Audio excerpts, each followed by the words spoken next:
In this world, two forces reign supreme, the hero and the demon king. The hero stands as the Empire's chosen champion, while the demon king is the absolute ruler of the demonic realm. Facing the hero in the heat of battle, the demon king mused, "It seems fate has cast me as the villain this time." The hero offered no reply, only a swift wave of his blade. His only answer was a battle cry. The hero, a champion empowered by the very world itself, has but one mission to slay the demon king. Conversely, the demon king lives for a single purpose: to destroy the hero. With a flick of his wrist, purple lightning tore the earth between them, and a warrior from the hero's party screamed, "He's already behind us!" A demon from the king's army rushed the man, ordering his comrades to intercept the humans. That's when a girl wielding a magic staff appeared. Rinelle, a powerful magic user, descended onto the battlefield. With a swift kick, she sent the man flying, shouting, "We'll handle these pathetic weaklings!" The members of the hero's squad instantly grew tense. Her presence sent a chill down their spines. She was, after all, one of the Demon King's loyal squad captains. There are a total of 12 official squads. Numbered 1 through 12, they are the Demon King's most cruel and powerful commanders. The captains gathered as one, preparing to attack the intruders. Together, they roared their intent to annihilate the humans. A captain named Aeld swung his blade, unleashing a devastating blow. Rinelle followed, weaving her magic. A brilliant magic circle materialized beneath her. With a wicked laugh, she fired beams of pure energy at her foes. It is said that none can withstand their combined might. But even for demons of their caliber, the hero is a different beast entirely. The hero plunged his sword into the ground, and a golden aura erupted from the blade. A massive shockwave followed. The demons shielded their faces from the blinding light and furious wind. They were stunned by the hero's incredible power. However, there exists one being who has already slain this hero once before. The captain of the Zero Squad, Dion Hart, known throughout the demonic kingdom as Erit the demon. The very instant the hero unleashed his power, Dion appeared on the battlefield, and a moment later, the hero was dead. His role as the Demon King's ultimate trump card is legendary. He is among all others the single greatest talent. The one most valued by the king himself. So when Dion placed a single letter on the king's desk, a letter of resignation, the Demon King could only stare in confusion. "I'd like to quit." The Demon King was silent for a moment, processing the words. Then, with a sudden snap, his pen shattered in his grip. "What did you just say?" In a burst of fury, he slammed his palms on the table, cracking the fine wood. Papers scattered across the office, one fluttering against Dion's face. Dion didn't even flinch. Veins bulged on the king's forehead as he roared, "How dare you try to leave me!" He stormed out from behind his desk and fell to his knees before his own subordinate clinging to his legs. "I'll never let you go," he cried. Looking up with desperate eyes, he pleaded, "You don't really mean this, do you? Why now?" Dion merely averted his gaze, his expression a mask of indifference. The Demon King scrambled to his feet, demanding, "Is there a problem? Is something wrong with the castle? Are the others not showing you respect? Are they discriminating against you because you're human?" His captain remained silent.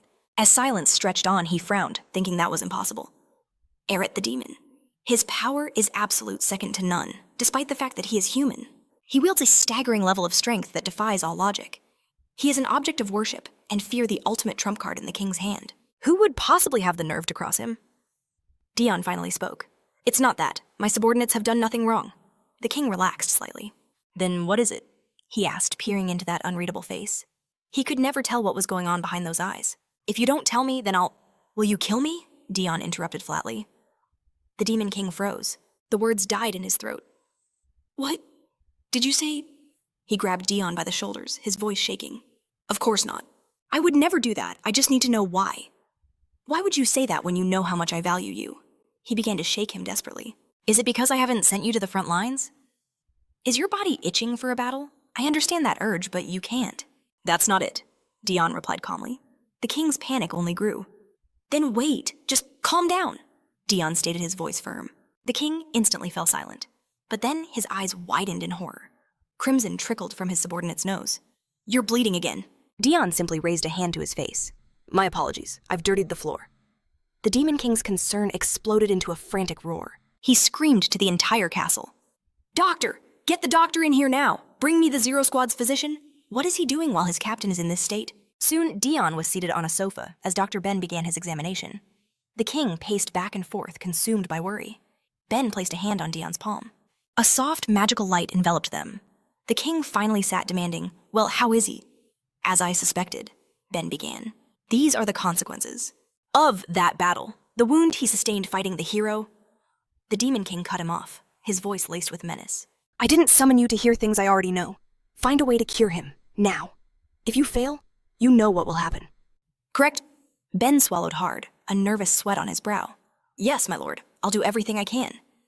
The king then turned to Dion, his tone softening. We can continue this conversation later. For now, focus on your recovery. He called to the guards outside the door. Escort the captain of Squad 0 to his chambers. Several attendants in white coats entered the room to carry out the order. Dr. Ben reached for Dion's arm. As he led him towards the exit, Dion protested, Wait, I'm fine, I can walk. But Ben insisted, It's better if I escort you. Moments later, Dion found himself on a medical gurney being wheeled to his room. As they passed through the grand corridors, the other demons whispered amongst themselves. Did the Zero Squad captain start bleeding again? One asked. Another replied, He shielded everyone when the hero chose to self-destruct. Frankly, it's a miracle he only suffered minor injuries. They say even when he's not serious, he's still the second most powerful being here, right behind the Demon King himself. He is the talent closest to the king's own strength, another added. A true legend, even if he is human. Another demon chimed in their voices, filled with awe. It was a true blessing to have him with them. He was everything they expected from a squad commander. As Dion listened, he knew he was in deep trouble. All he wanted was to escape this life, and start a peaceful one sipping tea every day. He just wanted to sleep and relax, but they chattered on their praise a constant weight. Soon they reached his room, and a demon urged everyone to hurry. Hyun's already here, they announced. As they stepped inside, a chilling thought crossed Dion's mind. Did he kill the hero? Was he actually strong? The demons gently laid him on the bed, and a girl asked if he was hurting. His pulse had finally returned to normal. Get some wet towels now, another demon ordered. He has a fever. They placed a cool cloth on his forehead, and he could only think that this was all absolute nonsense. After finishing their frantic care, they decided to leave him in peace. Bowing deeply, they bid him goodbye and told him to rest, lying alone. Dion's thoughts raced. Is he the demon Erit? No, he's Dion Hart. He clutched the blanket, his knuckles white with fear. In this castle surrounded by monsters, he was not the hero they believed him to be.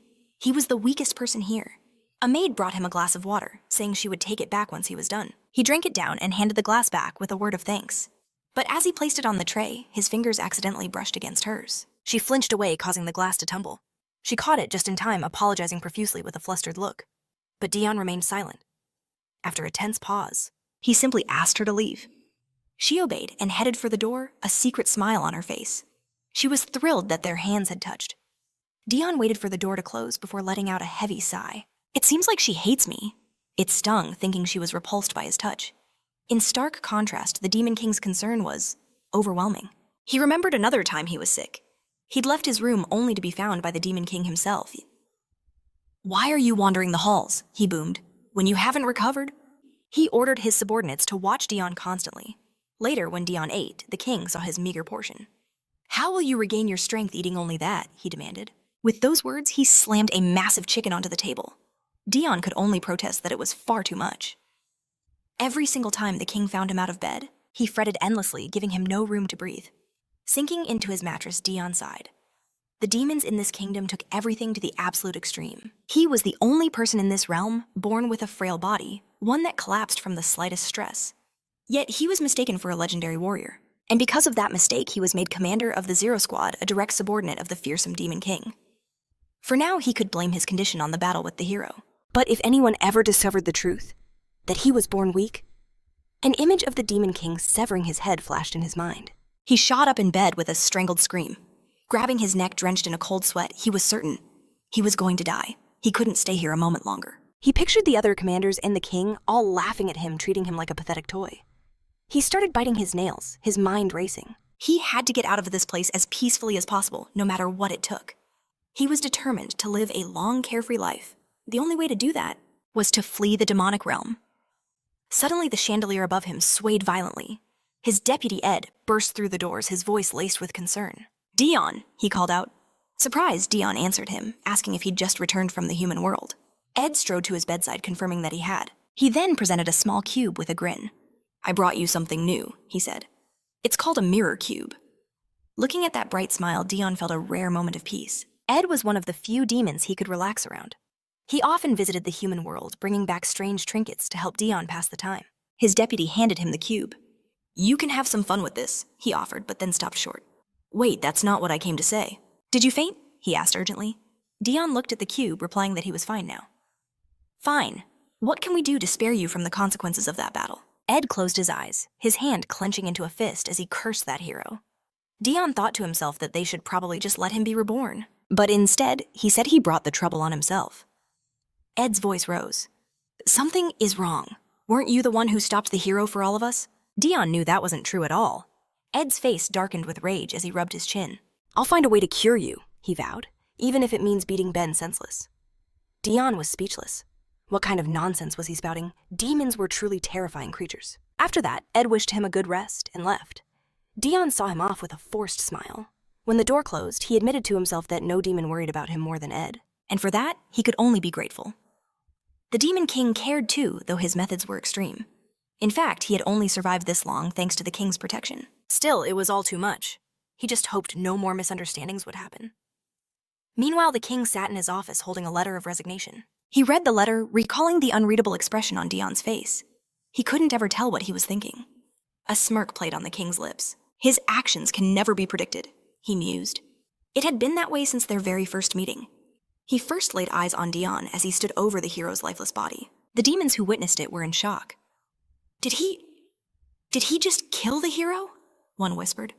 It looks like it, another replied. He didn't just kill him. He protected us from the self-destruction wave. But how is he still standing after taking a blast like that? The Demon King thought to himself that the Empire had sent a rather interesting pawn.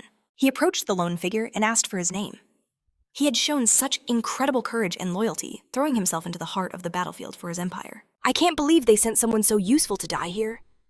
At that moment, Dion looked up, wiping blood from his face as he stated his full name. The Demon King thought, if he were mine, I would never send such a man to an inglorious death.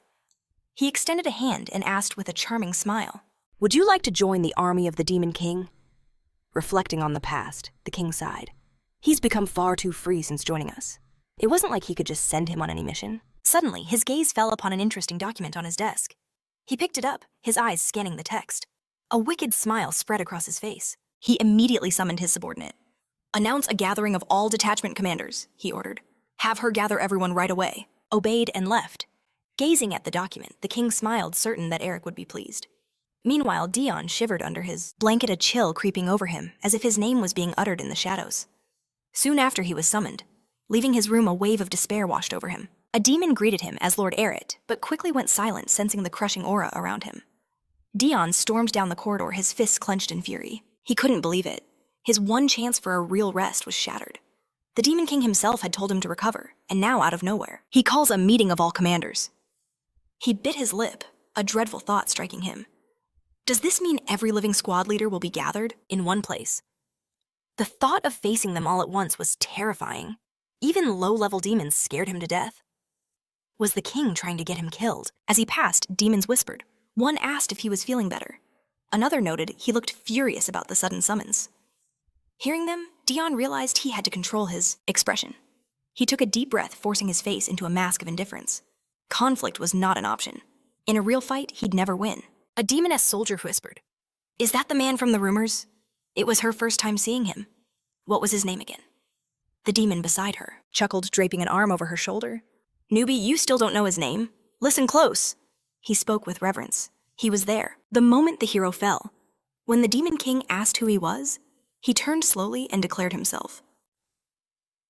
The demon Erit. The soldier's eyes widened. Now you'll never forget it, will you? She gasped in awe. That's the most demonic name I've ever heard. Dion shot them a furious glare, screaming internally. I told him my name was Dion Hart. Noticing his deathly stare, the other demon ducked behind the newbie. Careful, he hissed. He looks like he's in a foul mood. Rumor has it he's stressed from the lack of battles. We should go before he kills us just for breathing in his direction. They scrambled out of sight, leaving Dion alone. He hung his head, in defeat. Kill them! I'd lose in a heartbeat. I'm a total weakling. This massive misunderstanding was just getting worse and worse over time. Still, on the bright side, this reputation meant no one dared to mess with him. If they found him out, he'd be dead instantly. He couldn't let anyone see his weakness until he escaped this realm. He had to act confident. At the end of the hall, he saw the doors to the meeting chamber, flanked by 2 guards. He steeled himself, preparing to act as if he feared nothing in this world. As he approached, the movement caught their attention. The moment they saw his face, the guards flinched back in terror.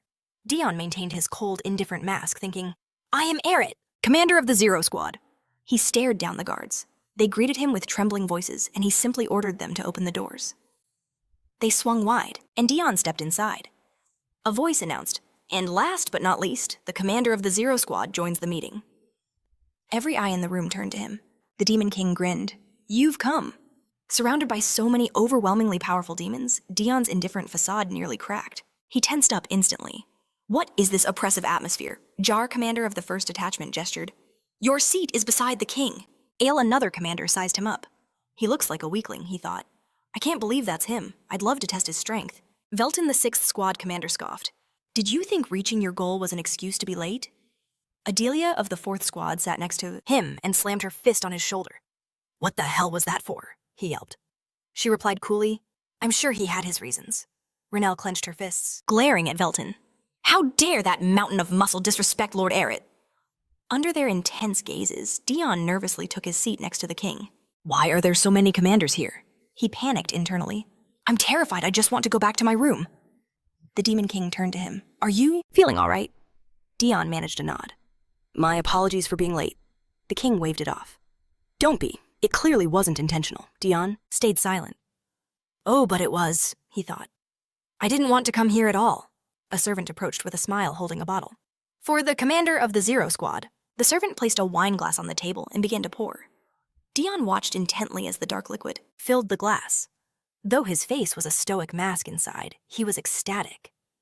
"Finally, some alcohol." He raised the glass to his lips. The one good thing about these demonic meetings was the endless supply of booze. It was the only reason he'd shown up at all. But after taking a sip, a puzzled look crossed his face. This wasn't alcohol.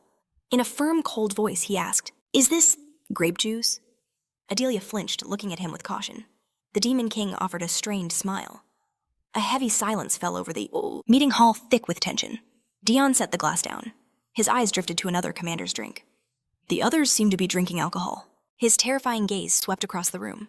"Is this some kind of discrimination against me?" The Demon King buried his face in his hand with a tired sigh. "Stop this. I'm the one who ordered juice for you." His subordinate stared back from under his brow. "And why is that?"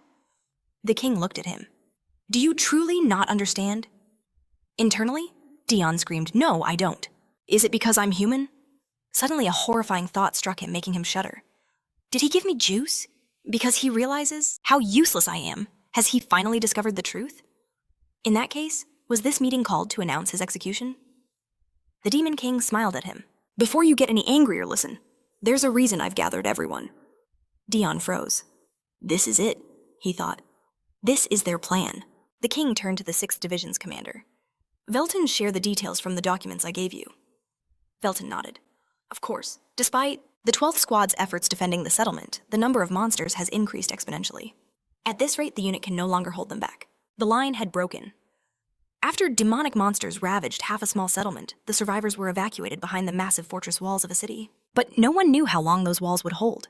They needed reinforcements to crush the monster tide. A commander demanded, "Where is the leader of the 12th detachment?" The grim reply came, "He has fallen." Another scoffed, "Two ordinary demonic monsters." The first commander shot back, "Watch your words, even they can become an unstoppable force when they swarm together." But Dion couldn't help but think, all this fuss over failed creatures. He could understand their shock. Demonic monsters were the Demon King's cast-off creations, emotionless beasts guided by pure instinct, so-called failures. He found it impossible to believe the commander of the 12th Squad could actually lose to them. But how did any of this relate to him? Velton continued. "We are at war every day. There are too many of them, and we don't know why their numbers have suddenly exploded." The Demon King's voice cut through the tension. The now-deceased hero was the one culling their numbers. It was no surprise he died when the monsters gathered. And the hero is dead, at the hands of Lord Erit. A heavy silence fell over the hall. Dion nervously bit his lip, his mind racing. So what now? Are they going to pin this on me? But he didn't kill the hero. He shot an irritated glare at the Demon King, thinking, more importantly, wasn't it the king himself who tried to kill me? If anyone is to blame, it's him. Horror washed over his face as he silently pleaded, "Please just say something." Noticing the desperate gaze, the king understood perfectly. A faint, knowing smile touched his lips. With unshakable confidence, he announced, "Dion, do not worry. Squad 0 will go to the site as reinforcements." The words struck Dion like a bolt of lightning. In his shock, he could only think, what kind of absolute nonsense is this? The Demon King's smile brightened. Go there and relieve some of your stress. The king thought to himself, I did a good job, didn't I? I knew he wanted to go. Velton, however, thought the king spoke as if sending him on a leisurely tour. He believes the commander of Squad Zero can do what the 12th failed to do. Just how powerful is he to deserve such absolute trust? Dion's entire body trembled. He glared at the king and forced out the words, My body is not in the best shape right now. Inside, he was screaming, Don't send me! Please tell me not to go! Hearing this, Ale asked, Doesn't he want to go? Jua replied, No, that's not it. It may seem like he is looking for an excuse. But in reality, he is likely suppressing a fierce desire to fight, calmly assessing the state of his body. Dion's expression darkened as the misunderstanding grew deeper by the second. So that's how it is, Ale whispered. That's amazing. Jua nodded in thought. Although I still do not trust him, his behavior is worthy of a great commander. Ale looked at the commander of Squad Zero with sheer admiration. A slight smile played on his lips. Not only strong, but also capable of making rational decisions. His desire to fight him grew even stronger. Noticing that intense gaze, Dion shuddered. The Demon King then said, Don't overexert yourself. You can simply take command of your squad and relieve some stress in that. Settlement. That shouldn't be too difficult for you, right? Dion glared back his thoughts, screaming, Yes, it's very difficult. In the hall, an admiring, friendly atmosphere began to form. Dion looked at the commander's smiling faces and thought, I am never going there. He wished he could say it aloud, but he knew he had no choice. Clenching his fists, he made a critical decision. He closed his eyes and with a terrified face said, In that case, I will go. It didn't matter what the king permitted. He would definitely escape this demon realm and soon. Under the cloak of darkness, he set out in a carriage with his detachment. He sighed deeply. The day he tried so hard to avoid had finally come. Every time he tried to escape his fate, only became more entangled. He remembered packing his luggage to flee only for the king to catch him with a sigh and a smile. Getting ready already? Do you really want to go that badly? My apologies for sending you so late. Dion froze, his heart pounding, and had no choice but to confirm his words. It's not like he could tell the Demon King he was escaping to the Empire. Of course, even there he would have had a tiny, difficult time. A mad emperor sent him here and a brother hates him to death. But even that he thought was far better than facing certain death at the claws of monsters. He tiredly covered his face, telling himself to think about this positively. He pulled back the curtain, looking at his second-in-command on horseback. I've heard that. Squad Zero knows their stuff just like Ed. I can just hang back, play my part, and they'll take care of the rest. The demon riding next to Ed spoke up. We will soon reach the settlement. Keep in line and do not relax. Dion drew the curtain and placed his hand on the bag beside him. Do I really need to do anything at all? Even the king told him not to overwork himself. He untied the bag, feeling for something inside, and said, Since the worries are over, I'll enjoy some time alone. With a grin, he pulled out a bottle of the demonic realm's special alcohol. It was a rare spirit created only in this realm, with an exquisite taste loved by many demons. Dion remembered how he'd stolen the bottle during the break. Because of the king, I couldn't drink it during the meeting. But they're mistaken if they think I'll give up so easily. He uncorked the bottle. They say this alcohol is so luxurious it will send you straight to heaven. I should at least try it before I die, right? He raised the bottle to his lips and closed his eyes, pouring the liquid into his mouth. After taking a couple of large sips, he let out a loud sigh of bliss. This is great. Demons are good at making drinks. I finally feel alive. And so the trip of the commander of the Zero Detachment proceeded under the influence of fine alcohol. After a while, Ed glanced at the carriage windows, thinking, he's being quiet. He even closed the curtains. He grew worried. Does he still feel unwell? Most likely it all goes back to that incident before our departure. The carriage door, he paused, his gaze fixed on the headless steeds. A squad member called out excitedly, urging him to wait, assuming he knew what was on his mind. You may want to ride, sir, he said, but please consider your health. The Demon King himself ordered you to ride in the carriage until you're fully recovered. Dion simply raised an eyebrow. What was this man babbling about ride in a carriage? Of course, who in their right mind would want to ride that ferocious beast? After a brief calculating pause, he simply replied, I understand, and stepped inside. He was only looking out of pure curiosity, nothing more. Ed watched him, a worried expression on his face before closing the door. He looked down, a wave of sadness washing over him. Having served his commander for so long, he knew the man wanted to ride.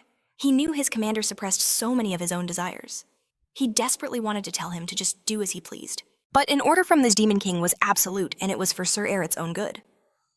He recalled the Demon King's words, then shuddered. Is he insane? How could he think riding a horse would be good for him, knowing the fragile state of his body? The voice of another squad member broke his trance. The settlement is just ahead. The closer they rode, the brighter the sky became glowing, with an unnatural light, as ash began to rain down from the sky. As they arrived, a scene of utter devastation greeted them. The entire settlement was engulfed in flames and thick, choking smoke. The streets were littered with corpses. "This is a nightmare," one of them whispered. Ed surveyed the carnage, his voice grim. It seems the demonic monsters have already had their fill and moved on. Suddenly, he yanked the reins hard. "They can't be far. We go after them, now." At that moment, a lookout screamed from ahead. Enemies straight ahead. Goblins, demonic wolves, and even larger beasts turned to face them. Fear flashed in their eyes. "Monsters!" Ed's voice cut through the panic. "Are they waiting for us at the gate?" He gave the command. "Prepare for battle." In an instant, the entire squad dismounted their weapons, drawn and ready. Ed's voice boomed with conviction. "We fight for Sir Erit. He is counting on us." A fire ignited it in their eyes. For their commander. As the monsters roared and charged, the squad met them head-on. These were masters of war. They cut through the beasts with deadly precision. An archer let fly a volley of arrows, felling a goblin instantly as another lunged forward. The main square became a whirlwind of blood and steel. The demons killed beast after beast, but for every one that fell, another took its place. Ed was forced to retreat, sliding back across the blood-soaked ground. He bit his lip, watching the unending tide of monsters. There's no end to them! Suddenly, a desperate cry shattered the air. "Sir Ed, look out!" A massive werewolf loomed over him, its growl echoing in the square. Ed looked up, his face pale with terror. He cursed himself. He had let his guard down. At that same moment, Jaha entered the Demon King's office. "Your Majesty, should the Zero Squad handle this alone?" The king didn't even look up. His eyes remained on his documents. "Are you questioning their ability to destroy a few demonic monsters?" Jaha pressed on. "But the reports say their numbers are significant. Should we not send reinforcements?" The Demon King finally looked up, a faint smile on his lips. "Everything is fine. The Zero Squad is more than strong enough. Besides," he added, his smile widening, "even if they face real danger, he is with them." At that very second, the commander of the Zero Squad erupted from the carriage. He descended upon the werewolf like a phantom, daggers flashing. A fountain of blood erupted from the monster's chest, splattering across Dion's face and clothes. Ed stared, his shock and concern warring on his face. As the beast's massive corpse crashed to the ground, he called out, "Sir Erit!" But Dion was silent, slowly advancing towards him. "Sir?" Ed called again, a tremor in his voice. "Thank you. I was just about to ask for your—" He stopped cold. Dion's dagger was frozen a single centimeter from his throat. A chilling smile spread across Dion's blood-soaked face. "And you," he whispered, "are you my opponent as well?" Ed flinched back in terror. This was the Sir Erit he knew, the one who emerged after he drinks. No, sir, not at all," he stammered, his mind racing. Has he been drinking? But where would he even get alcohol? Dion lost interest instantly, his head snapping to the side, his eyes locked onto a hulking beast nearby. "In that case, is it you?" The monster roared and charged. It swung a colossal fist, a blow so powerful it sent Dion flying. He slammed into a nearby wall with a sickening crunch that echoed through the square. Dust and debris exploded outwards. "Sir Erit!" Ed screamed in horror. Dion coughed up a spray of blood, sliding slowly down the wall to the ground. He left a crimson smear in his wake.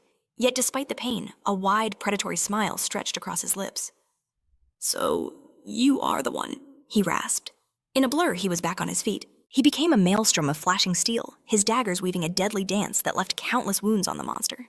It was as if he was possessed by madness itself. His only instinct was to distinguish friend from foe. As he tore into one beast, two more attacked from behind. He saw them coming, his grip tightening on his daggers. With practiced ease, he spun his dagger flashing out to wound one monster in the chest. Then he instantly turned his attention to the second, driving his blade into its back, and then its heart for the kill. A wide, grim smile spread across his face as he pierced another beast's body, and watching this brutal massacre, the members of... They were all beginning to understand the true nature of the Zero Squad's commander, the demon known as Erit. Dion kicked another monster to the ground. He raised a dagger high above its head, his smile widening. "Now it's your turn." A single thought echoed in his mind, a brutal mantra. "Leave nothing alive. Even if the enemy seems dead, keep cutting."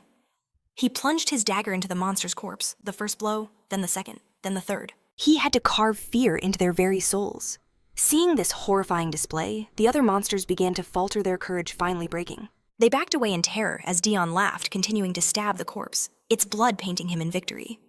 This was how he had survived for so long, in this brutal world, with such a pathetically weak body. In time, news of the slaughter at the settlement reached the imperial palace. A robed figure knelt before the emperor. He delivered his report on the commander of the Zero Squad. Emperor Eduardo Desert listened intrigued. "A scout sent to the demonic kingdom," the man continued. Reports that the Zero Squad's commander was solely responsible for this massacre.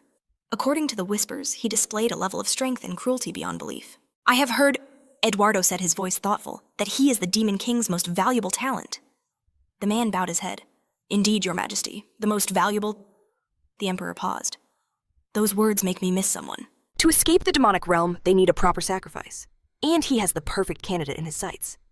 The man gazed up at his emperor. A special opportunity, a chance to earn true glory. The man bowed low, his voice unwavering. He would accept any command given to him. Eduardo smirked. Then why not become that very talent time rewound? Dion recalled the brutal 8-year war fought for the Empire's glory. This land was soaked in blood. The vanguard had fallen another noble sacrifice on the front lines. He wrenched his dagger from a corpse, flicking the blood away. They were nothing more than the Empire's meat shields. This was a living hell. Yet the soldiers fought on a desperate tide, crashing against their enemies. Dion despised this hell. He had no desire to throw his life away in some pointless battle. Slaying another foe, he scoffed, fight for the Empire. What a joke. This was never his choice. Slashing the enemy's legs, he spun to counter an attack from behind. He refused to become a martyr for the very Empire. That had cast him into this inferno. His only goal was survival, to defy the fate they had written for him. When the last opponent fell, the sound of footsteps echoed behind him. He turned, confronted by a man with his own face, but twisted with a madness he didn't recognize. The doppelganger seized his arm, their faces inches apart. A chilling whisper echoed in his mind. Survive, and make them pay. In that instant, Dion awoke, a scream tearing from his throat. Gasping for air, he thought a dream, but it felt far too important. He pushed himself up and scanned his surroundings. Was this his room? A voice cut through the haze. Ben asked if he was finally awake. Dion's eyes focused on the familiar faces. He asked, his voice rough. His deputy burst into tears, relief flooding his face. He'd been unconscious for an entire day. Ben added they'd managed to heal his wounds. But if he only knew their shock, seeing him return drenched in blood. Dion was confused. What were they talking about? How did he even... Get back here. In what of the mission, Ed reported that the demonic beasts were annihilated. They fled in terror, and the squad returned right after. The moment he collapsed, they rushed back. Ed bowed his head, shamefaced. If only I had been stronger. Dion stared in disbelief. The mission is complete. How did he lose consciousness? Ben suggested it was temporary memory loss. The injury must have been more severe than they thought. The commander looked utterly bewildered. You don't remember, Ben asked. A demonic beast landed a solid blow on you, but you sprang back up, so we thought nothing of it. What is this nonsense, Dion thought. Memory loss, he repeated, stunned. But he stopped clutching his head as a searing pain shot through his skull.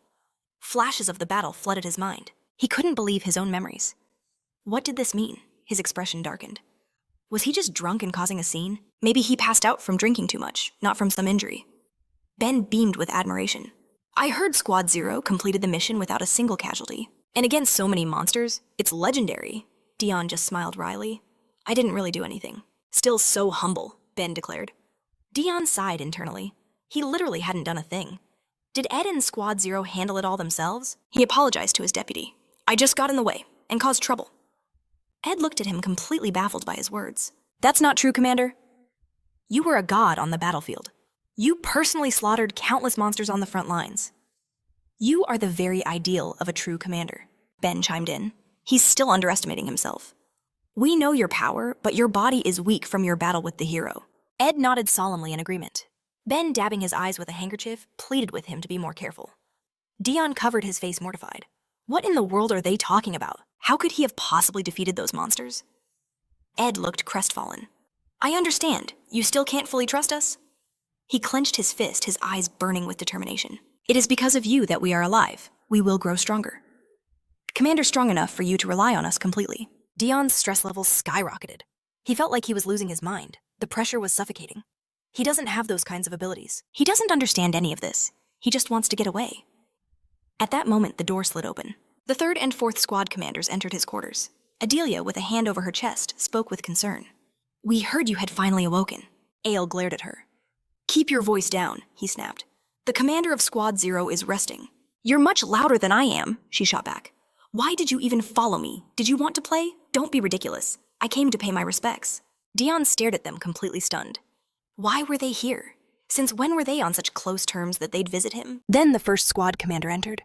You're both just as loud as each other. Seeing him, Dion felt a migraine coming on. Jawar crossed his arms. If you're here to visit, do so quietly and leave. Can't you see you're making him uncomfortable? Ael nervously tucked his hands behind his back. Adelia averted her gaze. All they could see was a terrifying darkness clouding their commander's face. Forgive us, Ael stammered. Having lost all composure, Dion threw up his hands. He roared for them to get the hell out of his room. Unfortunately, that wasn't an option.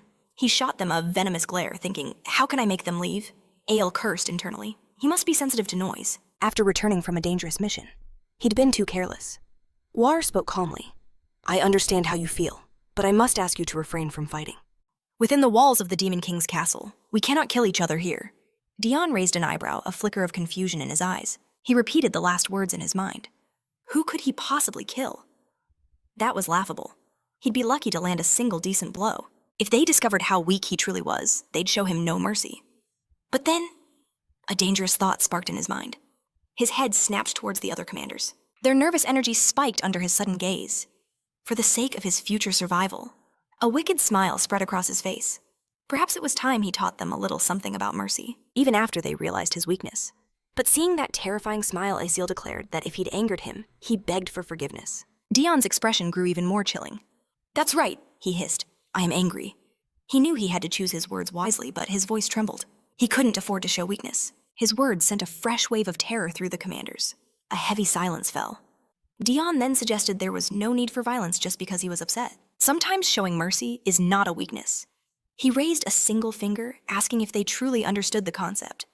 Even when someone lies to you, even when they are weaker than you must learn to show mercy. Internally, he pleaded with them to show him that same mercy, hoping his bluff would work. With a wide, unnerving smile, he stared them down. His thoughts screamed at them to remember this lesson and to spare his life in the future. But the effect was the exact opposite of what he intended. After a moment of suffocating silence, the two commanders trembled and swore they would. Dion was baffled. What was this suffocating atmosphere? He thought he'd delivered the line perfectly. Did it really sound like a death threat? Jaka could only think, he's terrifying even when he's being merciful. Clearing his throat, he quickly changed the subject. I heard that you completed the mission flawlessly. You must have worked incredibly hard. Adelia, her fear now replaced by awe after the Zero Commander's display, chimed in with pure excitement. The entire castle is buzzing with tales of your power.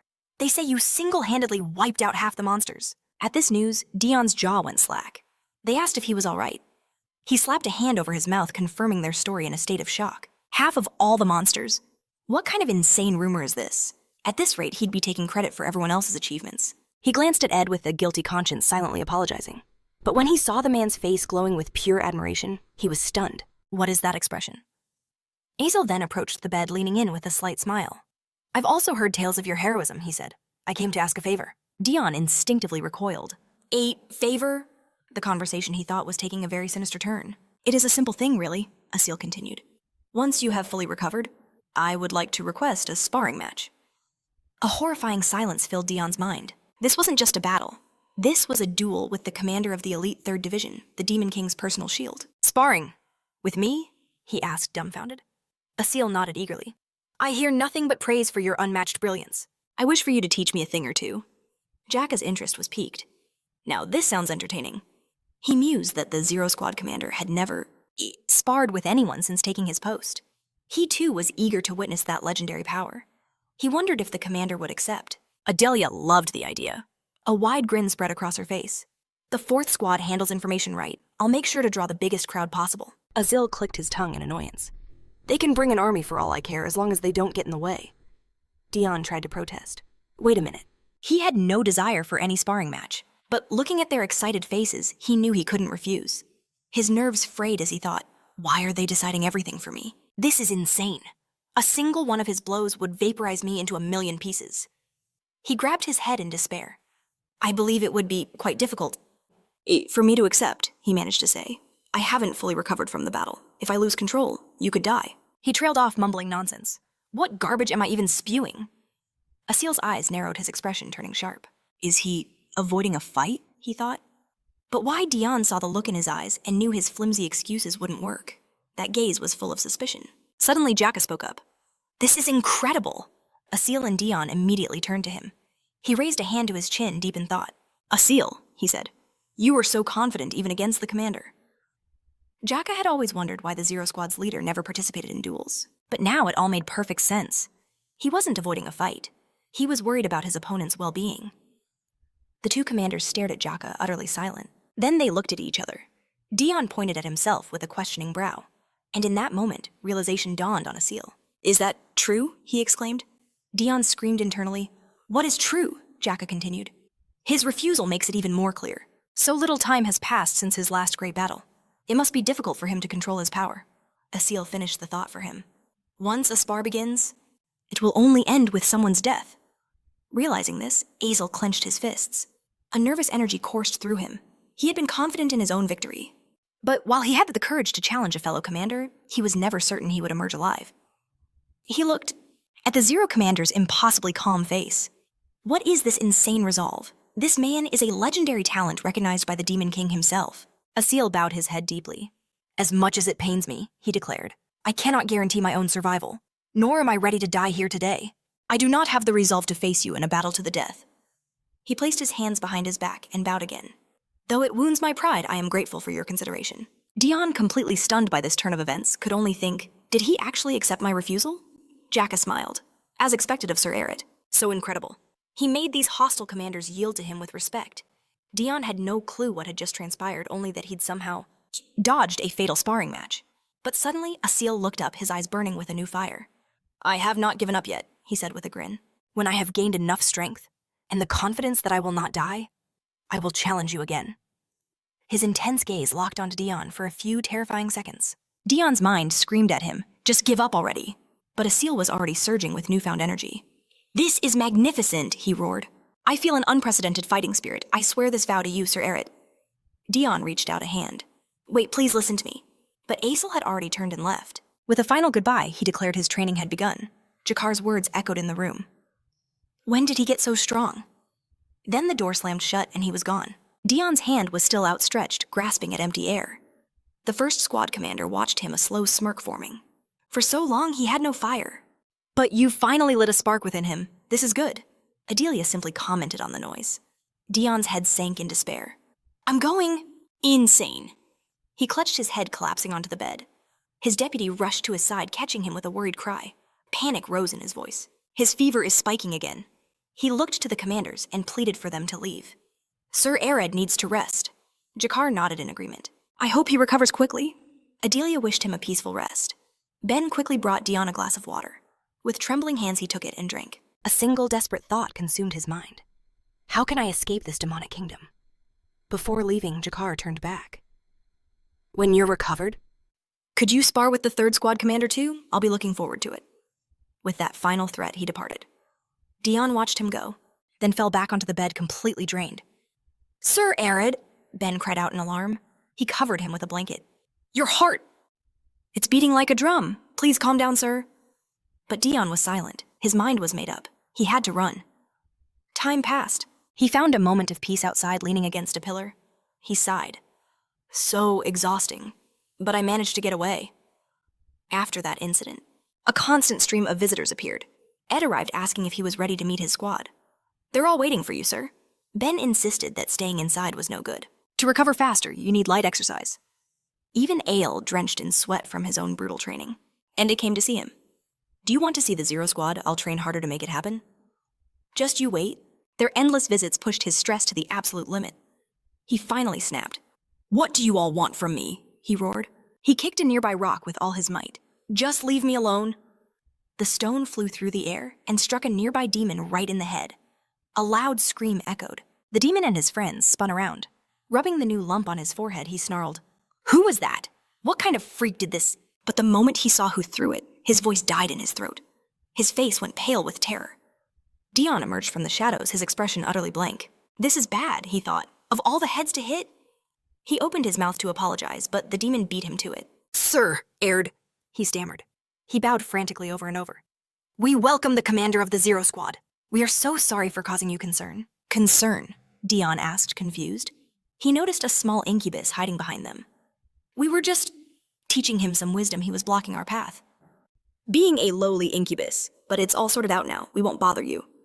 Heen trembled, terrified to even look at the Zero Squad's commander. Dion's mind raced. He'd heard that incubi were the lowest of the low in the demon world's hierarchy. So, of course, they were a target for bullies. The demons scrambled past Dion 1, offering a nervous smile. We'll be on our way then. He doesn't look happy, he thought. We need to get out of here. Dion turned his gaze to the incubus. It was good they left on their own, he mused. Though he wasn't sure why. But now? What was he supposed to do with this child? It was the first time he'd ever seen a demon weaker than himself. A strange feeling stirred within him. The incubus grew more nervous under his stare. He's looking at me. I heard he's usually quiet, but his anger is a cruelty unlike any other demon. My presence must be irritating him. He squeezed his eyes shut, tears forming. This is it. I'm actually going to die this time. But then, Dion extended a hand. Can you stand? His gaze was surprisingly soft, a small smile on his face. Those idiots are gone now, he said gently. You don't have to worry. Heen looked up, his eyes wide with shock. He wasn't looking at him with disgust, but with something that felt like kindness. How long had it been since anyone treated him this way? He stared at the offered hand. But I'm an incubus, he whispered. Don't you feel disgusted by physical contact with me? In response, Dion simply grabbed his hand and pulled him to his feet. He steadied the smaller demon, then asked, What does that matter? I'm human. Does that disgust you? Heen's eyes widened. Of course not. How could it? Dion smiled. He patted him on the shoulder. I feel the same way, so don't worry about it. He's just like me, he thought, trying to survive this hellish realm with everything he has. A bright smile bloomed on Heen's face. How can you be so kind to someone like me? I'm in awe. No one has ever treated me with such warmth. A sly look entered his eyes. I'd like to repay you. Do you have any spare time? Dion raised an eyebrow. Spare time. A terrible feeling washed over him. He felt like he was walking into another trap. At that very moment, the Demon King chose to pay a visit. He entered Dion's room, ready to ask about his well-being. But he stopped short. The room was empty. Where could he have gone? Meanwhile, Dion was still trying to figure out how to answer the incubus. It's not like I have anything better to do, he thought grimly. Heen stepped closer. I want to repay your kindness by giving you a tour of the garden. I can also give you herbs that relieve fatigue. I know you must be busy as a squad leader. If you don't have time, I'll understand. Dion's interest was piqued. There's a garden in the Demon King's castle. He couldn't imagine it. A garden in this gloomy, soul-crushing fortress? The incubus bowed deeply. Yes, sir. Forgive my late introduction. He looked up, his expression earnest. My name is Heen. I am the gardener who tends to all the plants in the Demon King's castle. Dion was stunned. A peaceful profession like that actually existed in the demon realm? He rubbed his chin, a genuine smile forming. A garden, a place with flowers, greenery, and fresh air. Isn't that the very sanctuary he needed right now? That sounds like the perfect place to calm my nerves, he said. Can you show me the way? A brilliant smile spread across Heen's face. You can trust me, he assured him. He gestured toward the garden, inviting the new commander of Squad 0 to follow. A wave of relief washed over Dion. They stepped into the lush garden where Heen pointed out countless flowers, his voice full of pride. Dion was captivated. This is it, he thought, a genuine smile blooming on his face. It's so beautiful here. Heen simply smiled, sheepishly scratching his head. Dion inhaled the refreshing aroma, letting the peace of the garden wash over him. This was exactly what he needed. As he took a step forward, a predatory plant lunged at him, its massive jaw gaping wide. A glob of its saliva dripped onto his head as he approached. Terrified, he leaped back just as its teeth snapped shut. Missing him by inches, Dion clutched his heart, gasping. What was that? The incubus instantly appeared by the plant. You will not attack Sir Erit, he hissed, his voice dropping to a terrifying low. Or do I need to teach you another lesson? The plant immediately cowered. Heen turned back to Dion, his apologetic smile returning. I do apologize, he said. I believe he was just thrilled to see you. Dion fell silent, nervously biting his lip. He took back every word he thought about this demon being weak. This one was just as insane as the rest. He scanned the garden, realizing it only looked peaceful on the surface. Were all these plants monsters? He had to escape. When Heen called out to him with concern, Dion quickly made an excuse. I'm sorry, an urgent matter came up. I have to go. Heen's face fell. Really? But there are even cooler plants deeper inside. Dion's panic spiked. That's not what I want, he exclaimed. I need to get to the training ground. The incubus reached for his hand, his head tilted. The training ground? Dion flinched, pulling his arm away. I need to see my squad now, he insisted. I've been away too long, I must meet them immediately. He rushed from the garden, calling a hasty goodbye. Heen's hand remained outstretched as he tried to say something more, but he was already gone. His arm dropped. He left, he murmured. To be in such a rush, he must be incredibly busy. The carnivorous plant nudged him, and he patted it, asking, What is it? Are you sad he left too? Do you think he'll come back? The plant practically drooled in response. A sly grin spread across Heen's face. I'll have to see him again and prepare a special gift. He seems to love plants, so I should give him the cutest one from the garden, right? His eyes gleamed. Then Sir Erit and I will become much closer. Meanwhile, Dion was still covered in goosebumps.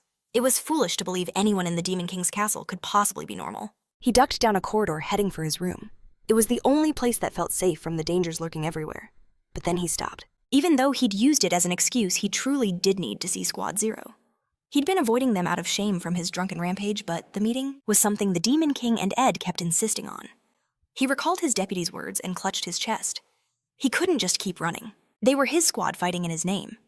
After the traumatic experience in the garden, facing his own men suddenly didn't seem so frightening. Soon he arrived at the training grounds. Just as he expected, there was no one there. He walked toward the center of the field.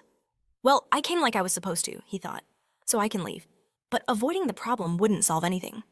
He wondered just how strong Squad Zero truly was. As he walked around looking for a place to sit, his eyes landed on a rack of training swords. Wooden swords, he wondered. He took one in his hand. He remembered nothing from his rampage against the monsters, so this felt like a perfect chance to test his own strength. He prepared to swing, but the moment he raised the sword, his arm plummeted down under its incredible weight. He strained to lift it, but couldn't budge it. This thing is ridiculously heavy. His face burned red with shame.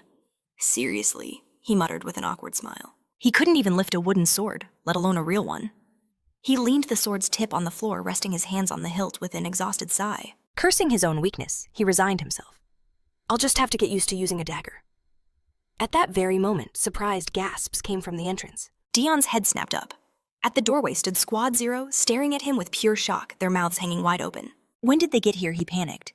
Please tell me they didn't see that. But his pathetic pose had caused an even greater misunderstanding. To them, his exhausted posture looked impossibly cool, filling them with awe. They rushed over, greeting him with buzzing excitement. Commander, are you all right? You haven't shown up in so long, we were getting worried. We were on a break. We swear we weren't slacking off. Dion almost dropped the heavy sword, completely flustered. The squad members crowded him, their faces beaming with admiration.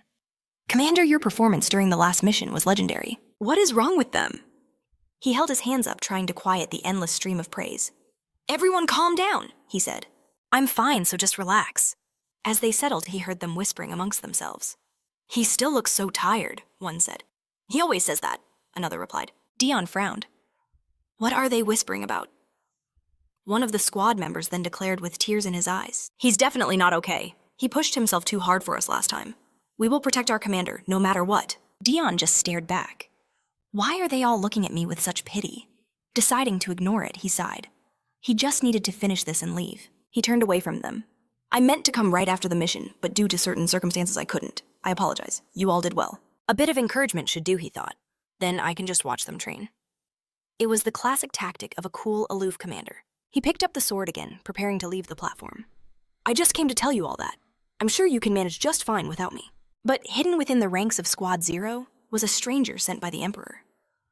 Unnoticed by everyone, his hand moved silently to the hilt of his sword, toward Dion, declaring their training could resume. But his words died when his leg suddenly buckled, sending him into a fall. Panic flared in his eyes. He cursed inwardly, his mind racing. My leg gave out. If he collapsed now, it would be a crushing humiliation.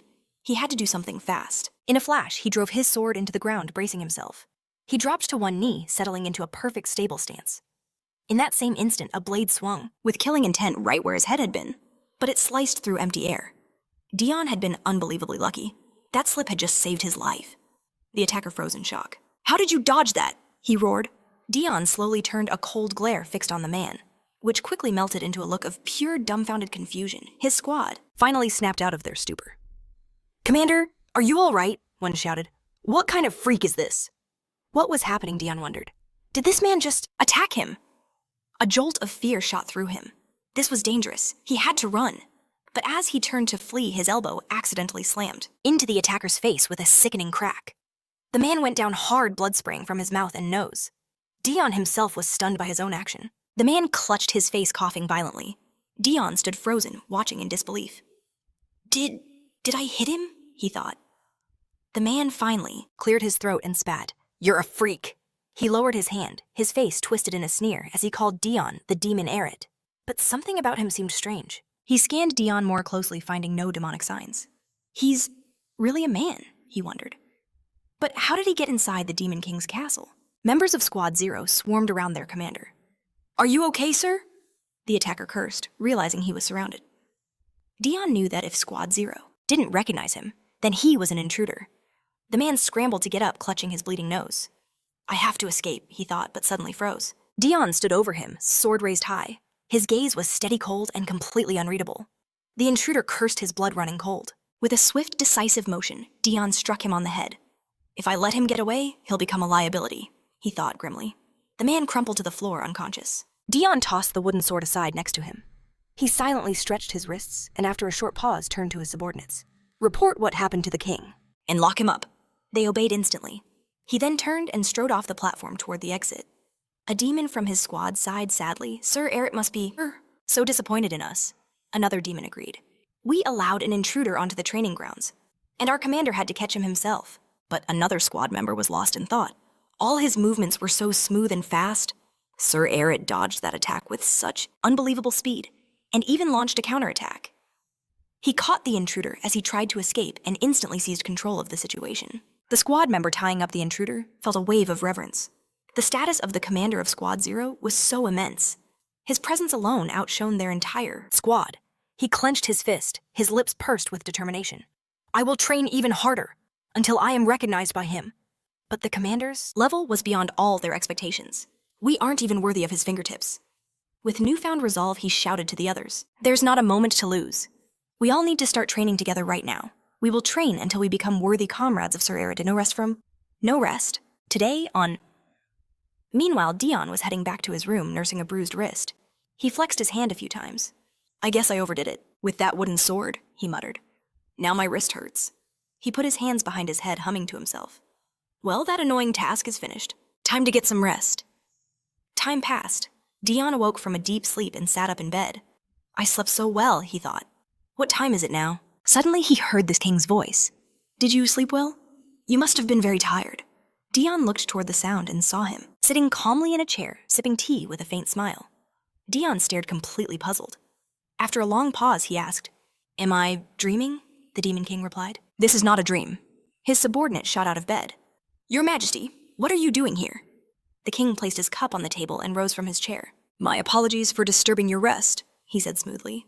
"May I have a moment of your time?" His subordinate cautiously approached him. "What is it?" he asked. "I haven't caused any more trouble, have I?" he thought desperately. "Whatever it is, I don't want it. But for him to come and wait for me? This must be urgent." He understood why the king was here. "Does this concern the intruder?" he asked.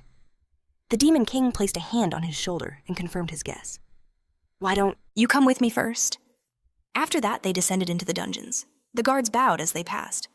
Dion looked around the dark, damp space. An underground prison. The intruder must be imprisoned here, but why bring me along?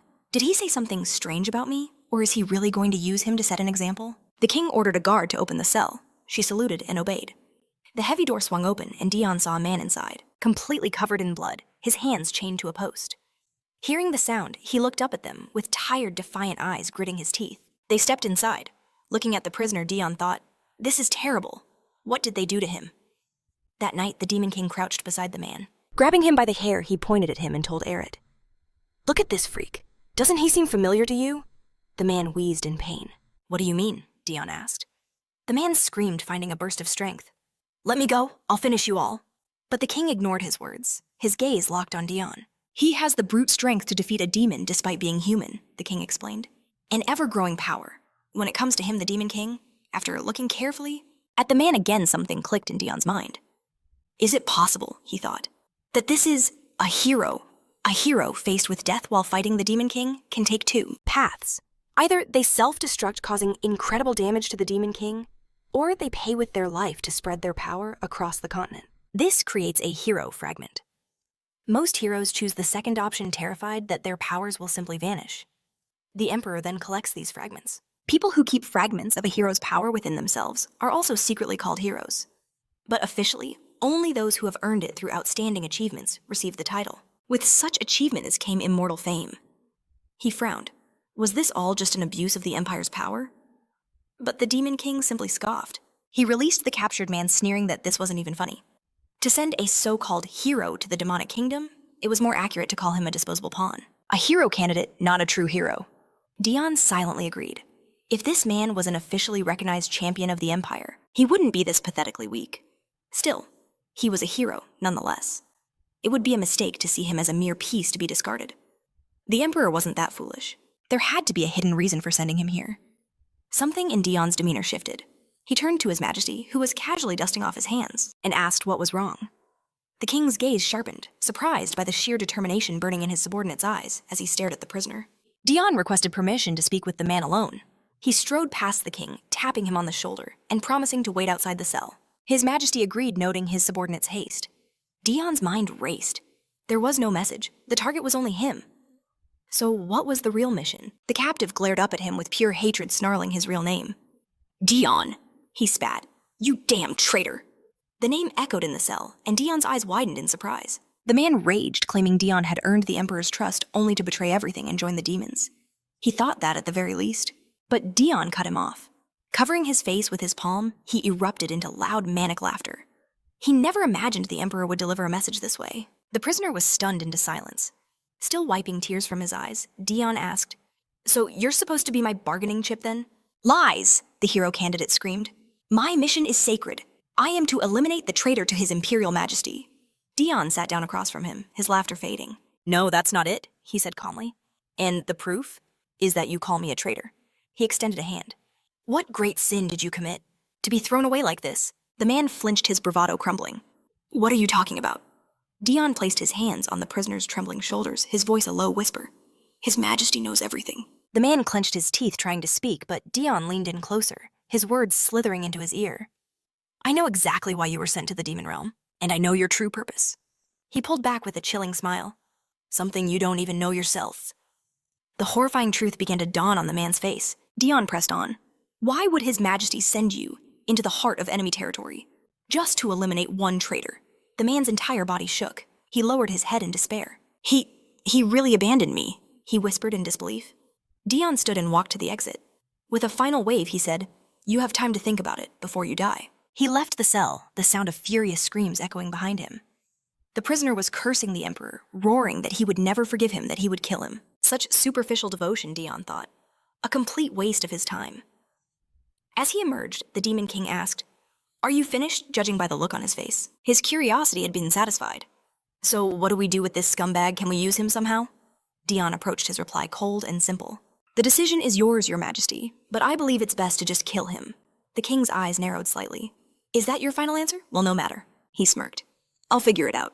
But in return, you'll have to do something for me. Dion remained silent, his face a mask of annoyance, as he raised a single eyebrow. The king continued. The first detachment has requested immediate assistance, on the front lines. The king confirmed his thoughts. Reports were coming in. They weren't facing a mere candidate. They were facing a real true hero. At these words, Dion's expression went blank. The Demon King leaned in. As you know, heroes and demons don't mix well, do they? Dion said nothing. His mind was already calculating. If a true hero appeared on the front line, not a disposable fragment, then the average demons there stood no chance. The king smiled. And I also wonder, what are the Emperor's intentions sending a fragment here and a real hero there, at the exact same time? He came closer, slapping Dion on the shoulders in a show of camaraderie. That's why I want you to handle this mission personally. Dion's face darkened, but then his expression suddenly went slack as if waking from a dream. A wave of shock hit him. When did he get here? The king was already heading for the stairs. You need to prepare to leave immediately. Let's go. Dion looked around, completely lost, the world spinning around him. Hearing His Majesty's words, he asked numbly, Go, where? Soon it was time for his departure. Leaning against a palace wall, Dion waited for his carriage. He crossed his arms, his eyes shut tight, tears welling up as he cursed his fate. He remembered following the king to the underground prison, but the next thing he knew, he was being sent to another insane battle. He was losing himself, slipping out of reality again and again. Each time it felt like his mind was shattering. This curse, this disease. All he could clearly recall was that the prisoner would die, and that the Demon King had ordered him to the front. His deputy called out, waving with a smile. Sir Erit, the preparations for your departure are complete. Dion looked up, his voice flat. I understand. As he walked down the stairs, he remembered one other thing: a new hero had appeared. Since he was headed that way anyway, he might as well see this new hero's face. The thought brought him a sliver of calm. He was curious after all. His deputy watched him go. He knew Sir Erit had quenched his thirst for battle by hunting monsters, but he was certain it wasn't enough to truly satisfy him. He'd heard horrifying things about the front line, yet looking at his master's face, he saw pure happiness, as if he were heading on a vacation. Just as Dion was about to enter the carriage, a voice called his name. It was Ranelle, perched on her staff, hovering effortlessly above the ground. She waved cheerfully. "I've missed you so much." Dion turned, speaking her name with a questioning tone, while Ed immediately bowed his head in respect. She drifted down to the ground, approaching him with a bright smile. He watched her with deep suspicion. "What are you doing here?" As she admired him, he analyzed her. Despite her deceptively cute appearance, she radiated an immense demonic energy, second only to the Demon King himself. Her looks couldn't fool him anymore. She rushed over, fumbling in her pocket. Having heard he was bound for the front line, she pulled out a pendant, handing it to him. This, she said, was why she had to give it to him. A flicker of suspicion crossed his mind. Why was she giving him this? He shouldn't accept it. She explained that she had placed a powerful protective charm on it. It would save him from death at least once. Even if it wasn't enough, she just wanted to help him in some way. Dion cut her off, snatching the pendant instantly. This thing was a treasure. He admired it with a wide grin, thinking she was offering it freely, so of course he'd take it. Why look for a reason to refuse such a gift? That would be rude, but as he mused, he didn't realize he was patting Ranelle's head. The moment he did, he froze, a wave of nervousness washing over him. He'd done it completely on instinct. His hand trembled as he pulled it back. Ranelle just giggled contentedly as the ribbon on her bow rose up on its own. Dion recoiled immediately. Was that thing alive, a moving ribbon? No, it was a tentacle. The sight was deeply unsettling, but she didn't seem upset, so he breathed a sigh of relief. Still, his fear put an end to the moment. His deputy bowed deeply to Ranelle, thanking her. With tears in his eyes, he admitted he knew Sir Erit was strong, but he'd been terrified for him after the last battle. But now, thanks to her, he could finally relax. Her attendant was so moved by his words, she too began to cry.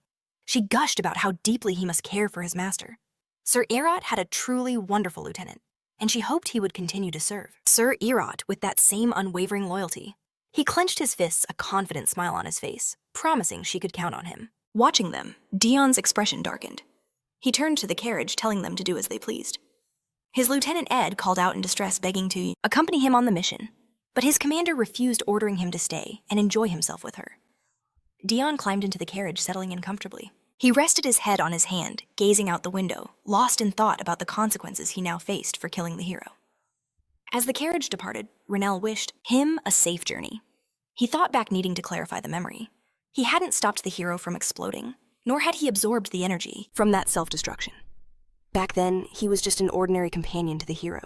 Their detachment had gathered in the forest, and as he surveyed the wounded, he thought, "Is this everyone we have left?" They had lost so many. Suddenly, the hero called his name. He turned to Dion with a soft smile, asking him to stay behind. Dion was stunned. "Are you serious?" he asked. The hero nodded, confirming he would finish this battle alone with the Empire's detachment. Utterly bewildered, Dion looked away, about to object. But the hero stopped him, placing a firm hand on his shoulder. "You've done more than enough," he said. "This Demon King is known as the strongest in history. I can't guarantee your safety. Besides," he added, "we need someone to report the battle's outcome to. The Empire. I want to entrust that role to you. Please go back." Dion could only nod. The hero sighed, asking, "You need to accomplish something while you're alive, right?" The question hung in the air. Dion's eyes shot open in surprise, looking up at him sharply. "I know," the hero said, "why the last hero of the war went on his journey. You need greater merits to fulfill your wish, don't you? If you return now with the results, it will be a massive achievement for you. If all your past deeds weren't enough, what is it you wish for from the Emperor?" He gazed thoughtfully at the sky. "Perhaps power over an entire nation?" Dion remained silent. The hero set off, promising he'd hear the news upon his return. He smiled, saying, "Goodbye, I'll be back." After he left, time seemed to crawl by. Dion sat on a log, wondering how long it had been. Had the battle already ended? He wanted to find out, but his legs felt rooted to the spot. He couldn't tell if it was from guilt, shame, or fear. His face darkened. "Or maybe," he whispered, "it's all three combined. A comrade's duty is to clear the path to the Demon King. But when he was told to stay behind, his first feeling was relief. He wanted to live. He had to survive. Deciding to at least witness the outcome, he rose from the log. He pulled up his hood. If they've won, I'll lead them back. If they've lost, I'll report it. Everything would be fine if he just watched from a distance. He soon reached the battlefield, and peering out From the bushes, he froze in utter shock. He cursed under his breath. What in the world was this? Below, at the base of the cliff, a horde of demons surrounded. a single surviving person. The Demon King loomed over the hero who had lost all his strength and collapsed to the ground. The demons jeered, "Is that it?" It was a completely overwhelming sight. The hero's body trembled as he tried to stand, blood spraying from his mouth. The Demon King stared down at him with a menacing gaze. "What are your last words?" he sneered. In response, the hero simply grinned. Streams of wind and radiant light began to pour from his body, erupting into a blinding golden flash that forced the Demon King to shield his eyes. Seeing this, Dion scrambled to the cliff's edge, shielding his own face From the brilliant light, he realized what it was. Self-destruction. The final resort. He had to report this to the Empire no matter what. But suddenly, a booming voice echoed from behind him. "Who else is here?" Dion spun around in terror. It was a demon, an ogre. The beast swung its massive sword, roaring. A little bug was hiding here. As the blade sliced through the air towards him, Dion's mind went blank, sweat pouring down his face. Curses were the only thoughts he could form. The massive sword slammed into the earth with a deafening crash. Fortunately, he had Managed to leap aside just in time. He swore viciously. "Why the hell would you just swing a sword like that?" In that same instant, the ogre swung again. Dion threw himself back the blade, missing him by mere centimeters. But the monster wasn't done. It managed to graze, his cheek drawing a thin line of blood. Leaping back into a stable stance, he drew his dagger. At this rate, he knew he couldn't escape. He had to slow the beast down somehow. As the ogre swung its sword for another devastating blow, Dion charged forward. The demon attacked, but Dion moved with blinding speed deftly, dodging every strike. The ogre smashed its sword into the ground, once more forced to a knee from the impact. In that split second, Dion slipped right between. The demon roared, turning on him, but Dion was already in motion. He launched himself upwards, scaling its massive leg. In a heartbeat, he was airborne again. Now positioned above the monster's head, with a downward thrust, he drove the blade deep into its neck. The beast howled in agony. It bellowed, calling him a fool. Dion gritted his teeth. Wasn't the wound deep enough? A massive hand swiped towards him. "I knew it. My strength isn't enough to pierce that hide I have to evade." "But how?" Just then the cliff beneath them trembled. The ground gave way. The ogre caught off guard, lost its footing. It plummeted into the abyss below, and Dion went with it, clinging desperately to his dagger's hilt. Fear consumed his face as he stared into the void below. Curses escaped his lips. Seconds later, the ogre hit the ground with a thunderous crash. A cloud of dust erupted from the impact. The demons below shielded their eyes. "What in the world is happening?" one shouted. As the dust began to clear, they saw a figure. It was Dion, sitting atop the ogre's lifeless corpse. He clapped a hand over his mouth, horrified. I survived." His gaze fell upon the ogre, at the dagger still buried in its neck, and the growing pool of blood. The beast wasn't moving, not a twitch. It was truly dead. "I must have survived because I landed on it.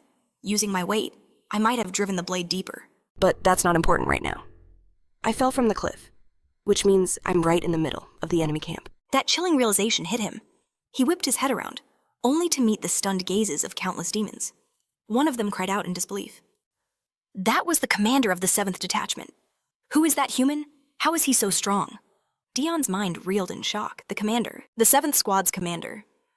I didn't just fall into their camp. I killed their leader right in front of them. Then his eyes caught someone else.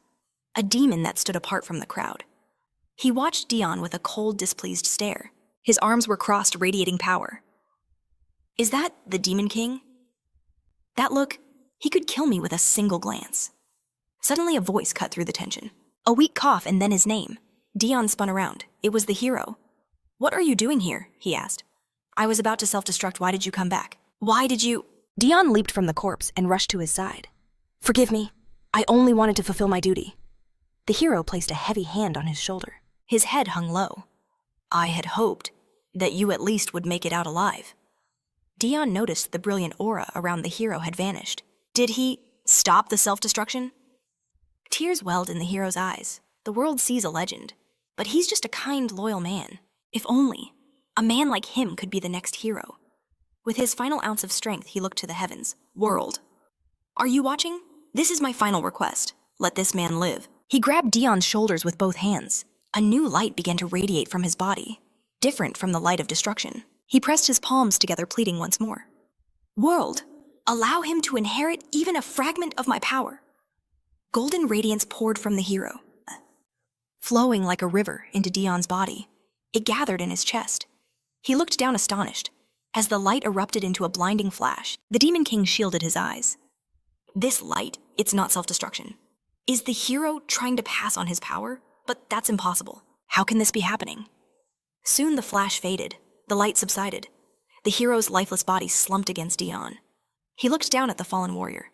You fool! You absolute fool! No one can suppress the power of a hero with willpower alone. He stopped his own self-destruction, just to give his power to me. He gently laid the hero's body on the ground. As he sat beside him, he covered his mouth. A dark expression on his face. I knew it. As expected, my body can't handle this power. He doubled over, coughing violently. In the end, I'm still the weakest. A demon chuckled nervously. What just happened? Did the hero just kill that guy? Another replied, looks like it. He stopped his own destruction just to finish him. Incredible, but he looks like he's in agony. Of course he is. Who could take a direct hit from the hero and be fine? Dion pulled his hand away from his mouth, staring at the blood that coated his palm. He let out a heavy sigh, coughing up blood again. Is it from the fall? It doesn't matter anymore. There's no way I can defeat all of them. He struggled to his feet and turned around. Wiping his mouth with a smirk, he thought, so this is the end. And after I tried so damn hard to live. The Demon King seemed intrigued by his reaction. How can you laugh in a situation like this? He slowly approached him. He asked with a curious smile. What is your name? Dion stared back, his face a blank slate. What is he planning still? I should probably answer him. He stated his name. Dion. The king smiled. I like it. If I can just catch him off guard, maybe I can escape. But the king cut through his thoughts. He extended a hand towards him. Have you ever considered joining the demon army?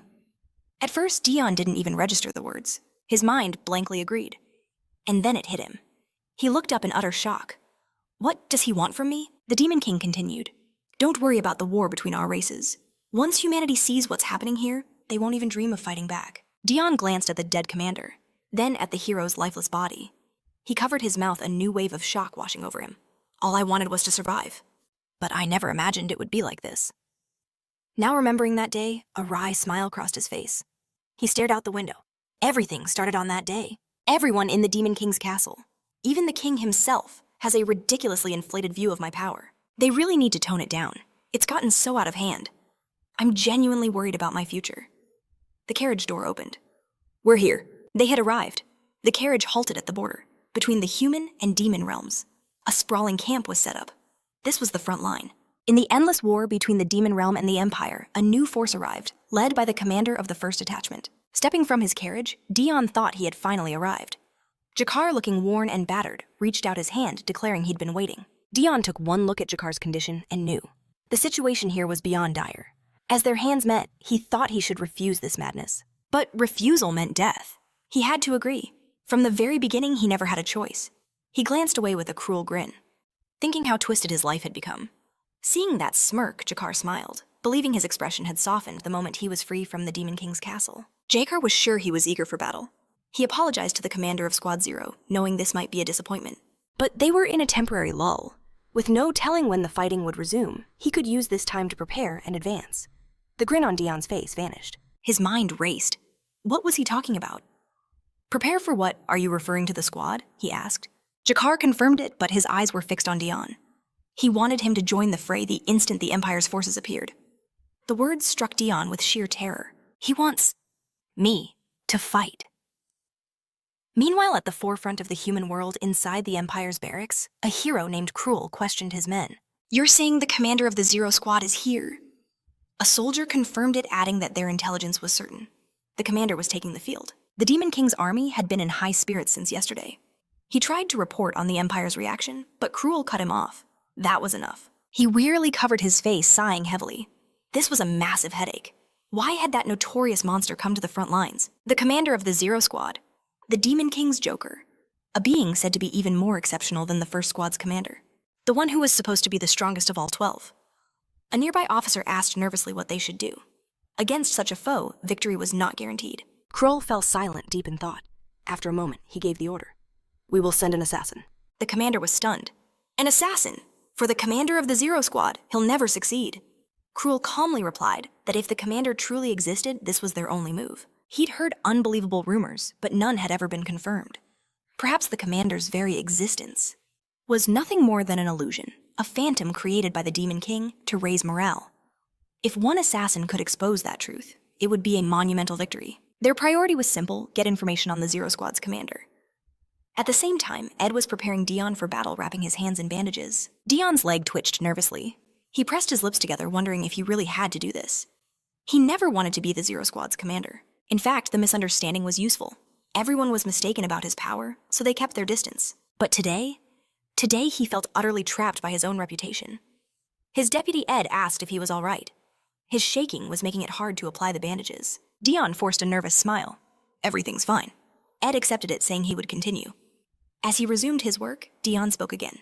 "You don't need to be so careful." He thought to himself, "I'll just catch a glimpse of the new hero's face and then retreat." Ed looked up, his eyes wide with shock. "What did you say?" Dion flinched at his expression. That look made him feel pathetic, as if he'd said something utterly ridiculous. Ed cried out, "What are you saying?"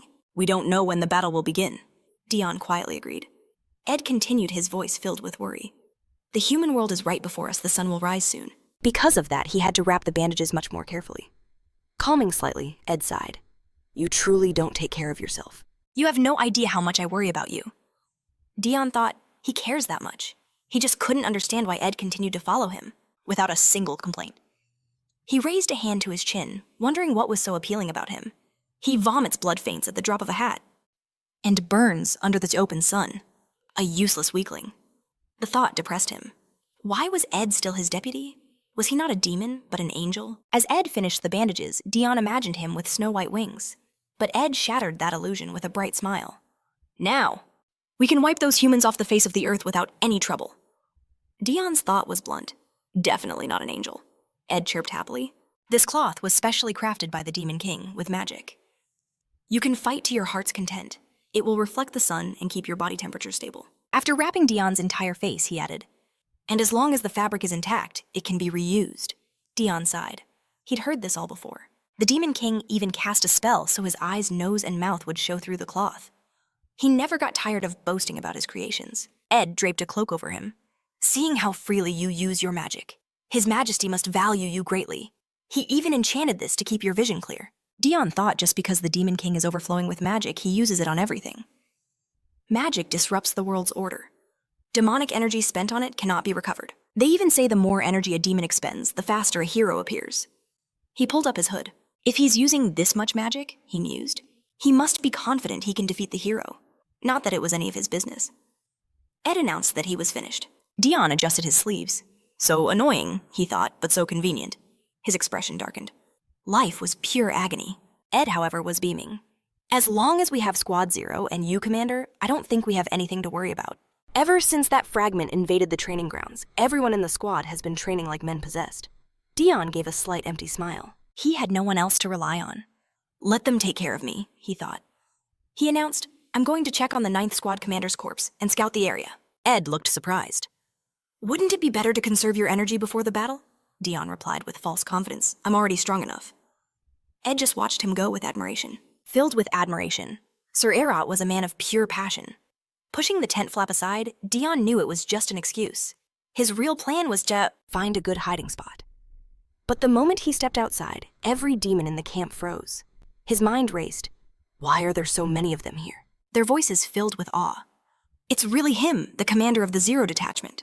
Another demon wiped away tears of relief. "We've suffered for so long, but now we have nothing to fear." Dion's heart pounded. He thought nothing to fear. "Why would they say that?" One soldier roared, inspired. "With the commander leading us, victory is certain. I can't wait for the next battle." Jar watched the soldier's spirits soar and smiled. As expected, he thought, the Demon King's decision was flawless. His mere presence was a weapon. Dion stood paralyzed, screaming internally, "Please stop looking at me." Hiding was now impossible. Meanwhile, perched in a nearby tree, an assassin from the Scent Empire watched him, thinking, so the legends are true. The commander of the Zero Squad actually exists. That indifferent posture, that overwhelming pressure radiating from him even through his robes. The rumors were more than justified. Still, no matter how strong, he couldn't be the god they claimed he was. "My mission is to confirm his existence. I should return," he thought. "But since I'm already here, why not test his legendary skills?" He produced a dart, its tip glistening with a fatal poison. He hurled it towards Dion, who at that very moment decided to go back inside.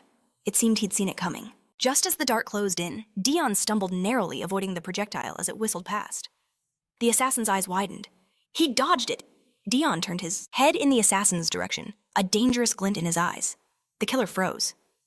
He found me, that fast! Leaping to another branch, he vanished, into the shadows. Meanwhile, Dion cursed under his breath. Damn it, I almost fell because of a stone. These idiots didn't even clear the path. One of the demon soldiers called out. Commander, is everything all right? You dropped down so suddenly? Dion looked at her, then quickly shot back up. Extending a hand, he declared, just warming up. She smiled, completely convinced. Of course the commander is already preparing. I feel so much safer now. Dion rolled his eyes. There's no decent place to hide out here, he thought. I'll just trip over more rocks. Better to just stay in the tent. The demon bowed as he left. Watching him disappear, the assassin wondered, what was that? He's going back inside. Does that mean... A chilling theory struck him. He doesn't want his own troops to know about me. He's going to alert his inner circle, to deal with me in secret. He may be an enemy, but his methods are incredible. The assassin considered returning. But I can't confirm his true power from one test. If I can gauge his actual skill, it would be a huge advantage for the Empire. My next chance will be my last. Inside the tent, Ed, holding a bottle and a glass, looked up in surprise. Commander! He placed the bottle on the table. You're back already. Dion awkwardly agreed, thinking, did I come back too fast? He lowered his hood, his expression serious. Do you know anything about the new hero in the human army? Ed nodded. I heard the second squad's commander is looking into him. He wears a helmet so no one's seen his face, but his swordsmanship is said to be beyond legendary. All the while, the assassin sat silently on a wooden beam, under the ceiling listening. Ed apologized to the commander who waved it off. The assassin tensed. He isn't going to mention me. Why is he suddenly talking about this, Sir Cruel? Has he already figured out who sent me? Dion sat down, his eyes landing on the bottle. What's this? He peered closer. Is that booze? Rage flared in his eyes. Clenching his fists, he glared at his deputy. So you won't give me a drink, but you'll drink by yourself in here. At the commander's reaction, Ed began to panic. He waved his arms frantically. No, it's not what you think. I prepared this for you. Dion's dark expression instantly vanished. His eyes sparkled with hope. I can drink this? Ed confirmed, pouring the alcohol. We're on the battlefield. A little drink to calm the nerves can't hurt. He breathed a sigh of relief, thinking, I thought I was a dead man. Dion simply replied, You're right. Ed smiled. As long as the commander was happy, he could do whatever he wanted during battle. Dion raised the glass to his lips, thinking, my lucky day. But suddenly he froze. A faint sound came from behind him. He whipped his head around. Ed stared blankly, having heard nothing. Thought I heard something, Dion muttered. Ed asked, Is something there?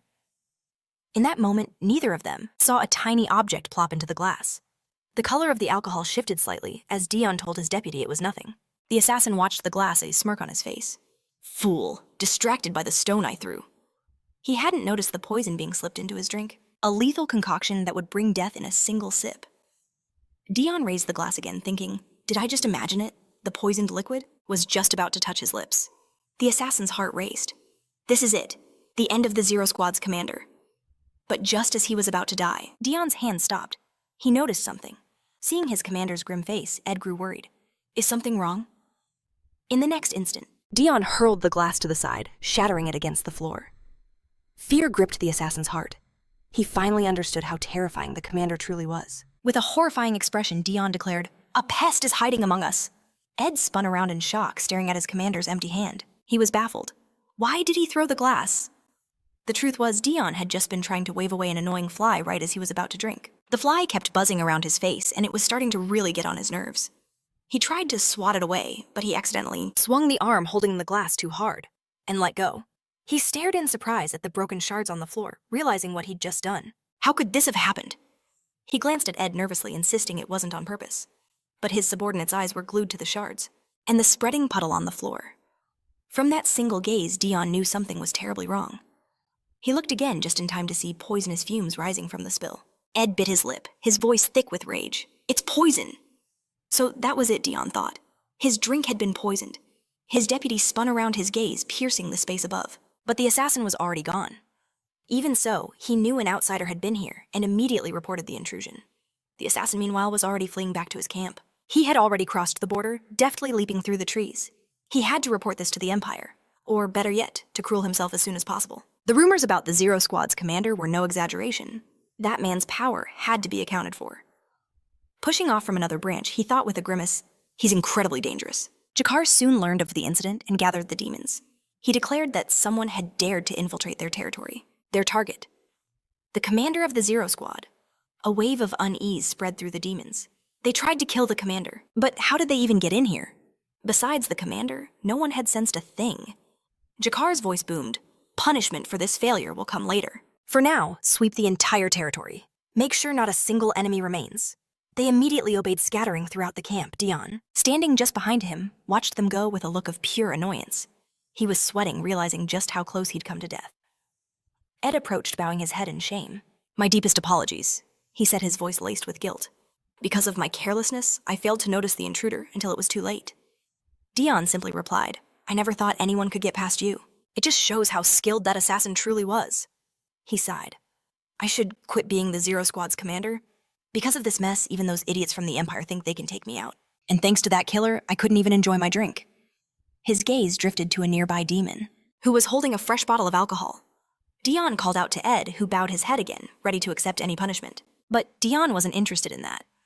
Before you poured it, he asked, the bottle was sealed correct. Ed looked up confused. He confirmed it was. In a flash, Dion grabbed the other demon by the shoulders, snatched the bottle, and demanded, So you're certain it was the glass that was poisoned? And not the bottle, right? The demon stared back, terrified and bewildered. A wide grin spread across Dion's face. Does that mean it's safe to drink straight from the bottle? He was overjoyed. The drink itself was untouched. Meanwhile, Cruel received the news. An agitated assassin had just rushed in. He's dangerous, the man panted. The rumors don't even do him justice. If this continues, the Empire doesn't stand a chance. Contemplating his next move, Cruel tapped his finger on the table. This assassin was no mere grunt, yet he had returned completely shaken. So we've confirmed the Zero Squad commander exists, and he's as powerful as they say. They needed a true hero to defeat the demons, especially now. You mean another hero of the Empire? The man asked. Cruel confirmed his words. And since he's not here now, we will have to retreat. His subordinate exclaimed, Retreat, sir? Won't that make it seem like we're running in fear of the Zero Squad's commander? Cruel slammed his hand on the table, silencing him. We will retreat, but if anyone pursues us, you will ensure they are annihilated. We have no reason to fight for these useless light-forsaken lands. This is the message we must send the demons. He thought to himself, we will withdraw without showing a single sign of weakness. We must show them we have no desire to fight, unless they invade the human world. His commander agreed. I will relay the message to everyone. But what do we tell the Emperor? Cruel replied. My orders were to reclaim the Empire's lands, not to expand our territory into the demonic realm. We have restored our borders. We have no need for more conflict. That is exactly what we will tell him. Cruel was satisfied. This was the right move. He didn't need to go overboard. He wouldn't let this ruin his debut as a hero. After coming this far, he refused to let anyone tarnish his reputation. He sighed. Let's just hope the commander of Squad Zero doesn't decide to cause chaos. His subordinate replied, I've heard he rarely intervenes in battle. Do you think we'll be safe? Cruel nodded. If that's true, we'll only make our task easier. In that case, we proceed with the plan. Suddenly, a frantic soldier burst into the tent, calling for the commander. He gasped, The demon troops, they're moving towards us, and they're being led by the commander of the Zero Squad. Hearing this, Cruel shot up from his seat, stunned. His subordinate went pale. Cruel's face darkened as he clenched his teeth, silently cursing. The entire plan was worthless. At that very moment, Dion was carving a path of destruction. After running, an Imperial soldier through a crazed laugh tore from his lips. He spun his dagger, spraying enemy blood in a grim arc, then instantly closed in on another soldier, severing the hand that held his sword. The man stumbled back, screaming in agony as a fountain of blood erupted from the stump. Dion slowly walked toward him and dealt the final fatal blow. As the body fell, Dion sat beside the corpse, laughing manically while repeatedly stabbing it. Ed, holding another soldier by the throat, watched him and thought, he downed the whole bottle. He's completely wasted. And yet he couldn't imagine a better outcome. Thanks to the commander, their morale was soaring. One of the Imperial soldiers fell to the ground with a whimper, desperately, crawling backward until his back hit a tree. He trembled with terror, staring at the commander of the Zero Squad. He's a devil, he choked out. What else could you possibly call him? After the kill, Dion's eyes had rolled back in pure ecstasy. But when he heard the soldier's voice, his gaze snapped down to him. The terrified soldier began to weep. Without breaking eye contact, he fumbled for his sword, thinking, I have to fight to survive. But his body was frozen in fear. Terror seized him as the commander of the Zero Squad advanced. He snatched his sword, aiming it with a trembling hand, shouting for him to stay back. His eyes darted to a shredded corpse nearby, wondering if he was destined for the same fate. As he drowned in his own despair, Dion closed in, carefully placing a hand on the quivering blade. He pushed it aside with an unnerving smile, asking why he was just sitting there. If he wanted to live, he needed to fight back. The soldier trembled with pure horror, his thoughts a desperate prayer for help. Dion then raised his dagger and spoke. If he didn't even try, he would die a pathetic death. The soldier begged for a miracle in his mind as Dion prepared to plunge the dagger into him. But a savior arrived. Something shot through the air like a comet, leaving a brilliant golden glow in its path. The soldier stared in awe at the commander of the Zero Squad, who tried to block the attack. But he couldn't withstand the incredible force and was sent flying backward. He crashed onto his back, rolling across the ground until he slammed into a tree. His body shuddered from the impact as he began to cough violently. His deputy, filled with panic, ran to his side. "Sir Erit," he cried out, kneeling beside him. "Are you all right?" Dion gave no answer, covering his mouth with his hand as he began to cough up blood. His deputy, Ed, spun around his face, a mask of rage. "How dare you harm Sir Erit?" But when he saw the man in full armor who had delivered the blow, his fury turned to ice. He knew at once that this man was a hero. Cruel flexed his wrist in annoyance, stating he had intended to kill him in one strike. Ed stared completely shocked as his commander coughed again. He turned back, asking if he was okay. Dion then pulled something from beneath his clothes. In his palm lay a shattered pendant. Ed's blood ran cold. That was Miss Real's protective pendant. If not for that talisman, Sir Erit would have died from that single attack. All eyes turned to the hero, and a tear of relief rolled down the cheek of the soldier who had been on the verge of death. He sobbed with newfound hope, thinking, "It's him! The Empire's new hero! The battlefield star Cruel!" He reached out his hand, whispering, "I'm finally saved." But before he could finish, Dion appeared beside him. In one fluid motion, his hand became a blur, his blade cutting through the air. The soldier didn't even comprehend what had happened before his head tumbled to the ground. Dion then turned his chilling gaze toward the hero, stopping directly in front of him. He looked him over with a smirk. "So you're the new hero," Cruel replied coolly. "That's what they call me, though I don't believe I've earned that title." Dion pointed his dagger at him. "I've heard much about you, but your voice, it sounds strangely familiar. Have we met before?" "Perhaps you could take off that helmet," Cruel retorted. "Are you suggesting I unmask myself before my opponent?" "It's strange. I was thinking your voice seemed familiar too." Dion tossed his dagger, catching it with a spin. "So you feel it as well, and you won't take off your helmet for me." Cruel remained silent, and thought, this is my first time meeting the commander of the Zero Squad, so why does his voice seem so familiar? Dion caught his dagger, his eyes glinting. "In that case, I have no other choice." He suddenly vanished, reappearing right before the hero. "I'll just have to do it myself." The dagger shot toward his head.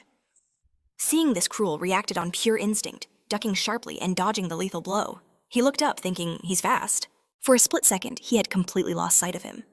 Drawing his sword in a flash, he immediately swung to parry the next attack, declaring, "But that doesn't mean I can't track your movements." Dion swiftly retreated, and his opponent did the same.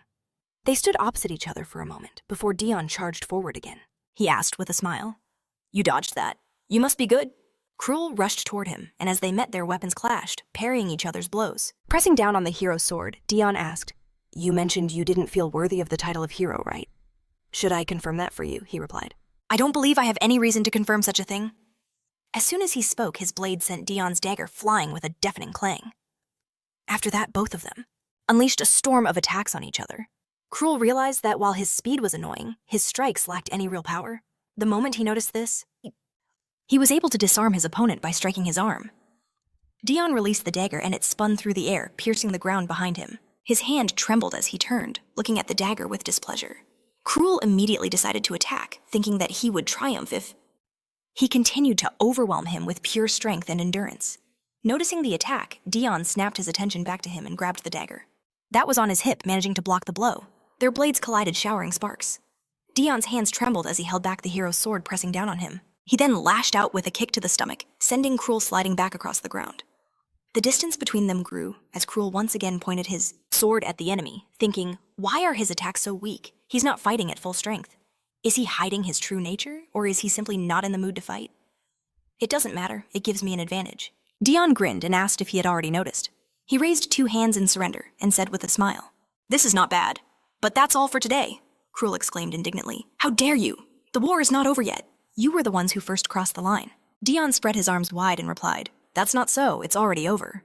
I killed the commander of the 9th Squad, and yet even after the return of the Imperial lands, you seem unsatisfied. You even invaded the world of demons, and we only fought back." Cruel exclaimed, "Are you joking or what?" "In any case," Dion said, "we don't need to waste energy. Why not agree that we both defend our own territories?" Cruel remained silent, thinking that he was right. There was no need to retreat from the plan and fight him now that they had reclaimed the lands for the Empire. But if he continued the battle, he would be able to get rid of the commander of the Zero Squad. Dion asked, or does the new hero want to start a war? I don't think the troops will agree to this. Hearing this, Cruel immediately turned to his army and saw many wounded soldiers whose morale had long since fallen. He realized that for a moment he had lost control. After which he sheathed his sword and told Dion he would retreat this time. He thought that while the demons were in high spirits, they had lost too many. The original plan was wiser after all. With a smirk, Dion turned to his demon army, waved a dismissive hand at the hero, and declared this a fine outcome. He hoped their paths would never cross again. The sound of his own voice filled him with disgust. The hero then turned to his imperial troops, signaling their retreat. And just like that, the two opposing forces parted ways. As Dion moved through the ranks of his demonic soldiers, he heard their triumphant cheers. One soldier roared that they had finally pushed them back. Their hardships would be forgotten, all thanks to the glory of Sir Erit. But Jar, unlike the others, was far from pleased. He crossed his arms, his mind racing. To retreat now felt like a terrible waste. This was the perfect chance to press their advantage, while the Empire's morale was shattered. But he trusted there was a reason Dion had halted the battle he'd so long awaited. No sense in dwelling on it. As the commander of Squad Zero approached him, Dion placed a hand on his shoulder, commending him for a job well done. But Dion's own state was deteriorating fast. He could no longer hold it together. Cursing his own frail body, his balance gave way and he collapsed right into Jar. Jar caught him, his voice laced with concern. What's wrong? Dion's eyes fluttered shut as he muttered about his pathetic body, his grip tightening on the commander's shoulders. He could feel the sheer heat radiating from Dion. To think he'd displayed such overwhelming power in this condition, Jar now understood why the battle was cut short. Dion had been thinking ahead. He had suppressed his own burning desire to fight all to prevent the enemy from discovering his weakness. Ben and Ed rushed to their side, helping Dion to his feet. Jar realized then that if Dion had fallen, the entire demon army's morale would have shattered with him. He was truly on another level. Ed noted he must be exhausted from fighting in such a weakened state, while Ben urged them to get him inside immediately. Jar entrusted Dion to their care watching them go. His mind reeled. The commander of Squad Zero had appeared from nothing, single-handedly turning the tide. He had protected their entire position, slain the former commander of the 7th Squad, and even stopped the hero's self-destruction, a being acknowledged by the Demon King himself. Even though Jar knew he couldn't possibly comprehend his true nature, he still felt unworthy. But one thing was clear.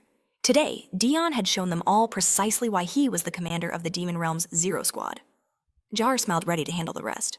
Meanwhile, back in the Demon King's palace, Renelle shot up from her seat, her senses screaming. A nearby demon cried out, "What is it?"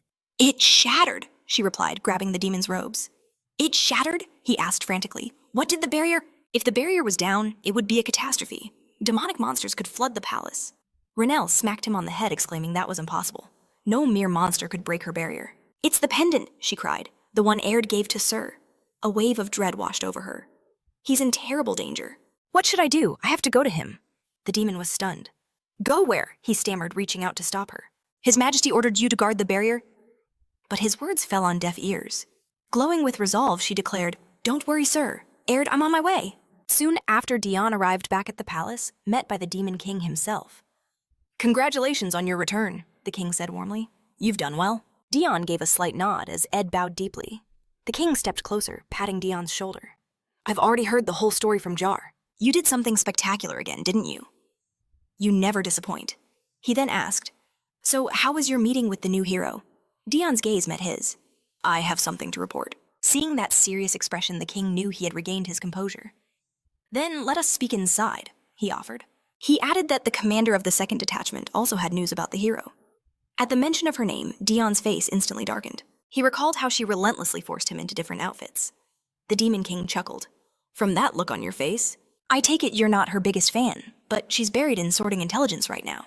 She won't be leaving her office for some time. So you can rest easy. Now go change and then come see me." Dion remained silent, his face an indifferent mask. He entered the castle as commanded, changed his clothes, and made his way to the office. His Majesty tossed a stack of documents onto the table. "Take a look at this first," the king said. "There's something intriguing in there." Dion picked up the papers, his eyes scanning the pages. Rage began to boil within him, when suddenly Renelle's voice shattered his concentration. His eyes flew open. "Where am I?" "The Demon King's castle," he thought, bewildered. "When did I get back?" Just moments ago he was on the battlefield. He looked down to see a sniffling Renelle. "I'm so glad you're safe," she sobbed, throwing her arms around him. He stood there, completely confused. What was she talking about? His last memory was trying to drink himself to death. He'd chugged an entire bottle. Or had he passed out after just one? Had his tolerance gotten this bad? His liver was supposed to be his only healthy organ. Renelle hugged him tighter, explaining, "The pendant I gave you, it shattered. So I rushed to the battlefield, but they told me you had already returned. It's such a relief I found you as soon as I got back." Horror washed over Dion. The pendant. It was supposed to negate his death one time. If it broke, did that mean he had actually died out there? Renelle looked up at him, her eyes shining. "And you pushed back the new hero. You defended the Demon Kingdom's territory." He felt a pang of shame assuming he'd just gotten drunk and caused a scene again. Maybe it was finally time to quit drinking for good. That's when he noticed the crumpled parchment in his hand. He smoothed it out, revealing a portrait. A portrait of the hero Cruel Heart. The name triggered a dramatic shift in his demeanor. A chilling grin spread across his face. A name he could never forget in a million years. The man he couldn't help but love, his older brother. His mind flashed back to the day Cruel found him, committing murder. The door creaking open, his brother's face darkening with horror. On the floor lay the bodies of a man and woman he knew all too well, and beside them sat Dion. He called out his brother's name. The hand that plunged the dagger into the corpse trembled. Tears streamed down his face. Hearing his brother's voice, he looked up in shock, extending a bloody hand to him, begging for help. But Cruel drew his sword. Biting his lip, he swung. His younger brother cried out for help again, but seeing the blade approach, his voice filled with confusion. Then there was only blood. Remembering this, Dion scowled, crushing the parchment. "This makes me a hero," he sneered. "Since when?" He patted Renelle on the head. She called out his name in surprise. He walked right past her, offering a clipped apology. "Forgive me, I have things to do." She touched the spot where his hand had been telling him to be careful. Just then, another demon approached, her. "The commander of the Zero Squad is truly terrifying," he said. "Why do you think he suddenly got so angry? Are you all right?" Her face darkened for a second, then instantly brightened with delight. "The wicked Sir Erit is just so hot." The demon stared at her dumbfounded, then smiled wearily. He really needed to quit this job. Dion finally reached his room and collapsed on the bed, staring at the parchment again. He cursed the Emperor. Did he know? Did he know everything and still make me a hero? He gritted his teeth, his voice laced with venom. Of all the times for this to happen, seeing that parchment brought the memory back. He was in the Demon King's office. He'd asked if the time had come to return to the Empire. Dion had agreed. "With your permission, I'll also investigate the new hero." The king had nodded. "They will grow suspicious if you are gone for too long." Then the king touched his own collarbone, and a brilliant purple flash appeared at the point of contact. On Dion's body, a seal materialized. Tracking magic, a kind of insurance. The Demon King waved a hand. "Let me know if you find anything useful." Dion stood straightening his shirt. The king's words echoed in his mind. Commander of the Demon Kingdom's Zero Squad, and hero of the Empire. That was their twisted conversation. He touched the seal, wondering why he had to act as a spy for the Demon King. The mark on his body proved this was no dream. He knew that he lost his memories when he was under extreme stress. It happened every time. He shouldn't worry about it, but how could he possibly not? Suddenly a knock on the door. The voice of his deputy announced his arrival. Dion permitted him to enter. Ed approached. "I heard from His Majesty that you are heading to the human world today." Dion rose from his bed. So the king had told him. He confirmed his deputy's words. "It's time to return. I also need to find something out for myself." "Was there something you wanted to tell me?" Ed looked at him uncertain. He wanted to tell him about the king's offer. He remembered their recent conversation. The moment he had crossed the threshold of the office, the king had asked, "How would you feel about becoming a squad leader?" Ed was completely stunned. "Is it because the 9th commander's position is now free?" The king confirmed his guess. "Until this moment, all positions were occupied. Therefore, you were appointed deputy commander of the Zero Squad. But with your skills, you are more than worthy of a commander's title. I am offering this position to you first. What are your thoughts?" Ed looked down, his mind racing. While serving Sir Erit, he had managed to forget that this was the very position he always wanted. He'd asked, "If I become a squad leader, what about my duties as deputy commander of Squad Zero?" The king replied, "Then I would have to hire someone else, the one who ranks next after you in terms of skills. But trust me, I'm not trying to push you. I will give you time to think. But if you refuse, the offer goes to someone else. Will you be happy with someone weaker than you as your boss?" Ed started to object, but Dion's voice pulled him from his thoughts. "Ed, did the Demon King say something to you?" He wondered, were you scolded for drinking? Ed remembered his burning desire to tell him, but he decided against it. Shaking his head, he said that nothing had happened. He smiled. "Since you are leaving, I will have the cook prepare food for your journey." Dion thanked him. He could tell his deputy wanted to say something, but he had no intention of pressuring him. At that moment, another demon entered. "Your carriage is ready." Dion replied that he was leaving now. As he went to the door, he turned back. Take care of yourself until I return.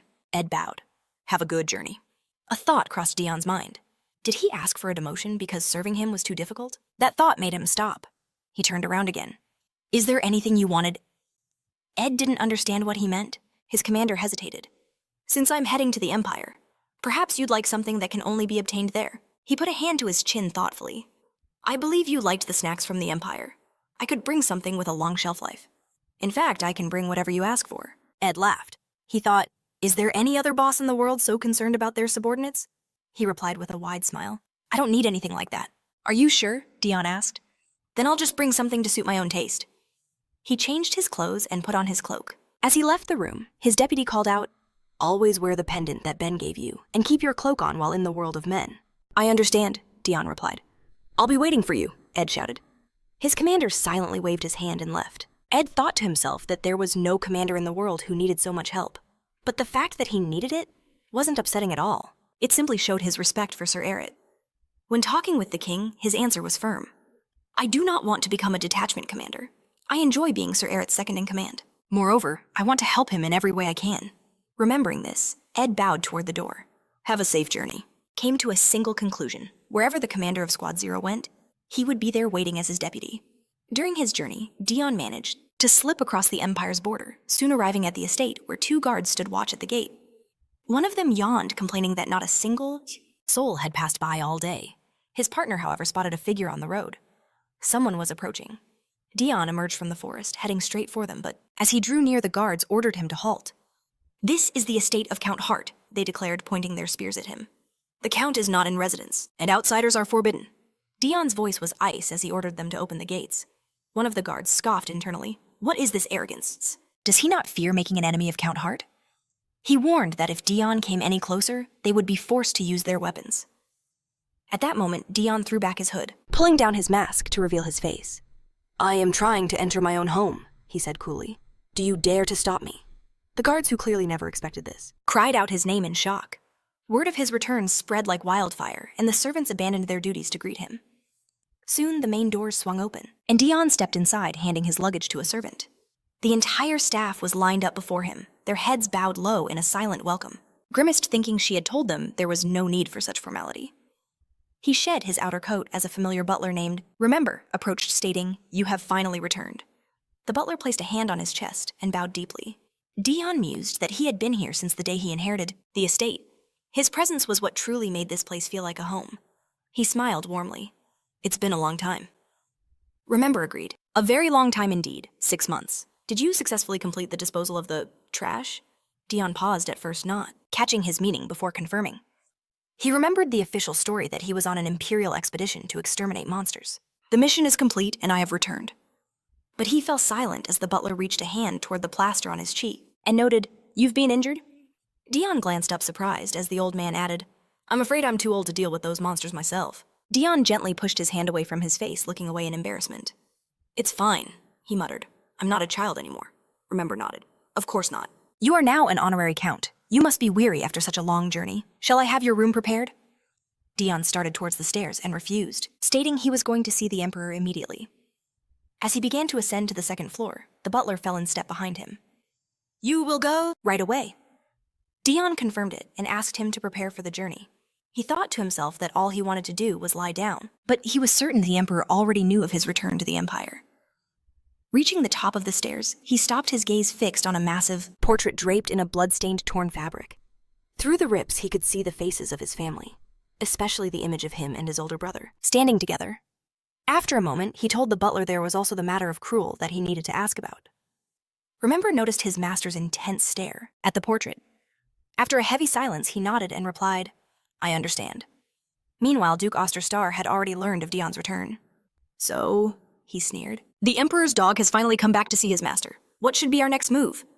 He glanced at Cruel, who stood beside him. Your little brother has returned, Cruel replied coldly. I will make a request to the Assassin's Guild.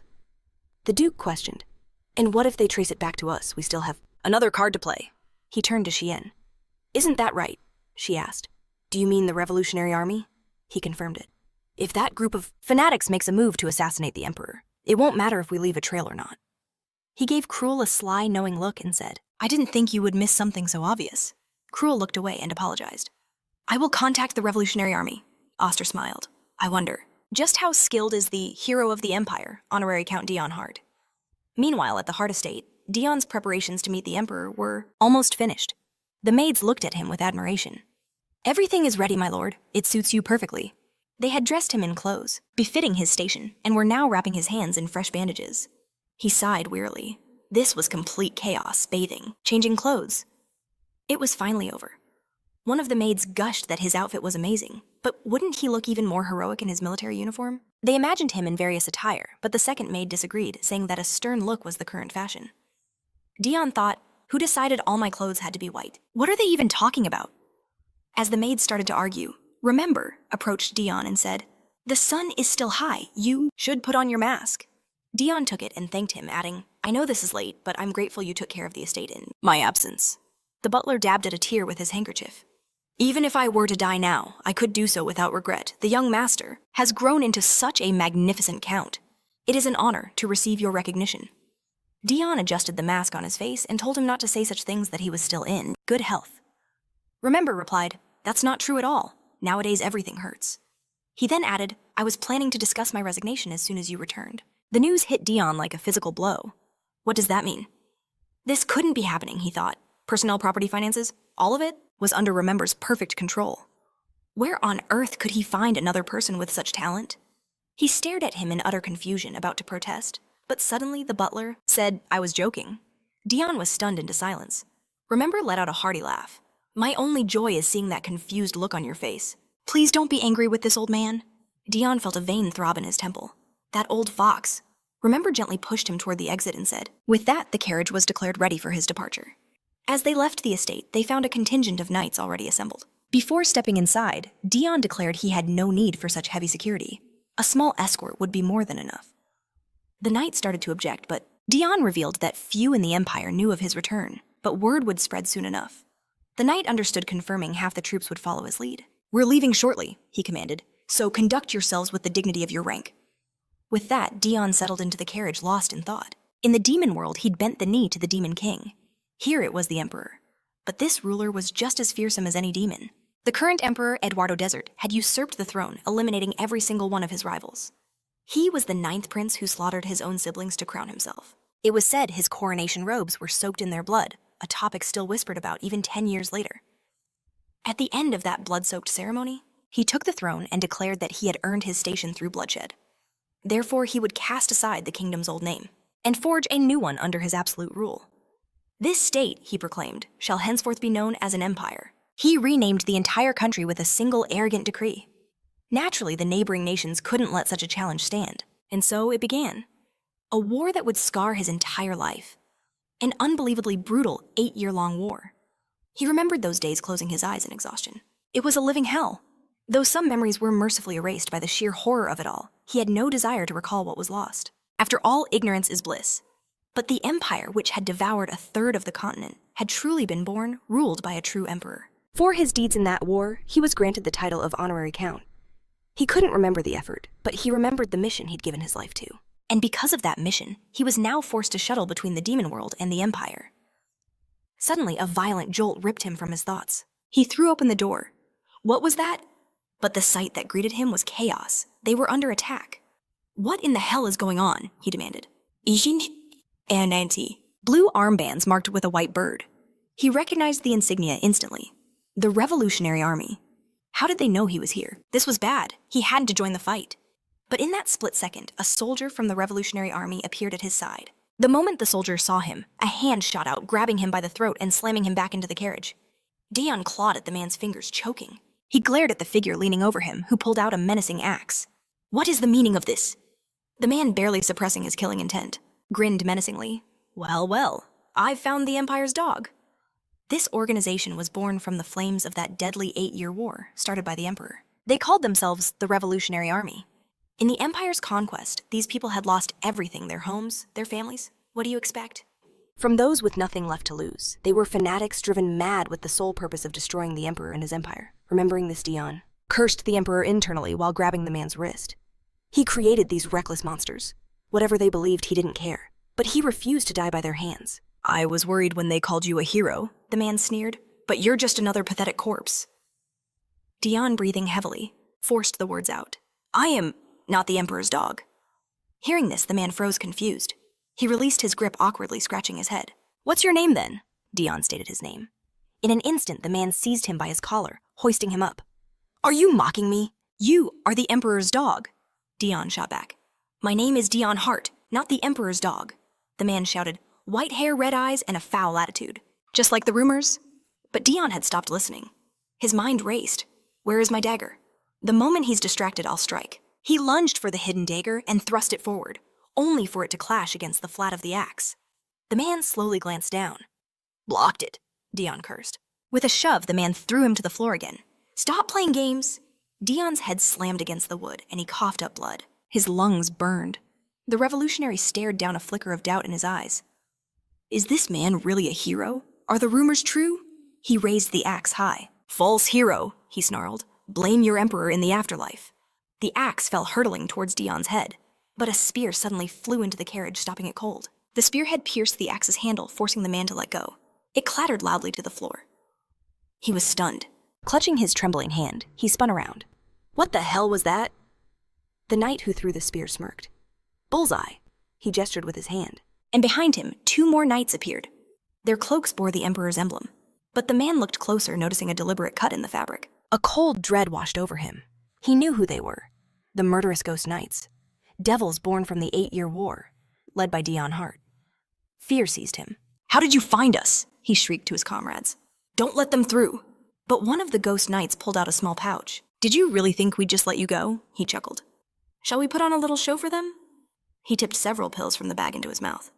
The revolutionary's blood ran cold. He knew what made them terrifying wasn't just their skill. It was that they possessed absolutely no sanity. After taking the pills, the ghost knights' appearances twisted.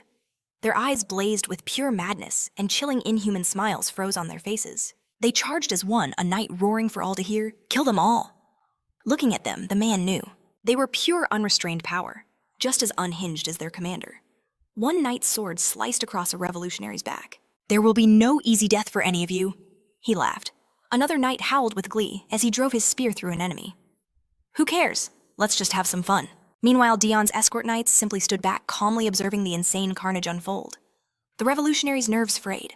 If we fight them head-on, we're finished. I need to end this and get out of here. But suddenly, his face contorted in agony. He looked down at his hand and saw Dion's fingers digging into his wrist nails, tearing into his flesh. He let out a piercing scream reflexively, hurling Dion against the carriage wall. Breathing hard, the man released his axe, raising a trembling hand to the wound as he watched the blood pour out. In horror, he gasped that Dion was a madman. Rising with a chilling smile, Dion replied. He'd meant to rip it off completely, but he was still too weak. He gripped the axe with both hands, hoisting it high. Since you're so unwell, he declared, allow me to grant you a swift end. The man turned, wanting to spit one last insult, but he never got the chance. Dion brought the axe down in a fatal arc, and his body tumbled from the carriage. The Revolutionary Army soldier who witnessed it was frozen in awe, not fear. As Dion stepped out, a knight standing nearby joyfully called out, Captain! Dion silently tossed the axe aside. His gaze fell upon the corpse, and he moved closer, thinking, he's already dead. He reached for his dagger. He wondered, should he continue? No. This wasn't enough. He needed to make an example so that no one would ever dare to attack him again. Kneeling over the corpse, he pulled out the blade, thinking he couldn't stop now. He plunged the dagger straight through the man's head as blood sprayed into the air. He raised it again, needing just a little more to ensure no one could ever forget this scene. He struck again, and then again, and again, a wide, terrifying smile spreading across his face. A ghostly knight pulled his sword from an enemy's body. So, this is our captain, he muttered, utterly ruthless. His comrades, sitting on a pile of corpses, asked if it seemed like he didn't even need them. The first knight glanced at Dion's personal guard and questioned what he was talking about. He brought these scumbags with him, he said. Without them, we would have been in real trouble. Hearing this, one of the escorts guiltily looked away. His grim work complete, Dion stood and demanded to know what they were doing. He glared at the survivors with a mad glint in his eyes. There are still enemies left. Kill them. The two remaining revolutionary soldiers found themselves cornered by the ghostly knights who were closing in fast. One of them collapsed to the ground in terror. The second still clutched his sword, but he trembled uncontrollably as the knights descended upon him. As the sun finally sank below the horizon, the carriage approached the imperial palace. The guards spotted it, and one of them asked why it was so dirty. His partner squinted, his eyes widening in shock. That's not dirt. It's blood. The carriage came to a halt at the entrance. Dion stepped out and strode toward the palace doors. A guard intercepted him, declaring, "This is the Imperial Palace." You cannot enter without permission. Dion stated his name and said he needed to see His Majesty at once. Hearing his name, the guards gasped in surprise. "Our apologies," one of them stammered, thinking he knew His Majesty had given the honorary Earl Dion Hart permission to visit any time, but not like this. "Where is His Majesty now?" Dion asked. The guard replied excitedly, "He's in the banquet hall." Dion questioned why he was there. The guard answered that a banquet was being held to celebrate the debut of a new and successful hero. Dion didn't let him finish, a wide smile spreading across his face as he asked, "A new hero? I assume my older brother is here too." Meanwhile, in the banquet hall, Cruel knelt before the emperor, who asked, "So you have returned? Reclaiming the lands the demons stole, this is incredible." Cruel bowed his head and replied that he was only doing his duty. After that, he stood up and Eduardo, rising from the throne, raised his glass. "Today," he declared, "we celebrate the birth of a new hero. Cruel Hart, I congratulate you on your debut, so please enjoy the festival." But his speech was cut short as the doors to the banquet hall burst open and a figure strode inside. The ladies were terrified by his appearance. One of them screamed loudly that he was covered in blood. Dion walked toward the emperor as one of the nobles sneered. "I don't know who that is, but he is incredibly rude." Someone else asked, "Is it hard to see, or does he have red eyes and white hair?" The members of the imperial family stared at the count in surprise, and the princess covered her mouth in shock. One of the nobles asked if this was the honorary count, Dion Hart. Leaving bloody footprints behind him, Dion reached the place where the emperor was. He paid his brother no mind, walking past him as Cruel glanced sideways at him without turning around. Dion chuckled, thinking it seemed his dear brother had somehow gotten a hold of a hero fragment. He approached the emperor and knelt before him, calling him the radiance of the empire. He removed his hood and looked up, saying that his servant was greeting the emperor. The nobles began to whisper, telling the others to look at all the blood. A lady covered her face with a fan and said they call him a vampire count. She wondered if the Hart family actually adopted and raised a vampire. The man next to her whispered that he heard Dion was bullied as a child and asked if she thought his family was wary of him. Eustace stood among the nobles at a column looking at Count Hart. He smiled, thinking he had returned, alive. What incredible perseverance. Eduardo at this time glanced toward the nobles. When he noticed the Duke, his gaze became stern. He returned his attention to Dion and said with a smile that they hadn't seen each other for a long time. He said he could come to him whenever he wanted, but he came here completely covered in blood and interrupted the banquet. What kind of disrespect is this? Dion bowed his head again and asked for his forgiveness, saying that there was an ambush on the way. Eduardo repeated, "Ambush? But who dared to attack a hero of the empire?" He thought it was a good thing he had sent knights to accompany him. Dion remained silent on the question. The emperor put his glass on a tray and said that it seemed he had something to tell him. "Why don't we choose a more private place for me to listen to you?" After that, they moved into a room and sat on a sofa and talk. Eduardo asked, "Did you say there was an ambush? I can see it by your appearance. I have no doubt that this is the work of the Revolutionary Army. Sick idiots. Are you feeling well, or should I call a doctor?" Dion replied indifferently that he was fine. The emperor thought that he was a hero of the empire, Yet everyone looked at him with such negativity. Fools! Who else could reach the same heights as Dion in the vanguard during the 8-year war? he accomplished his most monumental feat. And when he left as the hero's partner, he was able to retrieve his corpse, which no one else could do before a hero was defeated. Those defeated by a demon king are usually left as fodder for his minions. So if Dion had failed, the so-called hero would have met that very same fate. A truly incredible feat. But his victory came at a cost. The emperor asked, "Have you figured out how to break the curse?" He was referring to the seal of the demon king.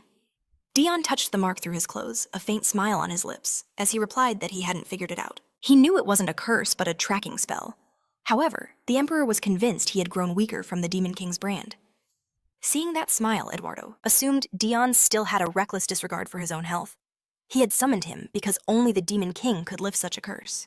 He took a sip of tea. "In that case," he declared, "I believe you must return to the demon realm." Although he feigned displeasure at sending him to such a Terrible place, Dion knew the truth. He was being used as a spy in the Demon King's castle, a fact the emperor would never admit directly. "What is happening in the castle these days?" Eduardo pressed. Dion replied that nothing was new, but then he hesitated. The emperor leaned in. "But..." Dion revealed he had encountered an assassin, one sent by the emperor himself to the castle with the mission to kill him. Even if he was a simple pawn, he stated, he was once a hero candidate. Why send him to the demon realm? Eduardo dismissed the boy as garbage, who discredited the very title of hero. He had assumed he would die long before ever reaching his destination. But apparently the hero fragment had kept him alive. Thanks to him, however, your status in the castle has certainly been strengthened. Commander of the Zero Squad, the Demon of the Ashes. He listed the titles asking, "Is this true?" Hearing this, Dion grew tense. He realized the Emperor knew far, far too much. He rose from the sofa and bowed, deeply pleading for forgiveness. "I had no opportunity to refuse his offer," he explained. The Emperor just smiled. "Everything is fine," he replied smoothly. "I didn't say this to accuse you. The more they accept you, the easier it will be to receive information. To be accepted even in the demon realm. You are a true talent indeed. Now what you really wish to ask, this is your last chance." Dion paused, the air thick with tension. He spoke his brother's name.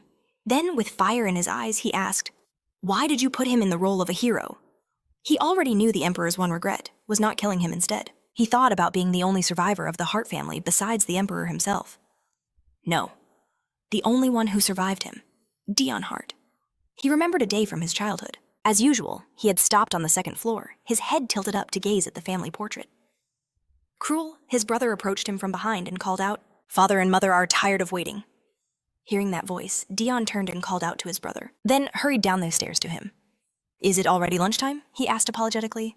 Cruel simply replied that it was fine, but they needed to hurry. Dion grabbed his hand, his voice filled with worry. "What if you get punished because of me?" His brother stopped pulling his hand from Dion's grip. He brought it to his own chest, stating coldly, "You're dirty. I just returned from training."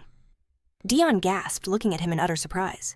He forced an awkward smile and apologized, thinking to himself that he wouldn't have minded even if his brother's hands were filthy. Cruel headed down the corridor, and Dion ran to catch up, asking him to wait. He was always too fast. He could never keep up. But suddenly his brother stopped and Dion crashed right into his back. Cruel paid it no mind and turned around. "You must really like the family portrait," he observed. "You look at it all day long." Dion was delighted, confirming his words with a bright smile. "Whenever I look at it," he said, "it feels like it's telling me that we are a family." Cruel's expression soured. "It's just a drawing." Dion looked away. He awkwardly scratched the back of his head, about to say something more, but Cruel was already walking away, his words cutting through the air. "You shouldn't wander around. Stay in your room." Hearing this, Dion clenched his small hand into a fist. In his heart, he cried out a truth he could never speak aloud. He always felt so lonely. He remembered the hushed whispers of two maids discussing him. One of them had asked, "Aren't the second young master's red eyes frightening?"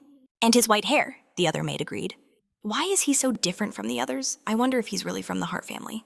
Hiding around the corner, he listened to their poisonous words. But whenever he looked at that family portrait for just a moment, he could feel like he belonged. He wished he had been born with green eyes and black hair just to match the rest of them. Lost in these thoughts, he and his brother arrived at the dining room where their father sat waiting. "You're late," he said sternly. "Didn't I tell you to hurry? We have to attend the imperial family's banquet today." His wife called out worriedly to her youngest son. "Dion, are you not feeling well again? It would be terrible if you got sick on your return. Shouldn't you just stay home?" "I want to go too," Dion replied. His mother wanted to protest, but her husband silenced her. "Calm down. Dion can't stay at home forever." She exclaimed, "How can I not worry? What if something happens to him when he's already so weak?" He gave her a dissatisfied look. "So you're suggesting we lock him up forever? We have never shown his face to the Emperor, and all sorts of rumors are circulating. This can't go on." He turned his sharp gaze to his youngest son. "Do you understand all this? You must always be on your guard when you are away from home. No one should know about your shortcomings." That word, shortcomings, stuck in little Dion's head for a long, long time. He hung his head sadly. "I will keep it in mind." He was sure his parents were unhappy with him. An appearance that was different from theirs and a weak body. In their famous family, these were huge flaws. Suddenly, Cruel called out to his father. "I heard you've hired a new sword master." Dion looked up at him in shock. Did he change the subject? For him? No, that couldn't be. His brother didn't care about anything that happened around him. His father confirmed it with a smile. "I did it because your skills are improving so quickly. It's quite difficult to find a great master." His wife smiled warmly. "Despite those words, you enjoyed looking for a candidate, didn't you?" Dion noticed how the atmosphere in the dining room changed as soon as his brother spoke. His brother was truly amazing. But since Dion was not the most outstanding child, he felt a crushing loneliness even when they were all together. And he knew this loneliness was entirely his fault. His gaze fell to the floor, heavy with a sorrow he couldn't name. He tried to convince himself that it was fine. He was part of the family too. If he just tried, he could do it just like his brother. Then surely his family would love him. Soon, the entire family departed for a banquet at the Imperial Palace. While Dion wandered the grand hall alone, a voice called out to him. He turned toward the sound. 3 boys approached him with cruel smirks asking if he was Dion Hart. Realizing they were talking to him, he was taken aback. A spark of joy ignited within him at the thought that someone was finally speaking to him. It was the first time he'd ever spoken to someone his own age. He greeted them with a hopeful smile, his heart pounding. But what if he made a mistake? The boy asked why he was all alone. Dion replied, That his family went to see his brother's swordmaster. The boy sneered, Without you, do you really not get it? A cold dread began to creep over Dion's face. falling. The boy continued, Everyone already knows you're the black sheep of the Hart family. Is it true they keep you locked away? Dion quickly replied that. Of course that wasn't true. He had just been sick a lot. The boy moved closer, his voice a venomous whisper. You're lying. He leaned in his face inches from Dion's a nasty Grin twisting his lips. You're a dirty reject. That white hair and those red eyes, they're terrifying. Even your own family can't love a freak like you. They abandoned you, he hissed. You're a monster. Hearing those words, Dion clenched his teeth. He couldn't take it anymore. He snapped, swinging his fist into the boy's face. He clutched his hand, red from the blow, into a fist. Fighting back tears, he yelled, Stop it! Why are you talking nonsense when you don't know anything? My family loves me. The boy's face contorted with fury. He struck back with a vicious blow, shouting, How dare you! Dion crashed to the floor as the boy crouched over him. He grabbed Dion by his clothes, punching him in the face again and again. Do you think you're a member of the Hart family just because you share their last name? He snarled. You're a monster. You're just a mistake. The capillaries in the boy's eyes turned red with rage as he relentlessly beat him, screaming, You're a monster who was abandoned by your own family. Dion screamed in his thoughts. That's not true. I'm not a monster. Another boy saw things were getting out of control and grabbed his friend's shoulder, telling him to stop. The beating ceased, but a massive bruise was already blooming on Dion's cheek and blood was pouring from his mouth. He thought about his family. And in that instant, he heard his brother's voice calling his name. He looked to the side and saw Cruel running toward him through the crowd of nobles, his face a mask of worry.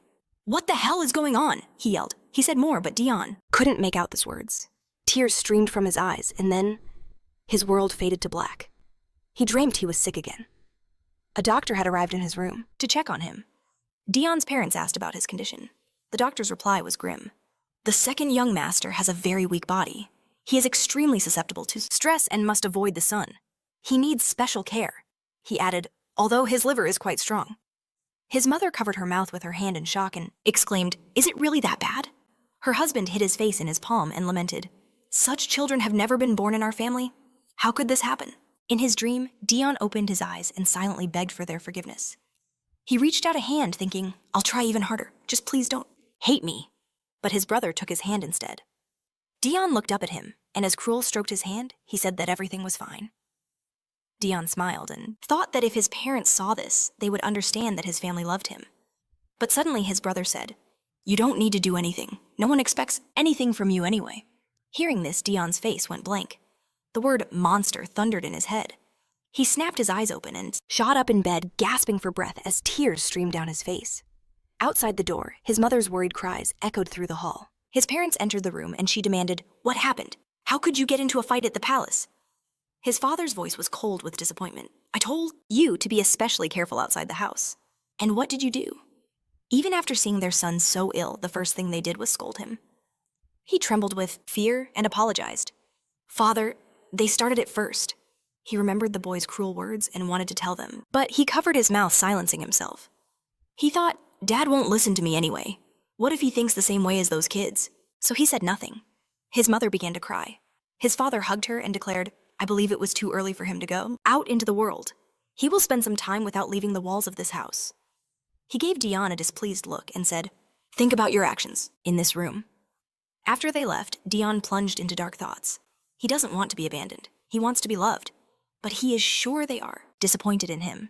He can't get into trouble anymore. He needs to try harder to overcome his weaknesses.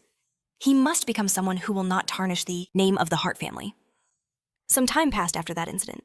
Servants passing his room would whisper, Does the young master still not leave his room today? Another servant would confirm it, saying, It's so sad to look at him now. He tried so hard, but who would even acknowledge him? Dion, meanwhile, was at his desk, studying intensely. Suddenly, he was interrupted by the sound of his family's laughter coming from the street. He went to the window and pulled back the curtain. In the garden, he saw his parents and his older brother walking together, smiles on their faces. Watching them, a bitter envy began to rise in Dion, but he quickly shoved the feeling aside.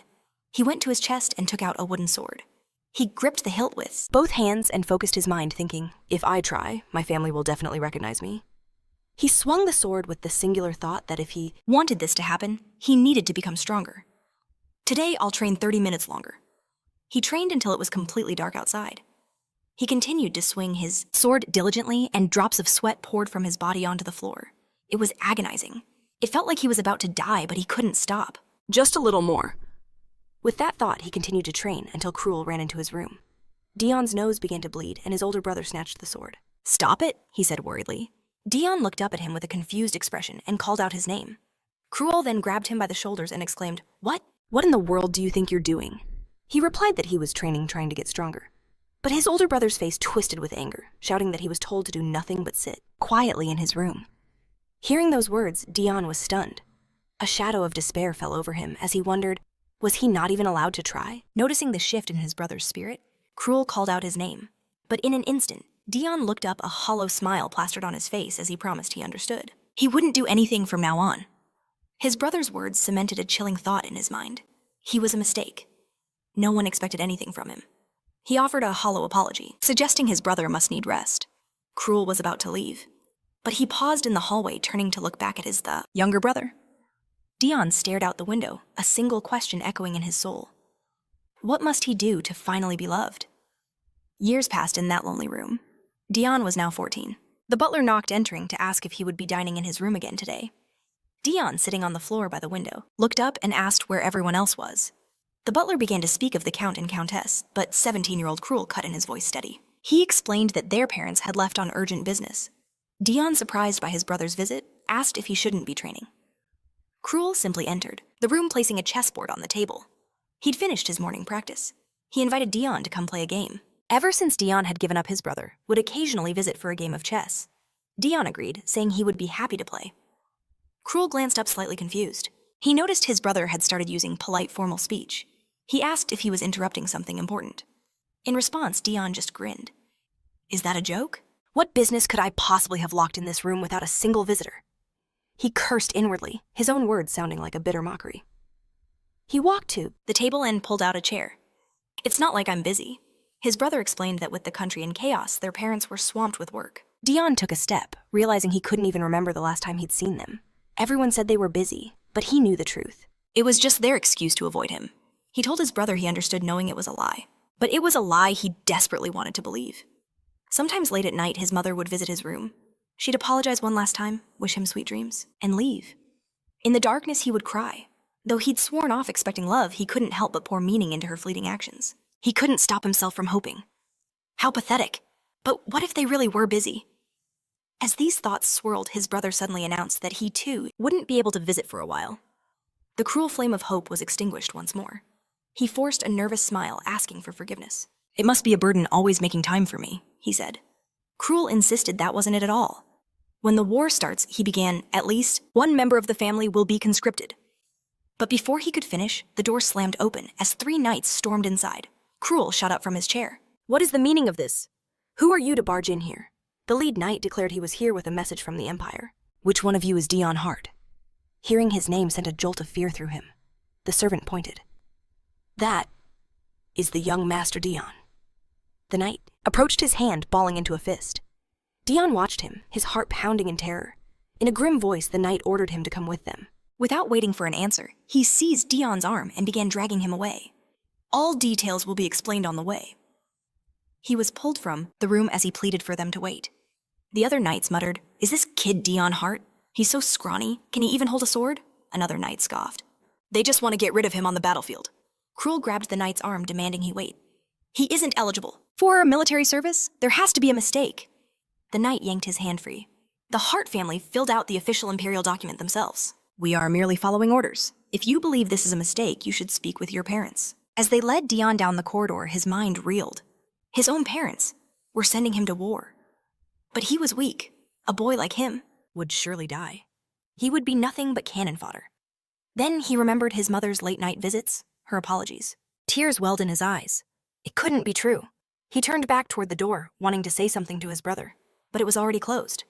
He was gone. Dion's face fell into shadow. Did they all want him to die? Because he was the mistake, the shame, that tarnished the Hart family name. A bitter, broken laugh escaped his lips. In the end, his family had truly thrown him away. When they arrived at the gathering point, a sword far too huge for his frame was thrust into his hands. A soldier announced they would soon be sent to the front lines. If you don't want to die, get stronger. Dion grimaced, the weight of the sword feeling impossibly heavy. Soon everyone learned of his lineage.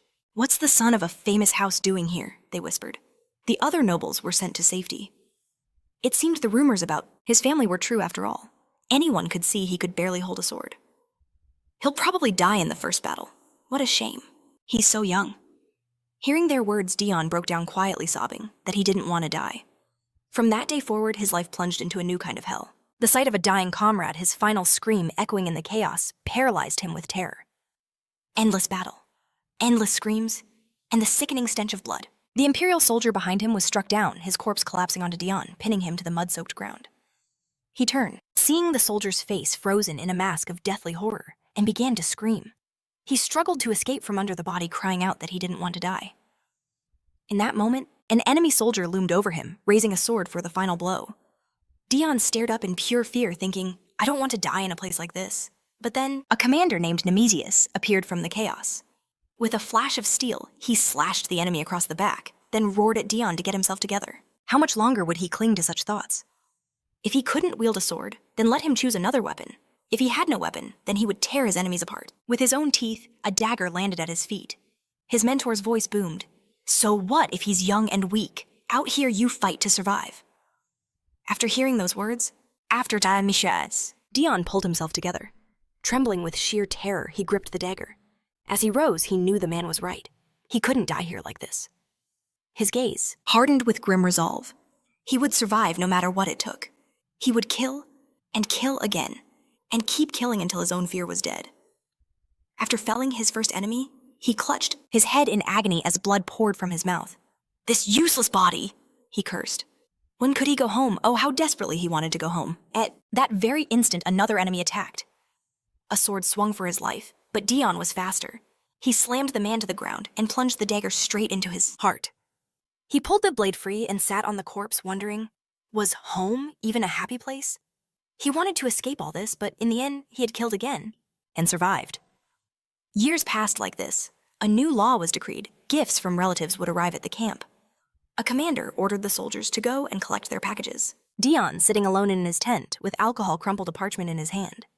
Could they have possibly sent something for him? This was the first he'd ever heard of such a thing. The soldiers nearby were overjoyed. One man wept, showing a letter to his comrades. Look, it's from my daughter, her first letter since she learned to write. Another soldier laughed, saying these things gave them strength. Another spoke of his mother's home-cooked food and how much he missed her. Listening to them, a bitter, mocking smile twisted Dion's lips. Was there still a glimmer of hope inside him? Of course not. There wasn't a single gift with his name on it.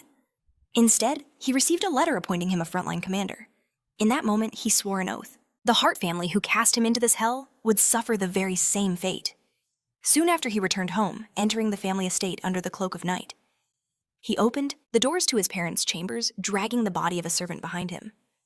Upon seeing him, his father shielded his wife with his own body. Dion tossed the corpse aside.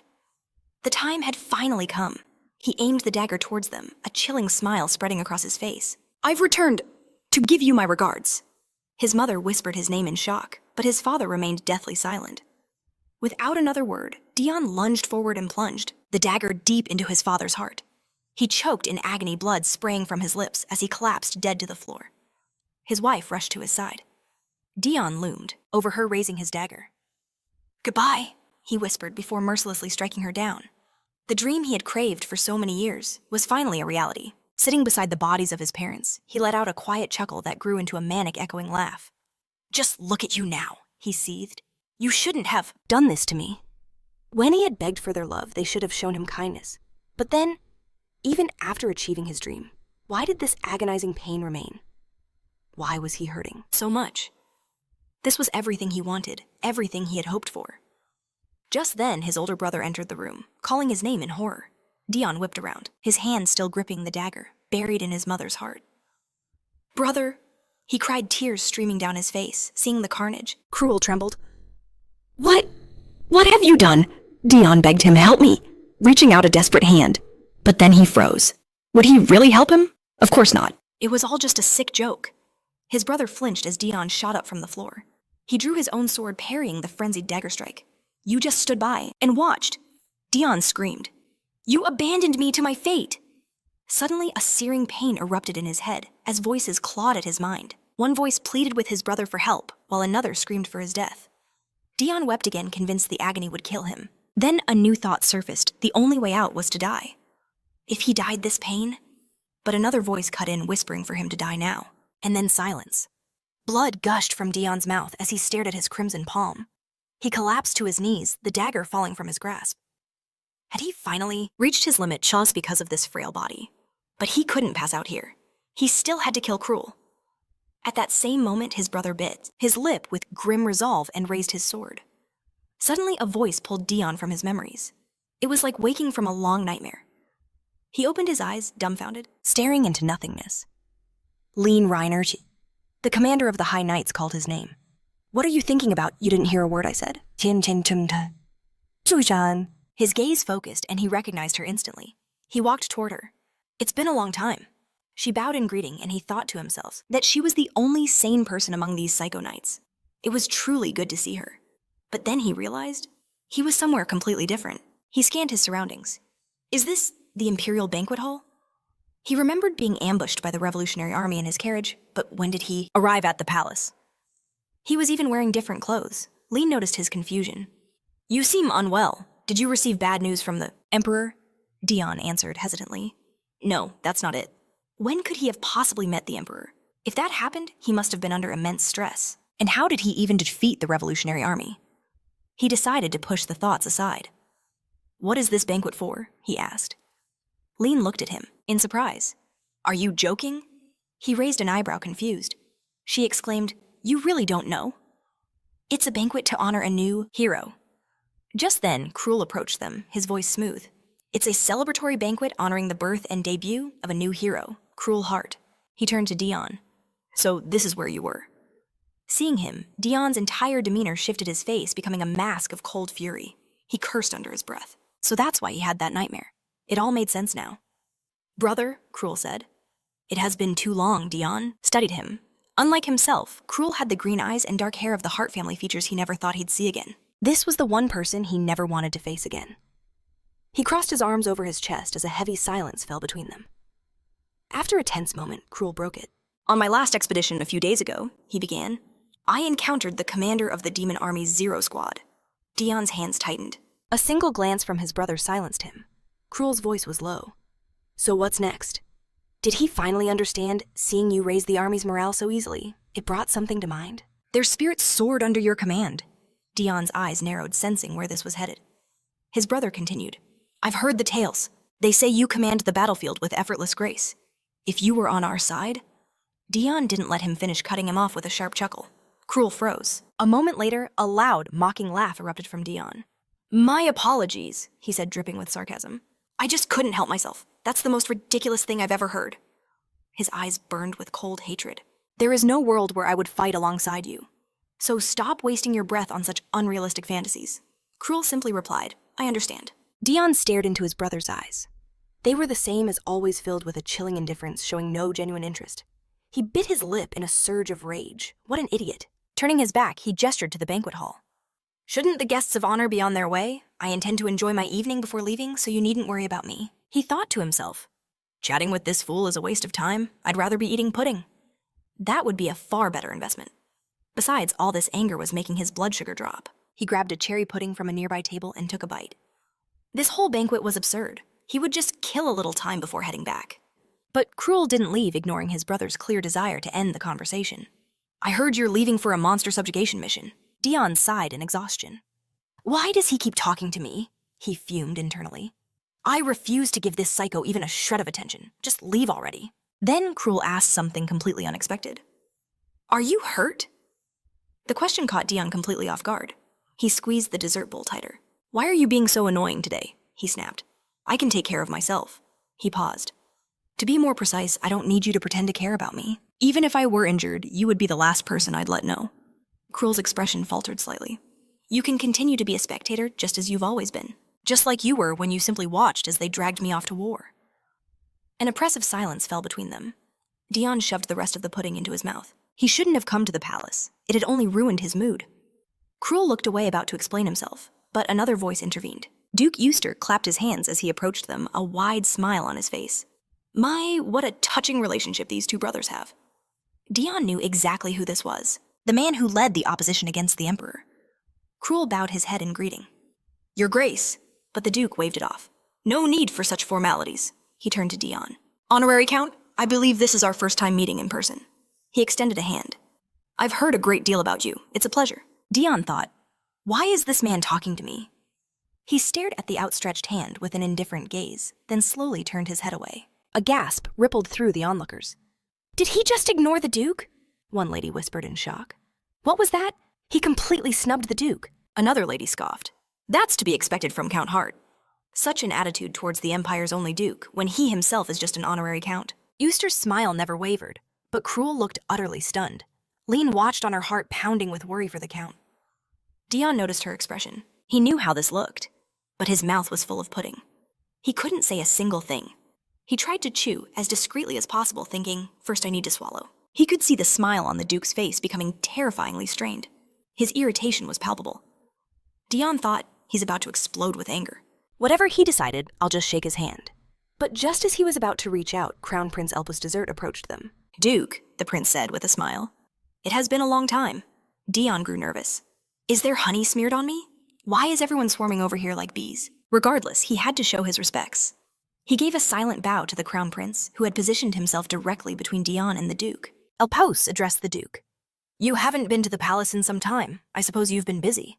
Dion was shocked that the prince was standing right in front of him. The Duke bowed. "My apologies, Your Highness." Elpus smiled back. "No, it is I who should apologize. It was presumptuous of me to wait for you. There must have been good reasons." Though he smiled, his inner thoughts were cold. This cunning fox. Why is he circling Count Hart the moment he arrives? His gaze became deadly serious. A thought flashed through his mind. I will not sit by and watch this happen. He clenched his hand into a determined fist. He was inflamed with the desire to protect the Count.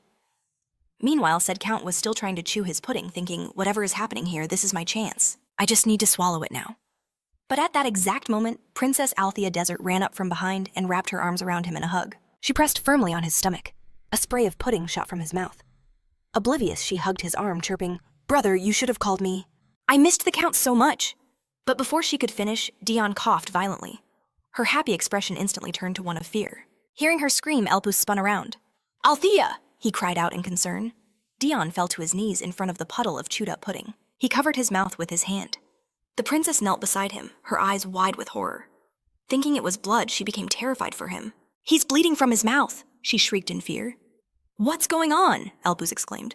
"Call the imperial doctor quickly." Dion looked at the pudding and remembered the princess's fatal blow to his stomach. "A doctor isn't needed," he choked out. "It's not blood." But before he could explain, Lady Lean rushed forward, covering his mouth with a handkerchief. "Don't speak," she said anxiously. "This is my fault. I didn't realize the state you were in." Because of this misunderstanding, Dion was about to tear his hair out. "It's not blood, it's pudding," he screamed in his mind. "Will someone please listen to me?" Just then, the commotion attracted the attention of the Emperor himself, who approached to see what was happening. And at that question, a new voice echoed. Dion cursed inwardly, recognizing it instantly. The Emperor had arrived, and with him, General Nemesius, the first hero of the Empire. Althea bowed her head in guilt, confessing to His Majesty that it was her fault. The Count was bleeding because her joy was so overwhelming she couldn't control her strength. Edis pleaded for the Emperor's forgiveness, promising to reprimand the princess later. "Enough," Eduardo commanded. "The Count is a hero." He couldn't have him coughing up blood from a princess's embrace. He was ambushed en route to the palace. This had to be an internal injury from exhaustion. Dion thought to himself, that's not it. They were sensitive to the scent of blood. But the banquet hall was filled with so many perfumes, the smell was completely masked. The Emperor questioned why they hadn't called for the imperial doctor. He assured him not to worry. Dion nervously insisted he was fine, truly. He knew he had to explain himself before this misunderstanding spiraled. Adis remarked that his constant refusal was making him believe it was the Demon King's curse. The Emperor replied, "To be honest, if it were a curse, not even the imperial doctor could help." Leanne asked Dion if he could manage, and he insisted he was fine. What could he even say in this situation? Since things had gone this far, he decided he would just pretend to be unwell and leave. He'd already met the Emperor and achieved his goal. He could go home. He wasn't sure if it was stress, but he genuinely felt sick. He turned to His Majesty. With a bow, he announced his departure. I apologize for not being able to stay until the end. But before he could finish, his vision began to blur. He staggered, a wave of dizziness washing over him. Seeing this, the Emperor reached out a hand, calling his name in concern. Just as Dion lost his balance and started to fall, a hand shot out, grabbing his arm and steadying him. He turned his gaze toward his savior, thinking, I'm saved! He started to thank them, but froze. It was his brother. Fury flared within him, and he violently shook Cruel's hand away. He glared up at him with a cold, indifferent gaze. Dion clenched his jaw in anger. I don't need your help, he seethed. He cursed silently. Why was he acting like this? During their 8-year war, this man was the target of his unending hatred. How dare he pretend to care now? The Emperor placed a hand on his shoulder, interrupting his thoughts. Dion turned as the Emperor spoke. It's obvious you're unwell. You should go home. Dion realized he was being dismissed. Normally this would be an insult, but for him, it was a gesture of tact. He couldn't hold on here much longer. He and Leanne headed for the exit, apologizing one last time. In that case, I'll take my leave. As the doors closed behind them, his brother's gaze lingered on the exit. Duke Euster noticed it. Cruel appeared indifferent, but there was a flicker of concern in his eyes. Seeing this, the Duke understood something and smirked. Time passed, and they found themselves walking in the Imperial Garden. Euster commented, The Emperor is certainly tolerant of Dion Hart. How dare he act that way towards the guest of honor? The Emperor defended him. He was clearly unwell. How could anyone reprimand him for his rude behavior? He stopped and turned to Cruel. And you were far too merciful to your brother. Cruel replied that he simply wished to avoid spoiling the mood in front of the esteemed guest. The Duke smiled. Don't worry, I understand perfectly. He knew why Cruel was truly seeking him out. That day, he'd come with a request for sponsorship. An unfortunate man who lost his family at the hands of his own younger brother. Cruel had promised, if you sponsor me, I will become the greatest sword in your hand. Euster agreed, saying he wasn't foolish enough to refuse. A faithful dog who came to him begging. But I am curious, he'd said. Why me? He thought if he merely wanted to survive, there were countless other paths. And yet, of all people, he chose him. He couldn't tell if he was brilliant or a fool. Cruel had answered, this way I could be certain that I could protect. Recalling this, the Duke said, I always wondered what it was you wanted to protect. But today, I finally see it. You want to protect yourself. From Dion Hart. That's what you've always wanted. Cruel looked down, confirming it with his silence. Euster turned and walked on. In that case, our paths align. The Emperor's loyal dog must be eliminated. Cruel agreed. The Duke thought, to be honest, him being the Emperor's dog is hardly the main reason. His instincts screamed that Dion was the greatest threat to the Empire. He would kill him no matter the cost. Sometime later, Dion arrived back at his estate. He stepped out of the carriage with a weary expression, looking around. Leanne approached, asking if he was certain he didn't need any help. He walked toward the manor, scratching his head. I'll be fine once I get some rest. But suddenly, the acrid smell of smoke hit him. He stopped dead, staring at the estate in shock. He saw knights ahead standing in the main courtyard, which was engulfed in a raging inferno. Everything was fine when I left, he thought. Why is it all on fire? He looked closer at the knights. He was stunned. They were the highest-ranking knights. What are they doing here? Am I imagining this? He squeezed his eyes shut. He told himself it was just an illusion from all the stress. But he couldn't deny the truth.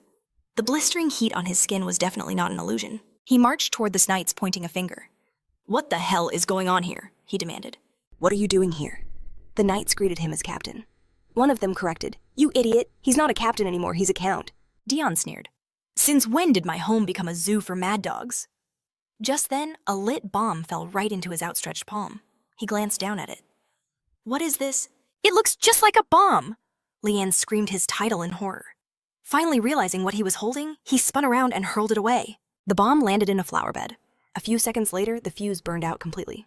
It detonated, and a wall of fire erupted before him. Dion shielded his face from the intense heat. What the hell? What do these rabid dogs want with me? Leanne rushed to his side, asking if he was all right. The senior knights ran towards their commander. At that same moment, a wounded man stumbled out from the direction of the explosion. He said, with his last ounce of strength, he'd hurled the bomb right back, a final act of defiance. But the effort drained him completely, and he collapsed to the ground. The High Knights called out, asking if anyone was left standing. Dion wondered, was there an outsider here? How could he know for sure? Then his eyes caught the symbol of the Revolutionary Army. It was on a corpse. They made it this far, he muttered. The High Knight seemed pleased, announcing that the revolutionary fools threw a bomb at his home. So they dealt with them swiftly. Dion's gaze sharpened. And why were you at my house? Instantly, the knights' confident faces darkened, and they grew nervous, fumbling for an explanation. Dion sighed, covering his face with his palm. He was sure he'd heard the High Knights had joined the official Imperial forces. Isn't that right? He asked, his eyes filled with displeasure. Were you kicked out for causing trouble? In response, the knights swarmed him in a massive group hug. Were you worried about us, Captain? Your home is our home. Where else could we possibly go? They cried. They might have been a handful. But they swore they weren't kicked out. Their grip tightened around him, nearly suffocating him as he yelled, "You lunatics, let go of me!" But they wouldn't listen. Finally, he called for Leanne. She appeared in an instant, and they immediately released him. Leanne began to scold them fiercely. How dare you behave this way towards the Count? You're the only ones who would ever treat him with such disrespect. Dion put some distance between himself and the chaos. They were all completely insane. His thoughts shifted back to the bigger problem. The Revolutionary Army was here, as if the attack in the carriage wasn't enough. They had now ambushed the High Knights, his personal guard. They were desperate to kill him. But what on earth had he ever done to them? As he pondered this, his eyes caught movement in the shadows. 2 survivors from the Revolutionary Army. One was hauling his exhausted comrade over his shoulder. The man's eyes met the Count's. He cursed. "We've been spotted." He tried to make a run for it. This was a mess, Dion thought. He had to save his comrade. But to get intel on the Revolutionary Army, Dion needed at least one of them alive. Fortunately, Rembrandt arrived in the blink of an eye. He snatched both men by their collars and slammed them to the ground. Before they could react, he had them completely immobilized. All Dion could do was stare in shock, whispering his butler's name. Rembrandt stood dusting himself off. "My lord, we nearly lost them. I was worried you were in mortal danger," he said with a serene smile. "But I never expected you to throw the bomb right back at them." Dion remained silent, thinking that this was no ordinary butler. Rembrandt then took a closer look at him. "Did something happen at the Imperial Palace?" he asked. "It's only been half a day, but you look exhausted." Dion replied that it was nothing. Leanne stepped forward. "He was ambushed by the Revolutionary Army on his way to the palace. I believe he has internal injuries." "Made worse by the fatigue of travel." Rembrandt nodded in understanding. "I see why you returned so early," he smiled. "I will take care of the rest. Please, my lord, go and get some rest." Meanwhile, the captive revolutionary glared up at Dion, his hands bound tightly. He clenched his teeth, his eyes burning with pure hatred. In his mind, there were 3 great obstacles to the emperor's rule. The supreme commander of the 8-year war. The emperor's personal guard Nemesius. The man who calmed the masses with brilliant policies and financial genius. Chancellor Ardell. And finally, the commander of the vanguard in the 8-year war and the emperor's faithful dog, Dion Hart. Dion decided to head for the estate, entrusting everything to his butler. The revolutionary soldier never took his eyes off him. He usually acts from the shadows, his presence unpredictable and hard to track. This time, his public mission was monster extermination. But who knew what secret missions he accepted behind closed doors for the revolution to succeed? Evolution. He had to be eliminated. The man screamed, "Even if I failed, the Revolutionary Army will never surrender. You're just the emperor's dog." At that, a high knight exploded with anger. He grabbed the man by his clothes. "What did you say? Who are you calling the emperor's dog?" The revolutionary soldier flinched in fear. From the very first day of the 8-year war, the knight growled, "Not a single one of us has ever raised a sword for the emperor." He clutched the emblem on his cloak tightly. His thoughts were clear. "We raise our swords only for Dion Hart." The man stammered. "Then, what are you doing?" The knight replied, "That's none of your business." "Stop bothering our lord when he's already exhausted." He drew his sword, its cold steel gleaming. "Now die." With a single fatal blow, he ended the man's life. Rembrandt, who stood nearby, sighed wearily. "Now I have even more to clean up," he murmured. "I suppose we'll just report to the Count that a dog bit him to death." Sometime later, on a bleak city street, a little girl named Sia sat slumped against a wall. Her stomach roared with a desperate hunger. She remembered the man who'd shoved her for merely touching his food. Since that day, she hadn't eaten a single crumb. At this rate, she was going to die. People died in the slums all the time. Her death would surprise no one. Would anyone even cry for her? A boy named Paul approached her. "You look like a corpse," he said. She weakly looked up at him as he held out a loaf of bread. "Nothing to be done for it. Here, take this." "Where did you get this?" She gasped in surprise. He sat beside her and said, "From the Church of Redemption." She had never heard of such a place. He explained, "They visit the slum dwellers and give out free bread and water." "Free?" she asked with deep suspicion. "That's impossible. Did they hide something inside?" "Of course not," he exclaimed. "Would I give you something like that?" "That mangled old neighbor ate some and nothing happened," she scoffed. "That guy would eat anything if it was free." Paul looked hurt. "Don't you believe me?" "I'm not lying. I've been worried about you all week. If you don't want it, then give it back. He tried to snatch the bread from her, but she held on tight. This Church of Redemption? Is it a religion? Do we have to pay a fee to become part of their flock? She looked down at the bread, her mind racing. Could they really be giving food and water away for free? Paul stood up sharply, his patience gone. Fine, don't believe me if you don't want to. I'll go to the Church of Redemption myself. You're the one who will lose out by not trusting me. Her breath caught as she watched him leave. She hesitated for a moment. Then a thought crossed her mind. What difference did it make anymore? What if they poisoned the water in the bread, she wondered. He stopped and turned back to her. In that instant, she shot up and ran towards him, crying out for him to wait. She had made up her mind. It didn't matter if she died from starvation or from poison. If they truly offered food, then it wouldn't matter if they brought salvation or damnation. With that, she and her friend began their journey. It had been a week since Dion returned to the Empire. The part of the estate that was once scorched by fire was now mostly restored, and the mad dogs who returned unannounced were granted their own residence. It seemed he could finally wait for the Emperor's call, enjoying a carefree life. Or so he thought. Now he was buried under a mountain of paperwork that had piled up on his desk. He scowled at a document. Another dam on the Hart territory? He grumbled. Is he completely insane? Does he even realize how much time and money this will take? Whose absurd proposal is this? Just then, his butler who stood opposite him calmly replied that it was his own. Dion's demeanor instantly shifted. With a strained smile, he stamped the document. Ah, I see. A temporary solution, of course. One can't be careless in these matters, he added quickly. Building a dam isn't a bad idea at all. I approve. He couldn't forget how the butler had dealt with those two troublemakers. After that incident, he couldn't afford to be careless around him. If he hadn't brought all these papers, he might have burned them all. Suddenly, a knight's voice echoed from outside. What do you want? Dion strode to the window, pulling back the curtain. He saw the high knights arguing fiercely with his own men. One of his knights shouted, "You took all our food yesterday, and now you're damaging property." The high knight scoffed. Is that all you're angry about? How pathetic. Watching them, Dion sighed. He knew conflicts like this were inevitable. The estate knights and the high knights never got along. But in this case, he could already tell who was at fault. He wearily rubbed his face. Don't the high knights have anything better to do? His butler replied. His Majesty usually keeps them busy with missions. But since they've returned under your command, until you assign them work, they can only train and await new orders. Dion slumped into a chair, exhausted.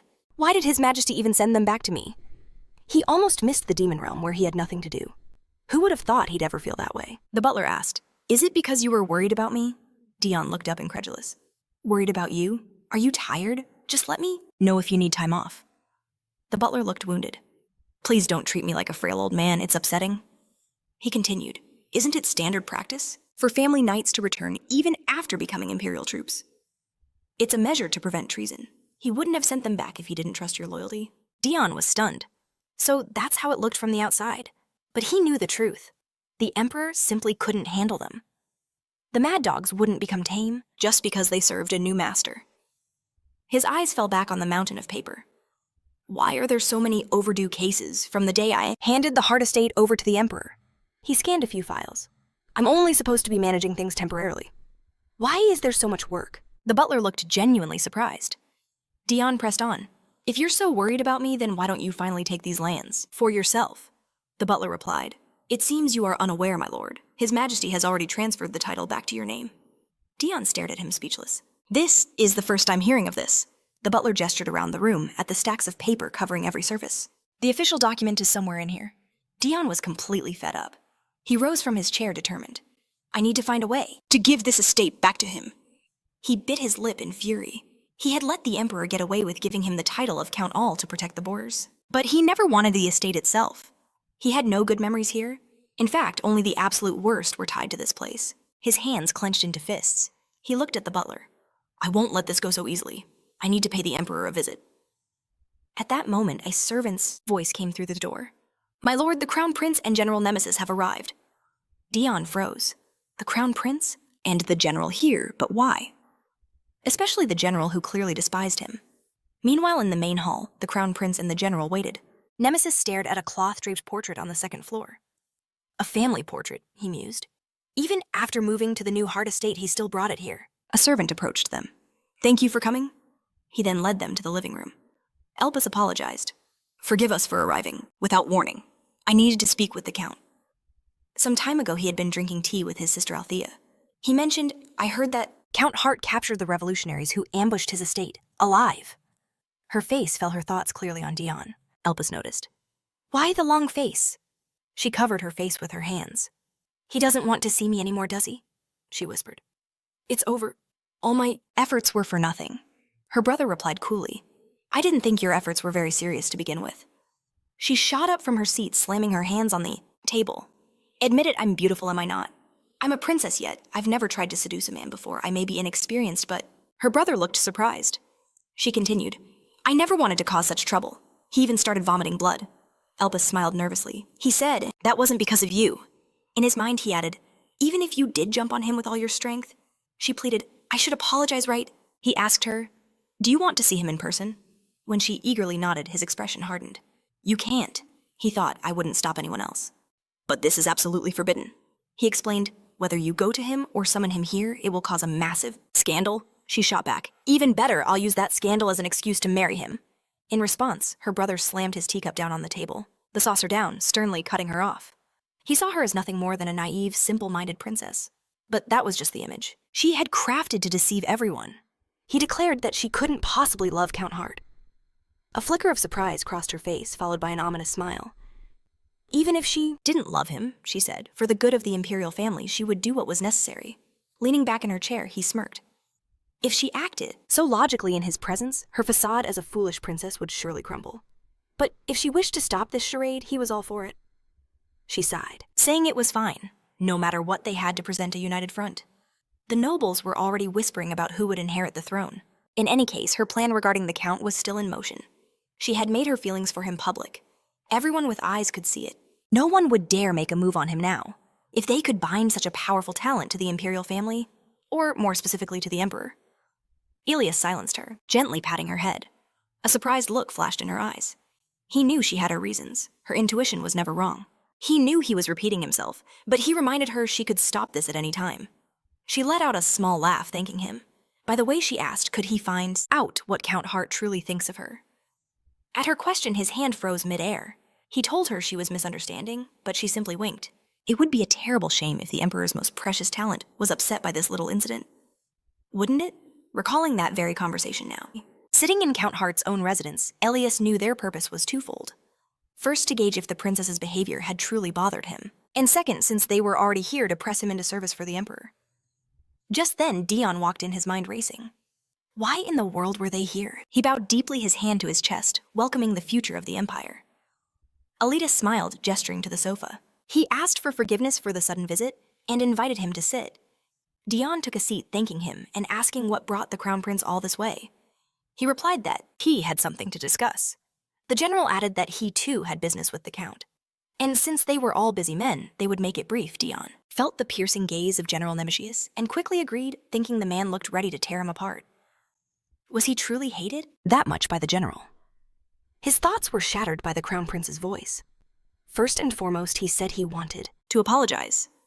Dion replied that there was no need to apologize for a sudden visit, but the Crown Prince clarified he was talking about what happened at the banquet. The princess, he admitted, had been incredibly rude. Dion recalled the pudding incident. So that's what this was about. Elias claimed he had scolded her severely so it wouldn't happen again, for a while. That last part snagged Dion's attention. He replied that it was far too trivial an event to warrant such a formal apology. A look of relief washed over the Crown Prince's face. Is that so? He asked, glad Dion wasn't angry. Of course he was stunned, Dion thought, but it wasn't the first time. Besides, it was just a strange display of affection. How could he truly be angry? The prince then said, to be honest, I'd like to ask a favor. Dion's heart pounded. He had finally gotten to the real reason for this visit. His hands clenched into fists. What kind of favor required the Crown Prince to come in person? But contrary to all his expectations. Albus asked if they could become friends. The question left Dion utterly speechless, certain he had misheard. Albus shrugged with a hint of frustration. He explained he'd wanted to get closer, but the Count was always so busy, they never had the chance. In shock, Dion asked, you came all this way, just for that? The prince confessed that the title of Crown Prince was a heavy burden. He couldn't even pay a friendly visit to someone he admired, without a proper pretext. So he used his sister's behavior as an excuse. He touched his neck awkwardly, offering an apologetic smile. Is such a proposal too awkward? What an obvious question, Dion screamed internally.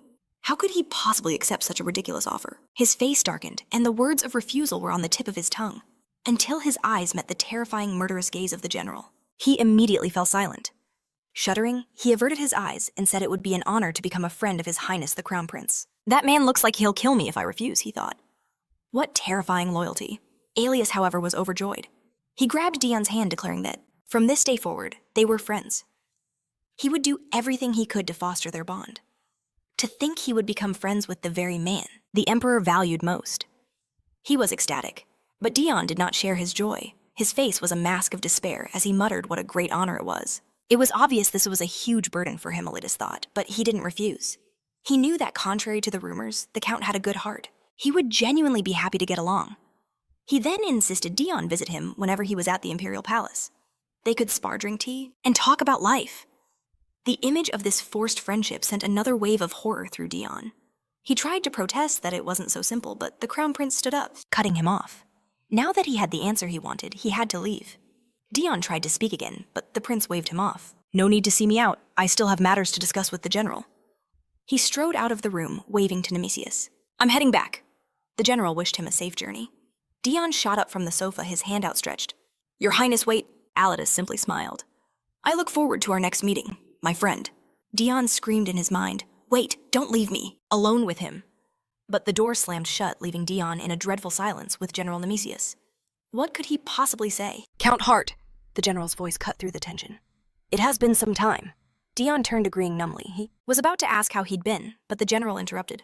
I won't take much of your time. His Majesty has a message for you. Of a revolutionary soldier he'd managed to capture. Their goal was to uncover the soldier's identity and pinpoint the enemy's base. Of course, since he was the one who caught the target, he had every right to refuse. Dion was relieved he cut straight to the chase, thinking he had no desire to speak. Long with a man who clearly couldn't stand him. After sending him off, he could finally rest. Turning towards the exit, he announced he would hand the man over. They were to follow him. Soon they arrived at the dungeon, where a knight dragged a revolutionary soldier from a prison cell. Dion gestured. This is him. He had the man tied for immediate transport. As the knight led the prisoner away, the general watched him go, then turned his piercing gaze on the Count. 3 people ambushed you, he stated. 2 of them are dead. The reports say only 1 died in the explosion. The cause of the second man's death remains unexplained. Dion feigned ignorance, asking what he was implying.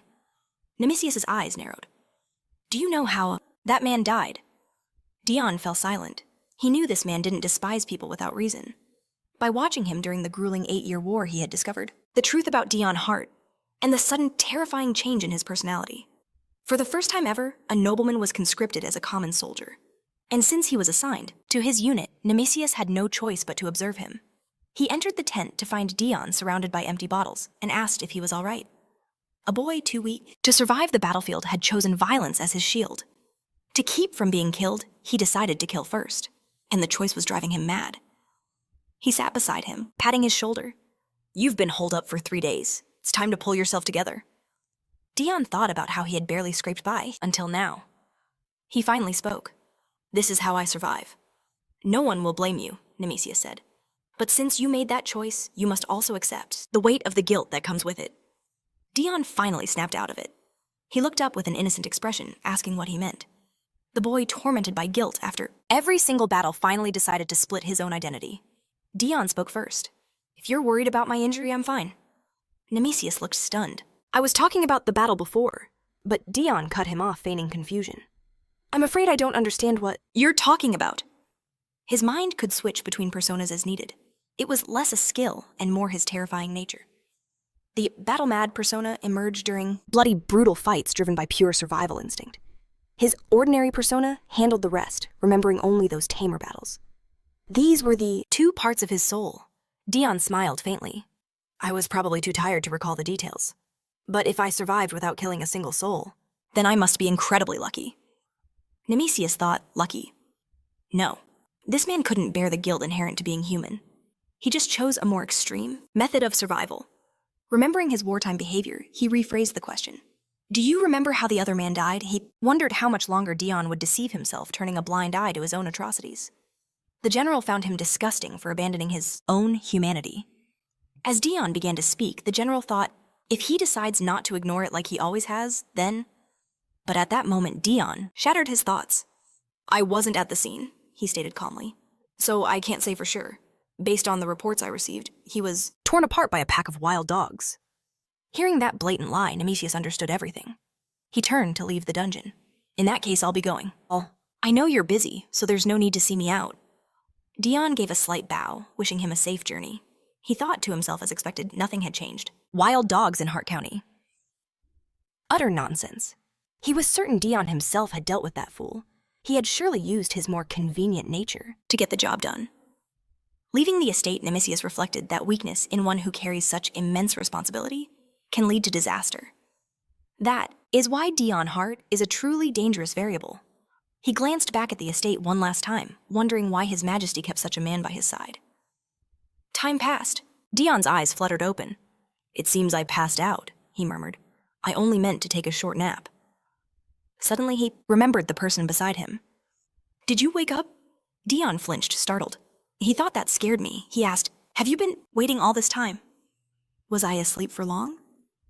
The butler replied, not that long, my lord. More importantly, how are you feeling? You have no idea how frightened I was when you lost consciousness. Dion was surprised he'd actually fainted, but replied that after some rest he felt fine. I called a doctor just in case, the butler said. He believes fatigue and stress from your weak constitution were the cause. Dion pressed his lips, together in annoyance. That was to be expected. His blood pressure spiked at least once a day. The butler continued, I would like to make a suggestion. This made Dion wary. I'm listening. His butler asked, why not order the High Knights to go on a monster subjugation expedition? Dion's eyes lit up with interest. That's a brilliant idea, he replied. He thought those knights are always causing trouble. He was sure they'd calm down if they burned off some energy. And it wasn't at all because he thought it was unfair that he was the only one working. The butler knew he would agree. There is a monster nest near the estate's borders. I will direct them there. Dion was overjoyed but maintained a calm facade. Organize it at once, he commanded. Those crazy dogs will finally be out of my sight. I can finally breathe easy. Or so he thought. But after a short while reality turned out to be completely different.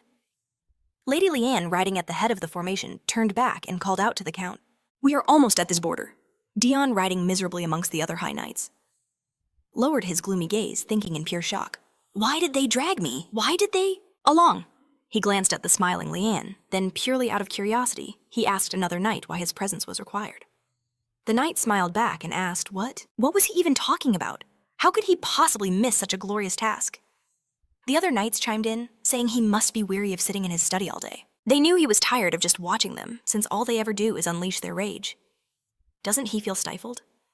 It had been far too long since he'd seen real blood. Dion's expression soured. In his mind, he called them absolute lunatics.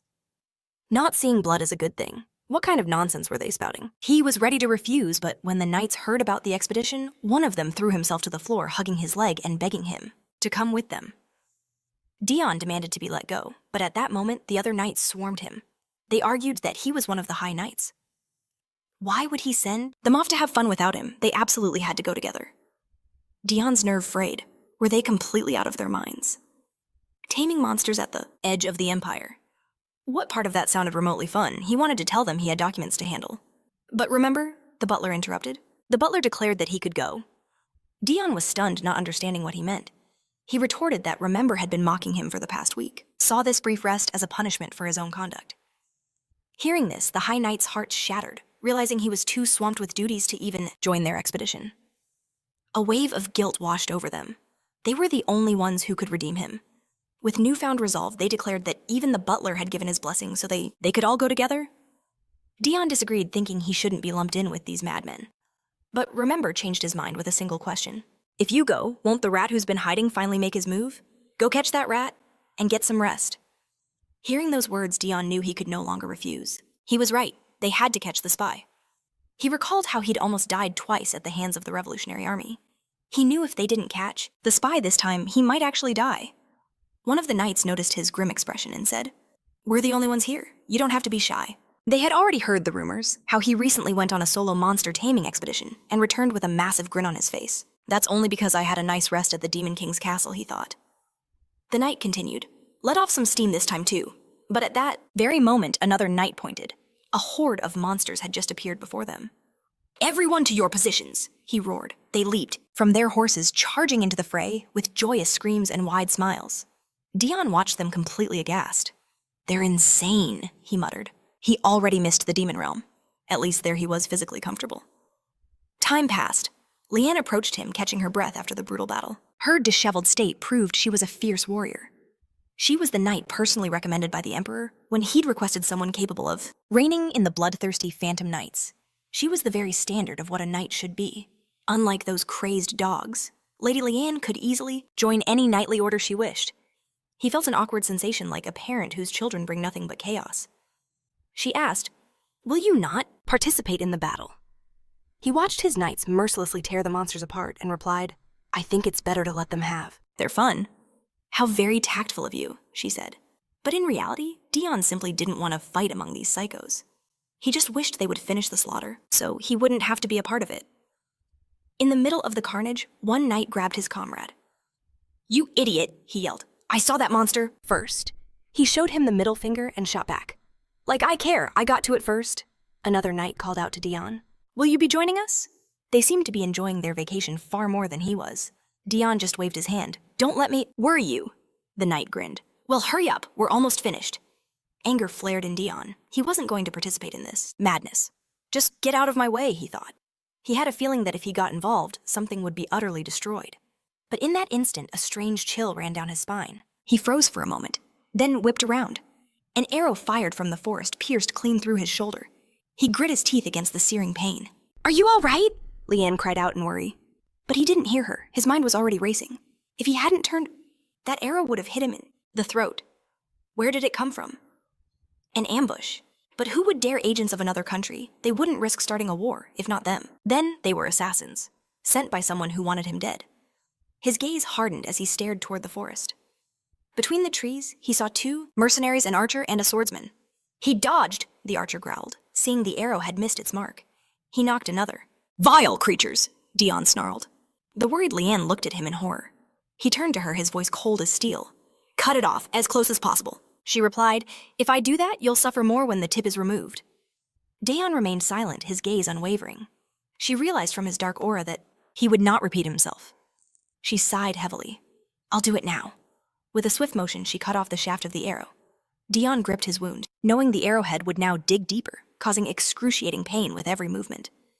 He ripped off his hood, a chilling smile spreading across his face as he called out to the senior knights, "Prepare the drug." Meanwhile, on the other side of the border, a man stood on a fortress wall, observing the battlefield. "Is that fool who was just wounded the third hero of the Empire, Dion Hart?" The man beside him answered. "Judging by his blonde hair and the bloodthirsty phantom knights with him, it is most likely him."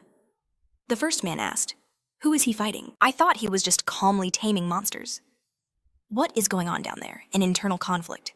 He is a hero of the Empire, yet the wound he received is not going to heal at all." A thought sparked in his mind, and he grinned maliciously. Only 2 years have passed since the end of the 8-year war, and the notorious Dion Hart is injured.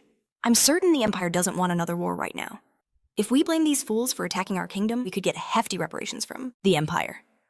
Meanwhile, the High Knights threw several pills into their mouths. Leanne asked in surprise, "What kind of drug is that?" Dion pulled out a dagger, a terrifying smile on his face. He revealed it was a potion, one that momentarily erases all common sense. "Isn't that illegal?" she gasped. Effortlessly, he freed his feet from the stirrups and swung himself up. Settling into the saddle, he told Lean the key was discretion. They just had to be careful not to be seen using it. "What is that supposed to mean?" she demanded, utterly bewildered.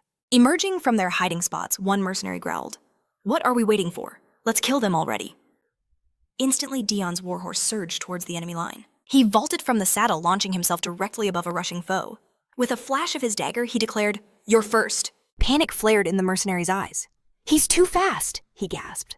A moment later, 2 of Dion's daggers sank into him and they crashed to the ground together. Landing on top of this man, Dion warned, "You'd better not move, unless you want your leg to match." The man whimpered in pain as Dion looked up at the others. "Since I've caught one alive," he announced, "I see no point in letting the rest of you live." "You idiot!" one of the mercenaries screamed. He swung his massive sword, but in that same instant, a knight's spear pierced his stomach. The rest of the High Knights on horseback thundered past Dion, who had already risen to his feet to join the fray. He called out, "Leanne, make sure this one doesn't die." She responded, "The order will be carried out." Dion then turned his gaze towards his knights and sighed, displeased with what he saw. One of his men had raised his sword over an enemy ready for the final blow, but he hesitated.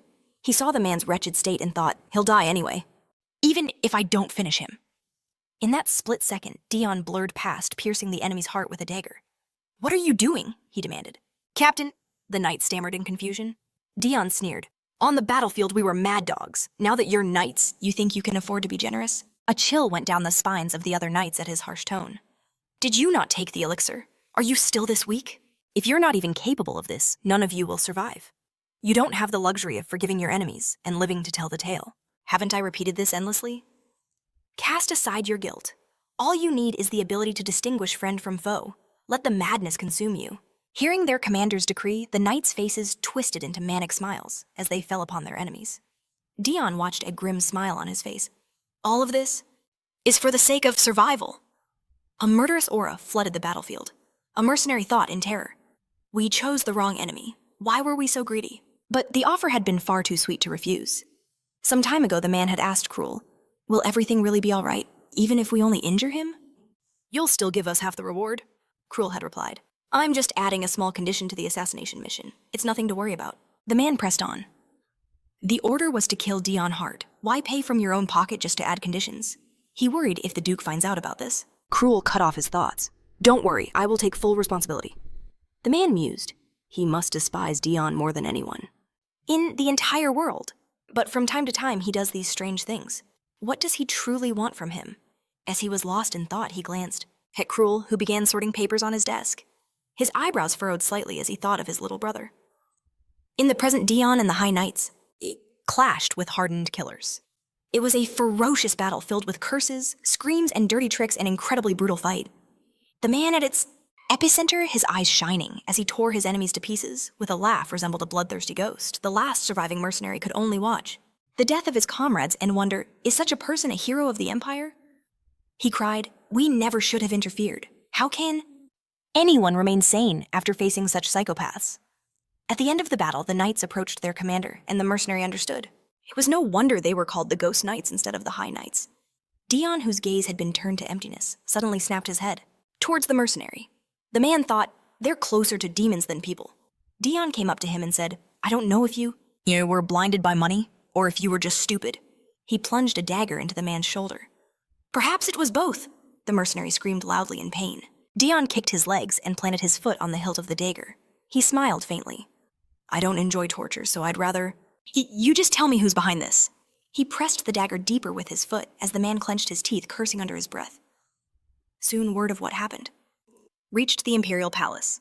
Chancellor Ardell approached His Majesty. A complaint has been received from the Kingdom of Ilan, he said. Eduardo, who was writing on parchment, looked up from his work. A complaint, Ardell explained, Honorary Count Dion Hart, must have been quelling monsters close to their borders. The kingdom insists that the battle which resulted from an ambush, that was an attempted armed invasion. Eduardo's focus sharpened. An ambush is Count Hart, all right, he replied. He was shot through the left shoulder with an arrow. It will be difficult for him to use his arm for about a month. Eduardo smirked. And amidst all this, the Elan Kingdom is apparently asking for compensation. Ardell confirmed his words, thinking, they must be sure we won't get involved in a war. Now that Count Hart is wounded. He put his pen on the table. They must have brains if they don't have muscle. I believe I've been too quiet for too long. Hearing this, the Chancellor became nervous, finally understanding where this was going. He said excitedly, we could accuse the Elan Kingdom of organizing the ambush. Eduardo simply smiled at him and said, prepare for war. General Nemes looked at him in surprise, and Ardell exclaimed, war? This is impossible. Only 2 years have passed since the end of the last war. 2 years was enough rest, the Emperor replied. The Chancellor objected. Declaring war would involve enormous costs. The Emperor immediately responded, immediately. We can gain money and resources in the process of capture. It's what we did during the 8-year war. There's no reason it won't work now. Ardell wanted to object, but the Emperor called out to him in a firm voice, silencing him. After a moment, his own face darkened, and he said, with a slight smile, I am a tyrant. Ardell clenched his teeth, deeply worried. He couldn't find a single thing to say. Eduardo had made his decision. With ambitions to conquer the entire continent, this was a perfect opportunity. Ardo no longer dared to object. If his emperor wished to be a tyrant, he must not abandon his duties. The emperor was a man shackled by responsibility, and the guilt from slaughtering his own kin. He had no intention of stopping now. His sense of duty had become a curse, a catalyst for disaster. while responsibility itself wasn't the problem he prioritized. The guilt he felt for killing his siblings, casting the fate of his people aside. A fatal flaw in his priorities. If catastrophe was unavoidable, he prayed it would not fall upon the empire. Accepting the emperor's will, Ardo agreed to secretly prepare a budget. Nemesis turned, a tense expression on his face. Eduardo noted that the chancellor was a quick study. In that case, it was time for him to get to work. He faced his general. Have you heard of the Church of Redemption? Nemesis's eyes narrowed. The cult gaining power in the slums. Eduardo acknowledged that with the nation in chaos, he understood why people clung to faith. But the Church of Redemption had grown far too influential. Before waging a war, they had to eliminate any internal threats. He mused on who was best suited for the task. Of course, he would entrust this to Dion Hart. After all, he was the one who caused the riots. A faint smile played on his lips. He had no intention of truly punishing the man. Nemesis recoiled. Did you say Dion Hart? Eduardo confirmed it. We're dealing with a small group of fanatics. Even with his injuries, he should be more than enough. He suddenly trailed off, his words catching in his throat. He had forgotten something crucial. The general's face hardened. I object, he stated flatly. That man is dangerous. The emperor recalled the general's constant wariness of Dion Hart. You've never liked him. Is it because of his brutal methods? Nemesis countered. I'm sure that's merely his way of surviving, however Count Hart is. Split between two personalities. His Majesty feigned a slight surprise at the news. That fool has the mental fortitude of a sandcastle, Nemesis exclaimed. He can't even bear his own responsibilities. What do you think will happen when his sanity finally shatters? The moment he faces reality, the walls he built will crumble to dust. And so what? Eduardo interrupted, his voice unnervingly calm. The general was stunned. How could he be so composed? Eduardo smiled. I am already aware of this. Nemesis stared in disbelief. Then why? That is a choice Dion Hart must make for himself, the emperor replied. If something happens because of him, the responsibility will be his alone. Nemesis grew agitated.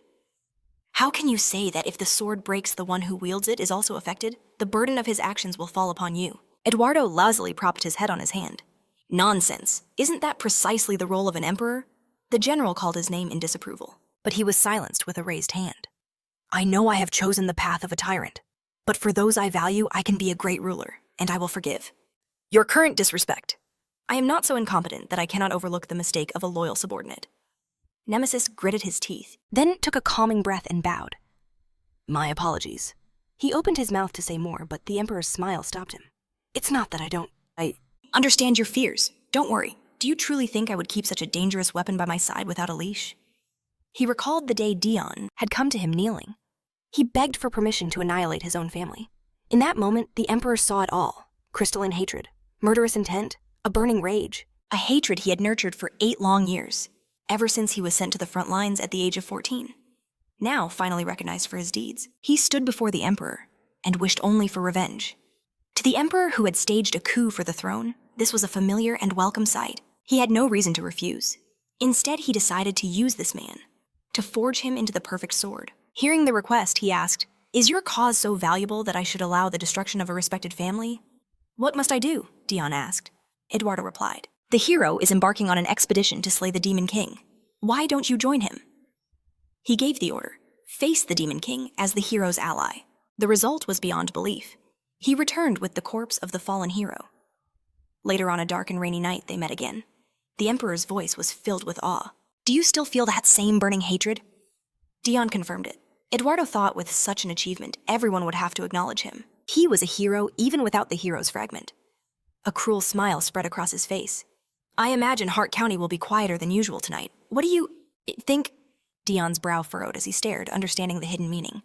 He bowed his head once more. Thank you for your time. But fate can be cruel. Cruel Hart, his brother, returned late that night. He witnessed Dion slaughtering his own people, and somehow he managed to survive. Thinking back, Eduardo smirked. Cruel had become the ultimate trump card against Dion. Whatever the reason for the massacre with his brother as the sole survivor, Dion still needed him, and Cruel now serves Duke Astor to ensure his own survival. 2 brothers each with a hand wrapped tightly around the other's throat. As long as Cruel lives, Dion will remain by his side. Time passed. Dion opened his eyes to a sea of blood where decaying corpses clawed their way out. Grabbing at his legs, fear gripped him. He watched the blood drip from his own hand. What is this? He whispered. The dead howled. What does this mean? He screamed. Fragments of memory from the expedition flashed through his mind. A strange yet familiar voice echoed in his head. Give in to the madness just a little more. It's all for your survival. He clutched his head in agony, gritting his teeth as tears streamed down his face. The horrifying realization of what he'd done began to dawn on him. His other self closed his eyes. You don't need to remember. And even if you do, ignore it. The voice drew close, whispering in his ear. It wasn't you who did this. Waking from the nightmare, he shot up, on the seat of the carriage. He thought it was just a dream, but a sharp pain flared in his shoulder. He looked down and saw his wound freshly bandaged. He tried to stretch his aching shoulder, the last memory being the border, and an assassin's arrow finding its mark as he fought off monsters. The knight beside his carriage looked in, announcing, We have arrived at your estate, my lord. Dion stepped out into the familiar air. He wondered when they even returned. While he was lost to unconsciousness, the entire battle had already been settled. He remembered nothing. Absolutely nothing. If not for the searing pain in his shoulder, he might have dismissed the whole ordeal as a vicious nightmare. A servant draped a cape over him, but Dion didn't even notice. He asked where his butler was. Meanwhile, that very butler stood in the forest not far from the estate. He looked down at the captured servant. I expected a spy, but I didn't expect it to be you. Now we'll discuss your client. The spy, pinned to the ground by a cloaked man, cried out in defiance. Who are you? You're no ordinary butler. In the next moment, a blade sliced across his throat, silencing him forever as his body slumped to the ground. The butler mused aloud. I wanted to know who hired him, but now he's dead. The shadow of a messenger pigeon circled above them, and he glanced up. He knew this wasn't the only way to get information, so the spy's death was insignificant. The man dragging away the corpse spoke. Count Hart has returned. Remember straightened his tie, completely unfazed. We are falling behind schedule. Follow that bird.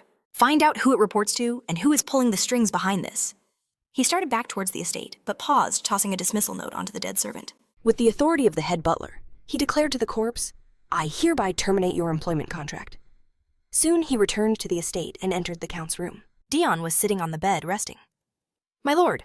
Dion looked up to see him. Remember spoke, I heard you were injured. Is everything all right?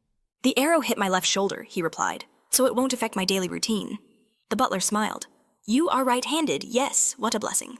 Otherwise, the documents would only continue to pile up. Dion grimaced at the dark joke.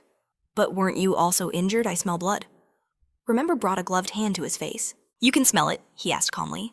I've just dealt with the spy. A few drops must have landed on my suit. I was in such a hurry to greet you. That I didn't think about the smell. Dion asked in shock. You found and killed the spy? The butler replied.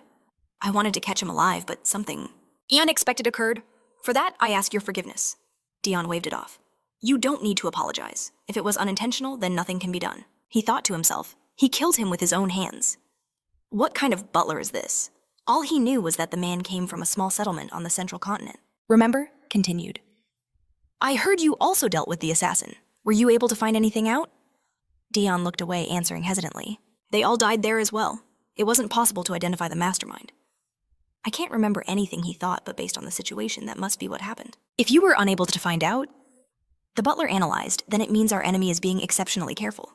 This, in turn, narrows the circle of suspects. The Revolutionary Army, an enemy nation, or the head of the nobility Duke Euster. And when you look at it all, the Duke is the most likely culprit.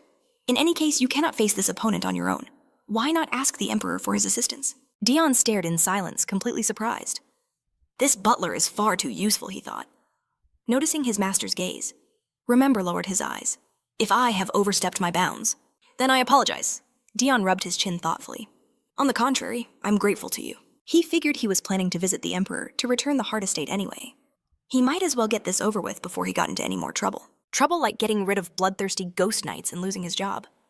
Then he could finally have a peaceful and quiet life. Soon after he arrived at the Emperor's palace, the knight at the entrance to the office stopped him. His Majesty is holding a private meeting with the Duke of Euster, so you will have to wait. Dion replied that he understood. I was hoping I could see him right away, he thought, turning to leave. As he walked down the corridor, he sighed. There's nothing to be done. I need to kill some time. But as soon as he thought it, a familiar voice cried out, Dion!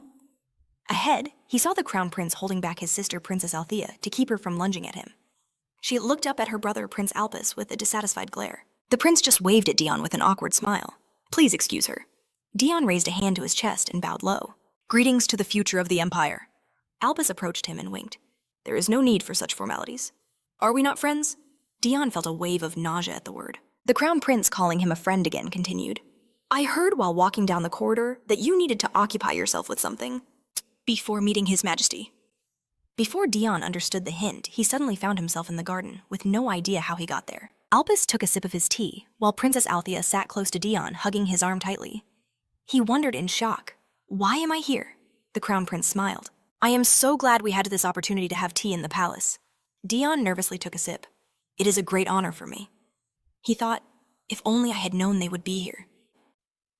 I would have come later. Albus said, it appears you like the tea. I will have some sent to you. Dion wanted to thank him, but Althea interrupted. Are you tired of just drinking tea? You must try these cookies. Immediately after those words, she stuffed a cookie right into his mouth. He came to terms with it, deciding not to think about it. Everything has its time. While she was feeding him cookies, Albus spoke. I heard you were injured while destroying monsters. You must be extra careful, because of the curse that weakens your body. Why are you so actively involved in these attacks? The princess exclaimed. You're wounded! Dion screamed in his thoughts. I'm only participating in this because I'm being forced to. He swallowed the cookie with difficulty and asked their forgiveness. After washing it down with tea, the Crown Prince urged him to be careful. You still need to serve His Majesty for a long time. A long time, Dion thought. That sounds ominous. I just want to free myself from these responsibilities and live for my own sake, asterisk. When will the Emperor finally be free? He wondered, already humiliated. But to his utter shock, Aelius declared he was only sharing a secret that, in truth, he had no desire to become Emperor. Dion spat out his tea at the bombshell news, but Aelius, unfazed, continued stating he was now the Crown Prince. There was nothing to be done. But since only 8 years separated him and the Emperor, shouldn't he also prepare for retirement when the time came? Choking. Dion coughed violently. As the princess worried, his mind screamed, what is this nonsense he's spouting? He didn't want to hear a single word about politics. Aelius's eyes fell filled with disappointment. He confessed that if he ever took the throne, it would only be because something terrible had happened to the Emperor. He prays that day never comes, for His Majesty is like a brother. We only wish for his happiness. He finished, his expression clouded with sorrow. Dion remained silent, knowing how deeply the Crown Prince and his sister revered their uncle, the very same emperor who ascended the throne by slaughtering all 9 of his siblings. Their children, too. Explaining the siblings' peaceful existence was difficult enough, but their complete lack of hatred for their uncle was truly bizarre. But there was a reason. The first prince, their father, was a kind soul, a true rarity in the imperial family. He was even kind to the 9th prince, the one with no hope of ever ruling. Until his last day, he would visit with his children, forging a bond deeper than blood. It's said that if the first prince had lived, the 9th prince would have never drawn his sword. Aelius grasped the count's hands, his voice heavy. We worry for His Majesty, who carries this entire burden alone. So please, he begged, take care of him for us. Dion reluctantly agreed. Althea chided her brother for burdening the count with such speeches, certain that he would have protected the Emperor even without being asked.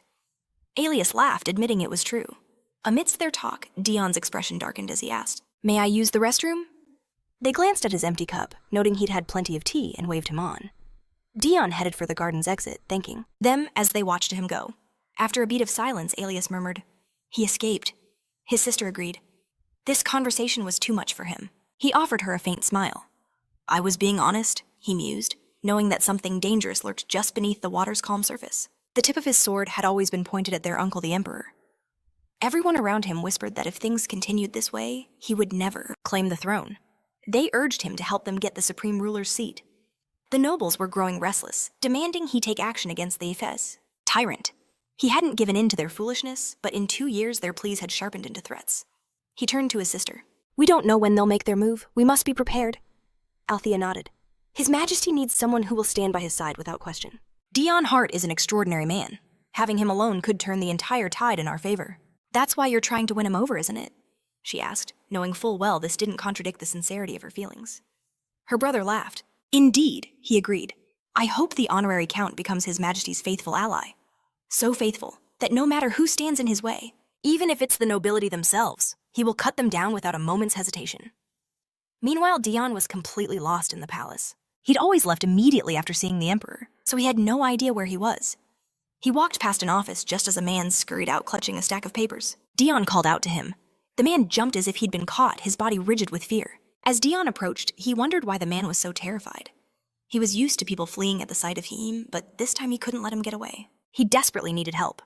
The man stumbled backward, stammering, Hey, how can I help you? Dion thought. Okay, first I need to smile sweetly. But the sweet smile that spread across his face was a terrifying grimace, his eyes narrowing menacingly. He asked, "Do you know where I am?" But It was a complete failure. The man shrieked in terror, pulling a knife from thin air and slashing Dion across the shoulder. Dion gritted his teeth, shocked by the sudden pain. I just wanted to know where the restroom was. What the hell is this? The man scrambled past him, but his wild swing threw him off balance. He crashed to the floor, papers scattering everywhere. Turning back, he remembered the Count's question and realized he'd been identified. After so many failed attempts, he had finally stolen the document, only to be caught. He stared at the honorary Count's dark, intimidating face. It was over. He'd been caught red-handed by Dion Hart. His chance of survival was 0. His only option was to attack when he least expected it. But before he could even move, a hand clamped around his neck. Cruel lifted him high into the air, choking the life from him. Fury blazed on Cruel's face. The man gasped. What is he doing here? Seeing his brother? Dion raised an eyebrow in surprise. Cruel, he called out, thinking, what in the world is he doing here? Cruel turned his head, his brow furrowed. Then his eyes landed on Dion, clutching the wound on his arm, and his face instantly twisted with pure rage. He squeezed the man's throat even tighter. The papers slipped from the thief's grasp as he began to beg for his life. The documents landed right at Dion's feet. He bent down to see what they were, but Duke Euster, who had just arrived, did the same. Noticing him, Dion paused and looked up. Euster scanned the document, a smirk playing on his lips. Well, now this looks like a very important palace document. He greeted the Count. It's been a long time. I was just meeting with the Emperor, but I never expected to run into you here. Did you also come to see His Majesty? Dion confirmed it with a nod. I needed to return the estate, he said flatly, and ask the Emperor for a favor, wondering if he should reveal his hand. Euster glanced at the man Cruel had subdued, announcing that they'd managed to catch a palace spy in such a short time. Doesn't this put the Emperor in my debt? Dion tried to argue, but the Duke cut him off. He smoothly assured Dion not to worry, for he had no intention of stealing his glory. He was certain Dion would have dealt with the spy, even without Sir Cruel's help. He's lying. Dion thought his stress levels skyrocketing. Just then, the Crown Prince and Princess appeared in the corridor. Spotting the Count, they called out to him. Dion remembered he had tea with them, as Albus explained that they grew worried when he didn't return. But his eyes then locked onto a wound on Dion's shoulder. He stopped mid-sentence and rushed forward, shouting, You're bleeding? Someone call the palace doctor immediately. Overwhelmed by the stress, blood began to trickle from Dion's nose. Holding his face, he began to curse his own fragile body. He assured His Highness that everything was fine, but Althea cried out, That's not fine. You're bleeding. Albus promised the doctor would be there soon. What exactly happened here? Cruel replied. He was likely injured while dealing with the spy. Euster considered this for a moment before adding, The weapon may have been poisoned. The Crown Prince gasped in surprise. A spy! A wave of dizziness washed over Dion. Not again, he thought, swaying on his feet. The princess begged him not to lose consciousness. A second later, a doctor appeared running, panting towards them. Your Highness, I heard there was a patient. All eyes turned to him, and as he saw the honorary Count among them, he wanted to tear his hair out. It can't be Dion Hart again.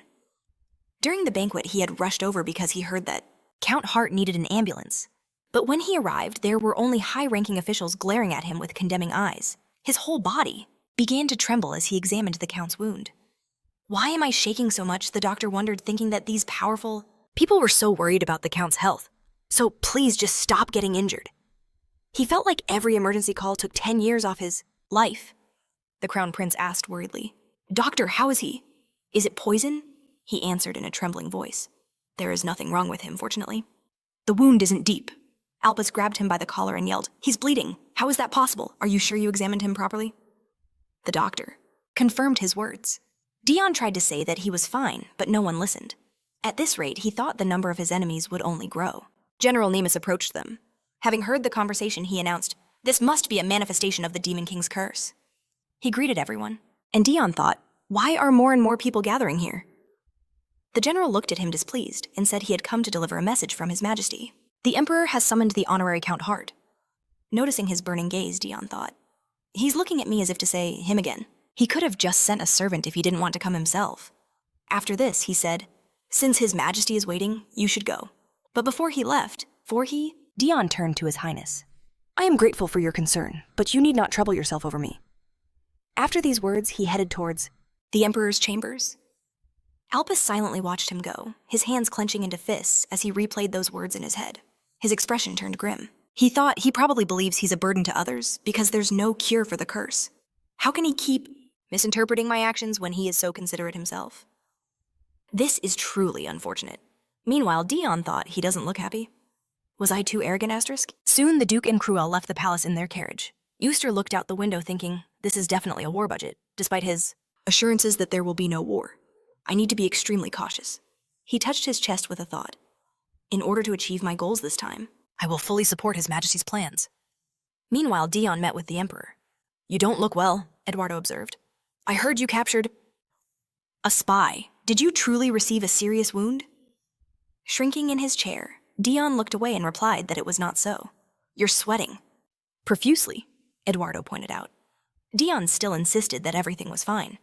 The Emperor sighed heavily. You don't need to hide your condition from me. You are one of the Empire's most valuable talents. Dion looked down and agreed, thinking, surprisingly, I actually feel fine. I just really need to use the restroom. I should have gone before I came here. Eduardo asked, so to what do I owe the pleasure of your visit? Dion looked up at him and said, it concerns the Hart estate. The Emperor immediately replied, if you're going to ask for its return, the answer is no. Dion was so stunned by the quick refusal that the need to use the restroom temporarily vanished. He decided to ask about the highest knights, but Eduardo immediately cut him off, saying, that also applies to the highest knights. Dion was starting to get angry. He asked, what about my resignation? The Emperor dismissed it. Don't be ridiculous. Dion flared with rage. Ridiculous, I need rest. Eduardo simply handed him a document. Fulfill one of my requests, he said, and I will fulfill one of yours in return. Dion looked at the document and asked in surprise, the Church of Redemption. The Emperor clarified, it's a cult that has run rampant in the slums. I want you to get rid of it. Dion was tired just listening to this. Maybe I should just refuse despite the possibility of getting my wish. He put the document on the table about to refuse, but Eduardo added, I have given the same task to the Duke of Ooster and Cruel Hart.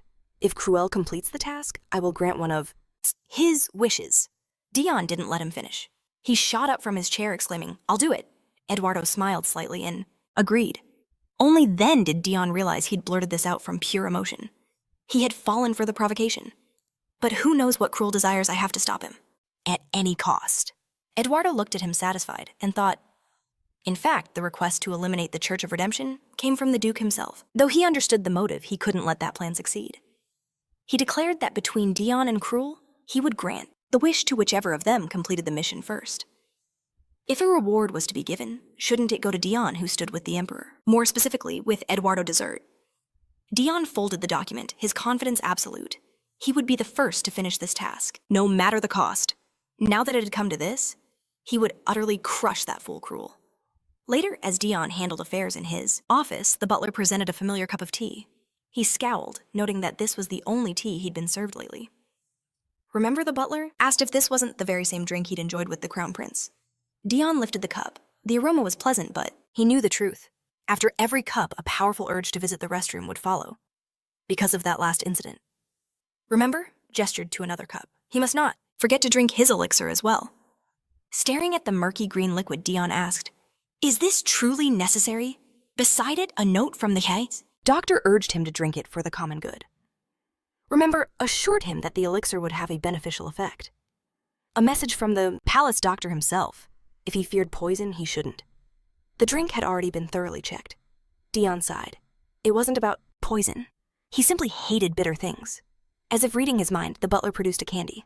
I've prepared sweets for afterwards. Just then, Lady Leanne entered the office announcing her return. Is the investigation complete? Dion asked, downing the elixir in one go. Did you learn anything about the Church of Redemption? She confirmed his suspicions. It was almost certainly a cult spreading its influence through the slums. They lure in followers with offers of free food and water. She handed him a file with all the details. Unlike most cults, they didn't demand loyalty or donations, only that believers spread the word of redemption. Dion scanned the document. The concept of atonement felt far too vague, and the cost of distributing so much free food had to be astronomical. They were apparently sponsored by several sources, but Remember pointed out that the scale of their operation would be too expensive for any average noble. Dion washed the bitter taste away with tea. They didn't want money nor religious power. What was their true objective? In any case, he was beginning to feel the effects. Having drunk both the elixir and the tea, he rose from his desk. First the restroom. Then he could think. Seeing this, Leanne's eyes lit up. Are you planning to conduct your own investigation, my lord? She thought he wanted to lead by example. The Count is truly incredible, she exclaimed. Since it might be dangerous, I will accompany you.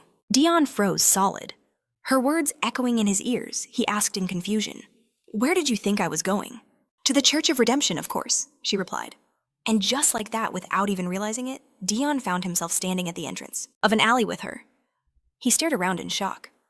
Where am I? Who am I? Leanne pointed down the dark path. This should lead to their headquarters. She handed him a robe. It's best to hide your identity. The butler prepared this. As he reluctantly put it on, he lamented his fate. He'd had no time to prepare, and more importantly, no chance to visit the restroom, thanks to Lady Leanne's overwhelming enthusiasm. He had to get away before they went any further.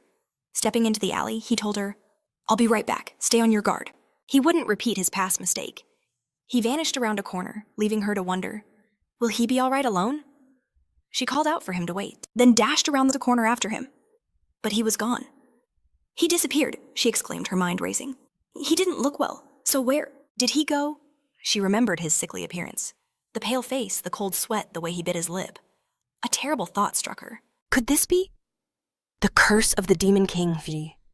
Finally finding a toilet, Dion felt a wave of relief wash over him. It was time to return. Thank heaven someone Had been hospitable. He was worried she might have followed him. But as he stepped out of the alley, he saw not Lady Leanne, but Cruel. Sensing a presence, Cruel stopped and turned. Brother! Dion growled, rage flaring, before he began coughing up blood. This pathetic body. Coughing blood from sheer fear. He couldn't show weakness in front of this bastard. Hiding his mouth with one hand, he lunged with his dagger, but his brother blocked the strike with ease. Cruel gave him a look of disdain. You can't sit still even with a wounded arm. Yeah. Dion remembered the palace spy's attack. Is he talking about that wound? He scoffed. It was just a scratch. But he was immediately silenced as Cruel grabbed his other shoulder, squeezing down hard, directly on his arrow wound. He recoiled as Dion hissed in pain, clutching his shoulder and cursing. He wasn't talking about his right arm, but his left shoulder, an injury from an assassin during a monster hunt. How could this idiot possibly know about that? Cruel sneered. I was sure you were injured, yet you move so freely. Apparently my assassins didn't do their job properly. Dion's teeth clenched in pure rage. You sent them... He gripped his dagger, ready to kill him right here and now. But just as he was about to attack, a voice called out from the alley. Leanne. My lord, I was so worried, she began. But seeing the scene before her, she froze. Her face twisted with shock and concern. Dion's face was grim. Leanne? He had almost lost his mind. In a flash, she was standing in front of him, sword drawn. Are you all right? Her mind raced. He's bleeding. It's definitely the curse's influence. She felt a pang of guilt. What kind of night was she letting him go alone? He didn't want to trouble them, and yet he still managed to repel Cruel's attack. Cruel, meanwhile, simply watched her. He gave her a passing glance, a flicker of recognition in his eyes. Is this the commander of the Night Order serving under Dion? Leanne's hand flew to her hilt. She could ask for forgiveness later. Right now, this man had to be dealt with. But Dion's arm shot out, blocking her. Stand down, he commanded. She called out his name in surprise, but his eyes were locked on his older brother, a cold fire burning within them. A part of him wished she would kill him. But Cruel was a celebrated hero of the Empire. The advantage was clearly not on their side. Cruel sheathed his sword. Do you intend to infiltrate the Church of Redemption? Dion scoffed. I don't need to answer to you. His brother walked past him. It seemed the battle was over, and they should sever contact right there, even though he was the one who'd lost his temper. But before leaving, Cruel paused. If you get involved in this, he warned, you will be in grave danger. Dion shuddered at his words. Barely containing his rage, he spat back. How nice of you to worry about me, after you already hired assassins to take my soul. Hearing this, Cruel froze. His pupils constricted. Later, staring at a map, he cursed himself. You fool! You should have spent the rest of your days in peace. He remembered coughing up blood, wondering how much longer he could endure. He was born with a weak constitution, and carried a curse from the Demon King. Though the details were a mystery, he was certain his time was short. He just had to hold on until he could finish everything. Meanwhile, Dion was covering himself in mud as Leanne stood by. He looked at her and asked, Are you going to do the same? As a noblewoman, she hesitated. Fighting back nausea, she covered her mouth. I know. I should do this. Dion knew she was disgusted. As a born noble, she had never experienced anything like this. He smiled faintly. But you're not going to leave me alone, are you? You did say you would never leave me again, he mused. Or was that a lie? Hearing this, Lady Leanne grew flustered. "That's not it at all," she exclaimed. "As a knight, I cannot go back on my word." She grabbed a handful of dirt and, squinting in disgust, I shouted, "I'll do it." Forcing herself, she smeared the mud on her face and immediately recoiled from the smell. Dion watched her, thinking she was truly disgusted. But it couldn't be helped. They had to look like slum dwellers. Recalling his brother's advice to get dirt in his hair, he clenched his teeth. He was furious that the idiot's advice was actually useful. He was sure his brother was here for the same reason, assigned the very same mission, to eliminate the Church of Redemption. He vowed to end it before his brother could, and he refused to cross paths with him ever again. He had to hurry. He came around a corner and told Leanne, "Hide your sword and come back." She looked up at him in surprise as he pulled on his hood. "I'm going inside first." "Wait," she called out. "Why are you going alone again?" He didn't answer, already moving toward the entrance, apologizing to her in his mind. There was no time to wait. Meanwhile, a woman named Shylin stood at the entrance. Noticing the movement, her gaze fell upon Dion. He thought he had to complete this task. Faster than cruel. But as he walked, his legs suddenly gave out and he began to fall. In a desperate attempt to catch his balance, he got tangled in his own feet and fell face first into the ground, rolling to a stop right at Shylin's feet. Leanne, peeking from the corner, was shocked. So was Shylin. It's not every day that someone makes such a spectacular fall right in front of you. Dion, meanwhile, was overcome with shame. He was so mortified he didn't even dare to move. In his mind, he begged for someone to just kill him. Shylin finally recovered from the shock. "Are you okay?" she asked worriedly. When he remained silent, she approached. "You must have been hungry for so long that you have no strength to stand. Perhaps you even hurt yourself. Can you get up?" Dion began to push himself up, and just as he was about to say he was fine, he started coughing up blood again. Shylin was terrified for him. "It's because of a chronic illness I was born with," he rasped. "Everything is fine. It is not, say, contagious." A priest came out of the church and helped him stand. Shylin told him not to worry. "Come inside. You will find a place to rest." Meanwhile, Leanne watched him with admiration. She thought he was incredible. His performance was so natural, he had already slipped inside. It's like he's a real beggar. She decided to follow his lead. But when she tried to enter the church disguised as a poor commoner, Shylin stopped her with a gentle smile, asking for forgiveness. "There are no empty seats today," she said. Leanne was surprised by this. Shylin pushed water and bread into her hands. "Is this what you need? Please come back another time," she offered with her most sincere apologies. She went inside the church and told her to take care of herself. A priest began to close the doors, and Leanne reached out, begging them to wait. Shylin thought to herself, the pests are starting to appear. That powerful aura cannot be blocked by any amount of dirt, and her proud gait is far too noticeable. This woman is definitely a spy trying to investigate the Church of Redemption. Most likely she's a noblewoman. Shylin looked at the newly arrived man at the table who was holding his wounded hand. Compared to her, he felt authentic. He has a weak gait, a clear sign he hasn't eaten for several days. A hand that could be injured, and the coughing of blood is a clear indicator that he lives in the slums. She brought him a cup of tea and he thanked her. "I heard that you can get food if you come here." Apparently this is true. She confirmed his words with a smile. "I will bring everything, so please feel at home." Dion asked what the price was. She replied that he wouldn't have to pay, so he shouldn't worry. He just needed to rest and eat well. He glanced at her, thinking that he hadn't noticed anything suspicious when he walked inside. This place looks like a typical temple with kind priests and impoverished but still happy people. The guards resemble holy knights. However, the fact that nothing stood out already raised his suspicions. Unexpectedly, Shylin asked, "Are you uncomfortable?" He looked at her in surprise, then lowered his gaze and pulled his hood tighter. "Everything is fine," he said. "My appearance might confuse others." His face was a mystery hidden from society's gaze. But his eyes, they were crimson, a color almost unheard of. A flicker of suspicion ignited in Shin's eyes as she offered a gentle smile. "If that's what troubles you," she whispered, "you can be at ease here." With a delicate motion, she pulled back his hood. "No one will judge you for how you look." Ice-cold fear shot through Dion's veins. She saw his face. He cursed himself internally. Shin's eyes widened in genuine surprise as she reached out her fingers, gently grazing his skin. Cupping his face, she guided his gaze to meet hers. "Your eyes, they're red." The words sent a jolt of panic through Dion. What now? What was he supposed to do? Shin's brow furrowed, a question forming on her lips. But Dion cut her off, his voice cracking with feigned despair. "They're disgusting, aren't they?" Shin was taken aback, confused. Gently pushing her hands away, he averted his gaze. A sad, broken smile touched his lips. "I knew you'd hate them. Who could ever love eyes like these?" he murmured. "Even my family. They cast me out because of them." Shin's heart went out to him. "That's not true," she insisted, her voice full of passion. "I don't find them disgusting at all. Have you ever heard of a man named Dion Hart?" The question hung in the air. Rumor has it he has red eyes as well. Internally, Dion smirked. It worked. The hero of the Empire, he asked meekly. She nodded. Yes, but dark whispers follow his name. They call him a vampire, or a demon. Her eyes narrowed slightly. And such rumors don't start from nothing, do they? I'm certain he is a terrifying man. Dion bowed his head, a wry smile hidden from her view. So those were the stories they told about him. Shin crossed her arms, her gaze sharp with suspicion once more. This fragile, broken boy couldn't possibly be that legendary figure. Could he? Her smile returned. Did you know what this place was when you came here? He feigned innocence. Isn't this where they give the hungry bread and water? That is how most people see the Church of Atonement, she replied cryptically. Dion said nothing, but in his mind he demanded answers. How did their influence spread so far so fast? Like a benevolent goddess, she spread her arms wide. This faith was born to save the suffering. To free those oppressed by the tyrant Eduardo. Her voice was hypnotic. Your agony is the Emperor's fault. If he were a just ruler, would you suffer so? Dion nervously nodded in agreement, mentally apologizing to His Majesty. These were not his true feelings. Shin pressed on, her voice rising. Even a poorly made road is the Emperor's failure.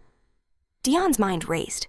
Was this for real? She was going to pin all the world's problems on the Emperor. Ignoring the grime on his hands, she took them in hers. The Church of Redemption is different, she said, her touch surprisingly warm. We believe only in salvation, not in money, not in power. Dion felt a strange sense of calm, sweet words and a nonsensical doctrine. But when you add free food to the mix, it becomes dangerously believable. He had to know who was pulling the strings. If I have faith, he asked, will I truly find redemption? Who will save me? Sometime later, he was still pondering her cryptic answer. Become a devoted believer, she had said, and you will understand everything. He bit into the stale bread with frustration. Why would he become a believer? The entire place reeked of suspicion, yet he had no concrete proof. They hadn't tampered with the food, it seemed, which meant he'd have to search every last inch of this place to uncover the truth. Suddenly, a light shove from behind broke his train of thought. He spun around to find a small girl looking up at him. It was Sia. Oh, sorry, she chirped. She couldn't be more than 12, he guessed. Despite the poverty clinging to her, her face radiated a vibrant energy. Her eyes, however, were wide with admiration. Are you a new believer? She asked. He simply nodded. Her face lit up with pure joy. I'm Sia, she announced proudly. It's so nice to meet you. It must have been so hard out on the streets.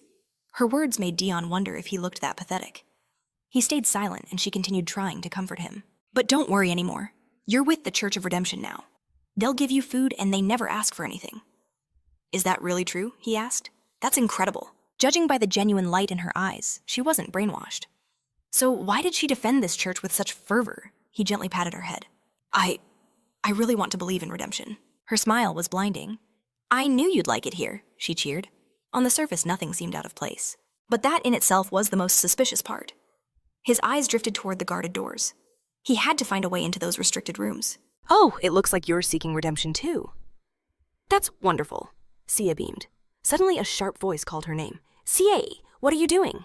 We have to go pray. It was a boy named Paul. As Sia called back, Dion caught the intense glare the boy was sending his way. Her brother? Maybe. Why the hostility? Sia quickly apologized. I have to go now. Sorry. After they said their goodbyes, Dion continued down the hall, his mind already plotting. He had to get into those secure rooms. Meanwhile, Paul was already lecturing Sia about speaking to strangers. But he was a really nice person, she protested with a smile. Dion's thoughts drifted. What could Lady Lean be doing outside? Just then a voice called out from behind him. Excuse me, could you wait a moment? Dion flinched his body, freezing mid-step before he slowly, cautiously turned around. Elsewhere, Lean crept along the church's outer walls, peering around a corner. I was sure I saw something move. Was I mistaken? She sighed in frustration. The back gate was a no-go. If she couldn't even manage a simple infiltration, how could she ever face the Count again? Her eyes then caught sight of something odd, a pile of perfectly good bread abandoned on the ground. Where did this come from? Her thoughts were shattered by Shin's furious shout nearby. Guard! Get the security captain now! Lean instinctively moved closer. Hiding behind a wall, she listened intently. What is it, Sister Shin? The guard asked. She stood with her arms crossed, her face a mask of cold fury. We have an intruder, she spat. And if you weren't a war hero, you'd be fired for this incompetence. Count yourself lucky. Lean's blood ran cold. A hero. Could they be talking about the Count? A wave of panic washed over her. He's been caught.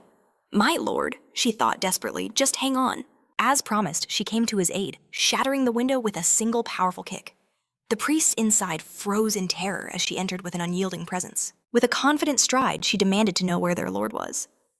Meanwhile, Dion sat hidden in a room, struggling to catch his breath, just thankful to be alive. He expected to be seized the moment they spotted him, but instead, they offered him an armful of bread. The priest, noticing his exhaustion, Had kindly offered him sustenance. He swayed on his feet, the fear nearly overwhelming him. But fortunately, the open window was his escape.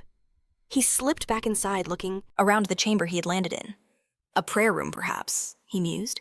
There's nothing of note here. Reaching the end of the hall, he pulled back curtain, revealing a solid brick wall. What's with these disgusting purple curtains? He muttered. Suddenly, footsteps echoed behind him. He spun around, his heart leaping into his throat. Just then, the priest entered with Xian and the congregation freezing in their tracks. He stared at the open passage, asking, "What is going on here?" a gust of wind howled through the hall, slamming into them. The priest gasped, realizing the window was open. Taking his position, he commanded, "Check everything. Someone may have tried to infiltrate our holy redemption." Cheyenne stood beside him, her eyes darting sideways, Toward the curtains where Dion had vanished. In truth, Cruel had ambushed him there, clamping a hand over his mouth and pinning him down. "Be silent," he whispered, "unless you want to be caught." A surge of irritation flooded Dion. Why did he have to run into him again? His entire mood was ruined. He vowed to leave immediately. Peeking through a tiny gap, he saw Xian take the priest's place. She addressed the faithful, announcing it was time to pray for their redemption. Today, only the most devoted believers of the church were present. Dion instantly recognized her, the woman who let him in. She must hold a position of great power for even the priest to step aside. "Instead of simple prayers," she began, "I have prepared something that reflects true atonement."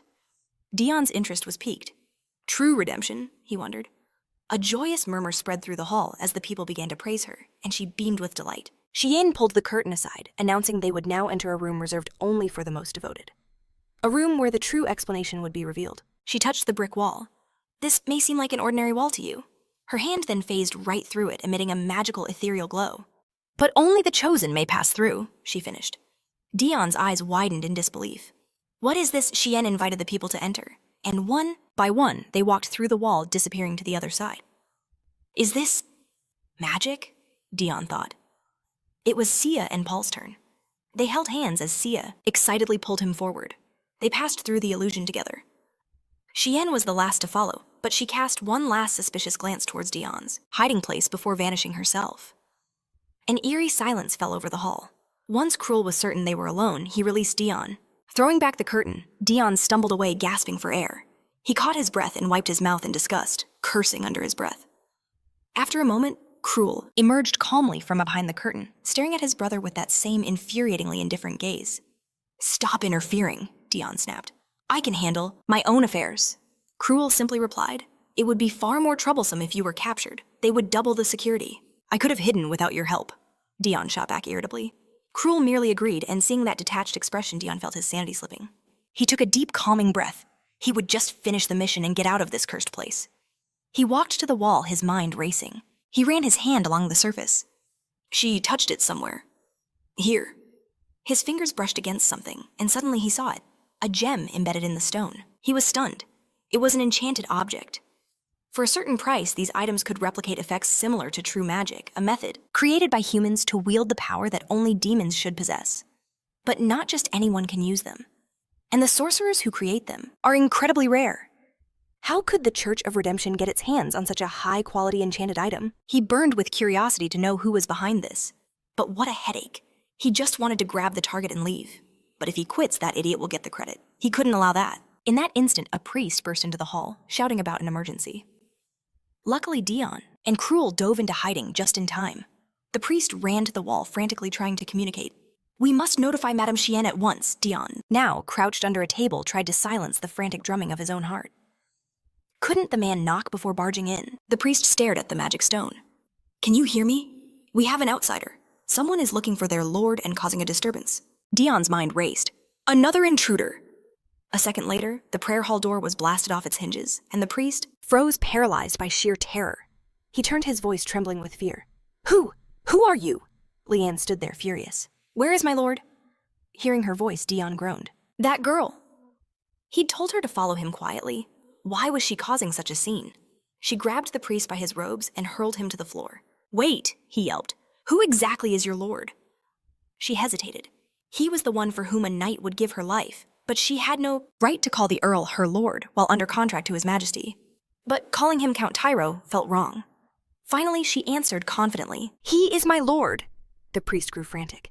Is that his name or something? Leanne just shouted. That's none of your business. Meanwhile, Dion covered his face in utter shame.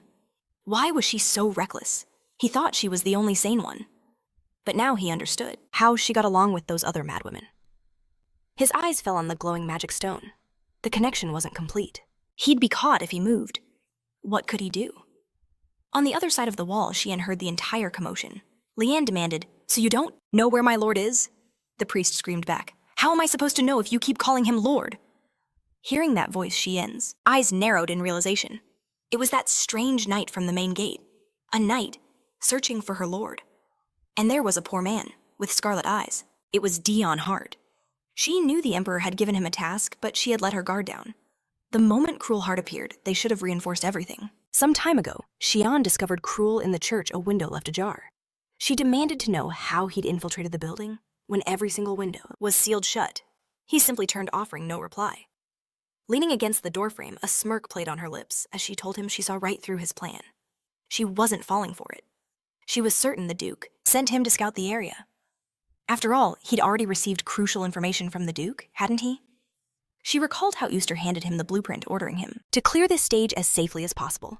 Euster was confident he could do it, to which Cruel replied he would not disappoint him.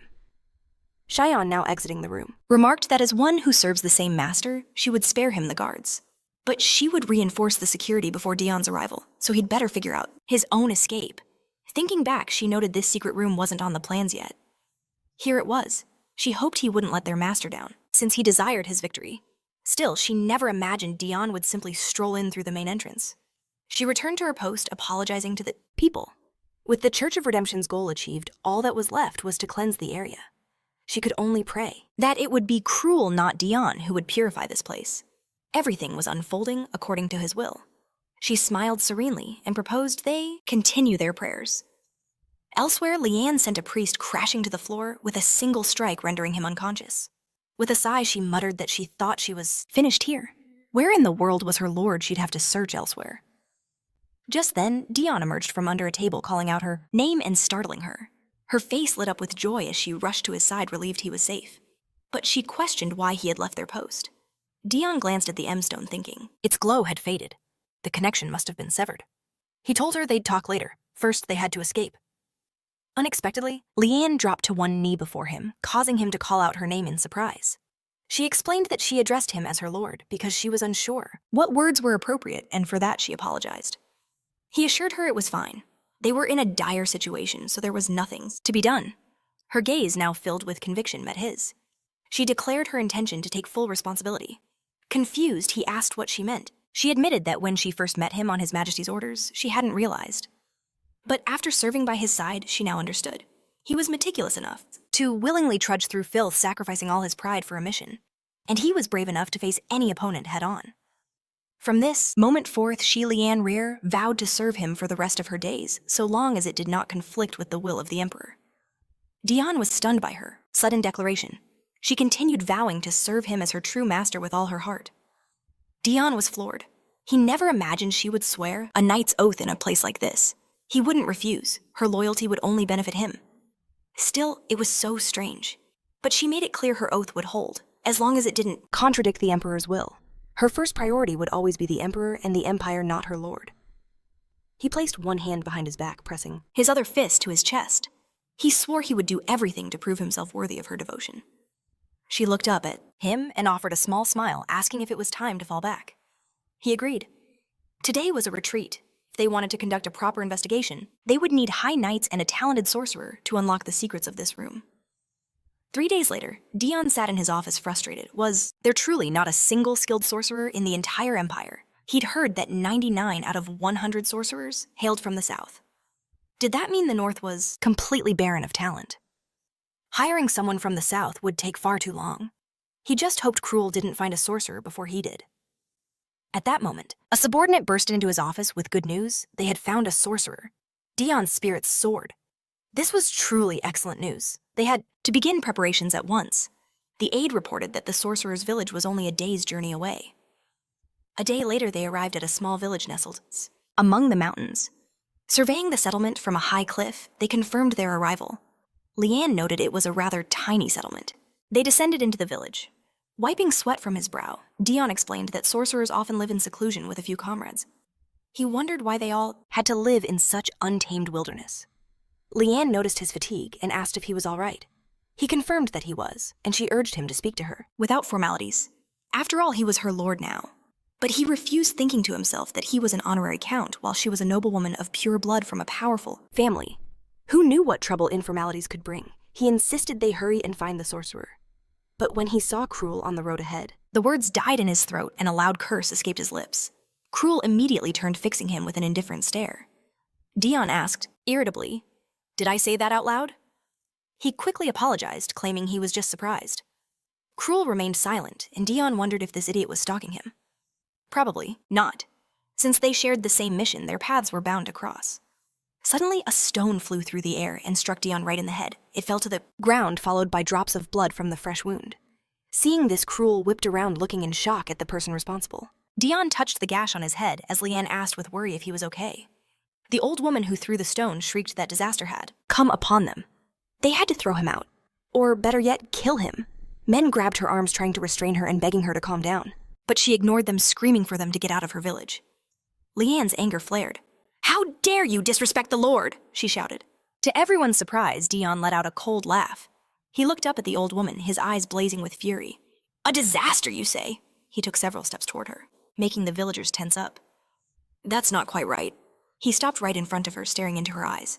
"It's something worse than a disaster, isn't it?" The old woman grit her teeth and screamed for them to kill him immediately. She tried to rally the others against him as Dion stepped back, thinking what a troublesome old woman she was. A man called out, "Madam Sorcerer, please calm down." Hearing this, Dion's eyes widened. He thought, could this be that old hag? A sorceress? Suddenly, she tore herself from the men's grasp and seized Dion's hand, her voice urgent. "You must not hate everything. Remember this," she pleaded. "Hate no one and nothing, or disaster will follow." Dion violently yanked his hand away, hissing through clenched teeth. What is this nonsense, he thought. When did this strange old woman get so close? And where did she get this impossible strength? Just then, the sorceress's granddaughter ran up. She placed her hands on her grandmother's shoulders, urging her to calm down. At her voice, the old sorceress turned her eyes wild. "This fool! He is a catastrophe!" "You see it too, don't you?" The granddaughter confirmed her vision, but added, "Nothing has happened yet. You taught me yourself not to judge someone so hastily." Her grandmother conceded. Dion began to rub his wrist, thinking what a cunning girl. But if this old woman truly is a sorceress, then he'd be forced to abandon his plans to take her. Would he really have to search for someone in the south? Suddenly, Rand called out, "Wait, I've been waiting for you." He stared at her in surprise as she introduced herself. She was the granddaughter of the very woman he was just speaking to. First, she wanted to apologize for her grandmother's behavior. He scratched the back of his head, replying that it was unnecessary. "I was about to leave anyway." "So don't worry about it," he said. She then asked, "You're here to find a sorcerer, aren't you?" He was shocked. "How did you know?" She cut him off before he could finish. "Because I am also a sorceress," she stated.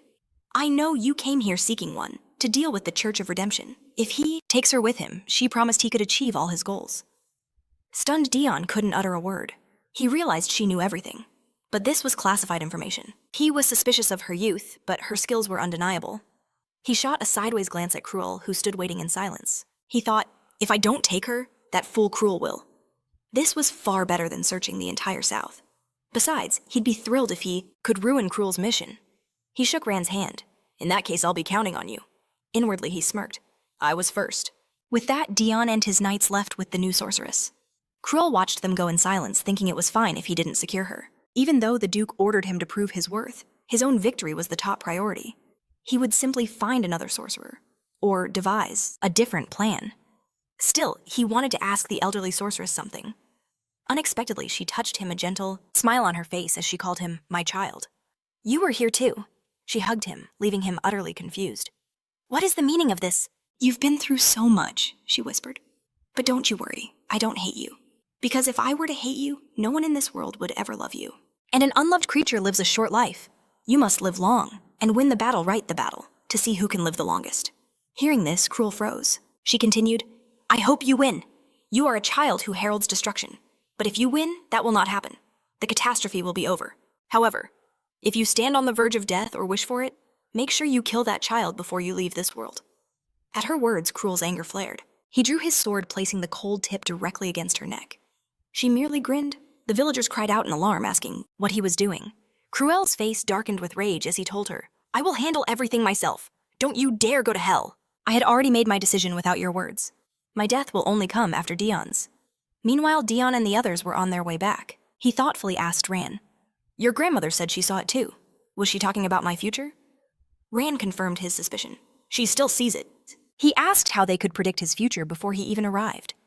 She replied that they were predicting the future of a child from their village. However, they couldn't interfere with what they saw, because their destinies were tightly intertwined. "Who is this child you're talking about?" Dion asked. At that very moment, he noticed a young man named Dan peering out from behind a tree. The boy didn't seem to care at all that he was spotted. "Who is that?" Dion thought. "Has he been following us this whole time?" Ran walked up to him and whispered, "Since he said nothing, I decided to do nothing and let him watch." "Is something wrong?" Dion remained silent, thinking that her perception was frighteningly strong. Ran said that although they couldn't reveal details about fate, there were some things she could tell him. "The hatred for you is like a mountain fire. It starts with a small spark but grows until it consumes everything. And that child? He's like a bomb that could explode at any second. When the bomb explodes, a fire starts. But if the fire starts first, the bomb is guaranteed to explode." Just then, Dan emerged and fell to his knees before Dion. He stated his name and asked to join them. His gaze was now confident and serious. "If you are a disaster, then you will need me in the future." He remembered the day his own fate was revealed to him. The sorceress had backed away in shock, stumbling against the wall as people rushed to her, asking what she saw. A very young Dan, sitting on the floor, called out to his grandmother in confusion. "What's wrong? Is something wrong with my future?" she screamed in rage. "You are a puppet, a vile creature who will serve disaster, a great supporter of catastrophe." From that day on, the village's attitude toward him completely changed. Other children began throwing dirt at him.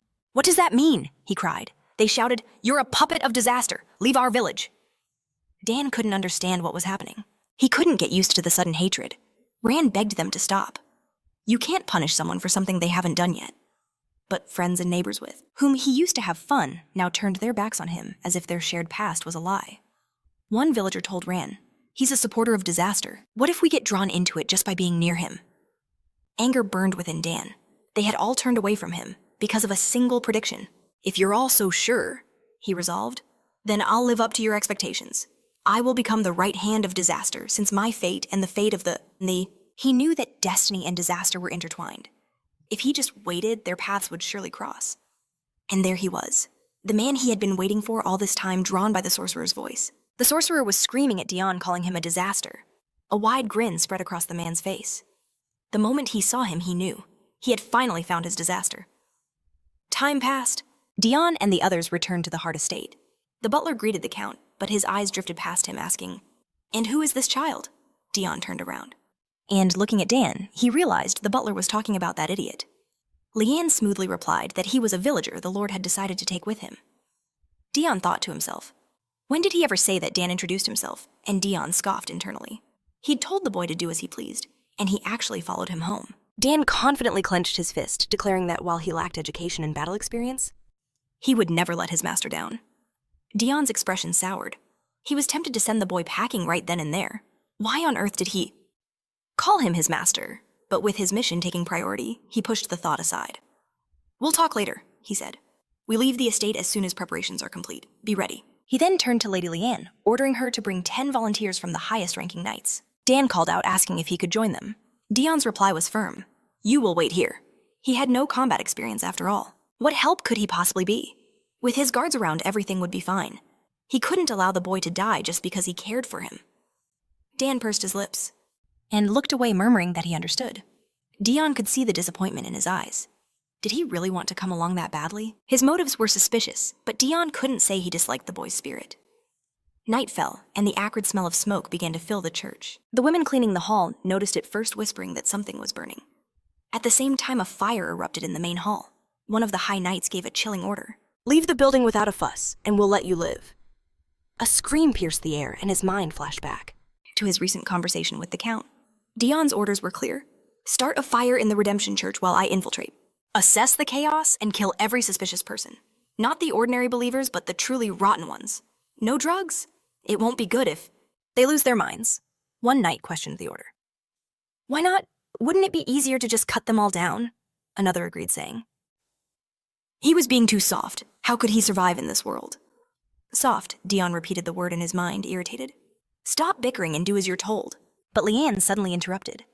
This is my request, she pleaded. Now is not the time for bloodshed. The knight pressed now, she replied. I can't tell you everything, but this is all for the Count's sake. Hearing that it was for their captain, their loyalty surged. They agreed to trust her. Remembering this, the knight thought he just had to carry out the order. But looking at the scene now, at the people running in panic, begging them to put out the flames, he realized this place was filled with the disabled, the elderly, and children. A cold dread washed over him. How could they cause a disturbance in a place like this? A believer on the floor holding a young girl whispered in terror. Knights in white uniforms. I've heard of them. They are the bloodthirsty ghost knights, the girl cried out. The knights who belong to the vampire count. Why would someone so powerful care about a place like this? His words reached the knight's ears because the Church of Redemption is a cult, he thought. But who cares? The girl exclaimed that she was finally feeling a little better, that she had just tasted life again. The knight's resolve wavered. It didn't matter if it was an evil cult hiding behind a mask of salvation. A woman ran up, grabbing his clothes with tears streaming down her face, begging, Why are you doing this to us? Please just leave. It didn't matter if they were planning something sinister. Whatever it was better than dying of starvation. The woman screamed, If you're going to destroy this place, then kill me first. Her words struck him like a physical blow. He stood frozen. If this place is gone, she sobbed, I have nowhere else to go. I'm begging you, please stop. The knight's hand went to the hilt of his sword. He thought grimly that since she had challenged him, he had to make an example of her. Seeing his intent, a man named Paul became terrified. He called out to the woman Selah, pleading for her to come back. Gritting his teeth, the knight raised his sword high. But he couldn't bring it down. The sword slipped from his grasp, clattering to the floor. Cold sweat beaded on his face as his body trembled. He couldn't do it. It would have been easier if their orders were to kill everyone without question. This place, it was their last hope. They were so desperate that death itself was a better fate than losing this sanctuary. Outside, the believers gathered on the street. A woman holding a child stared at the burning church. Dion Hart is the Emperor's sword, she seethed. So the destruction of this church was his command. I will never forgive him for destroying our paradise. And in that moment, a sword that once served the Emperor was turned against him. Meanwhile, Dion, Leanne, and the sorcerers stood in the prayer hall. They showed him the magic stone. The commotion outside was the perfect cover. Dion sensed nothing unusual in the room. Leanne raised her hand toward the stone. I can definitely feel something, she said. I believe they use this stone as a medium for casting spells. It has many functions like communication, spatial distortion. Before she could finish, the stone erupted in a brilliant light. Why is this here? She cried, jumping back in shock. Dion caught her. What is it? It's not a charm, she exclaimed. It's the magic hidden behind the charm. Dion was stunned. Magic? In the kingdom of humans? What does that mean? She replied. I'm certain of it. It's based on the property of space. A distortion in space? Activated by magic. Dion's mind raced. Magic in the human kingdom. Does the Demon King know? Ran approached the magic stone again. I figured it out, she declared. I just need a little more time. He stared in surprise. Was their sorcerer truly capable of such a feat? As magic warped the very space around them, he knew she was no ordinary sorcerer. The magic stone pulsed with power, and the wall before them rippled like water. We can enter now, she declared. Dion recalled how Cheyenne had opened the passage, realizing her skill was the real deal. He swallowed hard, steeling his resolve, then thrust his hand forward, striding into the shimmering wall. Follow me, he commanded. A blinding flash of light consumed his vision, yet he pushed onward, shielding his eyes. When they emerged on the other side, the light faded, and what they saw made them freeze. It was the prayer hall, but twisted, corrupted. Eerie magical seals were etched across the floor, and walls glowing with an ominous light. Dion, slow to notice, asked if they had somehow returned. No, this room is different, Ran replied, her eyes scanning every detail. Look closer. Do you see the cracks? He saw them now. A complex seal stretched across the entire floor. She gestured toward a door between the curtains. That is the center of this spell, she explained. Whatever is behind that door, it's the key to everything. Dion stared, sensing an immense danger lurking just beyond the threshold. She moved toward it. I'll go first. But Dion stopped her. Wait. It was too late. She swung the door open, revealing not a room, but a dark, menacing forest. A wave of shock hit her. What is this? Rand's eyes narrowed. More illusion magic, an enchantment. They've forcibly fused two separate spaces together, she deduced. To reach the true chamber, we have to open this door in a very specific way. Then that's our goal, Dion stated. Rand agreed. More accurately, we must perform a specific action, and the path will open on its own. He asked how long it would take. She knelt, examining the intricate seal. This magic is foreign to me, she admitted. I'll need at least 10 minutes. 10 minutes, a cold dread washed over him. That was far too long. What if someone was already inside that room? His brother's face flashed in his mind. If they already had what they came for, why would they be looking for a way back? Still, he had no other choice. He could only wait. Consumed by anxiety, he began pacing the thought of losing to Cruel, fueling his restlessness. While Rand deciphered the spell, Leanne watched her lord with concern. She could see the immense pressure he was under, a mission entrusted to him by His Majesty himself. An idea sparked. She retrieved a chair, then pulled out a cloth, carefully folding it to create a soft cushion. With a gentle smile, she placed it beside him. My lord, why don't you sit and wait? But as she looked up, her eyes widened in shock. The Count was gone. He had vanished into thin air. My lord, she called out, confusion turning to panic. He was right here. As her worried calls echoed, Rand's head snapped up, a look of sudden understanding on her face. Meanwhile, Dion found himself plunged into darkness, trying to grasp what just happened. But he wasn't alone. A torch flared to life, revealing Cruel's cold, emotionless face. Seeing his brother, a dark rage began to build inside Dion. Cruel seemed completely unfazed, silently tucking a folded document into his coat. At the same time, the Church of Redemption was growing bolder. Shin, hidden behind a rock near the forest's edge, watched them start a fire. Trying to smoke out their targets? She mused. Too soft. If it were her, she would have sealed the entire building and eliminated everyone inside. Clutching the documents she'd acquired, she slipped back into the woods. Dion's priority was finding evidence, information on who truly controlled the church. Only then could he strike at its heart and destroy it for good. But Shin smirked. In the end, the ultimate victory would be hers. Dion would never get what he truly wanted. Back in the chamber, Dion's gaze fell on a mountain of papers at Cruel's feet. A bitter grin formed on his face. You work fast, he sneered. I wonder where you got your information. Cruel said nothing. He simply tossed the torch onto the pile. Flames erupted instantly, flooding the room with light. Dion stared in disbelief, his confusion morphing into pure fury. What are you doing? He roared. He lunged for the fire, his mind screaming. Did Cruel have any idea what it cost him to get here? He had to save something, anything. But before he could reach the inferno, an iron grip seized his wrist. Cruel stopped him cold. Dion struggled, but it was useless. Let go of me. Are you insane? Why did you burn it all? Cruel remained silent. Don't you need this? Dion demanded, gritting his teeth as he cursed his own weakness. He didn't even have the strength to break free. The suffocating heat made it harder and harder to breathe. Suddenly, his brother hooked an arm around him and threw him over his shoulder like a sack of grain. As Cruel headed for the exit, Dion exploded. What are you doing? Have you gone completely mad? Release me now. They left the room, and Dion, coughing from the smoke, demanded to be let go. Even ignoring his brother's actions, one question burned in his mind. Who was behind the Redemption Church? Who could possibly command such resources? Then a thought struck him like a bolt of lightning. Who, besides the ruler himself, has unconditional power? He remembered the purple curtains in the prayer hall. The color purple. Who did it represent? And who did Cruel serve? The Emperor's words echoed in his memory, entrusting the task to the Duke of Euster and Cruel Heart. It was the Duke. The realization hit him with the force of a physical blow. Boiling with rage, he spat the Duke's name. They dared to make a fool of me. He gritted his teeth. It was a complete waste of time from the very beginning. Why hadn't he seen it sooner? He slammed his elbow into his brother's face. Let me go! But Cruel's grip was unbreakable. Did you enjoy the circus? Dion roared, cursing, as they stepped back through the door and into the prayer hall. Cruel, I said let me go, he yelled, but his words were cut short by a violent cough as he spat up blood. Leanne gasped, seeing what Cruel had taken from the hidden room. My lord. Cruel finally released him, tossing him into her arms. She caught him, her face filled with worry. You're bleeding, wiping the blood from his lips. Dion was fine. His face was a grim mask of pure rage as he looked up at Cruel. Hatred for the aristocracy was a forest fire, and it would burn everything to the ground. He swore to his older brother that he would finish him, but Cruel's gaze was cold and indifferent. If you wish to live, he said, do not speak of what you discovered here. The sorcerer's words then flashed through Dion's mind. You must never hate. Some time had passed since the fire at the church.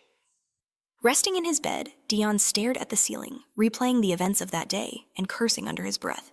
He was certain he'd taken the documents, even though he had planned everything with the Duke, with that evidence victory should have been his. This idiot was making his life impossible. He should have just killed him then and there. His dark thoughts were interrupted by Leanne, who entered his room asking if he was awake. He sat up immediately. Has the sorcerer left already? She confirmed his question, adding that she had just departed. If she'd known he was awake, she would have asked her to say goodbye. To him first. Dion was visibly upset, thinking he had a question for her. Leanne asked what kind of question it was. Dion knew what he wanted to ask. A curse for Cruel, but he couldn't possibly say that. He scratched his cheek and lied, saying he wanted to ask how she managed to break the spell. She replied that if he meant entering the hidden room, then that was entirely his own merit. Although she was able to break the spell, it wasn't long after he had already found the way. He didn't understand. What do you mean I didn't do anything? She explained that according to Ran, if he walked 3 circles, counterclockwise and 2 circles clockwise, he would automatically be transported to the hidden room. Dion wondered when he'd ever done that, but then he suddenly remembered pacing back and forth while he was lost in thought. He was shocked that he'd found it by accident. In his mind, he exclaimed, "Seriously?" Leanne asked if he knew how surprised she was when he disappeared. She'd noticed it before, but she thinks his luck is truly incredible. He covered his face with his palm and sighed. If I were that lucky, I wouldn't be living like this. Leanne said she thought Ran left a note with the butler before leaving. Should I bring it to you? At that very moment, the butler entered the room. If you're talking about a note, then here it is. He glanced sideways at the man following him and announced that a guest had arrived. An imperial knight appeared in the doorway and greeted the honorary count. He had arrived to escort him to the palace by order of his majesty. Dion's face darkened at the news as he thought, so the time has come. Sometime later in the emperor's palace, Eduardo awoke from a nightmare with a gasp. He calmed himself, thinking that since he became emperor, he had never once slept peacefully. How could he when every night he is tormented by the people he killed? He saw several ghosts in the room, their eyes fixed on him as they called him emperor. These were the phantoms of people whom Eduardo had killed, and he knew that now they were hunting him even in reality. The ghosts called his name, saying they hated him. You must die. Why were you the only one who survived? You killed us all. A ghost grabbed Eduardo by the throat. He looked away and whispered that he believes he truly hates himself too. Elus entered the room to see the emperor strangling himself and called out to him loudly. He rushed to his side, reporting that the honorary Count Dion and the hero Cruel had arrived. Are you all right? You don't look well. It must have been another nightmare. I will call a doctor for you. Eduardo looked in his direction very quietly, saying that they annoyed him. Lydia stood among the crowd of ghosts that he saw and called out to his uncle with a blank expression.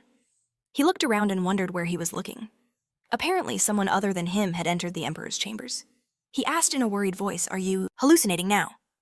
Eduardo said it didn't affect his daily life.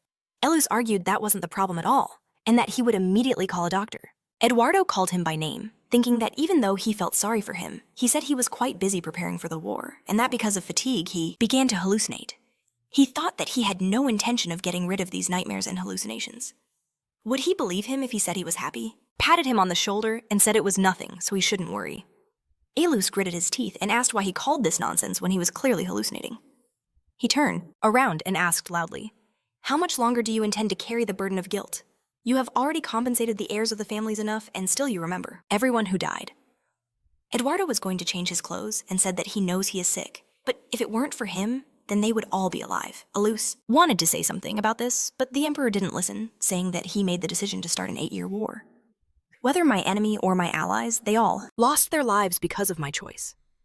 Eduardo looked at the ghost's hand on his shoulder and said that this was a burden he must bear not only as an emperor, but also as a man. After he changed his clothes, he stood in the crowd of ghosts and said, "You shouldn't worry. I carry too much of a burden to give up so easily." Sometime later, Dion stood in the castle with a very dissatisfied look, saying nothing. He turned to his brother and asked, "Why do you keep glaring at me?" Immediately after Cruel turned away, which angered Dion even more. He's ignoring me again, he thought. He had arrived here immediately without really resting, since he was called by the emperor himself. But who would have thought that this freak would be called at the same time? Was it really impossible to meet them at different times? Someone came to them and said that the emperor had given them permission to enter. They entered the hall and saw Eduardo, who was sitting on the throne, and said, "Welcome." The Hart brothers bowed to him and at the same time said, "Eternal sunshine of the empire." Cruel stated his name and said that he was his servant greeting him. Dion said his name and said the same thing. They thought he had called them in to praise them, but he didn't look happy. Maybe something was wrong. Eduardo looked at them calmly and said that they should raise their heads. He heard that they had successfully completed the mission given to them. Dion thought, he looks terribly unhappy. Eduardo said that he had heard that the honorary count had exhibited rather violent behavior. Dion was very shocked by this and wondered if it was because of him. He didn't show his surprise and said that he apologized for this. Eduardo said that he had only killed those who were deeply involved in the affairs, leaving the rest alive. Dion was embarrassed by this and wondered why he had to be reprimanded in front of this freak. The emperor acknowledged his methods, but Dion knew this wasn't a scolding. The speech continued. Despite Cruel's brutal tactics, the emperor declared he was the one who found the suspect and brought the necessary evidence. I am eternally grateful to you, Eduardo finally spoke. So what is it that you wish for, Dion thought, even if this is a setup by the Duke and my brother? He had no way to prove it. Cruel's voice was clear. I wish for the rights to the Hart estate, currently held by the honorary earl. Dion's eyes widened in disbelief. What was he scheming the Hart estate? The emperor mused. How interesting. First, what is the opinion of its current owner? All eyes turned to the honorary Earl Dion. With a face like thunder, he wanted to scream, "It's my land, I will never surrender it." But the words that came out were poison. That land was a heavy burden. I would be grateful to have it taken off my hands. Rage burned within him. He had fought to get it back only for this snake to snatch it away. In that case, it is decided, the emperor declared. But there is a complication. To claim an estate, one needs a title. And since the county of Hart already exists, I cannot grant it another. You can keep the Hart name and take a different title, or become the true patriarch of the Hart family. Which will you choose? Dion froze. After the 8-year war, the emperor had made him this very same offer. I will give you my full support, Eduardo pressed. So why not become the patriarch? Become the head of the family he survived only to destroy. The very idea was a betrayal of his entire life's purpose. The name alone sent shivers down his spine. Forgive me, your highness, he said, his voice firm. I do not want that role. He lived for vengeance for his rage. He would never cast aside the name he bore through all that suffering. The emperor's gaze sharpened. So you refuse the position of patriarch. But you also won't give up the name. What reward could I possibly give you? Dion's eyes burned. If I have but one wish, then let it be the right. To destroy my family with my own 2 hands. The emperor smirked. And wouldn't that be easier with a title? Dion remembered. That's when the emperor had granted him the title of honorary earl. A temporary title. One that couldn't be inherited. It simplified everything. It was the emperor's most brilliant move. Cruel now had no other choice. With no room for 2 honorary counts, he had no reason to refuse becoming the true patriarch. This was perfect. This time, he would destroy them all, including his brother. But then Cruel spoke. I refuse to take over, nor will I abandon my family name. Dion whipped his head around, shocked. Why? Why refuse his family's county was a true power with a rich history, unlike the meaningless title Dion held. They were the only direct heirs left. The seat of the patriarch was empty, waiting for one of them. Why would he refuse such power? Was he content to let the family line die out? Yet he wouldn't give up the name either. The emperor sighed, annoyed. So you refuse as well. You brothers are impossibly stubborn. What was his angle? Did he miss his family? No, that couldn't be it. Was this another form of revenge against him? In that case, the emperor proposed, why not transfer ownership to the Duke of Easter? I'm certain he would grant you managerial power if you asked. Cruel simply bowed. I am grateful for the offer, your majesty. The emperor began to rise. Then this matter is resolved. A wave of relief washed over Dion. He could finally go home. But the emperor's next words stopped him cold. Everyone is dismissed, except the honorary earl. Cruel bowed and left. A knot of panic tightened in Dion's chest. Don't leave me here. Or rather, I need to get out of here now. After everyone departed, an unnerving silence filled the grand hall. For several tense seconds, Dion stood frozen. What did the emperor want? He finally understood. It wasn't Cruel he was after. This was an unfair, calculated move. Eduardo watched him, his expression unreadable. He doesn't look happy, he thought. Is it because he lost his estate? If only he would speak his mind, instead of bottling it all up. The emperor descended the stairs. You would have learned this eventually, but I am planning to declare war. Eliminating the Redemption Church was perfect timing. The kingdom of Elan has grown far too bold. Dion's blood ran cold. You're going to declare war on the kingdom of Elan. A chilling smile graced the emperor's lips. This is where it all begins. Begins, Dion thought. What does he mean? Begins. He gritted his teeth, war-weary to his very soul. This time, Eduardo proclaimed, I will finally unite the continent, and that is why. I wish to leave the Demon Kingdom in your hands. The Demon King will not stand by as the empire expands.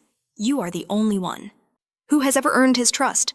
I need you by my side as a guarantee that he will not interfere. Dion let out a quiet sigh of relief. So that was it. He just wanted him back in the demon realm. I will do as you command. The Emperor started to speak, then paused, pointing a finger, right at the Demon King's seal on Dion's body. I hope to see you next time, without this mark. Dion closed his eyes. I will do everything in my power. He never even accepted my resignation. Dion thought wryly, what hope do I have of removing this seal sometime later in the Duke of Euster's office? You received the Hart estate as your reward. Was that truly enough? Cruel stood before him and nodded. The Duke placed a heavy hand on a nearby document. If I recall, Euster mused, the last time I saw Earl Hart, he was obsessed with reclaiming that land. His eyes narrowed into dangerous slits. I hope you didn't take it from him purely for your brother's sake. I could wish for nothing more, Cruel replied smoothly. Euster's menacing gaze lingered for a moment longer, then broke into a smile. Of course, it seems I'm just on edge before our upcoming meeting. He knew that was a complete lie. Eluster probably just felt guilty that Dion now owned the property. Placing a hand on his shoulder, the Duke insisted he wasn't to blame. The whole situation was just a reward after all. Was there anything else worth mentioning? With a composed expression, Cruel reported that nothing of note had occurred, but his mind flashed back to the mission. He realized Dion had figured it all out. The Duke wanted him to secure a victory and leave, but Dion already knew. He already knew the Duke was pulling the strings from the shadows. He could almost hear Dion's voice mocking him. Did you enjoy the circus? If the Duke were to discover this, his thoughts were shattered as Eluster called his name. Snapping back to reality, Cruel turned to see the Duke standing in the doorway. We must go, he announced, or we'll be late for the meeting. As Cruel followed, a single thought consumed him. He had to hide this truth no matter the cost. Leaving the office, his heart pounded. If the Duke finds out that Dion knows everything, he'll order me to kill him. Just then, Eluster spotted Sean in the hall. Ah, you've finally returned. She immediately recognized him, bowing. Your lordship, he offered a smile. You did magnificent work with the Church of Redemption. I only did what was necessary, she replied. Besides, the Church still has countless followers. At this rate, you will soon achieve your desire. The Church of Redemption's purpose was simple: to forge believers with absolute unwavering devotion to Duke Eluster. They were taught to see the Emperor as the true villain, and the Duke as their one and only savior. But this was merely a stepping stone, a small part of the Duke's much grander, terrifying ambition. With a look of pure determination, Sean vowed, You can rely on me. In her heart she swore, For the Duke's sake, I will not fail. Sometime later, in a grand chamber, nobles gathered around a long table. Worried whispers filled the air. A sudden meeting? Does anyone know the reason? I'm not sure, but it must be something of grave importance.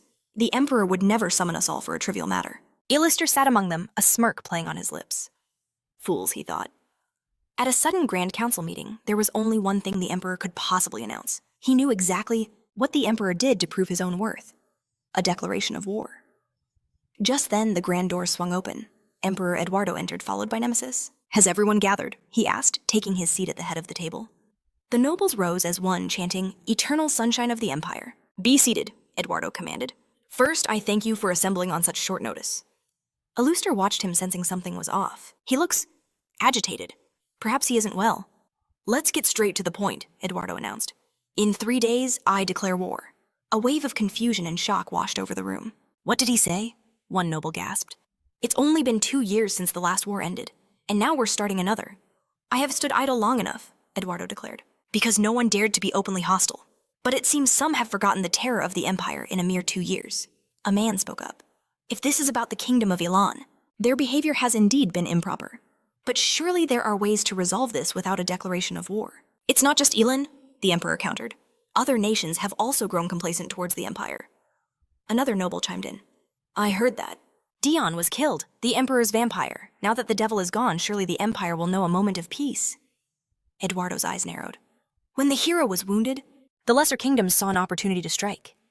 He mused, hard times create heroes. Countless were born and died during the 8-year war. Only 3 survived, and Dion is the last one whose fame echoes across the land. But his name is the one that is known by all. It is thanks to Dion, Eduardo continued, that we crushed half of their forces. It's easy to assume he is the sole power of our empire. That is the weight his name carries. But shouldn't the continent know that there is more to this empire than just one man conquering the continent? It is a long-term goal that was simply put on hold. It is still too soon for that, one man protested. I agree, said another. A third added, we haven't even managed to eliminate the revolutionary forces. It's far too dangerous to start a war with enemies already inside our walls. Eduardo smiled as he raised a cup to his lips. A good point, he said calmly. And that is precisely why I've gathered you all, to find a solution. An advisor began to speak. For the sake of the people. Or rather, for the sake of the empire? With a loud crack, Eduardo slammed his cup down. It seems you are forgetting something. A suffocating aura exploded from him. I am the Emperor? His voice was cold steel. If you speak to me without the intent of treason, then you will not finish that sentence. Instantly, every advisor bowed their head in terror. Yes, Your Majesty. The matter of the war is not up for discussion, Eduardo stated. You will devise a solution for the Revolutionary Army by our next meeting. As the advisors scurried out, they muttered, what does he mean? He's just decided on his own. Aluster began to leave, but the Emperor's voice stopped him cold. Duke Aluster. He turned and bowed. The criminal behind the Church of Redemption has been exposed. He also appears to have had conflicts with other aristocrats. Aluster remained bowed, his voice a mask of sincerity.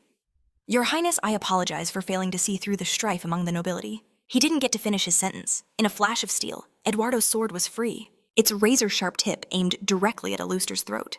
With burning fury in his eyes, he snarled, Do you take me for an idiot? He knew the Duke never left his opponents alive. Aluster met his gaze, his expression unnervingly calm and cunning. Of course not, Your Majesty. Eduardo seethed. Since he couldn't directly attack the Emperor's supporters, he chose a scapegoat who was already a thorn in his side.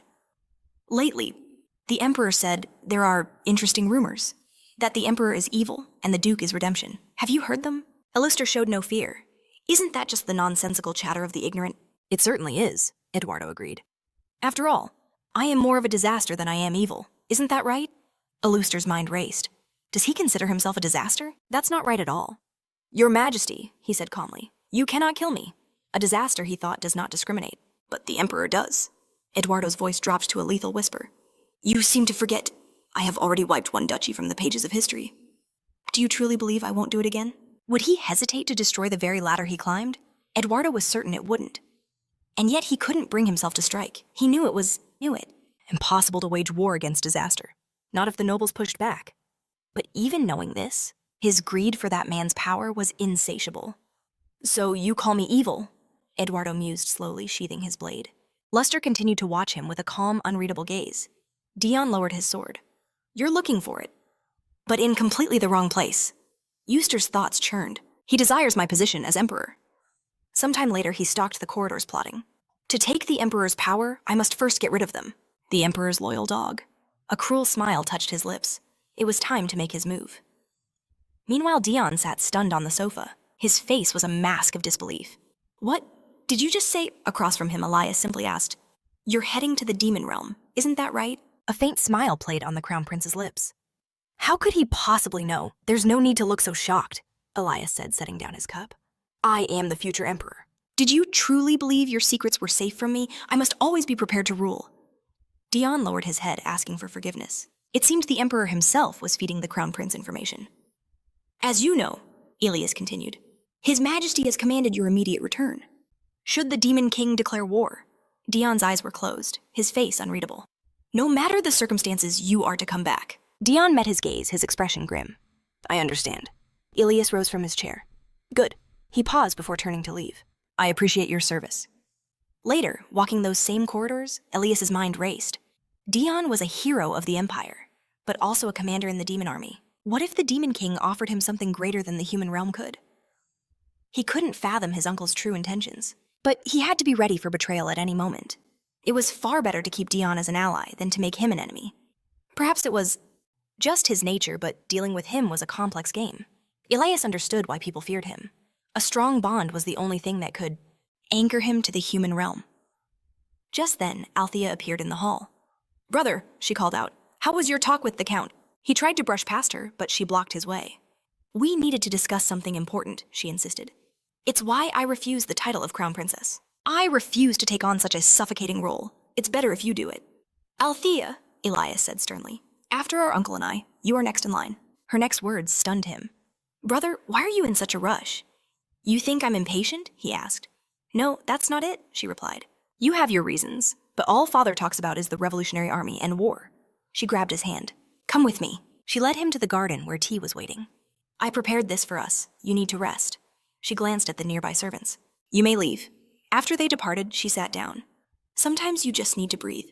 But Elias's next words shattered the calm. Uncle has started seeing things. Althea's eyes widened. What? Not just nightmares, but visions? You understood correctly, he confirmed. Why do the dead cling to him so fiercely? Elias's mind drifted to the past. He knew a crown prince shouldn't speak this way, but what choice did he have, Eduardo? Was family precious enough to turn his back on the entire world for? Has he seen a doctor? Althea asked urgently. How could I force him? He's too stubborn. Elias sighed. Besides, it's tied to his sense of responsibility. It's like a sickness. You're wrong, Althea said gently. It's not responsibility. It's guilt. Elias closed his eyes. She was right. He remembered Eduardo standing amidst the flames. His uncle's voice echoed in his memory. I'm sorry. This is my fault. I will take full responsibility. No, Elias thought fiercely. It's not your burden to bear. Sister, we're out of time, he said, his voice hard. The moment I knew about the visions, I began preparing. I will do what must be done. You must focus on your studies. Althea nodded. Elias was lost in memory again. They were so young back then. And in the imperial palace, youth itself was a sin. At that same moment, Dion sat motionless, his mind racing. Just how much did the crown prince know? And what was the emperor thinking, feeding him that information? Dan noticed his master's dark aura. He had come to make a report, but now was clearly not the time. What had happened? He'd heard the master's moods were fickle, but today, this felt far more serious than usual. Dion finally broke the silence. Did you have something to say? Flustered Dan quickly agreed. Yes, my lord. The air here was suffocatingly dangerous. But he knew hesitating now would only make things worse. Steeling himself, he spoke. I would like to try investing some money. Dion's eyes shot wide open. He stared at Dan. Money. It's not that I've become greedy, Dan explained hastily. I intend to give you all the profits. Dion rose and walked towards him. They stood in silence, eyes locked. Finally, Dion spoke. From the day we met, I wondered what your purpose was. No one would follow a complete stranger without a reason. He recalled their first meeting, Dan's humble words echoing. I may be poorly educated and lack battle experience, but I will not fail you. Dion's voice was cold. So, all this time, was it just about money?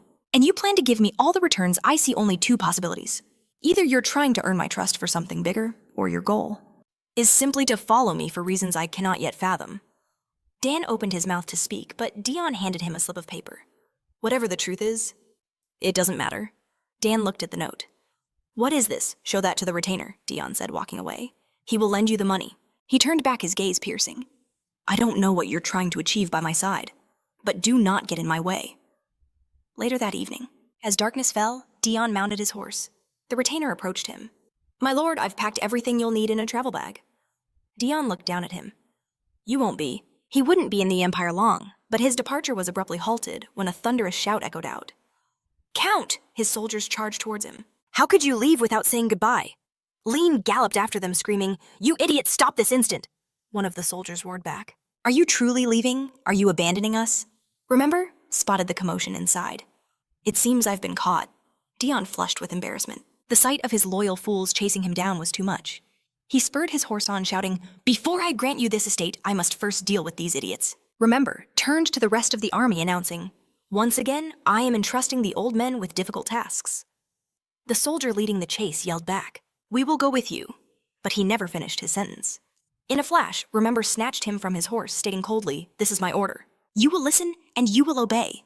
The soldier stared in absolute shock. Did the butler just do that?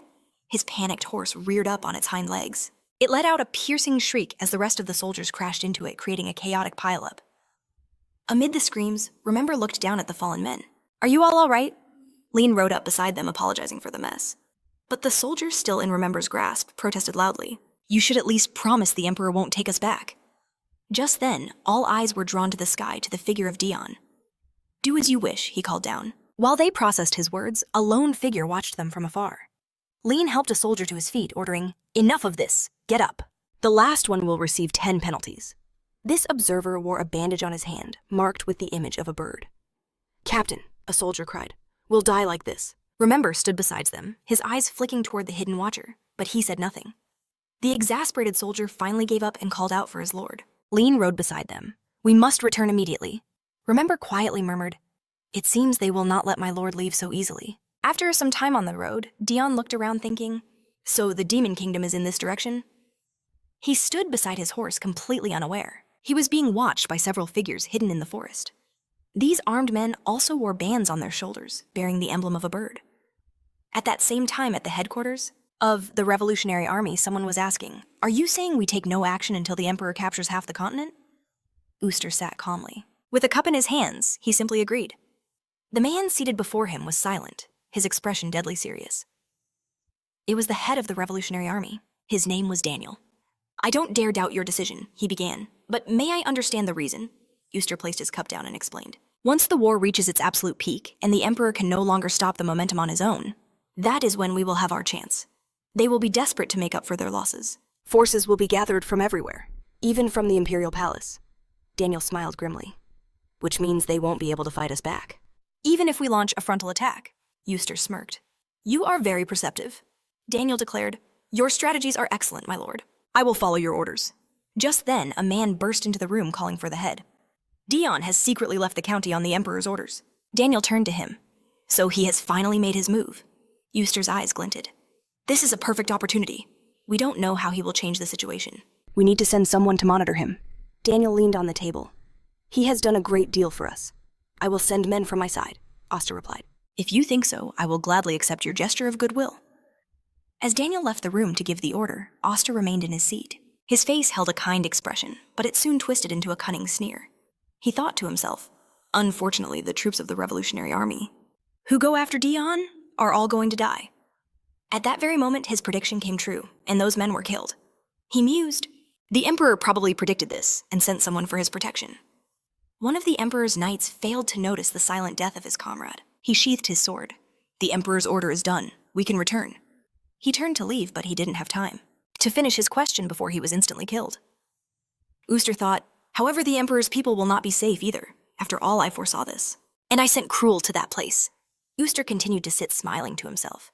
"If those who receive the order do not return with news, then the Emperor will grow nervous. This is just a pathetic trick to deceive him. But if we are lucky, we might figure out Dion's purpose. After we eliminate everyone, provided he can chase after his brother."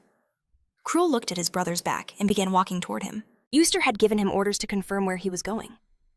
Meanwhile, at the entrance to the burnt Church of Redemption, Sia sat outside in the pouring rain. Paul approached her, covering her with his jacket. "How long will you sit like this?" he asked. He called her name, but she didn't react. She just stared at the floor.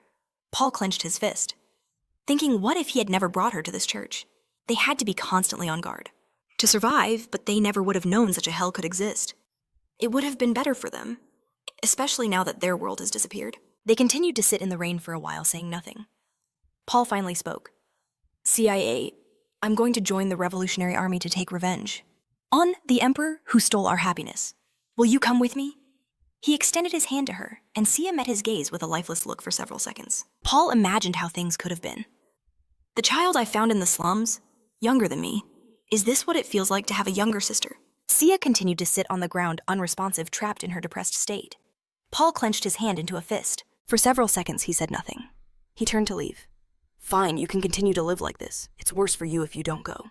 He stopped and looked back. I should have stayed close but not gotten emotionally attached. He thought of the unspoken rules of the slums. If I hadn't become attached to her, then maybe this wouldn't have hurt so much. He started crying. It's too late now. I can't ignore her. Sometime later in the demon castle on a high tower, Renelle. When will Sir Erit return? She sighs, missing him dearly. Doesn't that constellation look just like him? Her subordinate wonders if she's standing guard or just waiting. Suddenly, Renelle feels a strange ripple in the air, instantly seizing her focus. Without a second thought, she launches herself into the sky, announcing that she's received a signal from the western gate. The other guard is skeptical. Happened again, he asks. Last time it was just another squad leader setting it off. The Demon King had warned her not to waste her magic like this. But Renelle, moving like a blur, arrives at the gate. She halts, her eyes fixed on the entrance. A massive grin spreads across her face. "This time," she whispers, "it's really him, Sir Erit." Dion spots her as she calls his name, her voice echoing as she dives towards him. Renelle lands with a ground-shaking thud. With a joyful expression, she exclaims how long it's been. She asks how his mission went. Dion stares back with a calm facade, but inwardly he was terrified by her explosive entrance. Renelle flinches, suddenly embarrassed. How could she, a subordinate, ask about a squad leader's mission? It was far too presumptuous. She quickly backtracks, claiming she only wanted his general impression, not the details. It was tiring, Dion replies coolly. He found humans who created a false belief and followed it blindly. He figures it's no secret he went to the human kingdom, and it's better to say something than to upset her with silence. Renelle's eyes light up with curiosity. What's a religion? She asks. Dion pauses. It's true. Demons have no such concept. Simply put, he explains, it's like how demons follow our creator, the Demon King. Renelle considers this for a moment, then declares, how stupid. Dion closes his eyes. From a demon's perspective, she's not wrong. If they want to believe in something so meaningless, she continues, they might as well believe in this. Dion is stunned by her words. What did you just say? Renelle asks. Could you call it a religion or a cult? Of Erit? He stares at her completely blank. What are you talking about? She pivots, changing the subject. You want to see the king first, right? He's in Central Park. At that very moment in the demon realm, the Demon King muses. It's been a while since we've gathered at the palace. What has happened? Asks the Mermaid Queen. You've heard of the Empire's attack on the Elven Kingdom, haven't you? The Elf King scoffs. It won't end so easily. Originally, this place was called the Abyss, he continues. Demons are not the only ones who live here.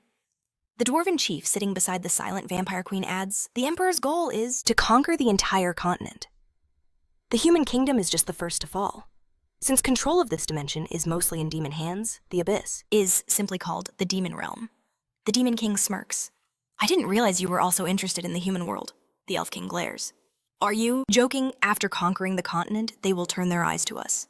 As a ruler, I cannot simply sit idle. I hope your naive actions, or your mistakes, do not bring harm to my people. The Demon King's smile widens. How arrogant! His eyes flash open, brimming with power. This is wonderful. He rises from his throne. The agent I sent to the human kingdom has just returned. His name is Erit. As Dion approaches, the king claps him on the back. How was your journey? The Demon King's magic begins to swirl around them. I have a few questions for you. Your timing is perfect.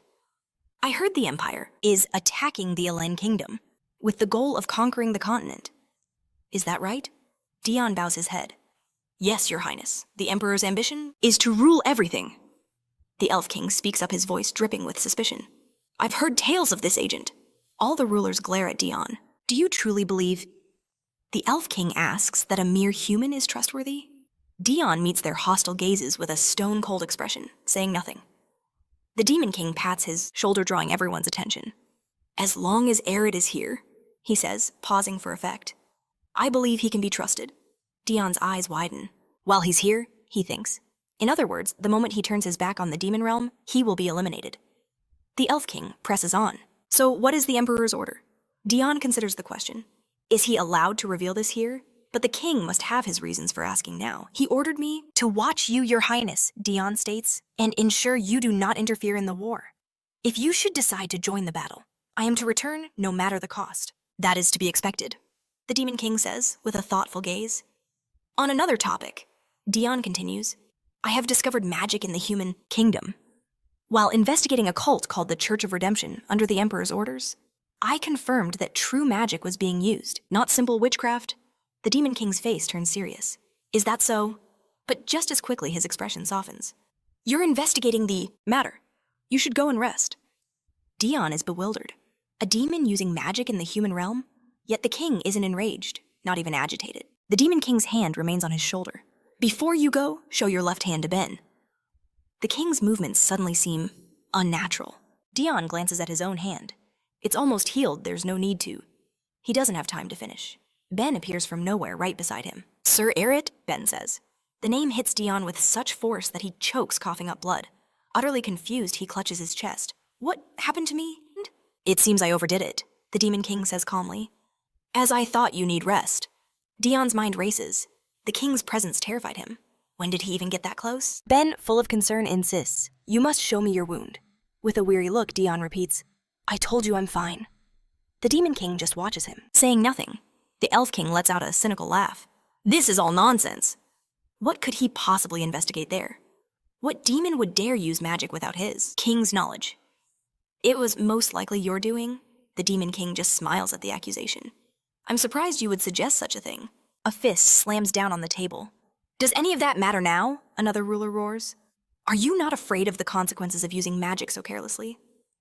Our own species has already sensed it, the changing flow of the world's power. The world is waiting for something. Soon a hero will be sent. And unlike before, this one will become an absolute threat to you, Demon King. The Demon King looks utterly unfazed. And why should I be afraid of the future? The Elf King is incredulous. What do you mean? There is no reason to fear him, the king says calmly. The hero will appear regardless. One day our paths are destined to cross. Besides, he adds with a yawn, I was getting bored anyway. All know he's lived for an eternity. The Elf King declares he couldn't care less if they kill him or not. He'll do as he pleases. He may be irritating, but they must remain diplomatic. After all, this is the leader of the demons, the first line of defense against humanity. As the elves depart, he muses that it's only a matter of time before humans discover their existence. Should they invade the demon realm, a counterplan is essential. Suddenly, a crushing pressure descends upon them all. A dark aura so powerful it steals the very air from their lungs. The Demon King speaks. That's all well and good, but couldn't you have chosen your words more carefully? He wasn't expecting respectful speech from the Elf King, who was practically born yesterday in his eyes. He retracts his suffocating aura, asking, "What can one expect from children?" The Elf King glares back his face, a mask of fury. The Demon King smirks. I know elves despise demons, but next time try not to be so obvious. A little patience goes a long way. Meanwhile, Ben calls out to Sir Erit, begging him to stop pretending he's fine and allow a quick status check. But Dion simply brushes it off, saying he just needs some rest. Ben thinks to himself, it's happening again. He never takes care of his own body, making everyone around him suffer. If only he valued himself as much as he values others. That familiar trait hasn't changed one bit. His mind flashes back to a memory of him bursting into an office screaming Erit's name. He saw a horrifying amount of blood staining the floor coughed up by the man himself. The Demon King's angry voice boomed. Why is the Zero Squad's doctor so late? Did I appoint you for this? Dion just sat on the couch saying nothing. Ben begged for forgiveness, thinking he didn't deserve to be his doctor. He knew Sir Erit was suffering from the aftermath of his battle with the hero. Yet he failed to arrive when treatment was critical. He swore he wouldn't allow a doctor who failed his duty to live. He had to be put down. Dion, lying on a bed with a cloth on his forehead, calmly stated that he wasn't going to kill him. Ben, stunned, apologized and asked why not. Embarrassed, Dion shot back. Is this really how you want to die? Ben loudly proclaimed that of course. It wasn't, then why kill you? Dion retorted. I'm fine, so mind your own business. After those words, Ben left the room, standing frozen in the hallway, his face a picture of utter disbelief. He began to tremble as worried colleagues asked if he'd survived. How were you forgiven? Are you okay?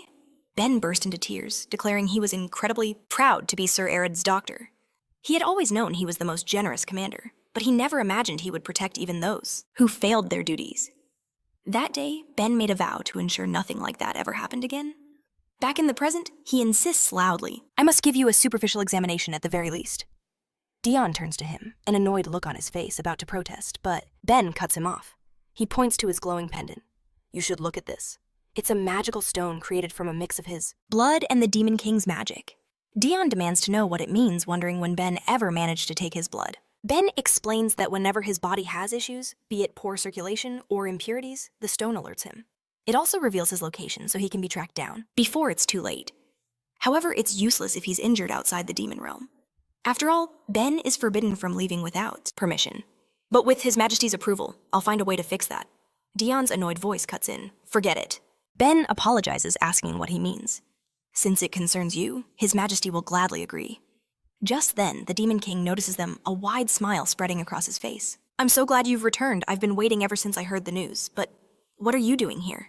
Ben adjusts his glasses. Isn't it obvious I should be by his side? Ed begins examining Dion and asks sharply, You're here? Does that mean you were injured in the human kingdom? Ben confirms. Sir Erit is incredibly exhausted. It seems he has wounds on his shoulder and arm. Ed's face contorts with rage. Did he really not have any escort there? Those incompetent humans couldn't even protect him properly. Dion thinks to himself with a weary expression. I'm a human too, you know. You? And probably the weakest of them all. Ed continues his tirade, calling them useless weakling freaks. Just then, a voice calls out, Sir Erit? He turns to see a young man with a joyful face, asking if he has a minute. Suddenly, that joyous face twists into one of pure terror. Ed had grabbed him by his clothes, lifting him into the air. Seething with rage, Ed apologizes to Sir Erit, promising they'll be right back. Dion is left completely stunned. Why did he just explode like that? The demon realm is a terrifying place. Ben stands beside him and sighs. I knew this would happen one day. Elsewhere, Ed slams Hien against a wall, his hand tight around his throat, choking the air out of him. "This isn't the first time, is it?" he snarls. "How dare a lowly succubus like you even speak to Sir Ered?" His eyes burn with fury as he demands, "Have you lost your mind?" Hien chokes out that he just likes the garden that Sir Ered tends to. He remembers him saying it was a good place to calm his nerves. He only wanted to bring that same peaceful atmosphere to his room. He pulls out a small flower pot. "That's why I brought this little one for him. It's a demonic plant, named Cutie. Characteristic it stinks. A lot." Ed scoffs in anger. "Impossible! Sir Ered would never like such a bizarre flower. Where did you even get that idea?" Hien insists I think he really likes it. Ed glances at it again. "It's a very cute flower." He takes the pot from Hien's hands. "I'll pass it along." Hien clutches his throat, a sad look in his eyes, saying he wanted to receive praise from Sir Ered himself. Ed glares at him, thinking he wants to keep him from ever getting close. But killing this gardener might upset Ered. Just then, Dion's voice calls out, "Don't kill him! He didn't do anything wrong!" Ed is still simmering with rage. He stares at Hien for a few seconds before relenting. "In that case, I'll just have a talk with him." He leans in close and hisses, "Don't you ever approach Sir Ered so carelessly again. If not for his words, you'd already be dead." He thinks to himself, he's far too kind. Sometime later, the flower named Cutie hums a little. Melody. Dion sits before the pot, looking utterly terrified, just staring at it. He wonders why Ed even accepted this thing from Hien. What in the world just happened? The flower suddenly unleashes a horrifying shriek, a sound so unnatural it sends a chill down Dion's spine. He recoils in terror, pressing himself against the wall. His mind raced. That gardener swore this plant was harmless, perfectly trained. Rage boiled within him. That's what he said. But what if it was all a lie? Just as he vowed to confront them, his blood ran cold. A dagger whistled past his ear. He slowly turned his head, finding a cold, sharp dagger embedded in the wall, just inches away. A figure emerged from the shadows, a girl's voice cutting through the tension. "Just what I'd expect from you." He had sensed her killing intent, just in time to evade the deadly strike. It was Dinania, the commander of the 2nd Detachment, offering a casual greeting. "Still so composed," she purred. "Doesn't my blade deserve even a small reaction?" After all, she was the commander of the 2nd Squad, master of stealth infiltration and assassination. Dion tried to speak, but only a weak whisper escaped. Dinania leaned in, feigning apology. "I'm sorry, what was that?" A violent cough racked his body, crimson staining his palm. He just wanted to live. He was too shocked to form words, trembling uncontrollably, as Dinania loomed over him. "What were you trying to say?" she mused. "That you didn't feel any? Am a killing intent?" She understood perfectly. "But why would I harbor any murderous thirst for you?" As she spoke, she sensed it. A suffocating dark aura began to leak from Dion. "Ah," she said, "the moment you feel threatened, you'll kill me without hesitation. Don't look so angry." Dion's mind screamed. Of everyone in the Demon King's castle, she was the one person he dreaded facing most. Her presence was utterly infuriating. Dinia gestured to a mountain of gifts. "I prepared all of these for you. You're going to try everything on, aren't you?" It wasn't a question, as if he had any choice in the matter. Terrified, he could only agree. And so the ordeal began. He tried on the first outfit. "It's similar to the Demon King's design," she commented. "What do you think?" He shot it down instantly. He donned another, and she clapped. "That suits you perfectly." He hated it. "This isn't my style at all." Next, she presented another set of clothes. "What about this style from the human southern lands?" Dion flushed, mortified. "This is far too revealing." Dinia simply laughed, pulling out yet another outfit. "Dressing you is just pure joy. You look magnificent in everything." Dinia thought she needed to stop. He was reaching his limit when suddenly the door swung open. Hell, the commander of the 8th Squad stood there. "You didn't answer when I knocked." His eyes widened, realizing Dion wasn't alone. "My apologies for the intrusion," he stammered.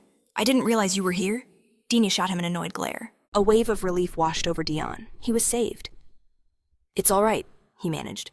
"What's going on?" Hell explained he'd just come by to say hello after hearing of his return. But as he tried to step inside, the massive sword on his back got hopelessly stuck in the doorway. The sight was so absurd that the others couldn't help but laugh, and Dion pictured a dog with a stick stuck in a fence. Crushed by despair, Hell fell to his knees. "I can't even fit through a doorway. I knew it. I'm trash. Why am I even alive?" His deputy, a woman named Nine, rushed to his side. "Commander, that's a common mistake. You carry so much gear." But Hell was inconsolable. "I carry a mountain of weapons I don't even know how to use. I'm worthless scum who doesn't deserve to breathe." "That's not what I meant." Nine groaned, a headache blooming. Hell lamented that he'd even given his own deputy a headache. Dion could only watch, bewildered. Was this some kind of bizarre comedy routine? Dinia swept past the dramatic scene. "Unfortunately, She sighed. We'll have to continue this another time. I have to go. She paused, turning to the 8th Squad's commander. A wicked grin spreads across her face. As it turns out, some filth in the First City have been speaking ill of Erit. Are you sure you should be here right now? Hell's entire demeanor shifted instantly. All despair vanished, replaced by cold fury. He dissolved into the shadows, vanishing like ink in water, leaving a stunned Nine behind. She shouted, her voice trembling with rage. My commander finally worked up the courage to say hello. Isn't this too much? She glared at Dinya. Stop mocking him. Dinya's eyes narrowed. What did you say? You dare raise your voice to me, a mere deputy commander? She smiled coldly. Do you have a death wish? Dion seethed with frustration. Why did they have to cause such a scene here? He just wanted them gone. But where did the 8th commander disappear to so quickly? Hell, the commander of the 8th division, was a demon born from shadows by the Demon King's own power.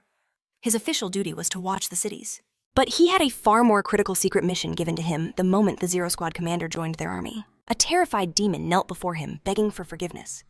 Hell's mission was absolute, ensure no information about the Zero Squad commander's health ever reached the human kingdom. The demon swore he would never speak of the commander again, but his words were cut short by a swift, merciless strike from Hell's blade. From the moment Eric's face was revealed during that first mission, to the loose talk that spread after his battle with the hero on the border, Hell had meticulously tracked down every last witness and permanently silenced them. He vanished from the scene of the slaughter, leaving only corpses behind. He entrusted me with this vital task, he thought. I cannot afford a single mistake. This ruthless efficiency is why the Empire, and indeed the entire world, knew nothing about the commander of the Zero Squad. Sometime later, Nine spotted a familiar shadow coalescing nearby, her attention immediately drawn. She approached as her commander materialized.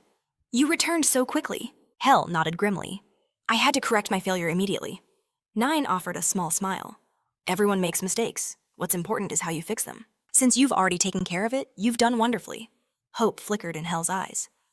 Does that mean I have the right to greet Erit now? He was overjoyed when Nine nodded. Of course you do. I'm sure he's waiting for you. Meanwhile, Dion was lying on his bed, while the strange flower burbled beside him. He sensed a presence approaching and turned towards the shadows. His heart leaped into his throat and he began coughing up blood when he saw Hell peering at him through a crack in the door. Embarrassed, Hell stammered, I just wanted to say hello since it didn't work out earlier. Are you all right? Should I call for a doctor? Just then, Ben burst into the room loudly calling Erit's name.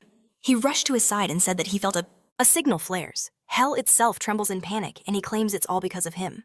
He summons countless weapons with his magic, turns their deadly points upon himself and asks, if he coughed up blood because of this, must he pay for it with his life?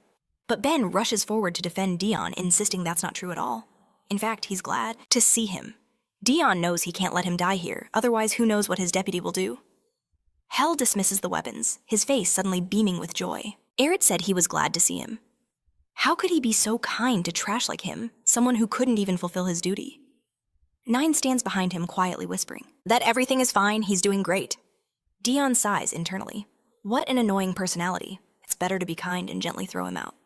He says that no matter what, he did a good job, and since his duty is fulfilled, he should rest. A fierce aura bleeds through his peaceful appearance, a sharp edge to his natural downward gaze. Dion tells Ben he'd like to be alone, so he should leave as well.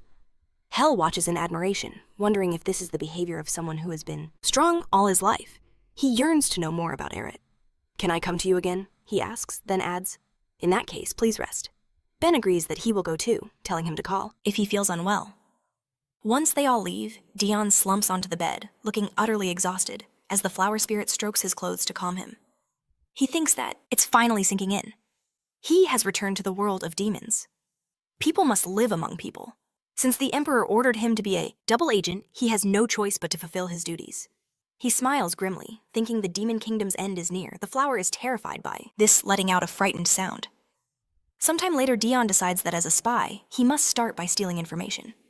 He looks around the library and is surprised to find such a colossal hall here. He passes by a girl who notices him, but pays little attention, continuing to read her newspaper with a calm look. But then she realizes who it is. She shoots to her feet, her voice ringing out, "Welcome to Erit!" Immediately, all the other demons nearby bow to him. Dion looks at them thinking that even though he's used to this treatment, it still unnerves him. He will simply find what he came for and leave. His attention is drawn to a book on a shelf. He takes it and asks himself, is this a report on the analysis of the Empire? It's a report on the current heroes by Adelia and Diania. Dion wonders if they add new information every time. He opens the book and it says that The first hero is Nemesius.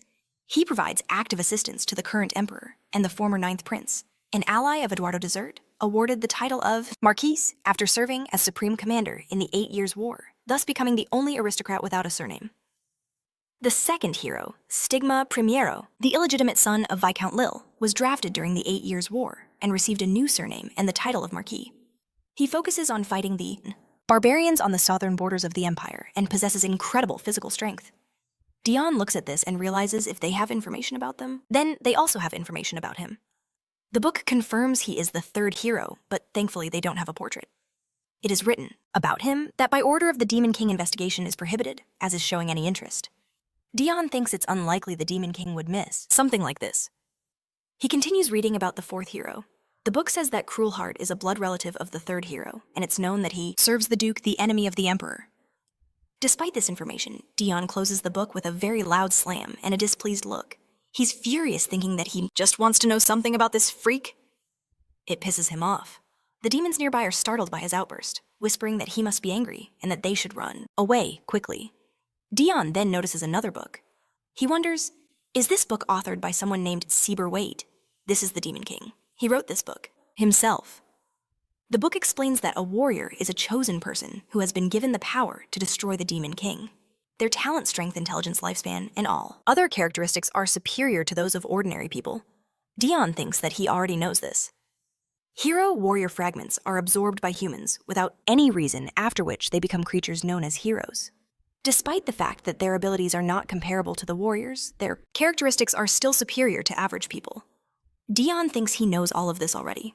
He's surprised when he notices something that attracts his attention. He thinks it says something about the Demon King. This could be useful information. He was so scared he dropped the book because the Demon King quietly approached him and asked what he was doing here. He points his finger and says that he dropped the book. Dion is confused and turns to him and apologizes. He reaches for the book to pick it up. It says that the existence of the warrior and the Demon King is proof of the immaturity of the world. Dion picks up the book and wonders what the immaturity of the world means. He hopes the book isn't damaged.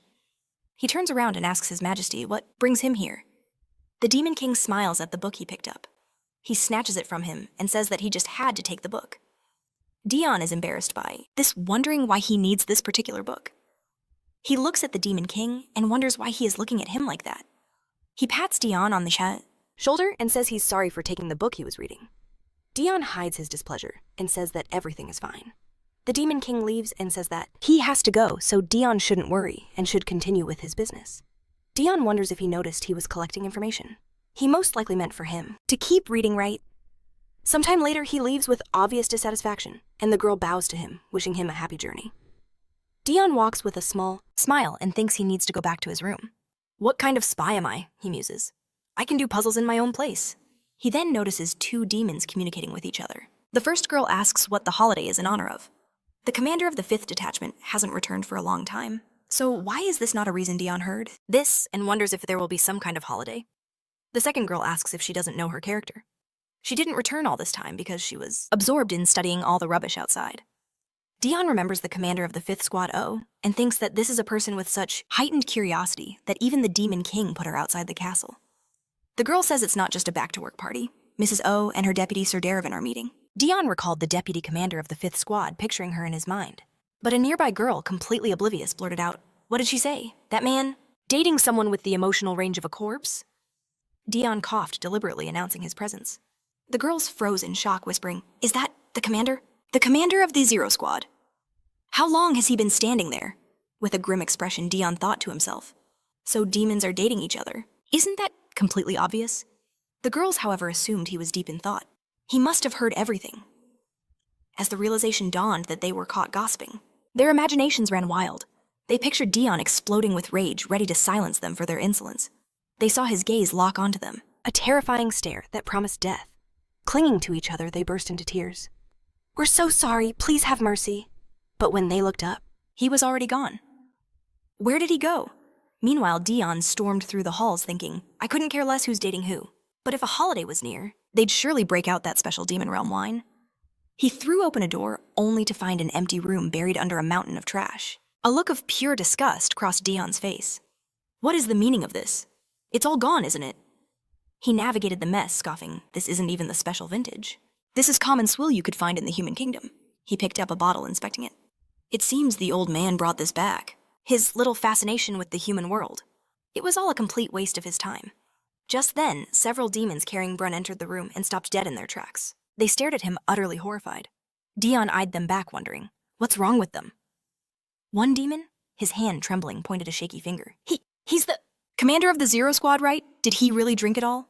Fury flashed in Dion's eyes. What did you just say? He hadn't touched a single drop of alcohol. Are they mocking me? Two of the demons bolted, one shouting back. He's using informal speech. This is a code red. Sound the alarm. Dion was floored. Wait, stop! He yelled, mortified. But they were already sprinting through the Demon King's castle, screaming, "The commander of the Zero Squad is drunk, the alarm!" Sirens blared everywhere, jolting every demon from their duties. A booming voice echoed through the fortress. Attention, the commander of the Zero Squad. The demon Erit has consumed alcohol. All personnel assume defensive positions. I repeat, the commander of the Zero Squad has consumed alcohol. The Demon King himself looked up, startled. Erit is drunk. Didn't that happen way too quickly? In moments, a massive force of demons swarmed the room. They found Dion and immediately formed a wall of shields around him. He was trapped in the center of a heavily armed, terrified crowd. Dion stared in disbelief. What are they doing? What in the world is going on here? An officer roared. Hold your positions with shields if a single one of you falls back. We all die when the Zero Squad commander drinks more than he should. He kills everyone. Dion's rage hit its peak. I told you I didn't drink, he thought furiously. He glared at them, an angry glint in his eyes. It had been a long time since he'd felt this kind of atmosphere in the demon realm, the feeling of everyone being against him. Some time ago, the Demon King had declared, "This is my order. You love to drink far too much." Dion had seethed. Then why am I the only one who is banned? The Demon King had simply asked, "Do you truly not understand?" Dion knew he lost his head when he drank, but surely they could just stop him if things got out of hand. His anger intensified. He just couldn't comprehend why these freaks reacted with such insane exaggeration. One of the demons watched him carefully. I thought he had finally calmed down, but he got drunk again. He prayed for a peaceful outcome, but a knot of dread tightened in his stomach. It was just like that day, 2 years ago. At the welcome party for the commander of Squad Zero, Dion had pointed a dagger at a fellow demon. The demon was stunned. With a face flushed from alcohol, Dion slurred, "Are you the enemy?" That was the day of the incident, the day every demon learned to fear Sir Erit. The targeted demon snapped. "What are you doing? I already told you I'm not. Why do you keep asking?" He added, "If you're going to get drunk, don't get violent." But Dion wasn't listening. He brandished his dagger. The demon's patience finally broke. "Fine, I'm an enemy. What happens next? This is for the better. I never liked the Demon King creating a special position just for him," he roared. "Why should the commander of the Zero Squad rank higher than the commander of the first? We'll see if he's truly worthy." Another demon grabbed his arm. "Calm down. This is a party to welcome him." The enraged demon turned back. "Is that so?" He was shocked to his core as Dion plunged a dagger straight into his chest. He coughed up blood, his mind reeling. He hadn't even seen the attack. Dion stared with terrifying eyes and whispered, "You must be the enemy." He struck again and again. In the blink of an eye, one of the Demon King's commanders had been slain. After that day, new rules were established in the castle. Rule 1. If the commander of Squad Zero asks, "Are you an enemy?" you must immediately answer no.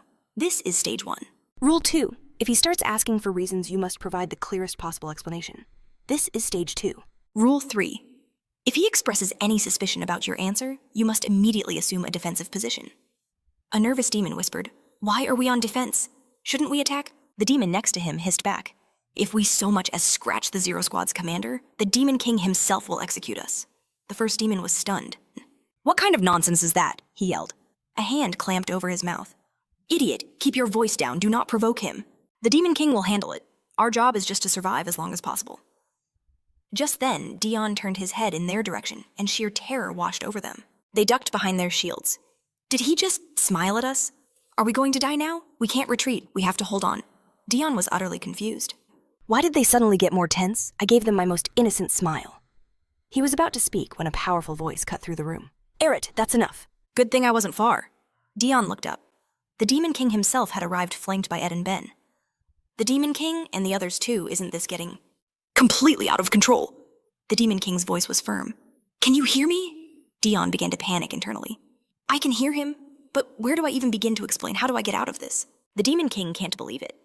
Is this man truly only in the first stage of drunkenness? He warns that he shouldn't be ignored. All he has to do is listen. No one here is his enemy. They have no intention of attacking him. There is absolutely no reason to kill anyone. So just put the bottle down. But before he can finish, Dion places the bottle on the floor. He calmly states that he too has no desire to fight. He figures if he just does as he's told, they'll finally believe he isn't drunk. But their shocked faces tell a different story. What now Ben blurts out, "Did you just use polite speech?" Dion is confused by their reaction. He offers an apology, wondering. He always talks like this.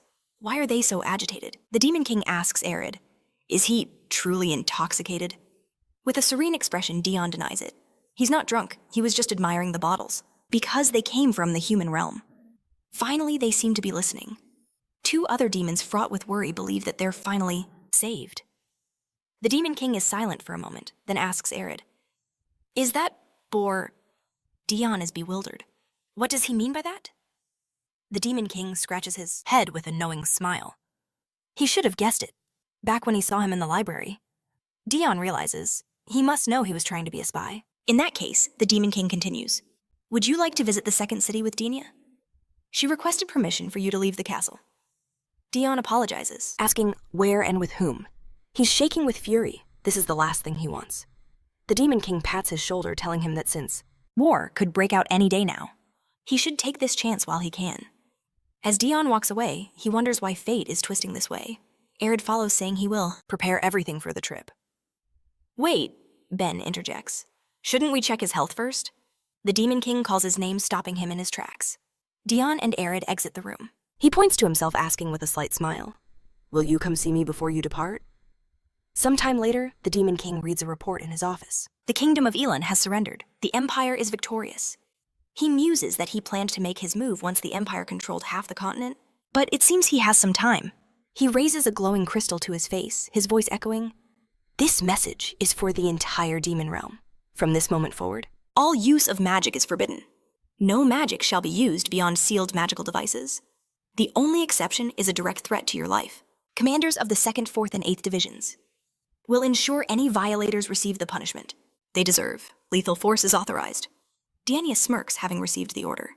Adelia also smiles. "It seems I'm about to be very busy." And Hel says with pride, "The king has entrusted this task to me." The Demon King lowers the crystal, thinking. Normally he wouldn't care about a warrior's arrival, but with the world at war, everything has changed.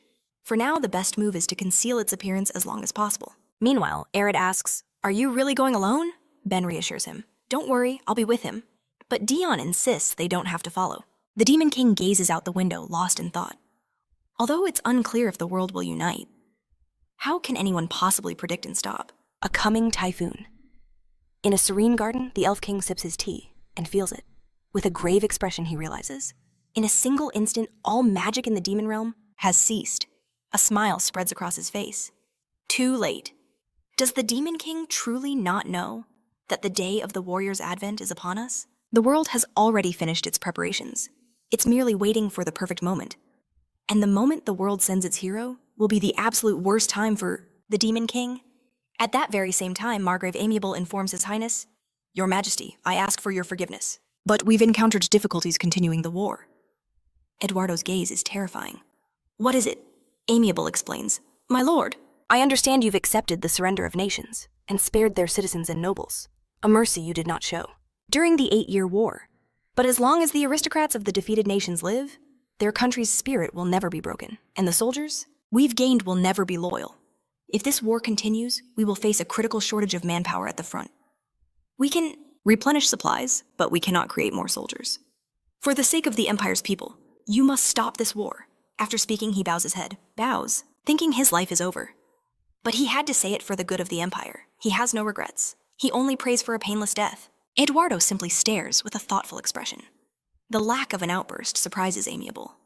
Could it be he isn't angry? The man seated next to the Margrave scoffs. "What are you talking about? Can't we just mobilize the commoners to get more soldiers?" Eduardo remains silent, listening, as the others chime in. "It's too hasty to stop now. We're already telling the people to fight for the Empire, so what's the issue? We can just send all the poor rabble from the slums to the front lines."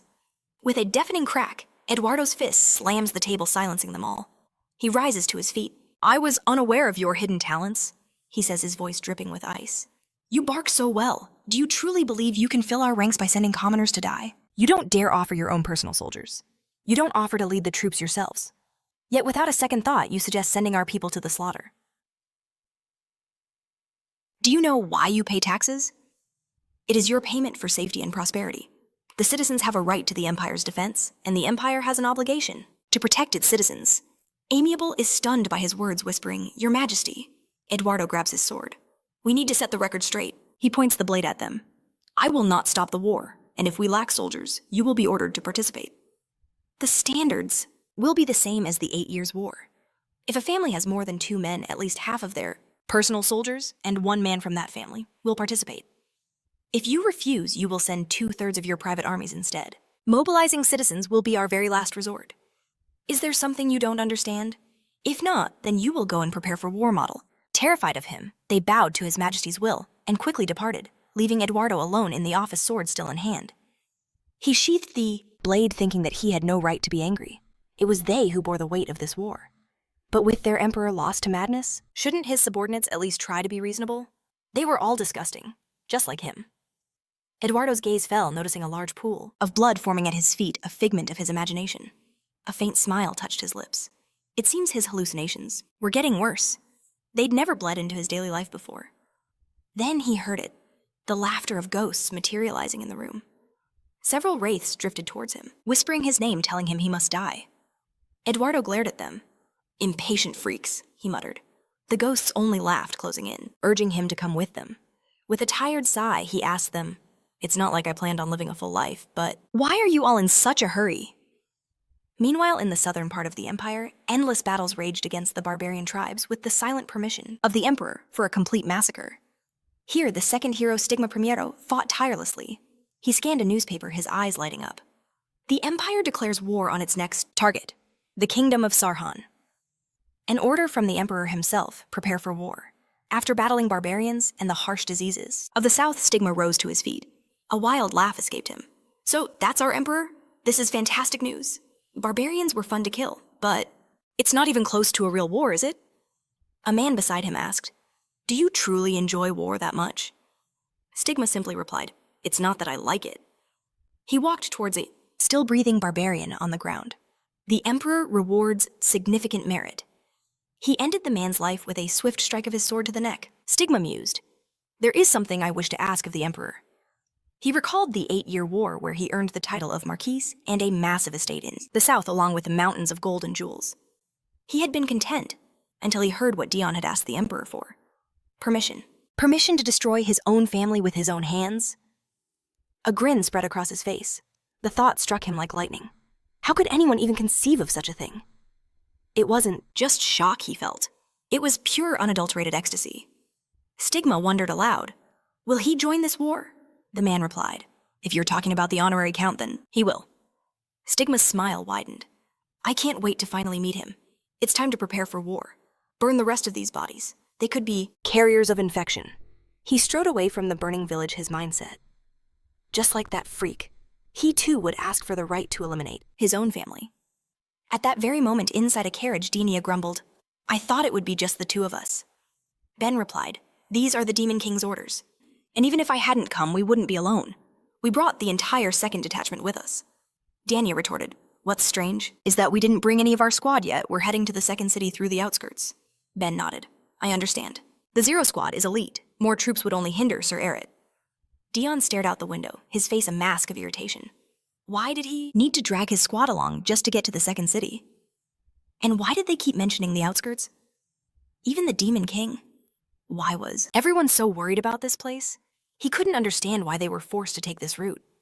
His foot began to tap nervously against the floor. Come to think of it, Renelle gave him a protective pendant before he left, and strangely Ed checked to see if he was wearing his armor, as if preparing him for an emergency.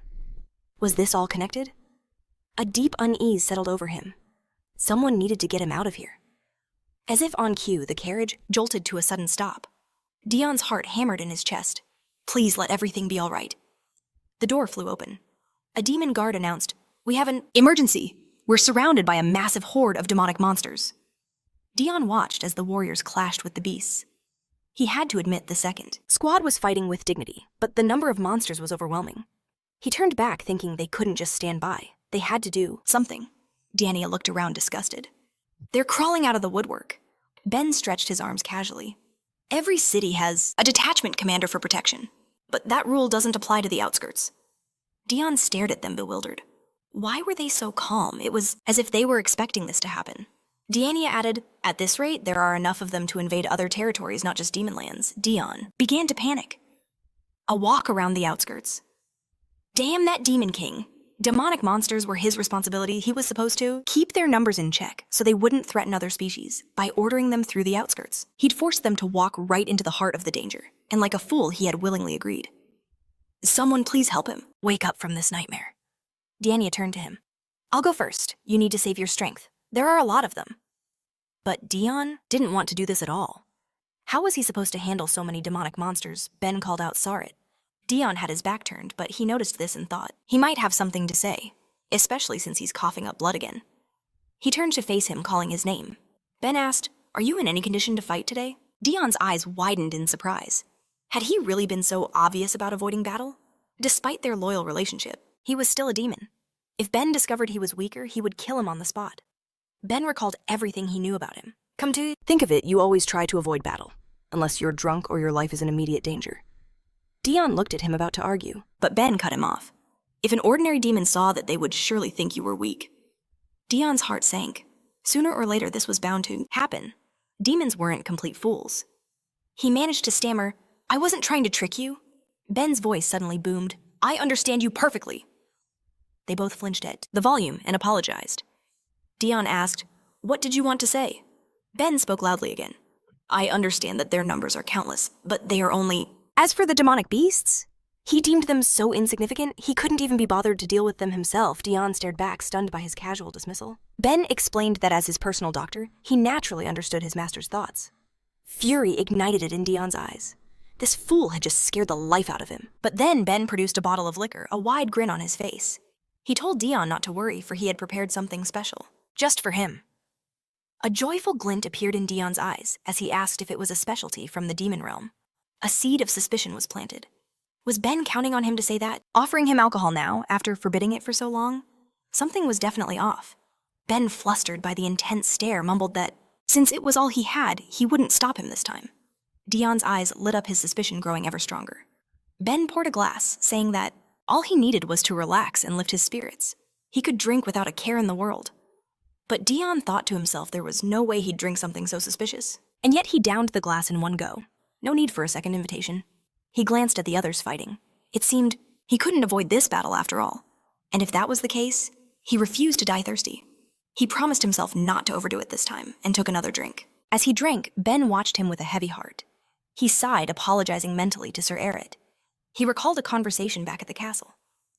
The demon king had ordered him, if Erit showed any hesitation in battle, give him a drink. He explained that when sober Erit was so modest he appeared weak, but a little alcohol was all it took to unleash the beast within. Ben stared in disbelief. It was true. Sir Erit was incredibly patient when sober, despite his love for battle. The Demon King had asked with a chilling smile, wasn't it better to let him loose before he went mad from restraint? Ben realized his king truly was the ruler of the demon kingdom, a master of using everything to its maximum potential. Back in the present, Ben trembled. Was this too reckless? He'd given him alcohol. While he was still unwell, he decided it was best to apologize immediately. But suddenly, Dion slammed him against the wall with terrifying force, shocking him to his core. A menacing smile spread across Dion's face. So you used your head this time? He sneered. The alcohol and drugs, they were a key of sorts. It was only natural that the fortress he'd built around his mind would be weakened by such a combination. He never tried to hide this weakness, but who would dare to openly use that key against him? Dion's grip tightened. I understand. We don't have much time, do we? With the Emperor advancing faster and bolder, and the number of demonic monsters growing exponentially. There was no time for hesitation. It wasn't that he didn't grasp the urgency of their situation. He drove his dagger into the wall right beside Ben's head, making him flinch. Just because you are close to me, Dion growled, does not give you the right to use me. Ben struggled to speak, gasping for an apology. He realized with dawning horror, this wasn't just the alcohol talking. Dion released him. Since you've done much for me, I'll forgive you this once. But this trick won't work a second time. He withdrew his dagger. Remember whose personal physician you are. He walked away, a smirk playing on his lips. Though I admit, I had no expectations to begin with. Ben hung his head. He was an idiot. Sir Erit was absolutely right. His face flushed with shame. He was his personal doctor now, not a servant of the Demon King. As he opened his mouth to protest, a massive demonic beast charged toward them. A soldier screamed a warning to the commander of the Zero Squad. A monster was heading straight for them. Dion met its charge with an unnervingly calm expression, while Ben desperately tried to get his attention. He was lost in his memories. He was so tired of bending over backwards just to survive. But that didn't mean he would let anyone else pull his strings. If anyone was going to use him, it would be himself. With a terrifying smile, Dion launched himself into the fray. I'll decide when it's time to intervene. Some time later, he stood motionless, drenched in the blood of monsters, surrounded by a legion of demons. He glanced over his shoulder. Ben, contact. The Demon King? Video call, now. Ben was floored. He would contact him immediately. He silently cursed himself for almost making another mistake. He was Sir Erit's personal physician. His orders took precedence over all else. The Demon King appeared on the call. What happened? You wouldn't use magic without good reason. Dion turned. There are far more monsters than we anticipated. The Demon King agreed. You're right. I thought 2 commanders and 1 squad would be enough. I'll send reinforcements. Can you hold out for 15 minutes? Dion turned his back to the screen. We will manage. The Demon King simply said that Erit must be furious. Dion walked toward the endless horde of monsters. They were still pouring in from every direction. 15 minutes. It had been a long time since he'd been backed into a corner like this. The other demons saw him, and a roar of hope went up. Sir Erit has joined the battle. We're saved now. Dion scoffed internally. If he had given up at the first sign of despair, he never would have survived the 8-year war. He charged toward a monster, poised to attack. The only difference now was that his opponents were demonic beasts. Dion became a whirlwind of destruction, but his mind raced, calculating every possible way to survive. Suddenly, a powerful blow sent him reeling, blood erupting from his lips. As one of his daggers fell, Ben was torn from his own fight by the sound screaming his commander's name. Dion snatched his fallen dagger from the air. He had to think. What could he do? He buried his blade into a huge monster's back, with terrifying force killing it instantly. He stared at the beasts around him, his mind clear. His specialty wasn't just killing, it was instilling fear. Demonic monsters were slaves to their instincts. They would retreat if they felt overwhelming terror. But that tactic wouldn't work here. The goal wasn't just to make them retreat. It didn't matter. Ben watched, exhausted but resolute. They won't dare lay a finger on Sir Erit. Dion knew that if the monsters retreated, they could survive. But in the long run, that wasn't the optimal solution. Diania, he called out. She turned to him instantly. A predatory glint shone in Dion's eyes. We need to set a trap. The priority now was simple: kill as many monsters as possible. One of the beasts tried to flee but took a wrong step, and its head went flying. As a result, the entire horde noticed the nearly invisible thread surrounding them. Dion smirked. As soon as they moved, they would immediately lose their limbs. These mindless freaks had no idea what kind of death trap they'd walked into. The demonic monsters were completely ensnared. Dinia shouted, I lured them into the trap, but it won't hold long. What's our next move? She couldn't believe they had managed to successfully cage the monsters in a deadly net, just as Sir Erit instructed, completely limiting their movements. Ben was treating the wounds Dion sustained during the battle. But as he worked, he noticed something was wrong.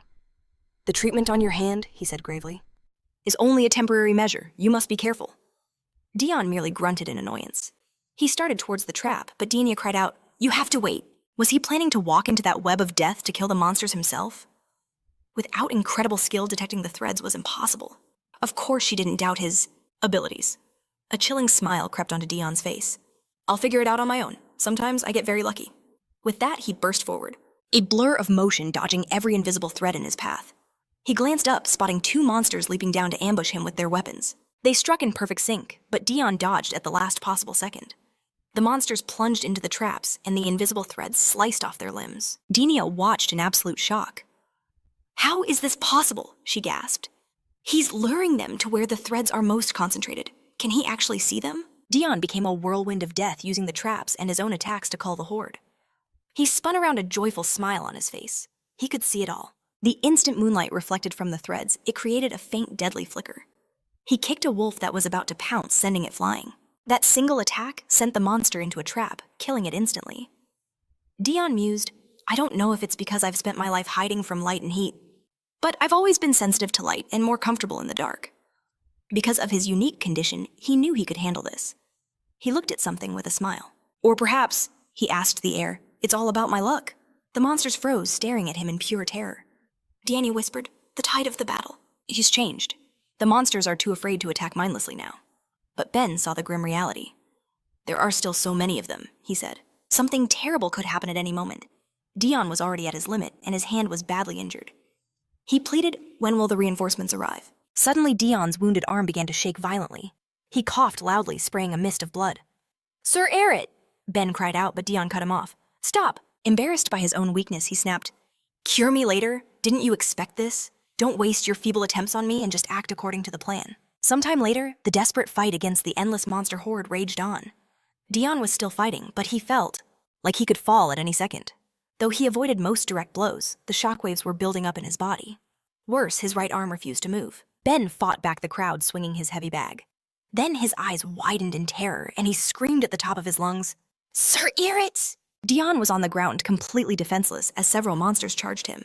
He could only think, I just have to hold on a little longer. Just then, a figure appeared in a flash, saving him from a huge monster by burying a dagger in its head. The savior then slaughtered the other monsters who tried to attack. Sir Erit, a voice greeted him. It was Scylla, the commander of the 7th Detachment. We have not seen each other for a long time, she grinned.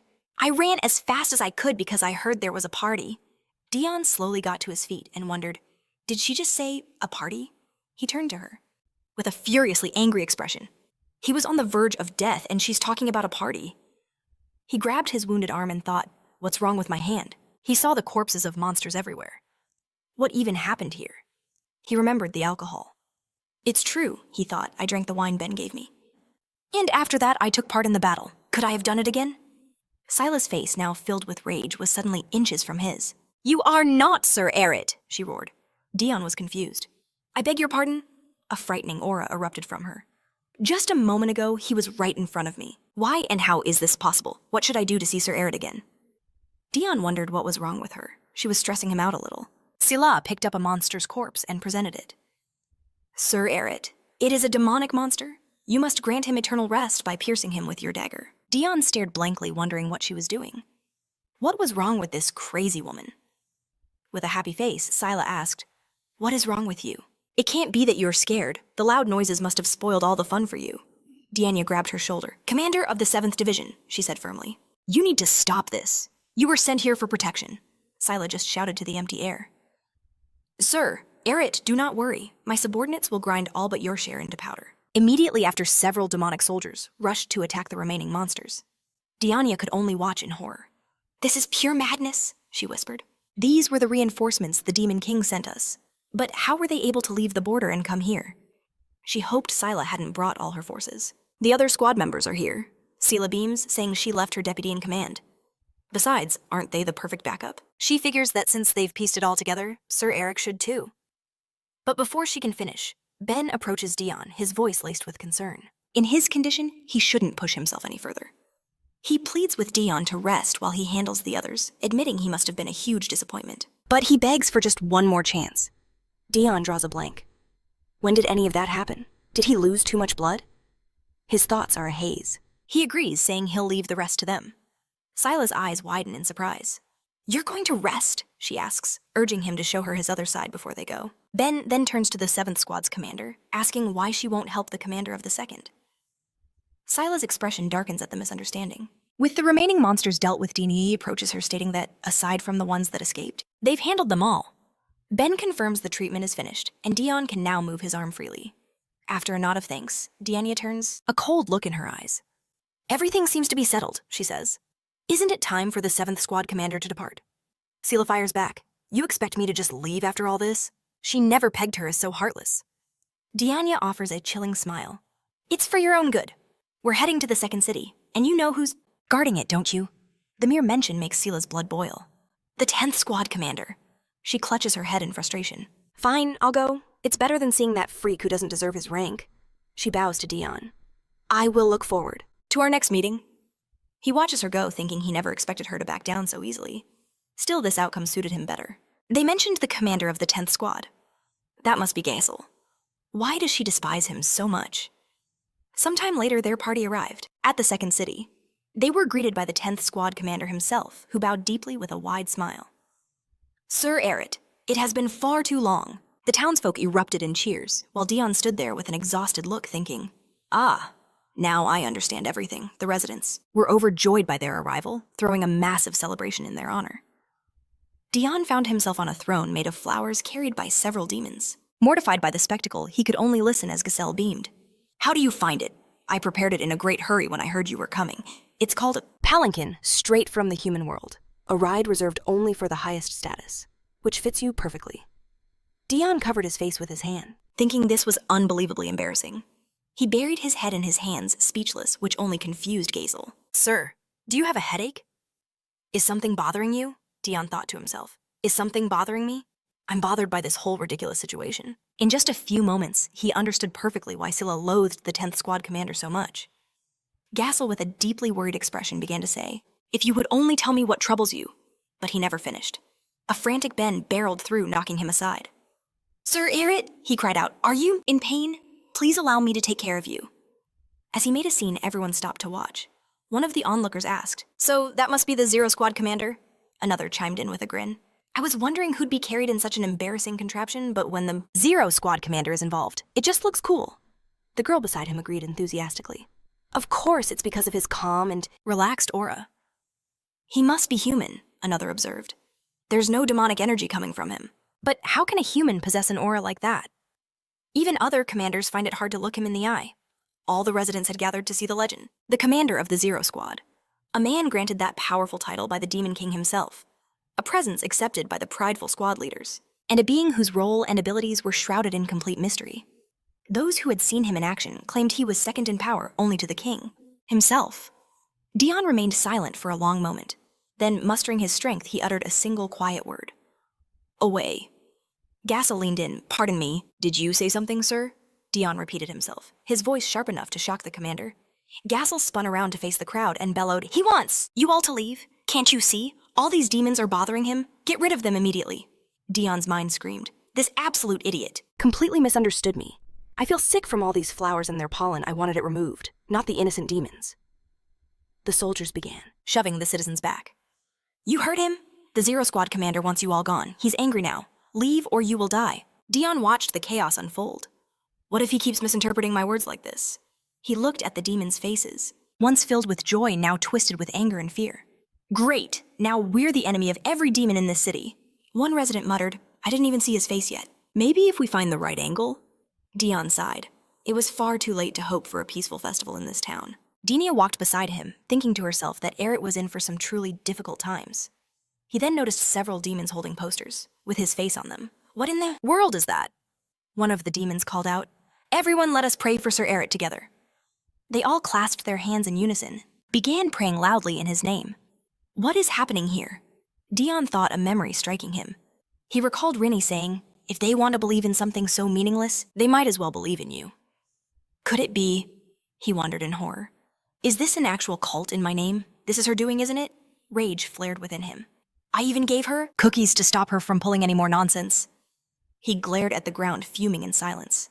Gazel immediately dropped to his knees. "I apologize, have I bothered you somehow? Please forgive me." He was frantic, wondering what he'd done wrong. But then he felt something tighten around his neck. Dinia held a thin fishing line in her hand. "It seems you've disturbed Sir Erit," she said sweetly. "Perhaps I should just kill you." Dion was stunned. He was sure that killing fellow commanders was forbidden. Or maybe they were just holding back. But in truth, they could kill each other whenever they wanted. If that's the case, then... He didn't finish the thought.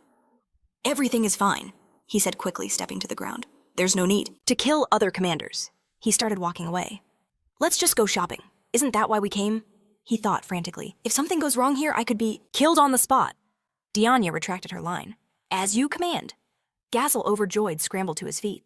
"Sir Erit, I will serve you, with all my heart, as if my very life depends on it."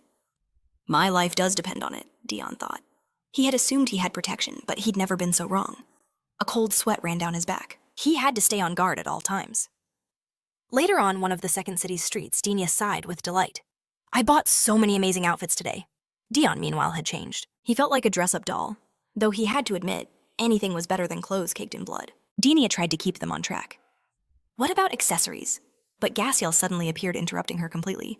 These are called mangoes. They're from the southern part of the human kingdom. Care to try one? But Dinia's patience snapped. She shoved him aside, furious. Would you please stop interfering? Besides, where did you put all our bags? Gassiel just shrugged. We visited so many shops, I figured everyone was hungry. I handed the bags off to my men. Dion sighed. Can't they just leave him alone? He was so distracted he nearly walked into a horse. But Ben's quick reflexes saved him. Sir Erit, are you all right? Dion's gaze shifted to the city outside. The demonic monsters should be concentrated in the bay, but something's strange. Why are the castle gates wide open? He noticed something else. A large number of goods from the southern regions of the human kingdom. Could the border really be that close? But before he could finish the thought, Gassiel whirled around, a look of genuine alarm on his face. How did you know about that? Dion was taken aback. What could that reaction possibly mean? Sometime later, after felling another beast, Diania remarked, the monsters here are unusually ferocious. Gassiel pointed ahead dramatically. You all need to see this. Before them shimmered an open border, leading directly to the human kingdom's southern regions. Ben stared in utter disbelief. How could you hide this from us? But Gassiel was completely unbothered. When else would city dwellers like us get a chance to see the human world? Since we stumbled upon the border, I thought we could enjoy ourselves a little. Dion could only facepalm. The absurdity of the situation was overwhelming. Gassiel continued. We even issued a secret order and moved completely under the radar to avoid being seen by humans. And we took every precaution to stop monsters from crossing over. Dion looked around. For a moment, he could almost relax. But then, what now? If this southern region wasn't part of the Empire, was it really his problem? But he immediately dismissed the thought. Of course it was. This was the human world after all. He dismounted, his decision made. We have to report this to the Demon King. Gassiel's face fell, his adventure cut short. I know, he muttered. Dion held up a hand. But before we do that, we need to see this with our own eyes. His mind was racing. He had to check if this place truly connected to the southern human lands. And if so, which country controlled this territory? He started walking forward. Follow me. Meanwhile, on the other side of the border, in a small southern kingdom, a ruler's voice echoed in disbelief. What did you just say? Demons? Covered head to toe in blood, have crossed into our world. This is madness, a nearby official spoke up. Your Majesty, I'll call for the palace doctor at once. No, the ruler snapped. A doctor can't fix this. He already knew. He knew demons were crossing through, the border that had appeared out of nowhere. But since nothing major happened, he had turned a blind eye. But for them to appear now of all times, he was certain the Empire had lost its mind, and the last thing he needed was a war with the Demon Kingdom. But his aide's face grew even paler. Your Majesty, there is a much bigger problem. What could possibly be worse than this? The man swallowed hard. We've confirmed the identity of one of the demons. It's the commander of the... Second Squad Dinia. As for the other one, the one everyone else treats with such reverence, it can only be the infamous... Commander of the Zero Squad. The ruler's blood ran cold. What is he doing here? We have to hide this, he roared, his voice filled with panic.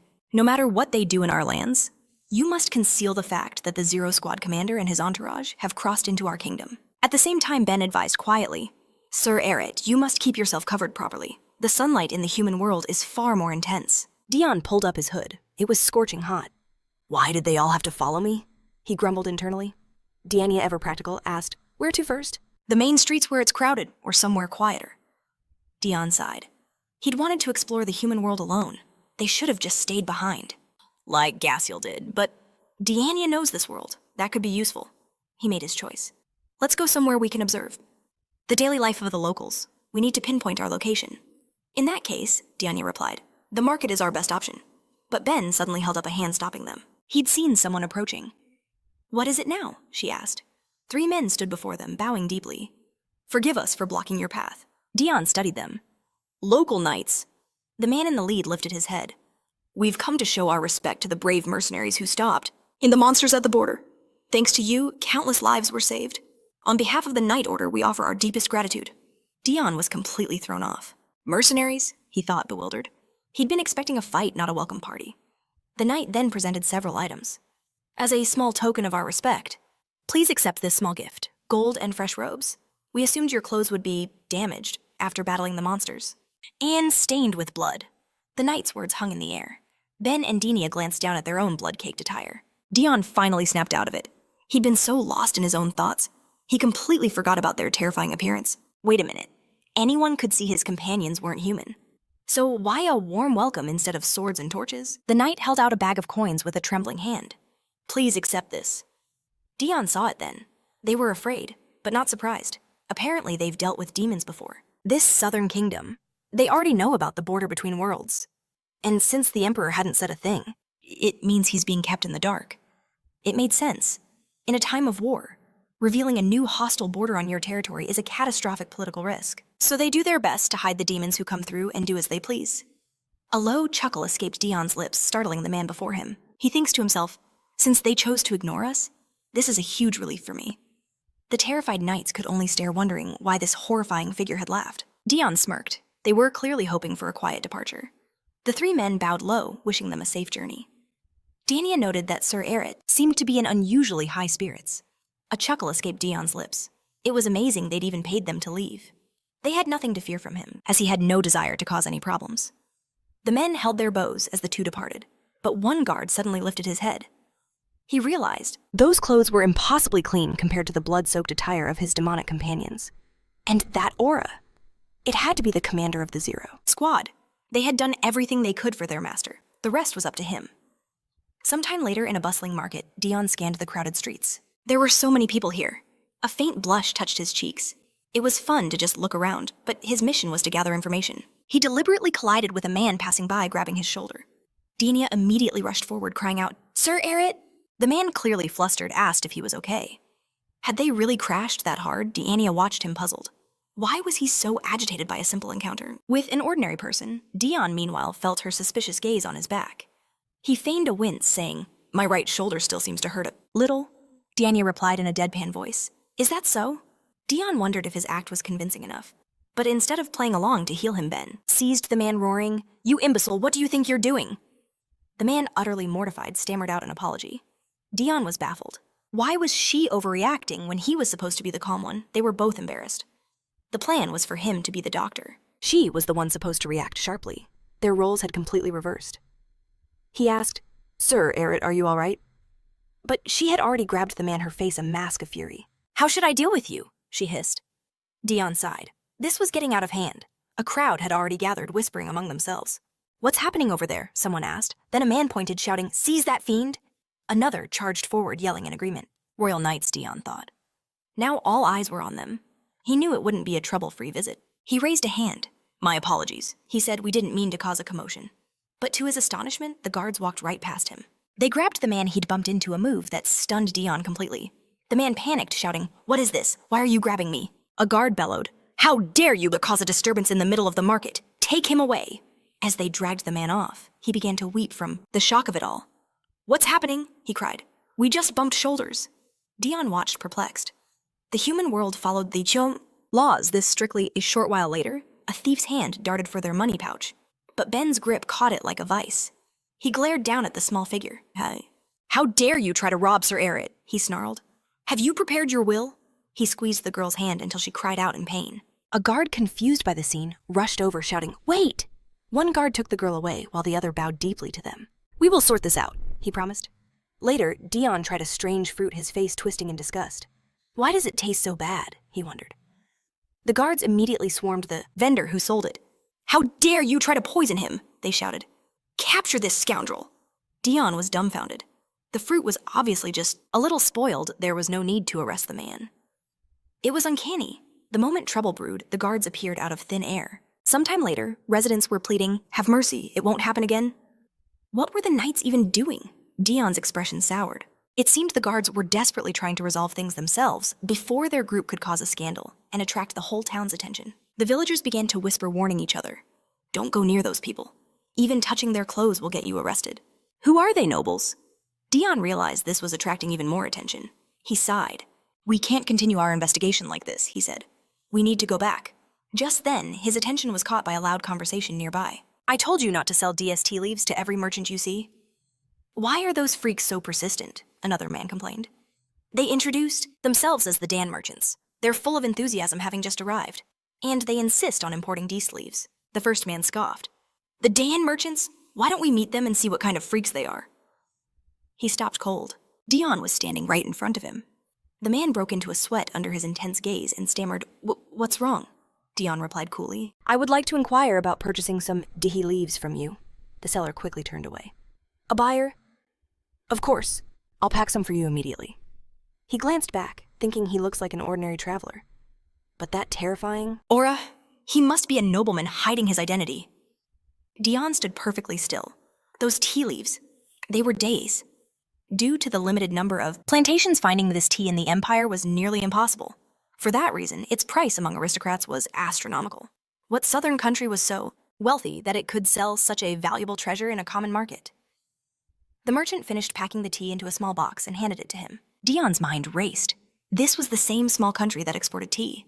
As the merchant thanked him for the purchase, Ben tossed him a bag of coins. Keep the change, he said. Diania joined them, asking, have you finished your business? Dion didn't answer, a single thought echoing in his mind. This country is called Tahun. The guards watching from afar let out a sigh of relief. They're finally leaving. It's a miracle they left without starting a riot. But that couldn't have been the commander of the Zero Detachment. I heard he was always coughing up blood and was incredibly weak. So who could that man be? I don't know, the other replied. But I hope they never come back.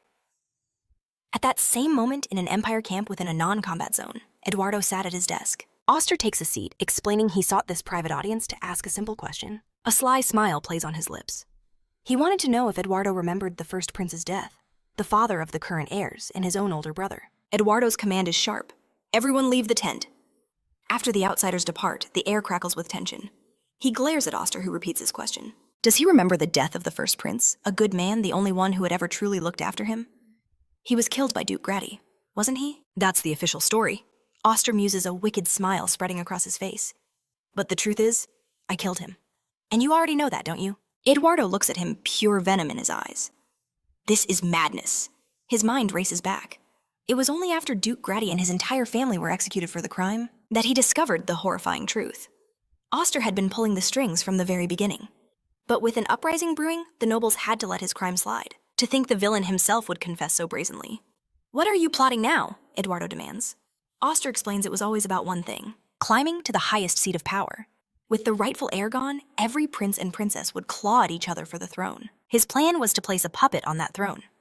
He just never imagined the 9th prince, a boy so insignificant, he was barely a ghost, would be the one to rule. Eduardo realizes Oster's ambition is limitless. Having stolen the duke's title, only one man remains above him, the emperor. Oster has been this way since birth. Eduardo closes his eyes, lost in a painful memory. The current emperor, his brother promising he would return. He'd smiled at his sleeping children, saying it wouldn't take long. He trusted Eduardo to watch over them. Standing there, Eduardo feels a pang of regret. He should have stopped him then, the moment he first sensed something was wrong. Everything will be fine, he had said instead. You don't need to worry. As the ruler left, he bowed. He remembers the ruler stroking his head. If only he had known that would be their final farewell, he never would have let him leave. When word of his brother's death came, he should have launched a full investigation, not charged forward with a sword in hand. But a vicious rumor spread like wildfire, that his own relatives had committed the murder to seize the throne. It forced him to draw his blade against his own kin. He loathes the memory weary to his very soul. The murder of the first prince, the Church of Redemption, and Dion's conscription into the 8-year war. He knew Oster was the shadow behind it all. Some time ago, Dion's parents stood at the castle entrance, their voices filled with anguish. How could you take him while we were away? A terrible mistake has been made. They had already submitted the forms for their first son, Cruel, to go to war. They even sent a request for correction, certain there had been an error. But the guard's voice was cold. I repeat, we can do nothing. We have received no requests to adjust the lists. Dion's mother began to weep. She fell to her knees, her cries echoing. My poor son, he is so weak. I couldn't even hug him for fear he would fall ill. If only she had known. His father begged. Let us see the emperor. I will explain everything to him personally. Just let us see Dion. The emperor is not in the palace, the guard replied stonily. The mother cried out, why is it that every time we come, the emperor is gone? Then please give him a message. As they pleaded, Oster passed by in his carriage. A cold, knowing smile touched his lips as he overheard their plight. Before entering the carriage, he handed a stack of documents to his servant. Burn this too. Among them was the Hart family's request for correction. The name on the paper, Cruel. Oster had forged and hidden the evidence, ensuring Dion would be the one conscripted by mistake. But even after learning the truth post-war, he merely stood by and watched. Watched as the broken soldier named Dion returned to slaughter his own family. When he learns the truth, Oster mused, I wonder how he'll react. Rage pure and incandescent blazes in Eduardo's eyes.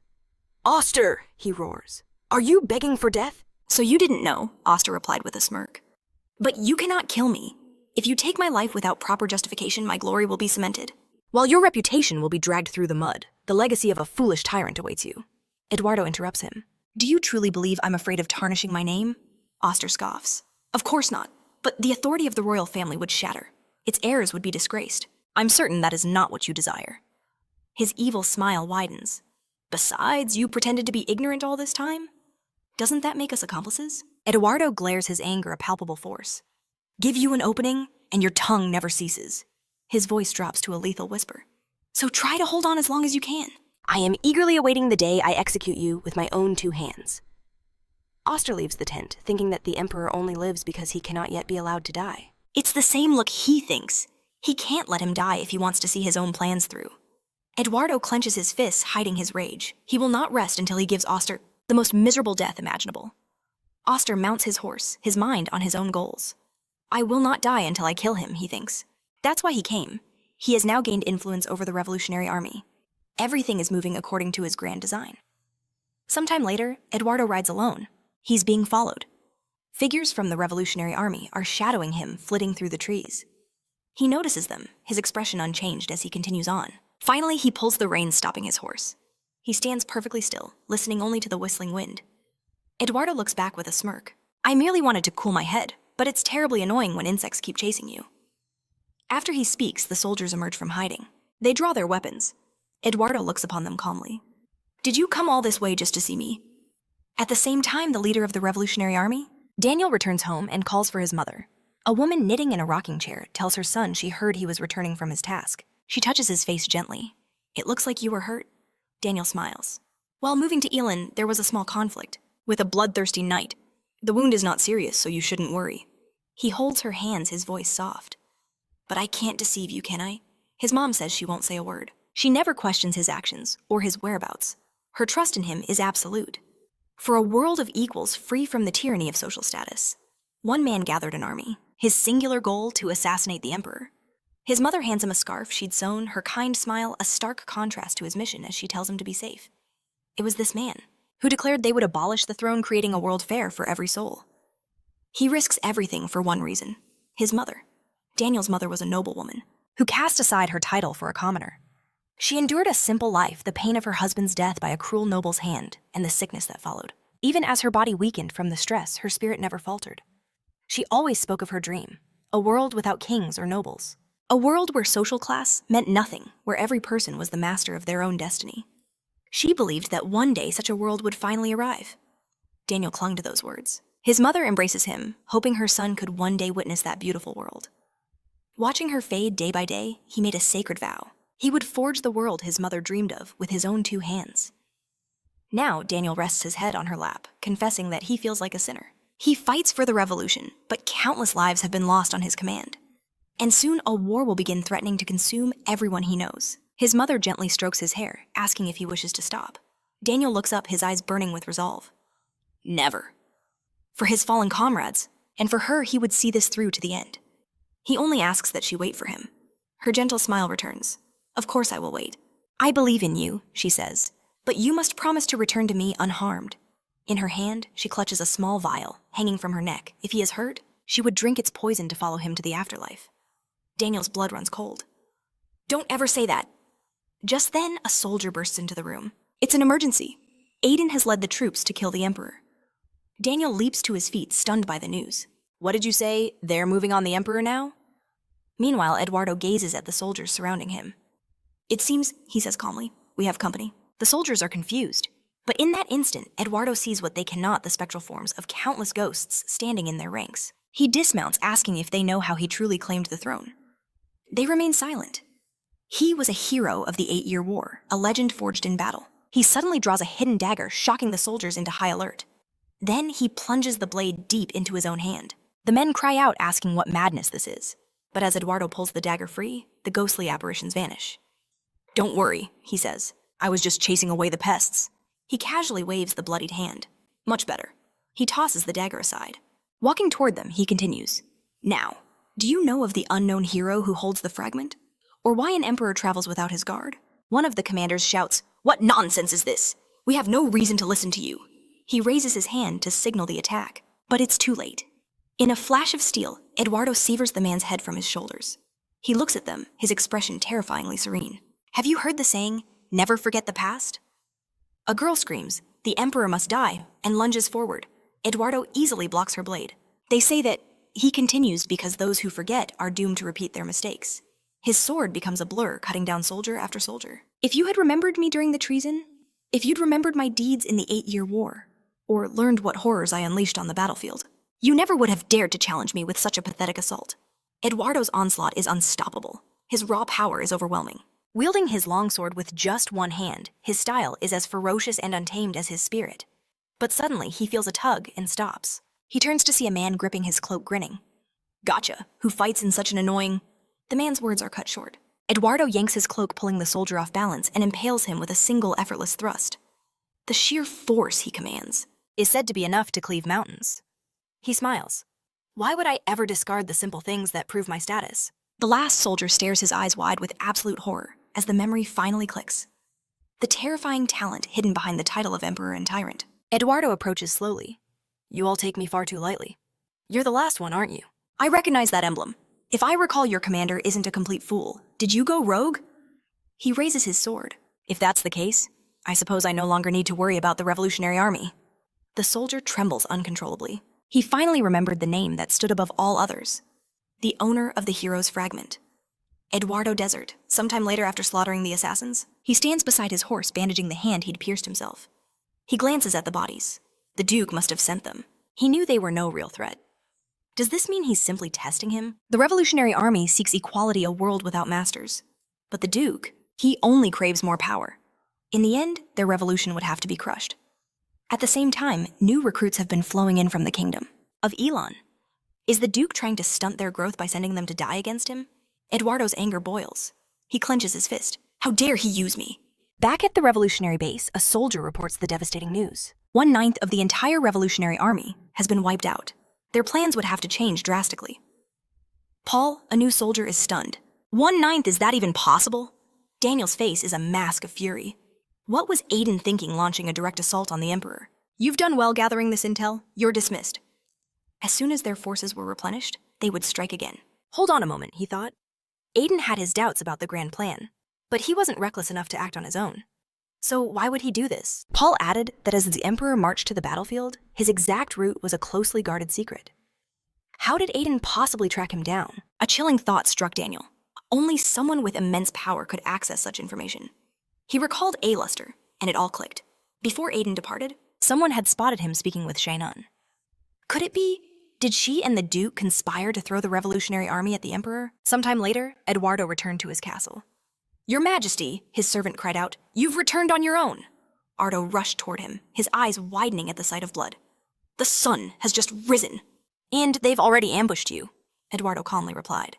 If this was enough to kill me, then it was simply my fate. Ardo's voice shook with worry. Your Majesty, how? Can you say such a thing? Walking past him, Eduardo offered a faint, tired smile. It's merely a joke. Can the Chancellor truly not tell the difference? Ardo wilted. Please, sire. Never joke about such matters. Eduardo's gaze turned distant, lost in memory. Chancellor, do you remember my siblings? One of my sisters vowed to make our country rich beyond measure, and one of my brothers dreamed of forging an empire that no one would dare to look down upon. His other brother, his dream was to unite the entire continent. They had so many plans they could spend entire days just debating them. But because of my actions, none of them could achieve their dreams. His voice grew heavy. Therefore, it is my responsibility to fulfill their wishes. I can never turn away from this path. I must carry this immense burden. A meaningless death is a luxury he cannot afford, not when his very life is scheduled by the hour. Ardo's eyes fell upon the Emperor's hand. The wound was still bleeding freely, almost as if he were keeping it fresh on purpose. The man meant to be the unbreakable pillar of the Empire seemed so terribly vulnerable. Your Majesty, your duties are great, but you cannot afford to neglect your own safety. You should have just said so. Eduardo cut him off. I do not consider this body to be of any particular value. So what if I find myself on the verge of death? He paused, turning back with a cold smile. I trust you won't insist on wasting precious military resources on restoring a mere piece of meat. Ardo was so shocked he could only stammer, Your Majesty, but Eduardo was already walking away. Do not worry, his voice echoed back. I intend to shine brightly until my very last moment. And thanks to a certain someone, I have no plans of dying anytime soon. At the same time in the realm of demons, a new power had arrived. The commander of the 9th Squad, a warrior named Trover, he faced his opponent and named his skill. Earthquake, he roared.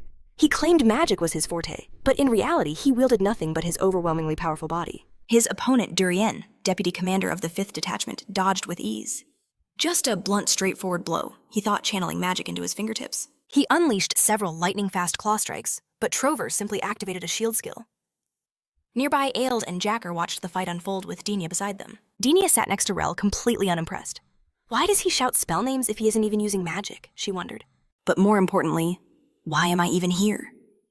She sighed, remembering how this all began. The moment they arrived at the Demon King's castle, Trover had demanded a sparring match. She managed to get out of it by feigning fatigue. Some time ago, Trover had just laughed and said, "I've waited so long for this." Sir Erit, "You shall be the judge today," he had boomed. "And once you've rested, you and I will have our battle." Dion recalled the moment perfectly. "That's right, he roped me into being the judge." Trover then noticed O gazing at Dion and smirked. "I read in those human romance novels that a knight dedicates his victory to his lady." He pulled her close and asked, "Is that true?" O smiled sweetly. "Then you'd better dedicate your victory to me when you win." "Of course I will." Durian promised before they shared a kiss. A vein pulsed on Trover's forehead. "Enough already!" he roared in frustration. "Sir Erit, let's start." "Don't make me suffer any longer." Dion sighed and agreed. Now, what was he supposed to say at the start of a demon sparring match? Try your best. Don't get hurt. No, all of that sounds ridiculous. A thought came to him. Well, since we are in the demon realm, a faint smile touched his lips as he declared, "Try not to kill each other." He thought it was perfect. But the moment he spoke, a dead silence fell over the arena. Dion was baffled. What's with this atmosphere? Did I say something wrong? Why was everyone staring at him with such intensity? He was sure it was the perfect line for a bunch of savage, bloodthirsty demons. Just then, a voice from the crowd called out, "Sir Erit?"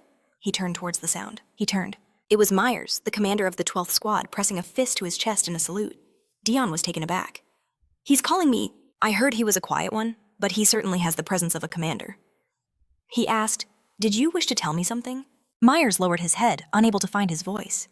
Then he suddenly darted behind his deputy, a demon named Deer, and hissed, "You say it for him." Deer, startled, turned to see his commander hiding. He quickly composed himself, bowed, and announced his name and rank. "I am the deputy commander of the 12th Squad. Please allow me to convey his message." Deer's face lit up with fervent admiration. "He says that was so cool. When you told them not to kill each other, it means you will only allow this battle to conclude if one of the opponents is unable to continue. Or surrenders. And of course you will not accept the latter outcome." Dion's mind went blank. Wait a minute, he started to say, utterly confused. But he didn't get the chance. Deer shouted with glee, "None of the other commanders have ever been so cold-blooded. Please, Sir Erit, continue to lead us." He straightened up proudly and announced, "That is all." The demons around him roared in approval. Dion was so stunned by the absurdity of it all that he was speechless. Ale chuckled beside him. "Well, thanks to Sir Erit, things have gotten far more interesting. But I don't think we'll see a winner. Anytime soon." Jouer watched the battle with a calm expression. "Apparently so. After all, Durian once received an offer to take." For the post of commander of the 9th Detachment, they must be on the same level. Diania mentions that the number of rejections for the squad leader position was unusually high. When Ed was the first to refuse, Dion turns to him, wondering why he would remain a deputy after such a great offer. Dinas adds that Derivan also refused, and the third offer went to Trover. At that very moment, Trover unleashes the blindness spell, striking with his finger, but Derivan effortlessly dodges the attack. Ale remarks that he wondered why they refused, but seeing them today made everything obvious. Ol chimes in, "It's because he couldn't bear to be separated from you. His love is that great." Ale jumps, startled by her sudden appearance. Dion was also surprised, wondering when she managed to arrive. Ol clutches her stomach, calls out to Sir Erit, and says that she heard something. "When two people love each other, there's a certain chance they can create a child. Is that true?" Dion freezes. Is she talking about pregnancy? He searches for an answer, thinking that it sounds like she wants a child. But he was certain that demons couldn't have children. A pure aura radiates from Ol as she says, "I've heard that such children are called blessings." In response, a terrifyingly dark aura explodes from Dion. At the same time, Trover lifts a colossal stone into the air, roaring the word meteor. He hurls it down, but Derivan watches its descent with a calm face. "I would like to receive your blessing," Ol continues innocently. Dion's fist clenches tightly as a worried Renelle calls his name, Sir Erit. A dark aura envelops him as he remembers his deeds. If a child is a blessing, then he... The thought goes unfinished as the fight below intensifies. Ole looks at Dion confused. Why do you look so unhappy? Before she can finish, Ale slaps a hand over her mouth, telling her to be quiet. Rhynel grows worried. What's gotten into him? Is this incredible battle not spectacular enough for him? She tries to distract him. Sir Erit, she begins. Did you know that Trover was originally a magic user? She thinks it's not a very interesting fact, but still. Dion calms slightly, sighing as he asks, then why isn't he using it now? Rhynel is relieved that he showed some interest. She explains that his mana is completely depleted. The mana for his magic can't be replenished, and he burned through all of it just for the fun of the fight. And it's not like he had a lot of mana to begin with. Dion asks, does that mean the commander of the 9th Division can never use magic for the rest of his life? Not exactly, Rhynel says. There is another way, by using the power of the Demon King contained within their bodies. Since we are all children of the Demon King, our physical bodies are created from his own power. You could say it's the purest and strongest mana there is. Dion understands. It means putting his life on the line. He watches the battle thinking, so he knew this, and still wasted his mana for fun, a true madman. Trover unleashes a downward punch, but Daravan dodges the attack. What a slippery guy, Trover grunts. Daravan, breathing a little heavily from the sparring, asks if he's ready to stop. Trover just leaps towards him, roaring, do you really think so? He unleashes a barrage of blows listing their names: Lethal Move, Earthquake Blind, and Physical Buff. Dion realizes he's combined all of his moves. As the dust cloud rises, he notices a large stone flying straight at him. It's too late to dodge, but suddenly a figure appears in front of him and easily swats the stone away. He turns to Dion with a worried look and asks, are you okay? Dion is stunned. How did he destroy that stone like a pesky fly? He was about to say he was fine, but couldn't. He began coughing up blood, cursing his damn body for failing him again. He looks at the arena. The battle had stopped. Because of him. Trover is panicking, yelling that he never thought the stone would fly in his direction. Sir Erit will definitely kill me for this, Daravan says coldly.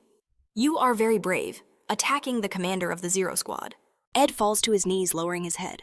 I beg for your forgiveness. Dion is embarrassed by the display and calls him by name. He and Rhynel turn towards the arena with furious expressions. Dion hadn't realized a room full of dust would be the worst place for him. He certainly didn't think someone would be foolish enough to attack him.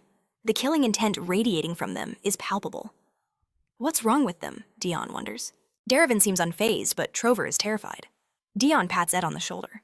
I'm fine, so don't interfere. He turns to leave.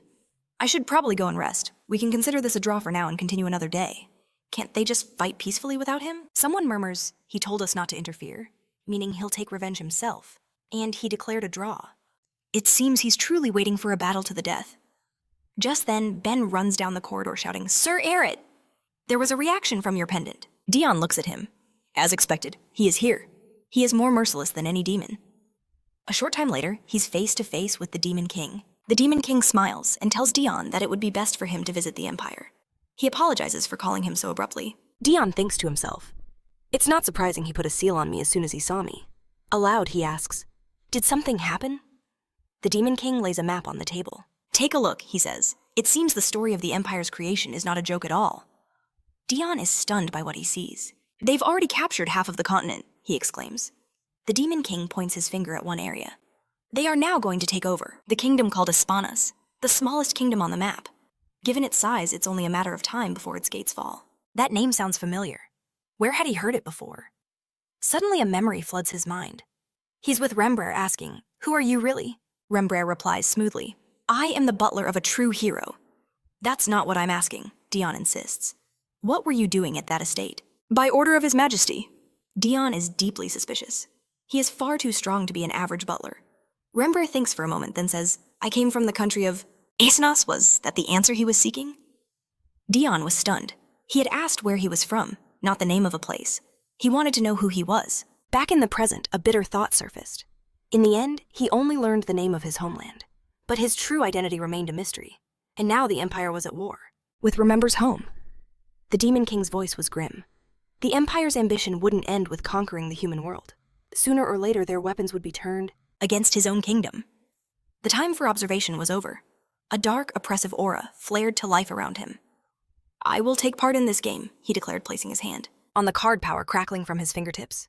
I will turn the tables on the Empire. He would also reshape the very name of the war. From a mere human territorial dispute, to a desperate battle for the survival of both humans and demons. Dion watched his heart pounding. The real war was only just beginning. The Demon King consulted a pocket watch. I must leave immediately. It is already dawn in the kingdom of men. If I depart now, I will arrive by morning. Dion's eyes were drawn to the timepiece and he started to speak. The Demon King noticed. Are you interested in this watch? It's a truly useful thing, because in the demon realm it is difficult to judge time. Dion bowed stiffly. In that case, I shall take my leave. He thought about the watch still in his possession, feeling a pang of embarrassment. He couldn't deny that he liked it. The king had simply handed over the first thing he could grab, to pacify Dion's constant attempts to reach him after returning to the demon realm. He turned to leave the office, but the Demon King's voice stopped him. This time you may return without gifts, but you must bring something back upon your return. For example, something like information. Sometime later, the Demon King sat alone in his office. I didn't want to send him, he mused, but it would be against the rules. This is a war after all, and a game between myself and the Emperor. A game to see who will claim the grand prize Dion. He placed his wine glass on the table. The only rule here is that if someone tries to capture or kill him directly, they will be branded a coward and a loser. I must follow the rules. I don't want this amusing game to end so quickly. This means I must be careful in how I deploy Dion. At that moment, Dion walked down the corridor. He informed Ed, I must depart on a mission immediately. Ed understood. I will pack your things at once. The Demon King continued to sit in his office, his thoughts swirling. He is a useful, but a rather dangerous card to play. A sly smile spread across his face. A game of attrition is about to begin. Sometime later, Dion stood in his room, a familiar dread creeping in. He was certain a situation would arise where he would be forced to fight. Would he again be forced to bite down on a rag just to relive that horror? His mind plunged into memories of wartime. Someone had handed him a cloth. You must be sick. There are no visible wounds, but you are constantly coughing up blood. Are you an Imperial soldier? Dion's eyes flashed with menace. Leave me be, or I will kill you. The person replied calmly, I heard that in battle, the weakest become the first targets. Whether you're swallowing blood or gagging with a rag, it's best to hide the fact that you're sick. The memory was a physical blow. Dion grabbed his head in pain, causing Ed to worry. Are you all right? The training ground was certainly not the best place, but Ed didn't have time to finish. Everything is fine, Dion snapped. He wondered, who was that child from his past? He no longer had to hide his condition since everyone already knew. But at the time, that had been truly valuable advice. Ed persisted. Are you sure you're fine? Why not get your health checked just in case? Dion refused. I don't need it. It's just stress. His gaze fell on his bag next to the flower. I will be back soon. Sometime later, he was riding a horse when something stirred in his bag. The flower poked its head out and began to breathe. He remembered Hyen telling the plant that it should definitely look after Sir Erit in her place. After some time back in his estate, Remember stood before Dion with a teapot in his hands. I am glad you have returned safe and sound. Dion looked at him, nodding. I'm grateful to you for looking after the estate. Remember replied that he was only doing his duty. However, why did you not leave this bag with the servants? The hand with which Dion held his cup began to tremble violently. Are you talking about this? There is something important inside, so I'd like to keep it with me. He thought desperately. As if I could leave this with the servants. He was incredibly worried. What was this stupid plant doing to him? He remembered his absolute shock when he first saw it in his bag, asking, What is this? Dion thought about it. When did it manage to sneak into his bag? If anyone discovers this, it will be a disaster. No one can ever know. Just then, the flower began to make sounds which frightened him immensely. He began to cough loudly while drinking his tea to cover the noise. Remember looked at him. Are you okay? You shouldn't rush. I will pour you another cup. Dion grabbed his bag, thanking him while thinking. Just sit quietly. He put the mug down, realizing he needed to change the topic. The tea today is especially fragrant, he said. Remember looked surprised. You noticed I brewed some leaf tea that I had brought with me. Come to think of it, Dan also brought a lot of this tea last time. He said a trading company he formed had started dealing in this variety. Dion was surprised. He organized a trading company? He suddenly recalled that Dan had borrowed money from him just before he left for the Demon Kingdom. He remembered everything Dan had told him before he left. Remember confirmed, the company is called Merchant Dan, and in a short time it grew exponentially. Dion invited him to sit. Drink tea with me. He then remembered what happened when he arrived in Tahan right after crossing the border from the Demon Kingdom. He wondered if that persistent merchant belonged to Dan. Remember sat across from him and asked, He showed pretty good resourcefulness, don't you think? Why don't you look into this merchant class when the time comes? Dion agreed. I'll do it as soon as I'm free. He thought to himself, Dan seems to have taken a liking to me. He looked away and wondered if he would even have any free time. A full-scale war between the Demon Kingdom and the Empire was set to begin very soon. He remembered something and asked with concern, "By the way, how are you feeling?" "Remember," replied, "if this is a call to take time for yourself, I am fine with it." Dion quickly calmed down. "That is not what I am getting at. Your homeland is being attacked by the Empire right now." Remember put his mug on the table. "You mean Asana's," he said. "I have heard about it too." Dion was extremely worried. He wanted to say something, but stopped thinking I knew it. His homeland is under attack, asterisk. His mind was a mess of conflicting feelings, but he had no time to sort them out.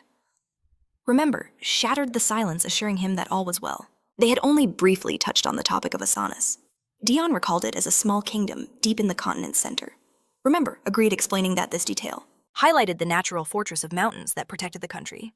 In other words, to conquer Asana's, an army would first have to fight through the nations surrounding it, a war that would cost them more than they could ever gain. Therefore, His Majesty will soon deploy his forces, he said, sipping his tea. Asana's was far from an easy target. Dion watched him thinking. Such blind faith in his homeland. What kind of people live there? It was clear. He needed to launch a much deeper investigation. Suddenly, their attention was snatched away. The purple gem on the table began to pulse with a brilliant glow. Dion recognized it immediately, the communication crystal from the Emperor. He strode to the table, took the crystal in hand, and spoke. For the prosperity of the Empire. Eduardo's voice cut through the greeting. Forget the formalities. I heard you returned. I want your report. Is now a good time? Sometime later, after Dion had relayed every detail, he concluded. With this, the Demon King will finally be forced to make his move. Eduardo contemplated this in silence. To resist the Demon Kingdom, he declared, all of humanity must be united. It seems I must accelerate the conquest of the continent. The situation had shifted dramatically. This psychological warfare against the Demon King was a battle of pride, and he had no intention of retreating. Do you have any other information? He asked. Dion paused for a few seconds. Should I report on matters that don't concern the war and the demons? You may, Eduardo replied. I am confident you would not hold on to useless information. But Dion knew the Emperor's game. He wouldn't reveal his cards unless asked directly. What is the problem? Monsters the border. Dion finally revealed. A passage to the demon realm has been found. In Tahan. The Emperor thought, so all one has to do is ask, and he will not hide a thing. Tahan, he mused, the country in the south. This is valuable intelligence. I'm grateful for your work. Dion was about to speak, but Eduardo beat him to it. It seems we will be seeing each other at the hunter competition next week. Dion was stunned. A hunter competition? Why would he organize such an event at a time like this? Eduardo continued. I am sure you already know since I sent the invitation, but you absolutely must wear what I sent as a gift. Dion's eyes fell on the gifts on the table. Is that what he's talking about? At that same moment in another chamber, Cruel sat in his office reading a document. He sighed, displeased, and crumpled the paper in his fist. Why has no order been given? I know he received Dion's report. He received. He stalked to the window, his mind racing. I thought the Duke would surely order the Revolutionary Army, or even the assassins, to take action immediately. Just then, Euster entered the room and called his name. Cruel spun around to greet him. With a sharp smile, Euster asked, You've already heard about Dion's return, correct? There is a task for you. The time for execution has arrived. A week later at the hunter competition, Dion walked down the street calling to remember. The place you wanted to visit before the competition. Is it Merchant Dan's?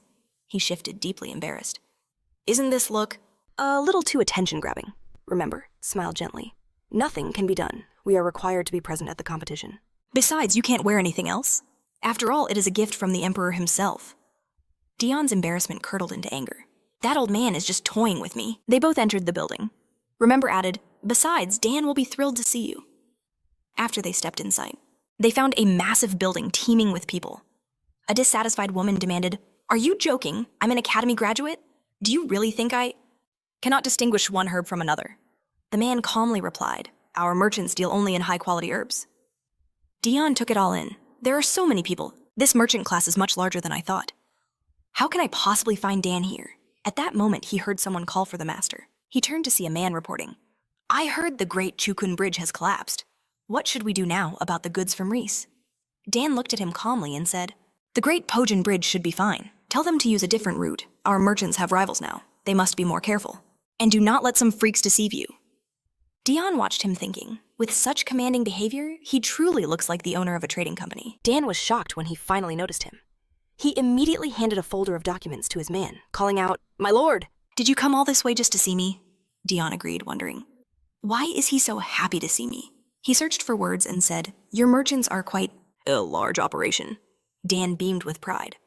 It's all thanks to you, my lord. As soon as I mentioned I serve the honorary Count Hart, most of the problems simply vanished. Dion felt a flash of anger. He used my name, Dan, then studied his outfit and asked, Are you heading somewhere now? Dion nodded. I stopped by on my way to the hunter competition. Dan's eyes lit up. Speaking of the hunting competition, I heard that you can take an assistant with you. He stepped closer, his voice rising with excitement. Please take me with you. Without a second's thought, Dion immediately refused. Dan's face fell instantly. Why are you against it? He asked, dejected. In your absence, I studied swordsmanship. I've had great success. I won't be a burden. Dion said nothing, thinking. That's not the problem. He squeezed the hand holding the bag with the flower. If he is nearby, I won't be able to get rid of this stupid flower. He had tried so many times to destroy it at home. His first attempt with the knife ended in failure. The second by fire also failed. The third by falling from a great height was useless, as was poisoning. Liberation, and the list goes on. He was constantly defeated. This competition might be his last chance to get rid of the demonic plant. If someone is with him, it will become a problem. Remember, approached them calling out, my lord. He smiled and asked, Why don't you trust him this time? From what I saw, he trained quite hard. Dion groaned, burying his face in his hand. This isn't about trust, he insisted, looking at their pleading faces, about to say that he just wanted to be alone. But the words caught in his throat. A faint, earnest aura radiated from them. He knew exactly what they were thinking. They were silently begging him to fulfill the old man's final wish, to not let him down. A wave of embarrassment washed over Dion. He silently pleaded for them to stop. Even with those puppy dog eyes, he wasn't going to change his mind. A short while later, Dan and Remian stepped out of the carriage announcing their arrival. Remian gratefully thanked him for letting them tag along. But inside, Dion stewed in silent frustration. Why am I so weak-willed? He cursed himself. How was he supposed to ditch this flower now? If he left it in the bag, it would just start chasing him again. Dan watched him waiting patiently, but a strange, suspicious aura began to form around him. Dion finally exited the carriage, sighing. Looks like I'll have to deal with this after the hunting competition. Dan offered a hand to help him down. This cursed plant is a huge problem, but this entire competition is an inconvenience, he thought. He blankly stared at the crowd gathered nearby. Everyone was gawking at him, silent but surprised. Dion was completely baffled. What is it now? He glanced down and saw his hand clasped in Dan's. Mortified, he instantly snatched his hand back. He quickly looked away, saying nothing. But Dan, ever oblivious, just looked confused. Is something wrong?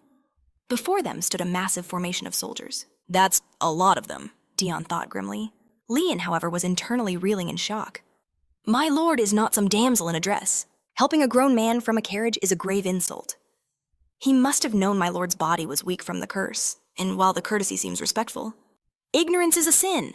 He not only made my lord look foolish, he insulted a hero's honor. Just then, Dion called out to Dan. Lian braced for the worst. Even my merciful lord won't forgive this slight. But to her utter astonishment, Dion was smiling as he spoke, his voice calm and composed. He clapped Dan on the shoulder. I wasn't feeling my best today, so I appreciate the help, but you don't need to do that anymore. The nearby soldiers broke into smiles. He forgave him just like that. Our captain. No, the Count is incredible. Anyone else would have struck that guy down for the insult, but he just forgave him. I guess you can't always believe the rumors. He's right. The Count is a truly wonderful person. Lian beamed with pride listening to their praise. Did you see it? The sheer nobility of him forgiving his subordinate. That is our lord. In reality, Dion was dying of secondhand embarrassment. I almost had a heart attack because of that. He never even considered how strange it must have looked. He was just so used to this kind of treatment in the demon realm.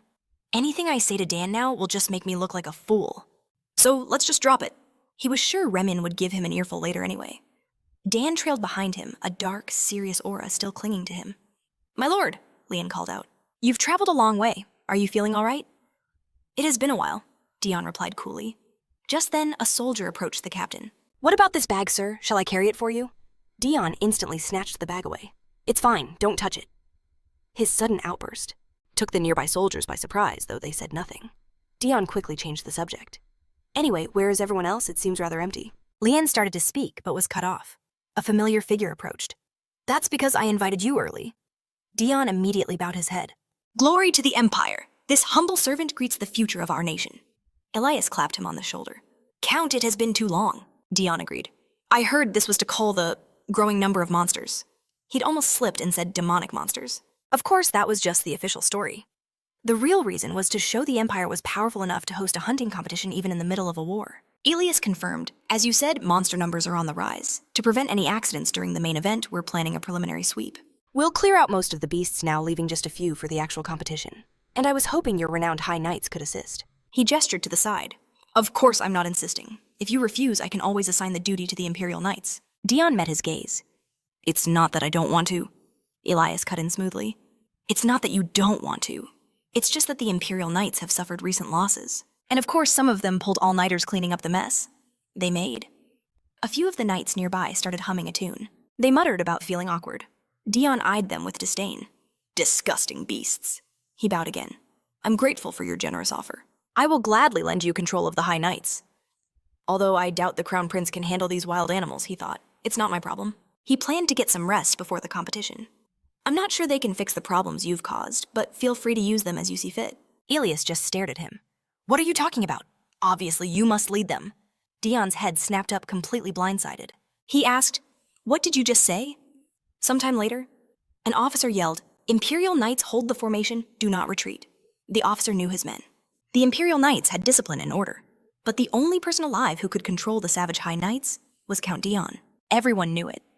A High Knight roared from the front lines. Charge, kill, everything in sight. The Imperial Knights watched in horror. You can't just attack without a plan. But they were already clashing with monsters. The one with the horn is mine. The other High Knights fought with similar brutal ferocity. An Imperial Knight could only stare, completely shocked. This is a barbaric way to fight. He glanced back nervously. It seems they really do take after their leader. Dion felt the soldier's gaze on him. He sighed. I feel a wave of shame every single time they act like this. It's not like this is the first time. A smirk plays on Dion's lips. He'd be going home soon anyway. He'd already devised the perfect plan for this exact situation. Since they'd made him look bad countless times, it was time for Operation Get Wounded and go home.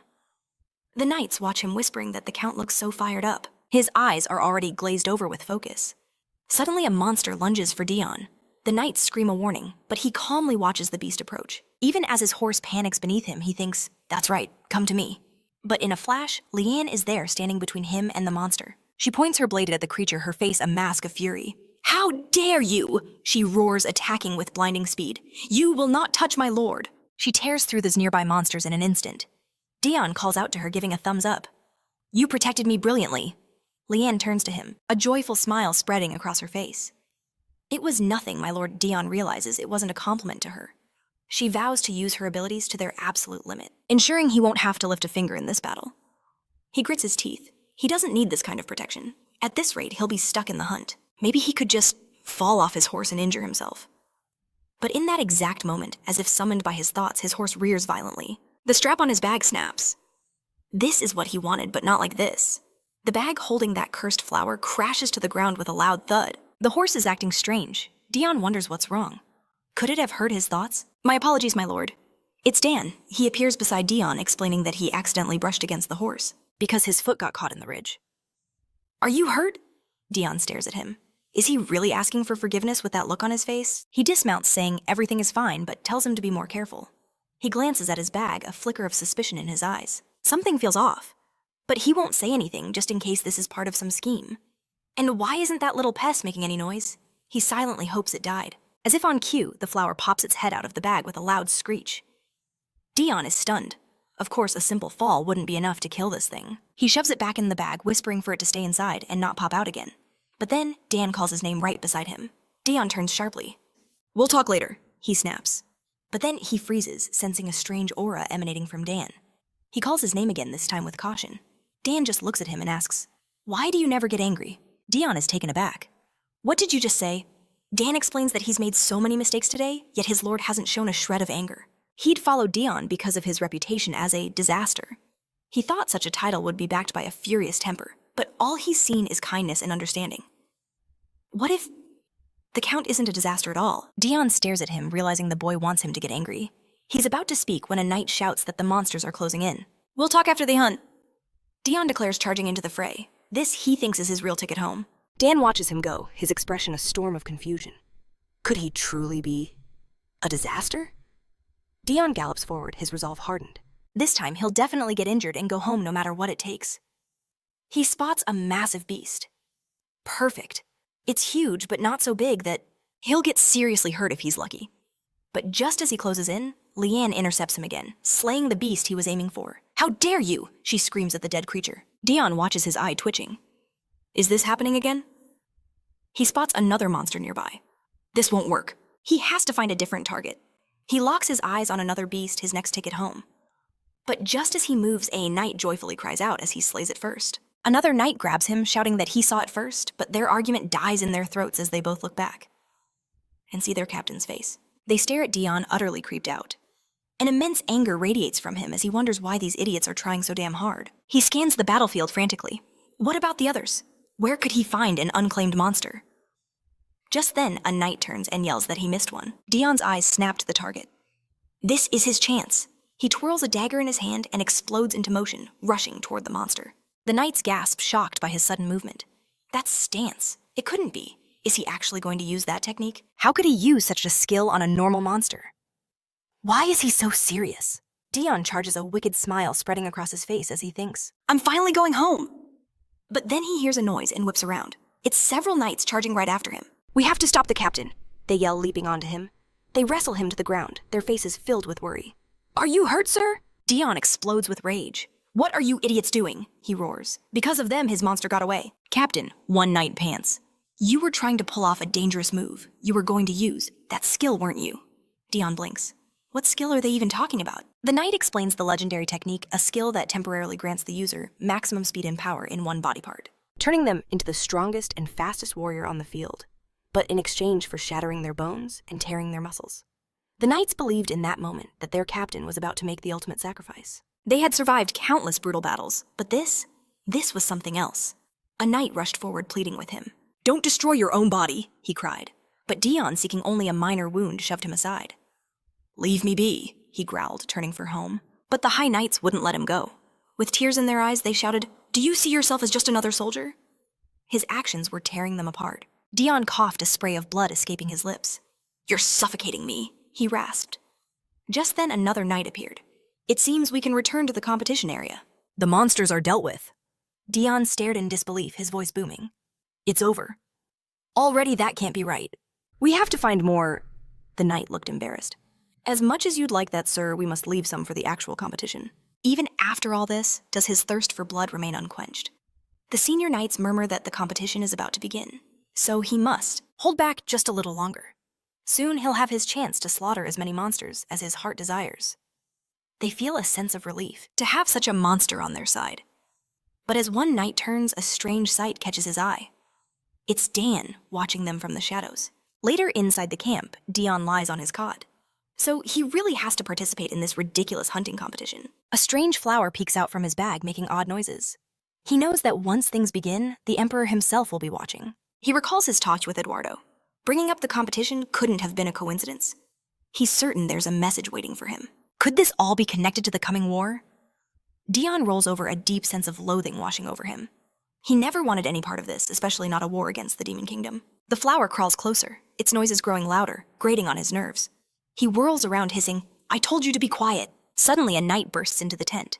My lord, may I enter? He bellows, freezing in surprise at the state of the tent. Dion had thrown a pile of blankets over the bed to hide the flower. The knight asks what he's doing. Just warming up.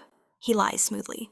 Did you need something? The knight's face breaks into a grin. He thinks to himself, the captain is really fired up for the competition. This is great. Why are you here? Dion asks, cutting to the chase.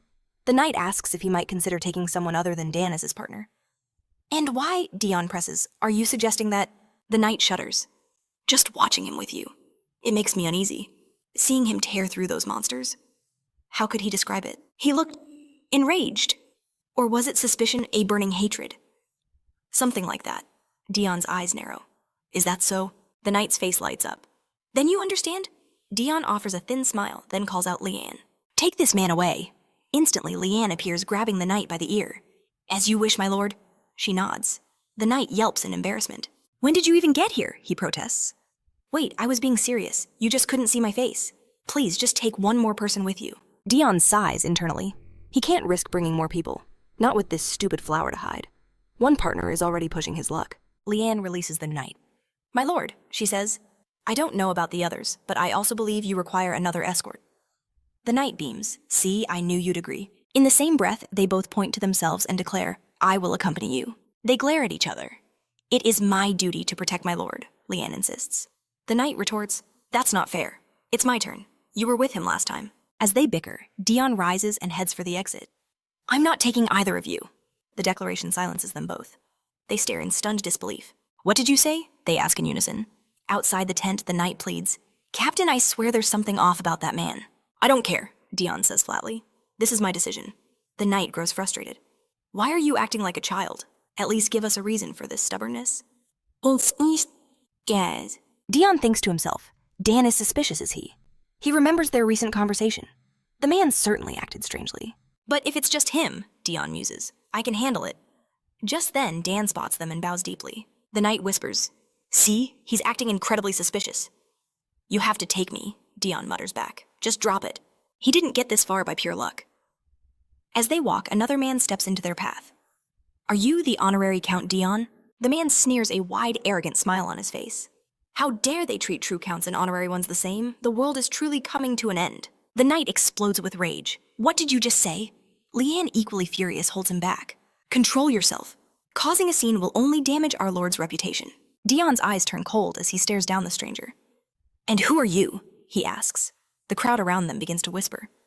"Who is that fool? He must be an idiot if he doesn't know who he's insulting." "Who am I?" Dion repeats, his voice dangerously low. The crowd murmurs, "How dare he provoke the Empire's hero, the Emperor's favored sword?" The man puffs out his chest. "I'm glad you asked. I am the true patriarch of the Hart family. A real count." A wave of shock ripples through the onlookers. "A Count Hart," Dion thinks. The man points a trembling finger at him. "Not a fake one like you."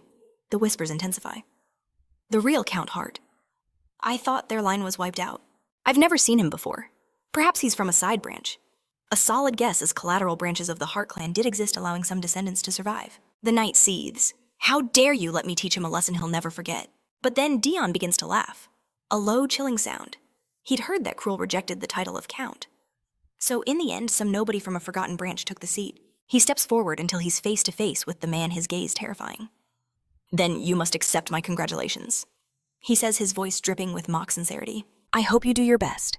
He thinks, because very soon, the Hart family will be erased from history completely. The sheer joy of seeing his family's ruin sends a thrill down his spine. The man, unnerved by his intensity, backs away, muttering under his breath. Dion smiles. He was sure of it. The greedy family members picked an absolute moron they could easily control to be their figurehead. He muses that it would have been better for his family to vanish entirely than to be led by such a pathetic patriarch. At that moment, Alus takes the stage, his voice booming. "Is everyone ready?" he calls out. "I thank you all for taking time from your busy schedules to be here. I pray you all have a pleasant and safe time. Let the hunt begin." According to Empire tradition, lovers present ribbons to the warriors they support before they depart for battle. On their journey, friends and family offer scarves, symbols of their prayers. Dion, mounted on his horse, asks with a hint of sarcasm if they're not going to offer him any. The knight beside him chuckles. "It's as if they remember my lord." Embarrassed, the man calls out, "You want a scarf? You'll get one right away." Just then, a little girl approaches her brother. "So you don't get hurt," she whispers, handing him her gift. The young man laughs, thanking her tenderly. The sight pulls Leanne into a memory. "It reminds me," she murmurs, "of the 8-year war when I gave my own brother a scarf." Dion turns to her, his gaze sharp. "Your brother was sent to war, instead of you." Leanne smiles faintly. "My parents forbade me from volunteering. My sword skills, my health, they were all better than his." A shadow crosses her face. "Watching my sick brother march off was terrifying." She takes a breath. "I couldn't endure an experience like that again." Her voice hardens with resolve. "That's why I became a knight. Now my parents can't stop me." Dion grips the reins tightly, his knuckles white. "That's quite commendable," he says, his voice low. A memory of his own past flashes through his mind. A similar story, but with a drastically different ending. He rides on, a sad look clouding his eyes. As they depart, the remaining knights wave, wishing them fortune in the hunt. But watching from the shadows, a soldier from the Revolutionary Army stands, beside Cruel. "Our preparations are perfect," the man reports. "We have enough weapons and assassins to overwhelm even Dion himself. This is the perfect chance to end him." Cruel's expression is unreadable. Of course it is. His mind drifts back a few days, to a secret meeting with Euster. I will handle the archers and assassins at the hunting competition, Euster had declared. Even if I fail, I trust you will finish what I've started. Cruel sat beside him, his voice a low whisper. Do you know Dion's exact location? Euster had shaken his head. No, but I have a very good guess. He explained, the Count despises crowds. If we lure him with Fresh monster tracks. We can trap him in a corner. Cruel observed him, a cold thought rising. The Duke knows Dion so well, yet he knows nothing about me. Euster had asked with a cruel smile. Isn't it time for his life to end? Back in the present, Cruel moves through the forest, and so without a single suspicion. He will walk right into our trap. He spots them. The new patriarch of the Hart family is questioning Dion. Where are we going without our horses? Dion calmly replies. This terrain is too rough for them. By the way, why are you following us? Annoyed, the patriarch snaps. Who said anything about following you? Dion ignores him, his eyes scanning the area. This is the place, he thinks to himself. I'll pretend to hunt. And get rid of this flower. But something felt wrong. Why lead me to such a deserted place? It was far too suspicious. Suddenly a hiss cuts through the air. Dan reacts in a flash, tackling Dion and saving him from the deadly arrow. Dion hits the ground stunned. He was shot at. The two of them roll across the field from the momentum. His bag flies off into the distance. Worried Dan cries out, My lord, are you all right? Dion clutches his head, a groan escaping him from the painful impact. He looks up at his loyal knight. What is the meaning of this? Just then, another arrow screams towards them. With a powerful kick, Dion shoves Dan out of harm's way, a move that shocks the young knight. He lands hard on his back as several arrows thud into the ground right between them. He stares at the quivering shafts in disbelief while Dion scans the trees, his eyes searching for their attackers. He spots them, a crowd of armed men. Don't you people ever get tired? He mutters. The assassins begin their charge, their war cry echoing through the clearing. We must kill him. Dion and Dan are thrown into a desperate battle against the revolutionary soldiers. Dion moves like a phantom, his daggers a blur, deflecting countless strikes. This is bad, he thinks, parrying a vicious blow. A bitter regret surfaces. I should have listened. I should have brought more men. He cuts down one of the soldiers. Why must I try so hard for this? He glances over at the patriarch, who's trembling behind a tree. Utterly useless. And Dan, he's only just begun to learn the sword. Dion looks over his shoulder and sees two more soldiers closing in on his loyal knight. He's forced to retreat. I don't have the strength or the talent to handle all these freaks alone. He plants a foot against a tree, vaulting away from a strike. He lands, his expression grim. He was completely surrounded. One of the soldiers notices a wicked grin spreading across his face. Shoot him now. At his command, Dion saw a cloud of arrows blotting out the sky, all aimed directly at him. He was shocked. How can I possibly escape this? Dan sees it too. He knows there's nothing he can do. In utter despair, he screams, My lord! One of the revolutionaries looks on, surprised as a cloaked figure moves with impossible speed. Cruel, he reaches Dion at the last possible moment, sweeping him away from the volley of death that rains down behind them. He moves so fast they're just a blur, until they slam hard into a tree. Cruel holds his brother protectively as Dion coughs violently from the impact. Blood trickles from his mouth, staining the mask that hides his face. Dan. He thinks he did it. He's about to thank him, but as he looks up, his blood runs cold. It wasn't Dan. It was Cruel. The older brother tries to hide his face in his hood, but Dion's hand shoots out, yanking it away. He glares with pure fury, his grip like iron. Did you really think, he snarls, that a simple robe would hide you from me? What were you thinking? How am I supposed to interpret your presence here? At that same moment, screams erupt. Several soldiers are impaled by thorny vines that burst from the ground. Dion turns and sees his flower. Now a monstrous, enormous plant. What is happening over there? He gasps. Is that the crazy flower? Why has it grown so large? He watches in disbelief as it slaughters the soldiers. Is it getting rid of my killers? What is this thing? Where did it get this power? The giant flower finishes its work and looks around, its gaze landing on Dion. It gives him a happy little wave. Dion could only stare. It needs to stop that. It was good that it handled the assassins, but for some reason he felt like he was in even greater danger now. Just then, Imperial knights rush into the clearing. I heard an alarm, one of them shouts. Intentier one of he freezes, staring at the carnage. What is that thing? I've never seen such a monstrous plant. The patriarch peeks out from behind his tree, pointing and screaming, It came from Count Dion's bag, the one lying over there. That flower saved him from the assassins. He must be controlling it. The knights stare at the scene, their minds racing.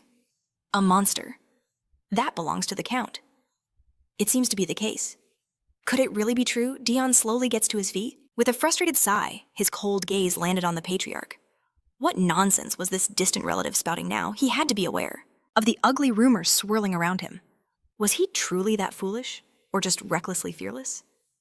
He glanced away, realizing Cruel had already vanished. Both of them grated on his nerves. The situation was spiraling out of his control. He had to deal with this demonic Flower first. He approached the plant which shrieked at his presence. Dion stared at it, hesitating. Did he really have to destroy it? That was far easier said than done. If he could have, it would already be gone. But suddenly, the plant coiled around him. He was caught completely off guard, crying out, "What are you doing?" The plant's grip tightened, crushing the air from his lungs. A choked cough escaped his lips.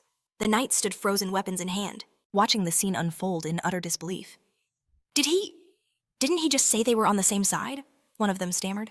The patriarch's face was a mask of shock. "This can't be. It's an act, isn't it?" The knight shot back. "Who would Risk their life for a performance like this? We need to help the Count now." Meanwhile, Dion struggled violently, coughing for air. This monster was just waving at me, he thought frantically. So why is it attacking me now? He couldn't breathe. With a desperate roar, he plunged his dagger deep. "Let me go." The force of the blow sent the massive plant reeling several meters back. It twitched violently, letting out a final pained shriek. Before it collapsed lifelessly to the ground. The knight stared, mouths agape. He defeated that terrifying new monster. By himself. At that moment, Dan rushed to Dion's side. "My lord," he called out, extending a hand. "Are you all right? You've lost so much blood." Dion wiped his mouth. Did he really defeat it? That monster, with just one blow, and he was fine. Of course his frail body coughed up blood, but there were no serious external wounds. To everyone else, it looked like he'd survived a vicious assault. But just before he hit the ground, the plant had cushioned his head with its vines, and when he swung his weapon, acting on pure instinct, it had exposed its own vital point, essentially killing itself. A knight cautiously prodded the plant with a spear. "It's even more hideous, Uppy." Close. Dion glanced back at the fallen creature as he walked away. It knew. It knew they'd be exposed if anyone realized they were allies. So it attacked him to silence all doubt, no matter how hard he'd tried to kill it before it had survived. But for his sake, he turned away. What a foolish plant. Dan watched him, his mind racing back to the moment the patriarch revealed the plant. He had seen it all. That monster emerged from the Count's own bag. No matter how you looked at it, the situation was deeply suspicious. But by attacking its own master and sacrificing itself, it erased every trace of doubt. It was the perfect conclusion. "I told you," the patriarch yelled. "It was all for show. That monster belongs to Dion. Believe me." The knights now carrying the huge plant ignored him. "Please calm yourself, sir." How could a mere human possibly control a monster? One said. Dion asked coldly, "Are you satisfied now?" Dan looked at his lord's grim face and understood. A small smile touched Dan's lips. He remembered how the moment the monster appeared, Dion stopped trying to help. He had simply watched. Now his conviction was absolute. "Of course, my lord, I am," he replied. Dion truly was a catastrophe in human form. What kind of person could command monsters? It was impossible, unless you weren't entirely human. From this day forward, he would never doubt him again. Later that night, back at the camp, Dion sat near the patriarch, who was whispering furiously with his personal knight. "What is wrong with that sideline freak?" the knight hissed. "He just hid the moment he was attacked, saving his own skin." The patriarch muttered, "I have to get out of this estate, as soon as possible, or I'll end up dead. Who knew the rumors were true? That freak orchestrated everything. Why won't anyone believe me?" Just then, a hand clamped down on his shoulder. Dion spun him around. "So you're staying at the Hart estate now?" A wicked smile played on his lips. "It seems you managed to clean everything up. I know how hard you tried to paint those walls with blood." The patriarch went pale with terror. What are you talking about?" "I'm talking about the rumors of you killing everyone," Dion interrupted smoothly. "Just let me know if you need any more help cleaning. Perhaps, with the restless souls still wandering the halls. If you'd rather not join them, then I suggest you keep a very low profile." Dion leaned in closer. Who knows, maybe the competition was too frightening for you. The knight just stared. How did an idiot like that ever become a patriarch? Suddenly, a powerful voice silenced the camp. "His Majesty the Emperor has arrived." Eduardo walked onto the stage, flanked by the crown prince and princess. Everyone immediately bowed. "Glory to the Empire." The Emperor's calm voice echoed. "Did you all enjoy the hunting competition, which the crown prince graciously oversaw on my behalf? I heard there was a small commotion, but it seems to be resolved." He unfurled a scroll. I will now announce the winners, as I have something to say afterward. He began. My congratulations to Cruel for defeating 4 monsters and achieving 3rd place, and to Atis for defeating 5 monsters and taking 2nd place. A murmur went through the crowd. If the Crown Prince wasn't first, then who was Eduardo's voice rang out? First place goes to Dion Hart. The soldiers around Dion erupted in cheers, slapping his back. He was stunned. How did I win? One of the knights grinned. This is a well-deserved reward for your incredible efforts. But I only killed 1 monster technically, Dion thought, though many more died because of it. Eduardo explained, and as the monster plant was a new discovery, I awarded a significant number of bonus points. A flicker of annoyance crossed Dion's face. This was attention he did not need. Eduardo rolled up the scroll. The hunting competition is now officially over. However, before the celebratory banquet, I have an important announcement. As you all know, the Empire is engaged in conflicts with many nations. But there is far more pressing news. We will cease all wars among humans, and instead declare war upon the Demon Kingdom. The Demon King has announced they will begin military operations against all human kingdoms. We can no longer turn a blind eye to the situation. Whispers filled the hall. We're fighting monsters now, not men.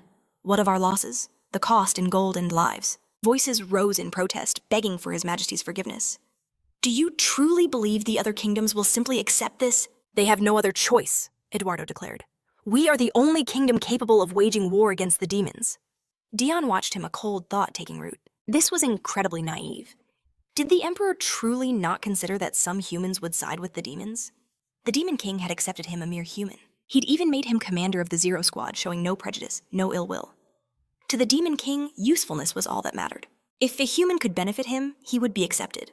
Why couldn't the Emperor grasp such a simple, obvious fact? Later in the forest, Eduardo walked beside him. Does my sudden invitation make you uneasy? He asked. Dion kept pace. Not at all. It's quite fitting, Eduardo continued, that I chose blood-red robes for you. Imagine the terror of the weak nobles seeing you drenched in blood. Dion felt a flush of embarrassment, thinking, it's not like I wanted to be covered in blood. Eduardo's voice cut through his thoughts. In any case, you endured a great ordeal. At the Imperial Palace's event, in addition to the first-place prize, you will be compensated for your efforts. Thank you, Dion replied, thinking, it's not as if I need the money. His eyes narrowed slightly. By the way, since when did the Emperor start wearing gloves?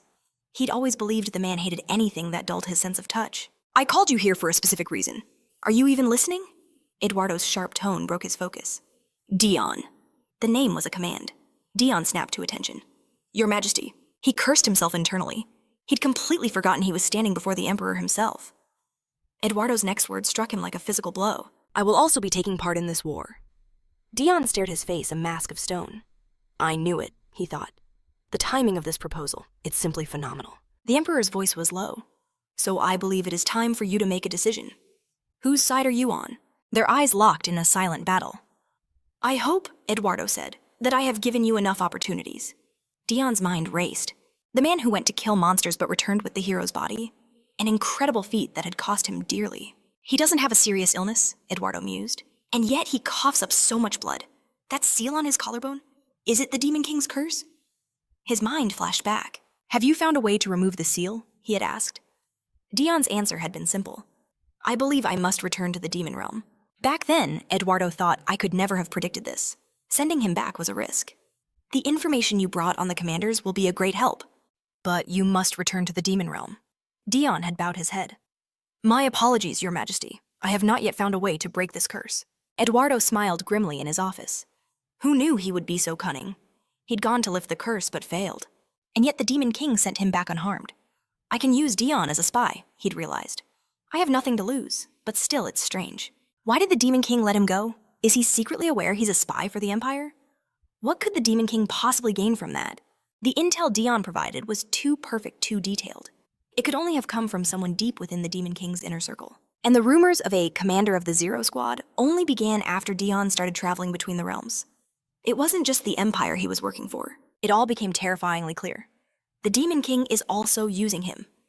He's a neutral piece on the board, a double agent serving 2 masters. Back in the present, Eduardo's voice was cold steel. I did not keep you from the demon realm, even after I knew you were feeding them information. Do you truly need another chance? Dion met his gaze. I have never spoken a single lie when answering your questions. Eduardo's lips curled into a smile. I know, And that is why. I have kept you by my side. At first, the thought disgusted him, but killing such a useful tool would be a waste. He is on no one's side. He reveals nothing unless asked directly. He volunteers nothing, yet follows every order. He is an outstanding, talented asset, and as long as I possess him, he will be my most useful weapon. The one who holds the sword is its master. And so the game began. A game of unspoken rules between him and the Demon King. I'm certain he thinks the same way, Eduardo thought. Who can make better use of Dion? Who will be the first to win him over completely? The players, the Demon King and the Emperor. The host, Dion. The prize also Dion. The next move, also his to make. Eduardo placed a heavy hand on his shoulder. Whatever that curse is, I am certain. It will be lifted once the Demon King is dead. Everything you have built is here. There is a reason you were born into this world. You cannot live in darkness forever, simply because you are sensitive to the light. You are human. You belong here. Dion bowed his head, the weight of the world pressing down. I've lasted quite a while, he thought. But he always knew this day would come. Eduardo softened his tone. I understand this is sudden. I will give you time to think. I trust you will give me a favorable answer. And for your loyal service, I will raise your rank from honorary count to Marquis. Dion simply said, Thank you, Your Majesty. Simply watched with a faint smile, knowing the man could see right through his facade. Meanwhile, inside a lavish tent, Alethea chewed on her finger, drowning in regret. She had made a terrible mistake. She should have given the Count her ribbon before he departed for the hunt. If only she had been more clever, she could have offered her uncle far more support. One of her attendants spoke up, announcing the Count's return. I wonder what he and the Emperor discussed, another whispered. It was likely about the prize for winning first place in the hunting festival. Alethea glided toward Dion, addressing him as my lord. He gave a deep bow, his voice smooth as he replied, Your servant greets the future of our empire. Gazing at him, she thought, perhaps it's not too late. The traps had already been set. All she had to do was press forward. I heard there was an incident during the competition, she began, feigning concern. I should have been paying closer attention. But Dion cut her off sharply. Your Highness. Hoping not to seem too forward, he asked if they could speak somewhere more private. Althea agreed without a moment's hesitation, ready to follow him anywhere. Once they were alone and away from the camp, she asked if he was truly all right. A pang of regret hit her. She hadn't given him a ribbon for good luck. That's why hearing about the ambush had filled her with such dread. Dion kept his gaze fixed ahead, assuring her he was fine. But she was still heartbroken. There was no excuse. She had simply forgotten. Dion finally turned a faint smile on his lips, saying it was an easy thing to forget. Althea quickly apologized, asking what he meant by that. He replied that it was obvious she had forgotten all about him. She stared, trying to read his expression. Was he upset? Worry began to twist in her gut. This couldn't be happening. All the while, Dion kept that slight smile as he looked directly at her. It's because you don't really like me, do you? His words felt like a direct mockery. She lowered her head, the terrible truth crashing down. He knew it was all a game. You're right, she admitted, raising her head with a flushed face. But if we're together, we can benefit each other. It's not a bad offer. But his next word frightened her to her core. Your Highness. Seeing his cold, emotionless expression, Althea knew she had been completely and utterly defeated. He gently removed her hand from his arm. Don't waste another second of your precious time on me. He left her with a cryptic remark and walked away. Althea sank to the ground, hugging her knees as she took a shaky breath. He was so final, so blunt. He didn't even give her a chance to ask for another try. Did he truly not want to marry? Even with a face like his, he was never caught in a scandal. Perhaps he had a very particular taste. She thought about it, then cried out, That can't be it. Miles away, Dion shuddered, feeling as if he'd just been falsely accused of something terrible. A hand suddenly grabbed his shoulder, forcing him to turn. It was Stigma, his smile deceptively kind, as he asked where he had been. Dion recognized him instantly. He looked around disoriented. Wasn't he just speaking with the Emperor? How did he get here? Stigma asked if he was having problems. Dion faced him, his memory a complete blank. No problems. He tried to remember, grasping at fragments of conversation that weren't there. The Emperor had said something about giving him time. He'd figure it out later. Right now, he had to deal with the man in front of him. Marquis? He asked. Did you need something? Stigma beamed. I missed you. How lucky I am to run into my favorite junior. Suddenly, Amiable ran up to them. Amiable ran. His junior, he protested. That's unfair. He can't act as a judge if he's biased. Dion's confusion deepened. Judge. What was all this? Stigma turned, feigning innocence. When did I say we knew each other? This is our first time speaking. Amiable shot back. Then why are you so familiar with him? With a grin, Stigma threw an arm around Dion's shoulders. Perhaps it's because I like him. Dion froze, completely flustered by the Marquis's forwardness. What is he talking about? He thought. Amiable sighed, scratching his head. Fine, then we'll ask the Count to be our judge. Please just let me go, Dion pleaded internally. But Amiable was already shaking his hand. It's a pleasure to meet you. My name is Tenter Amiable. Dion gave his name in return. I've heard much about your merits, Amiable said. Stigma chimed in, indeed, and we haven't even introduced ourselves. He grandly stated his full title and name. Dion bowed respectfully. A pleasure to meet you. But in his mind, he was screaming, What is it you want from me? Stigma waved a hand dismissively. Oh, it's just a small dispute between myself and the Margrave. We believe you would be the ideal person to resolve it. Don't worry, he added. Our disagreement is quite simple. A spark of anger ignited in Dion. If it's so simple, then solve it yourselves. Stigma began. So, about the barbarians in the Empire's southern region. They're called the Barbary tribe, Amiable corrected. Stigma just laughed. I have trouble remembering their name, he said. Anyway, these barbarians invaded my land, stole my food, and killed my people. They've been a problem in the south for a while, so we reported it to the Emperor. I don't expect reinforcements, but before the war with the demons, I will personally slaughter every last one of them. However, the Margrave here was foolish. I contradicted him, Amiable interrupted sharply. Stigma agreed. Yes, a very short-sighted move. Dion wondered had he already spoken to the Emperor. His Majesty told the Margrave and I to solve this problem ourselves, since it concerns our domains. Dion looked between them. So they wanted him to judge who was right. Was it wiser to crush the threat before the war, or convince them to join their side that was their dispute? But why drag him into it? He spoke carefully. My apologies if I am wrong, but it seems the Margrave is confident that the Barbary tribe will not ally with the demons. Amiable nodded. They are people just like us. Even if the Empire is their enemy, they will not side with demons. And are you certain of that? Dion challenged. There's no guarantee shared blood ensures shared allegiance. Amiable looked baffled by the question. How can you say that? Stigma erupted in loud laughter. He said it correctly. You're quite the sharp one, boy.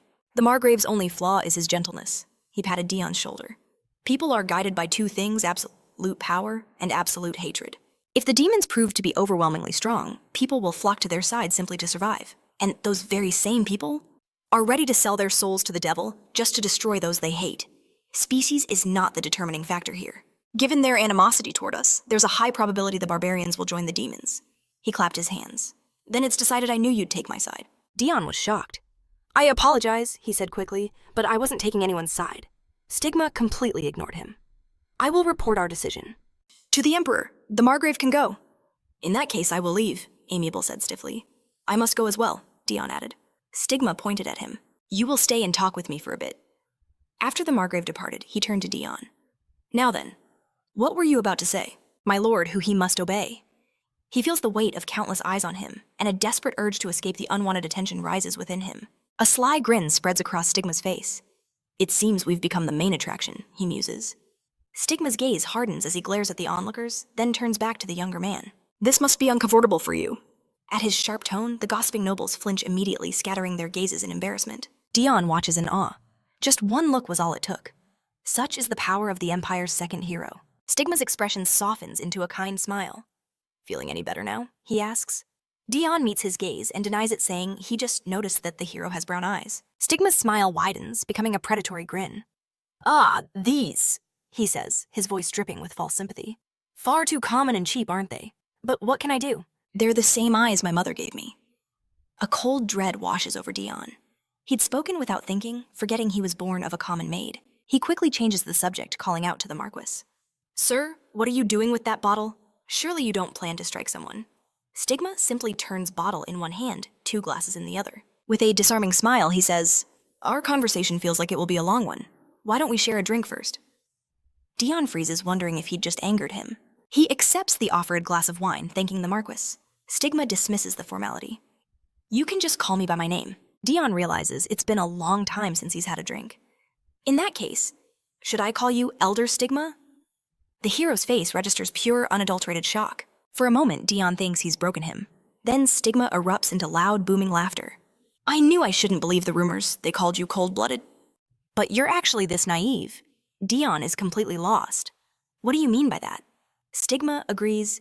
It would be wonderful to have a younger comrade like you. Now I see it. I finally understand why the Emperor cherishes you so. Dion flushes with embarrassment. That's not true at all. What nonsense is this? Stigma's smile remains. You truly don't see it.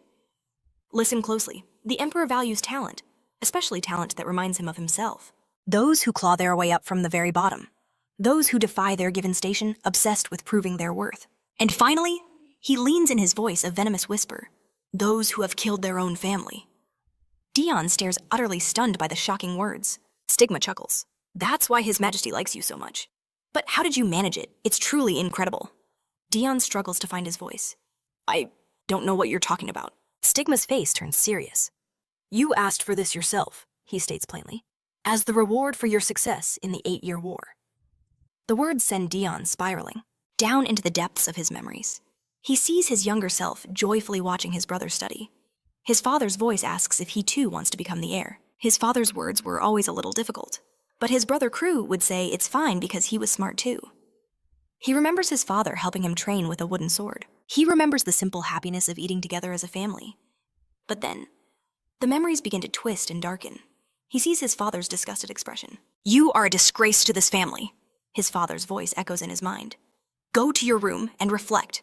No one expects anything from you anyway. He sees his mother's face looming over him as he slept, her smile twisted and cruel. I'm sorry, she whispered, but you have to die. Back in the present, Dion's breathing becomes ragged. His face is slick with cold sweat. Stigma notices his distress and reaches out a hand, concern flickering in his eyes. Are you? But he stops himself. I don't know what you mean. Dion chokes out, his eyes blazing with fury.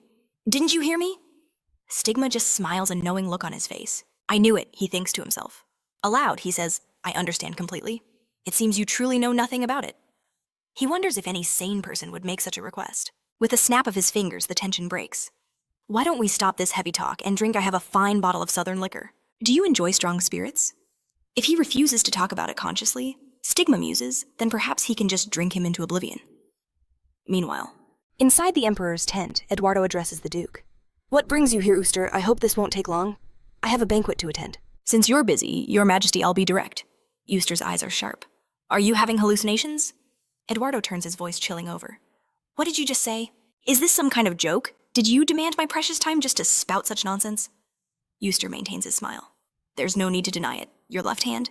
It remains unhealed despite you possessing a warrior's fragment, and your habit of staring into empty space.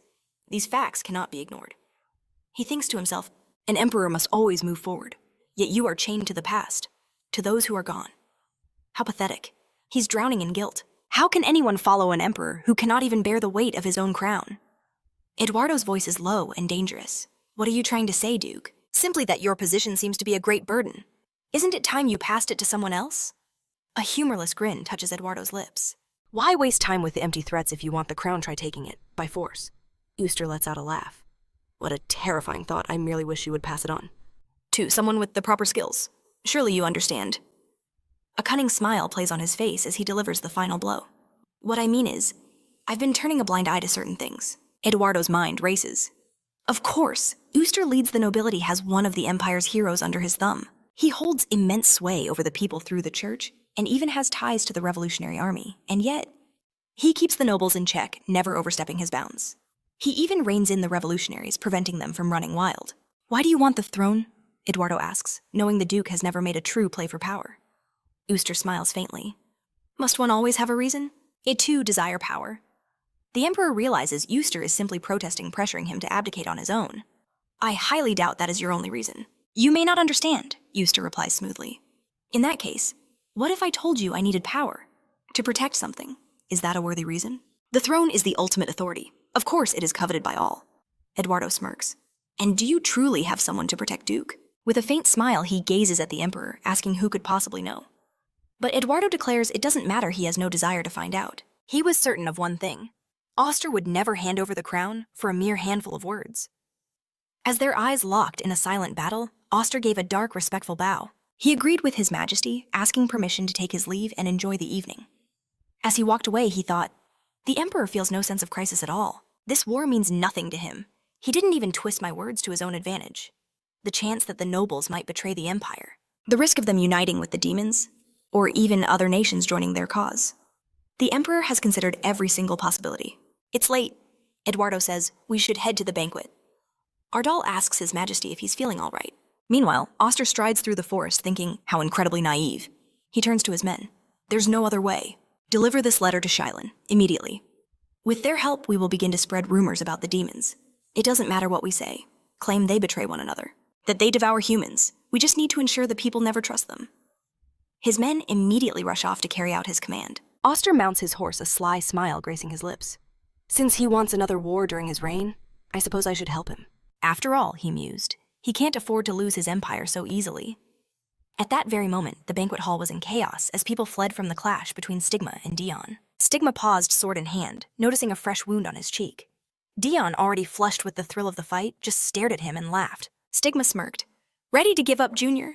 The banquet will be ruined if this continues.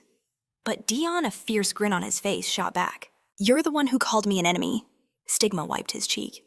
I lied, he admitted. I was just curious how you'd react. I'm not really your enemy. In a flash, Dion lunged again, roaring, You said you were my enemy! Stigma parried the blows, thinking to himself, what an interesting drunk. He only lied out of curiosity. He recalled what happened just a short while ago. He had shaken Dion by the shoulders, asking how he felt. Dion had mumbled just one word, enemy. That's when Stigma realized he was completely wasted, hoping they could just have a simple conversation. But at this rate, getting a straight answer was impossible. Am I your enemy? Dion had asked with a strange smile. Stigma didn't understand the question, so Dion asked again. Are you my enemy? A sly grin spread across Stigma's face. Maybe.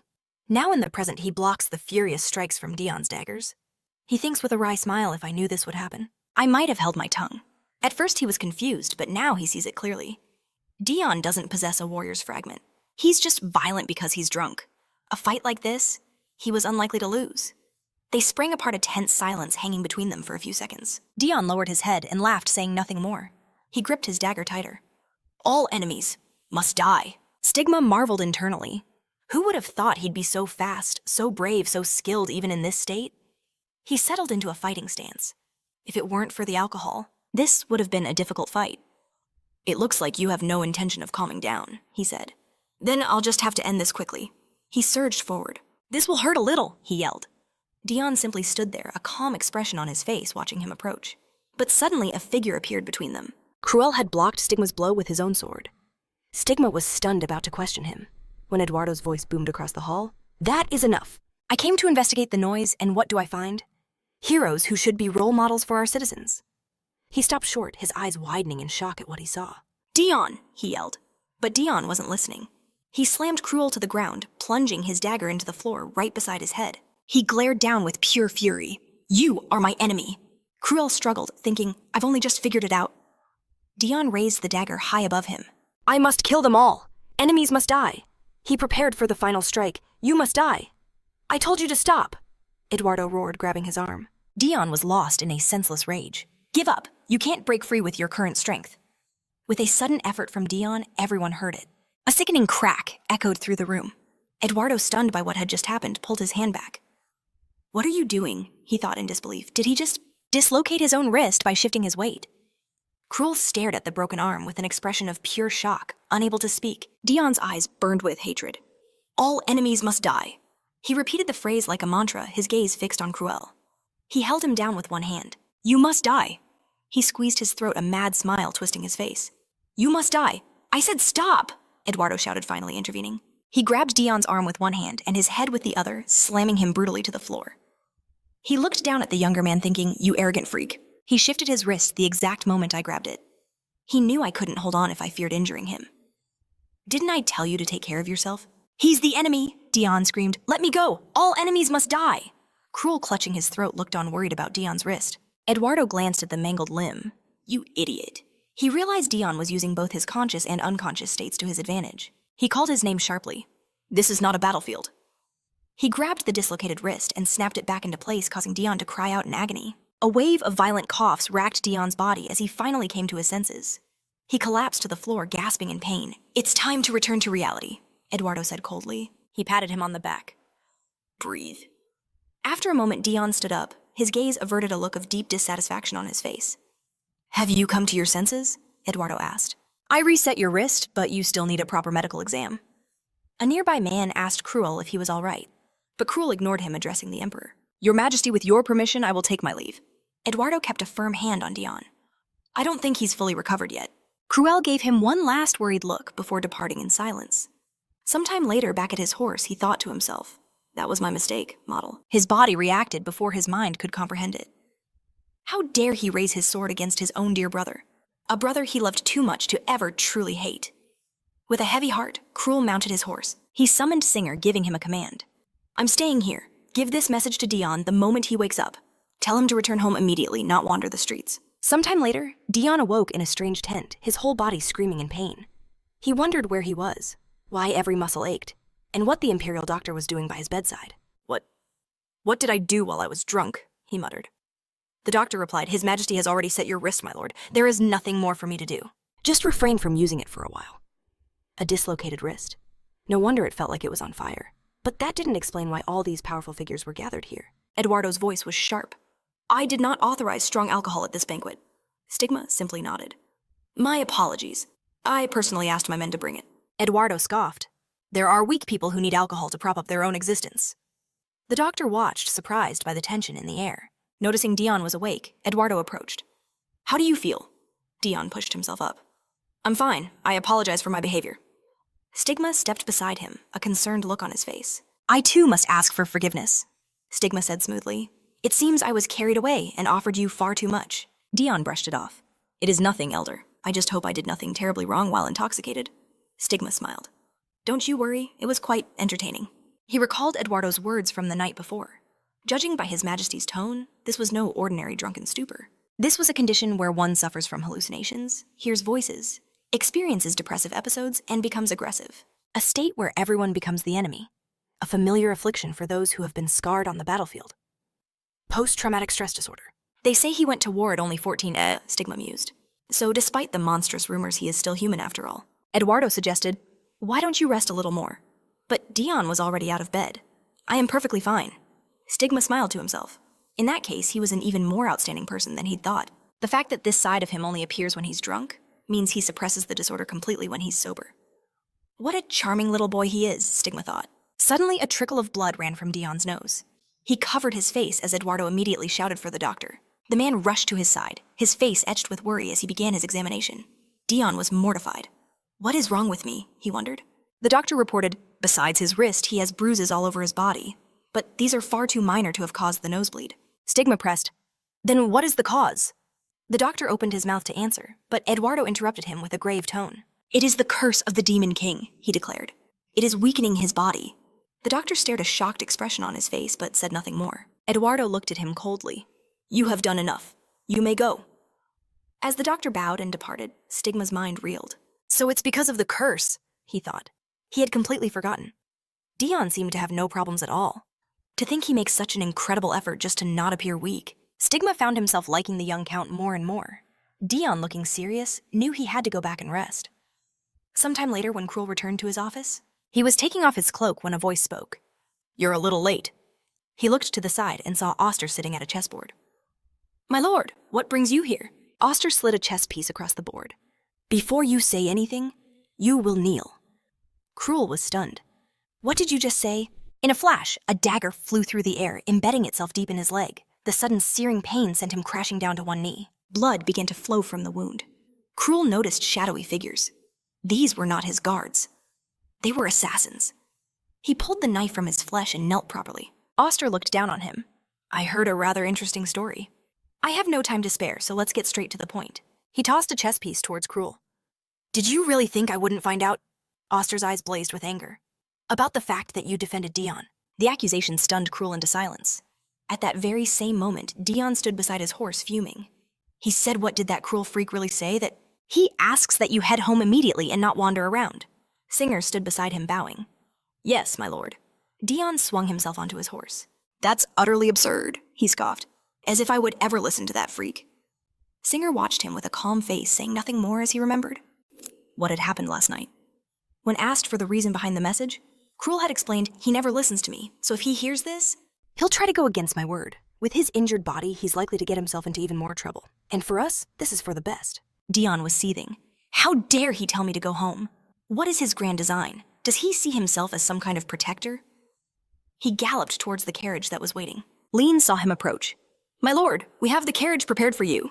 But Dion galloped right past them in a completely different direction. The sudden change shocked her. My lord, where are you going? She yelled, running after him. Aren't you getting into the carriage? It is dangerous to travel alone. Let us escort you. Master, Dan called out. You forgot about me again. Dion's aura blazed with anger. He turned his voice a low growl. I want to get some fresh air, alone. If I go home now, he thought, it means I lose to him. He glared at them. Don't even think about following me. Dan handed him a robe. In that case, at least put this on. If you ride around like that, everyone will recognize you as the Count, he asked with sparkling eyes. Can I help you put it on? This is my way of apologizing for checking you out earlier, he added.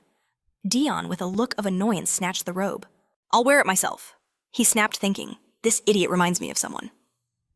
Elsewhere, Ed felt a shiver. Does someone remember me? After some time, Dion arrived at a village bustling with decorations. He left his horse at the entrance and began walking through the streets, thinking that he was finally able to get to. In a neighboring village, a festival rages. A bizarre display of the Empire's so-called freedom in the middle of a war. Besides, he'd never approach a crowd while this exhausted. Dion's anger flared, remembering what had been handed to him. It was all because of that cruel freak. What game was he playing now? Surely he knew Dion wouldn't obey, which meant this was a lure, a trap. His mind flashed back to their childhood. As Cruel's words echoed in his memory, he wouldn't come here. Did he really think this was the wise decision? Dion recalled their youth, where they battled their strategies countless times over a chessboard. Cruel's voice cut through, that's quite unexpected. An amazing move. Dion wondered, could the horse offered before him be yet another trap? What was real and what was a lie? He had no idea. It didn't matter if this was sincere worry or an elaborate snare. Neither option offered him any comfort. Even walking these streets out of pure spite felt hollow. Should he just turn back? Still, he hadn't run home immediately like his idiot brother wanted, right? Suddenly, a hand from behind shoved him forward. He lost his balance, his head colliding with the person in front. The man turned, his expression concerned. Are you okay? He asked. But a cough seized Dion, and a trickle of crimson escaped his lips. The man's eyes widened. You need to see a doctor. Dion just shrugged it off. This day was just utterly disgusting. At that very moment, Oster's voice was like ice. Did you really think you could fool me? He'd given him the order to kill Dion. Yet Cruel had used hired assassins, not the Revolutionary Army who would have finished the job without a fuss. He'd also changed the reward, promising to pay for a simple injury at the hunting competition. And then, as Oster had heard, he personally defended Dion. Do you want to explain yourself? Did you ever truly intend to kill him? Cruel stared at the floor. Frankly, I wanted to kill him with my own hands rather than entrust the task to another. Oster's lips curled into a slow smile. He stood. With a snap of his fingers, he declared, In the end, you just wasted my resources. Cruel offered an apology. The assassins in the room vanished in an instant. Be that as it may, Oster continued, we have resolved this. But I can no longer offer you my blind trust. So why don't we make a wager? He stopped right in front of Cruel. I will give you the opportunity you desire, to kill Dion with your own hands. Use any methods you wish. After all, I won't be holding back either. Whoever succeeds in killing him first will be declared the winner. He turned to leave. The prize will be whatever the victor desires. As he opened the door, Cruel spoke. I'm curious about something. Oster turned back to him. Cruel held up a chess piece. Why? Do you want to kill Dion? The question sent him spiraling into the past to the day his brother was born, an albino. He'd arrived prematurely, so small and fragile. As a child, Cruel gazed at him, thinking he looked like a tiny white rabbit. He extended his hand, and the infant grabbed it, a surprisingly strong grip that startled him. He remembers how small and weak he was, but also the pure joy on his parents' faces. His heart was stolen by that tiny, fragile warmth. Sometime later, his father asked the doctor, Does this mean he'll cough up blood from even minor stress? The doctor nodded grimly. That is correct. The second young master's body is exceptionally weak. He is susceptible to stress and must avoid the sun. He will require special care. His mother was in shock. Is it truly that bad? His father lamented. How could this happen to such an innocent child? But Cruel took Dion's small hand. Dion, he said, it's okay. You don't have to push yourself. You don't have to do anything at all. Just stay here with us. Later, while walking with his parents, his father confessed. Your brother gave us quite a scare. It seems this will happen often. His life is going to be incredibly difficult. He was afraid that the world would hurt him. We mustn't treat him as special, he decided. If we treat him differently, he may misunderstand and begin to feel ashamed of himself. Cruel thought back, realizing their cool-headed family had chosen the absolute worst path. His younger self had declared, we'll just keep a little distance and watch over him. I'm his older brother, so I will watch him. His father had agreed. As Cruel promised they could trust him, he noticed something. A small figure in the window. It was Dion watching them before he quickly hid from sight. That was the beginning of the huge misunderstandings, the anxiety and the deep mistrust of his own family. Later, Cruel found him. "What are you doing?" Dion answered. "I'm training to become stronger." "I told you to do nothing, to stay in your room," Cruel had yelled. "Look at yourself, you're bleeding. We need to—" He couldn't finish the sentence. Remembering it now, he knew he should have understood it all much sooner. That his younger brother was constantly suffering, trapped in mental agony. He built a wall around his heart, and they couldn't stop him from being thrown onto the battlefield. He returned 8 years later, and with a deep sadness in his soul, he killed their parents, shattering his own world. It broke Cruel's heart to witness his agony, no matter the hatred. Their family was to blame for leaving him to suffer alone. Which is why when Dion lost consciousness in their battle, Cruel was unable to finish him off. He changed because of us, he thought. Because we failed to protect him. So how can I hate a brother whose life means more to me than my own? After digging through mountains of documents, he'd found the reason for this misfortune. Back in the present, Oster looked down at him. "You want to know why I'm trying to kill him? How did the Duke even find out about his brother, who never appeared in high society? And why this burning obsession? His hatred hadn't faded even after the war ended. It was the entire reason Cruel had become his subordinate, to protect his younger brother from this very man." Cruel rose to his feet. "It seems you have a good reason to kill him, when you actually have none. By staying at the Duke's side, he thought I can guarantee Dion's safety. But I still don't understand why he's so fixated on him." Oster turned away, a sly smile on his face. "Is it the desire to get rid of the Emperor's faithful dog?" A mere representative of the nobles. It wasn't enough. He knew the source of this unease. The contract with the Demon King, a power that defied the laws of this world, and a force that could shatter the rules of the universe itself. Even a sliver of that power was absolutely extraordinary. He recalled his past ambitions, that intense desire to forge a contract to climb to unimaginable heights of strength and power. His mind drifted back to that fateful encounter with the Demon King himself. Then the ancient being asked if he was offering a contract only to spread his hands and declare his disinterest. Luster reeled. He had used forbidden texts and sacrificed countless lives just to summon this being, only to be met with complete and utter indifference. But just as he despaired, the heavens threw him a lifeline. A brilliant, insidious idea sparked in his mind. "In that case, he began. Could I offer you a wager?" The Demon King's eyes glinted with newfound curiosity. For a bored ancient entity, this was an intriguing new game. He agreed, a slow smile spreading across his face. "This could be entertaining." Luster's mind flashed to a boy with snow-white hair and blood-red eyes. A human, yet something more. He remembered seeing young Dion at a banquet being tormented by the son of another noble house. Even then, the boy's presence felt inhuman. Luster had posed his question to the Demon King. "How long do you think a fragile young master like him will last on the battlefield?" It was a proposal that ignored all logic. The Demon King erupted in laughter. "To think I was summoned by such a delightfully cruel and heartless monster." Luster simply stated his reasoning.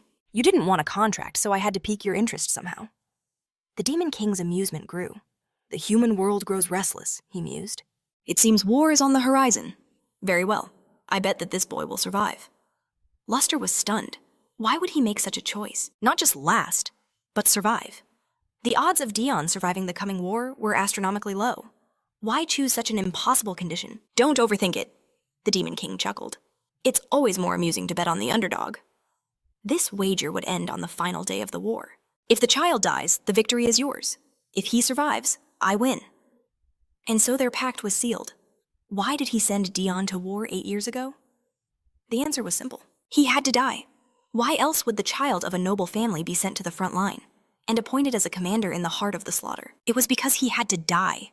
Why cut off all family communications and forge documents? Because it was the only way he could win the bet. And yet, the boy became the invincible vanguard, the immortal, the lord and commander of the brutal, murderous Ghost Knights, the great hero of this 8-year war. Dion just kept gaining glory, showing no intention of ever dying. Luster seethed in his office, knowing, at this rate he would lose. How could he secure the contract now? He had lost the bet, but he was not about to give up. The Demon King proposed something different. "Send me the boy Dion, and in return, I will grant you a portion of my demonic power." "It won't be a full-fledged contract," he clarified. "You can call it a partial one."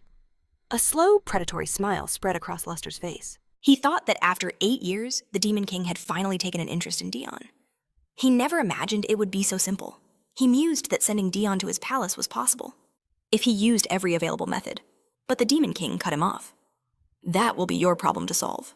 With a chilling smile, he added, "That will be more than enough." Sometime later, Luster approached the Emperor.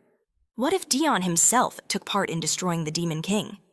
Eduardo eyed the Duke with suspicion. What are you scheming this time? Luster feigned concern. I merely feel that more suitable talent is needed for this mission. The Empire is still recovering, he asked His Majesty. With a sly smile, do you not wish to sharpen your greatest sword, Dion?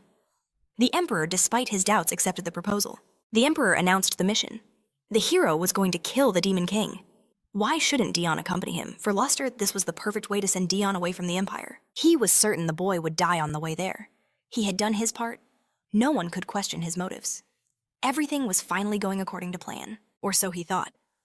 A servant burst into his office breathless. My lord, Sir Dion has returned. Luster's fist slammed against the table with a deafening crack. The man he had already buried in his mind had returned carrying the hero's corpse. How did he come back? Why did the Demon King let him go? What in the world happened there? Back in the present. Luster asks his subordinate, is there anything special you wish to announce regarding this mission? After you eliminated everyone? Where did Dion go? Cruel recalled the events. As I already reported, my lord, he had vanished from the scene of the murder by that time. I was unable to follow him. Luster's voice was laced with ice.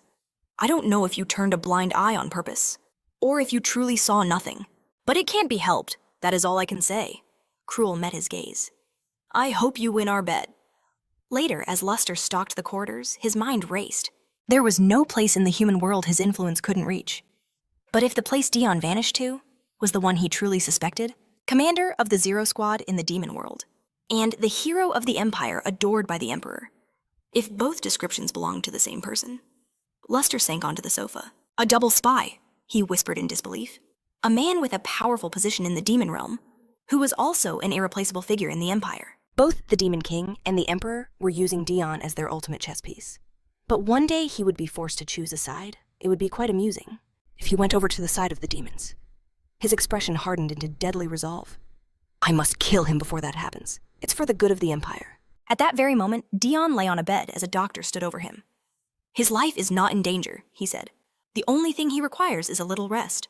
The bleeding seems to be caused by stress. It appears he has a naturally weak body. The doctor then turned to Daniel.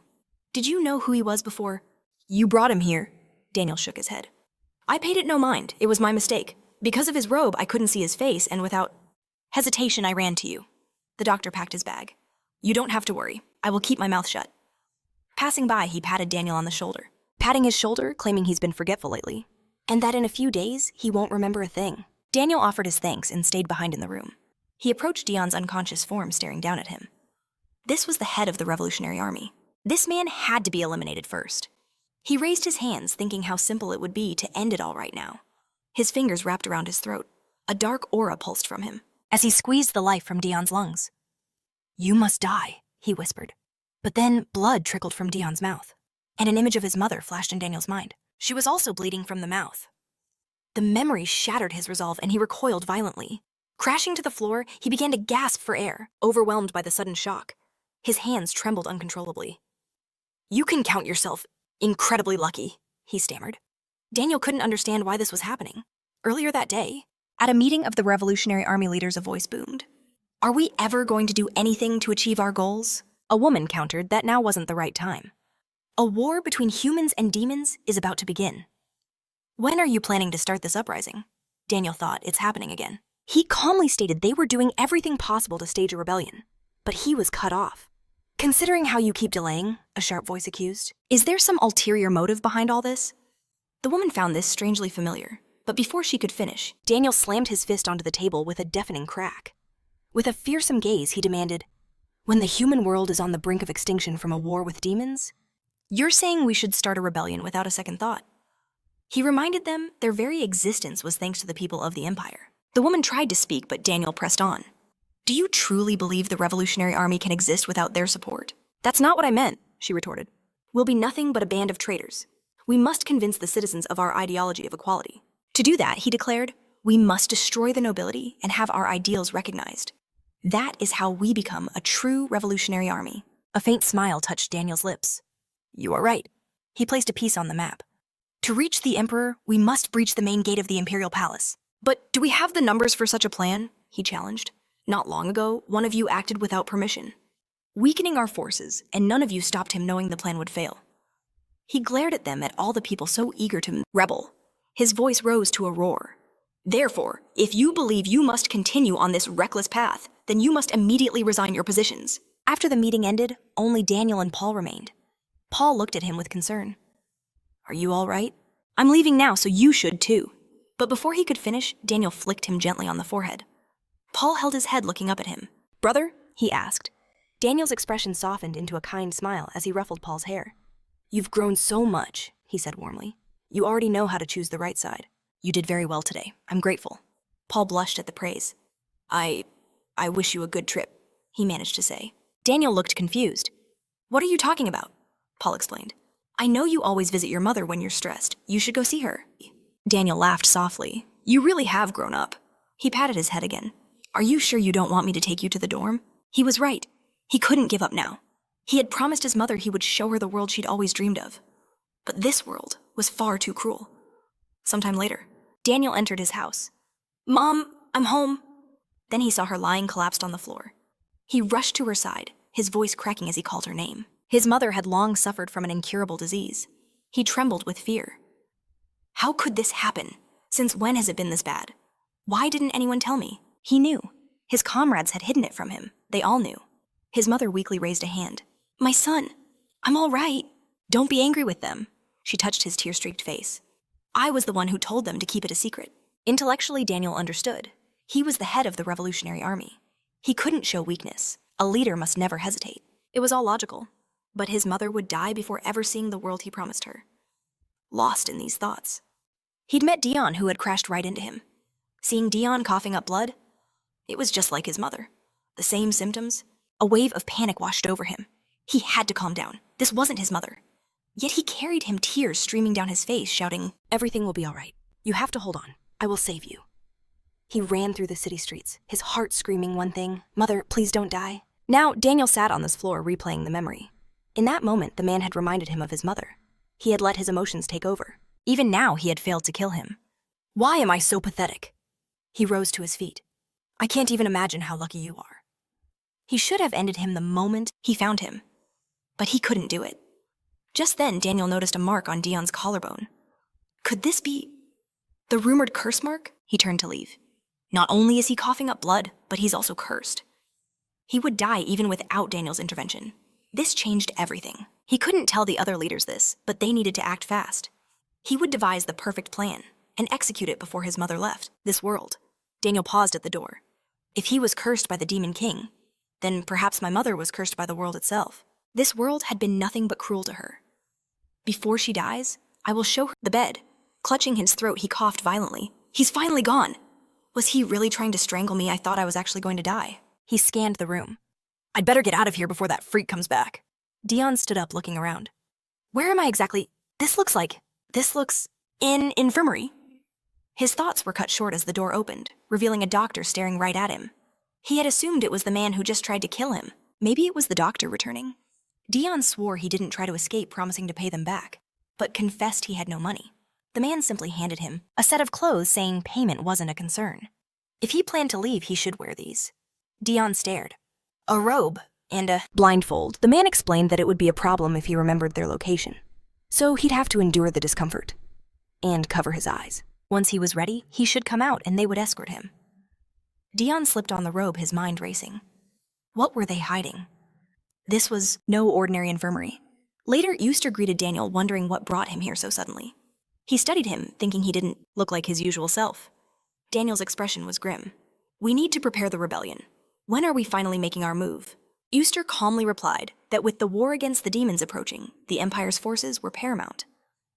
Any internal conflict would be lethal. But Daniel shot back, the leadership is practically begging for a rebellion every single day. Euster's mind churned. This sudden change in attitude, he must have learned about his mother's condition. Daniel's voice rose with fury. I hope you don't expect us to sit idly by. Euster cut him off. That's not it. He stood, suggesting they take a break and postpone this. He thought to himself, I treated him with respect, but I never imagined such a trifle would break him down. He spoke aloud.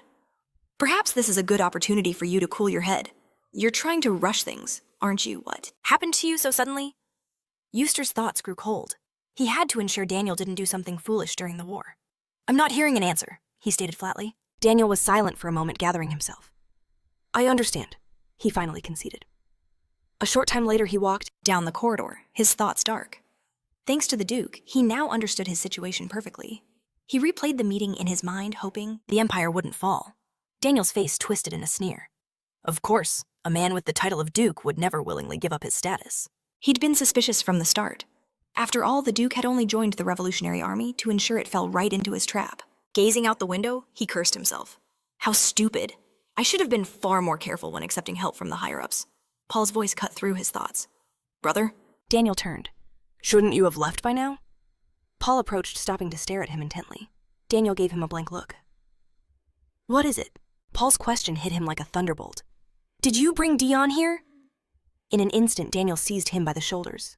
How do you know? Did you see him leave? But he should have been in a robe. Did anyone else see him? Paul struggled, trying to get free. Wait, calm down, he shouted. I'm the only witness. He was wearing the robe and blindfold, but I saw his hair. That unique color. It's impossible not to recognize. Daniel finally relaxed his grip, looking away. He agreed, muttering that he should have disguised him better. Paul couldn't understand. His voice rose, filled with disbelief. Why didn't you kill him? You could have taken him hostage, extracted information. He's the Emperor's dog. Hurting him would hurt the Emperor himself. Besides, because of that freak, the Church of Redemption was destroyed. And Sia. He trailed off, lost in painful memories. Daniel changed the subject. Did you come alone? Weren't you bringing your sister? Paul's eyes filled with tears. She said she didn't want to go anywhere. The last time I reached out my hand, he couldn't. Finished breaking down into heavy sobs. Daniel, momentarily flustered, softened. I understand. Maybe your sister just needs time to sort through her feelings. He patted Paul's head gently. Why don't we visit her later? I'll go with you. So what if she isn't here now? You just need to become strong enough to protect her. Paul slowly calmed down and nodded. Daniel smiled faintly. Not long ago you came to me in tears. But look, how much you've matured. Paul blushed. Don't change the subject. I was already an adult when we met. He pressed on. But really, why did you do it? I don't understand your logic. Daniel lowered his head. It's personal, he admitted. I know I did something wrong. No one is perfect. In the future, you'll see many more of my flaws. You must ignore what defies logic, and remember only what is necessary and useful. His voice grew serious. In the time we have, I'm going to teach you everything I can, and I expect you to learn it all quickly. However, do not take the position of my successor lightly. Paul was stunned. Successor? Is that why you've been taking me everywhere with you? Daniel mused. What kind of person starts a revolution? Someone who understands politics and has suffered from corruption. Someone who knows enough to organize a coup. He looked at Paul. Did you only just realize? Why else would I bring you to important meetings? Paul hurried after him. But why me? I'm just a kid from the streets with no education, Daniel reassured him. Don't worry, I'll teach you. Everything you need to know. He thought to himself. This is why Mother always said education was so important. Paul was still flustered. I'm still too young. Daniel smiled. Didn't you just say you were an adult? Youth is an asset. It gives you the chance to see the world from a different perspective. And the young aren't afraid of change. He continued. You're from the Empire, but you're also a child who survived the slums without any help or support from the state. You know our Revolutionary Army has people from different nations, right? The fact that you have no ties to the Empire only strengthens our organization's impartiality. Paul asked, Is that the only reason you chose me as your successor? Daniel replied, That's part of it, but there's something much more important. You know how to love. Paul looked embarrassed. I've only ever dated one person in my entire life. Daniel laughed. Do you think love only exists between lovers? You may not understand the label for this attachment yet, but what else do you call the emotion that makes you willing to give your heart and soul for another person? At his words, Paul immediately thought of Sia. He clenched his fist. But won't that become my weakness? For you, your mother is a very sensitive topic. Daniel's expression hardened. I can't deny it. When it comes to my mother, he'd shown him his darkest side more than once. However, the Revolutionary Army is built on the dream of universal equality. To create such a world, they need a leader. Someone who knows how to love. Someone who can understand the hearts of others. Someone like him. Paul confessed that even so he didn't know if he had made the right choice. It felt absurd hearing a young man talk about a successor. But still he promised to try his best. At this, Daniel let out a heartfelt laugh. He thanked him, his resolve strengthened. To forge a revolution, they would face impossible obstacles, the Emperor and the Duke.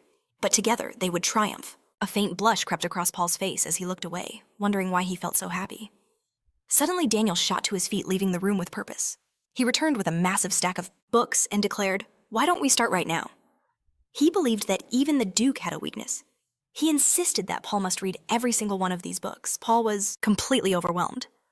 On second thought, he stammered, I take it back. Everything is canceled? But Daniel simply patted his head with a joyful smile and asked, why not start with natural human rights? At that very moment, in a dark forest, an arrow struck down a wolf. Ardell rode on horseback beside the emperor, asking if he truly believed that pride was the Duke's weakness. Eduardo agreed instantly. It's because the Duke looks down on everyone convinced he knows everything. Moreover, he fails to realize that someone else might be looking at him the exact same way.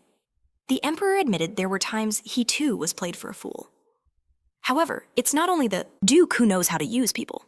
On the day he announced the end of the war for the Empire and declared a new war against the Demon Kingdom, some countries celebrated with joy, others seethed with anger, and some tried to reason with cold logic. But not a single nation ever considered joining the demons, just as the Duke wanted. He had masterfully ensured that anyone without true knowledge would view the demon realm as the ultimate evil. After all, this was his specialty. Eduardo glanced at the beast emerging from the forest and said, for me, this makes things even easier. He recalled the past, thinking of the performance he put on for the Duke. He acted as if he believed no one would ever side with the demons and brought that fiction to life. But how could the Duke fall for such an obvious game? He raised his bow, a smirk on his lips. This is ridiculous. It was only out of courtesy that he allowed the Duke to play his part while he himself feigned ignorance. With one clean shot from his bow, he killed the beast. Eduardo stated that because the Duke acted on his own, he saw the problem solved without lifting a finger, saving precious human resources. Ardell called it an incredibly bold step to hand your enemy the solution to a critical problem. It looked as if all the monsters in this area had been dealt with. That's precisely why I entrusted it to him, Eduardo said. The Duke will not allow the Empire to fall, because he wants to claim it for himself. He thought of how the Duke treated him like a child while falling into such an obvious trap himself. One thing was certain: one day pride would be the cause of his downfall. I wonder what expression he will wear at that moment. Sometime later, in a luxurious estate, Alias held out a bouquet, a slightly embarrassed look on his face. Dion took the flowers, his own expression completely blank. Alias told Marcus Hart that it had been a long time and that he had stopped by simply to deliver this bouquet. Dion's confusion only deepened as he asked His Highness why he would do such a thing. Alias forced a smile, thinking, it's because I need to bind you to the Empire. Did Althea seriously think this plan could work? Some time ago, she had declared with a joyful look that the honorary count, or rather the Marquise, now probably likes boys. Alias had been completely stunned by this and asked her what she just said. Alias was told to think about it himself. He's surrounded only by men and has little contact with women. Her plan was a catastrophe from the very beginning. He was supposed to seduce him. Alias wiped his mouth with a napkin, insisting she was wrong. But Althea argued that at every banquet, in the Imperial Palace, no matter how many ladies gazed in his direction, the Marquise never once succumbed to their charms. Alias had to agree, and when you look at it that way, there really are no girls around him. He's surrounded only by men, and they all seem rather close. This can't be. Is she actually right? He wondered. Wrong or not, he needed to win him over to their side before the war started. Alias decided to salvage the situation, asked why he didn't request a higher title from His Majesty after winning the competition. He knew he had to give it his all. The cruel hero had become an honorary count. He instantly noticed a dark aura of anger radiating from Dion and thought, I shouldn't have said that. He quickly corrected himself, saying he became an honorary Marquise, which is far more important. This bouquet was his congratulations for the new achievement.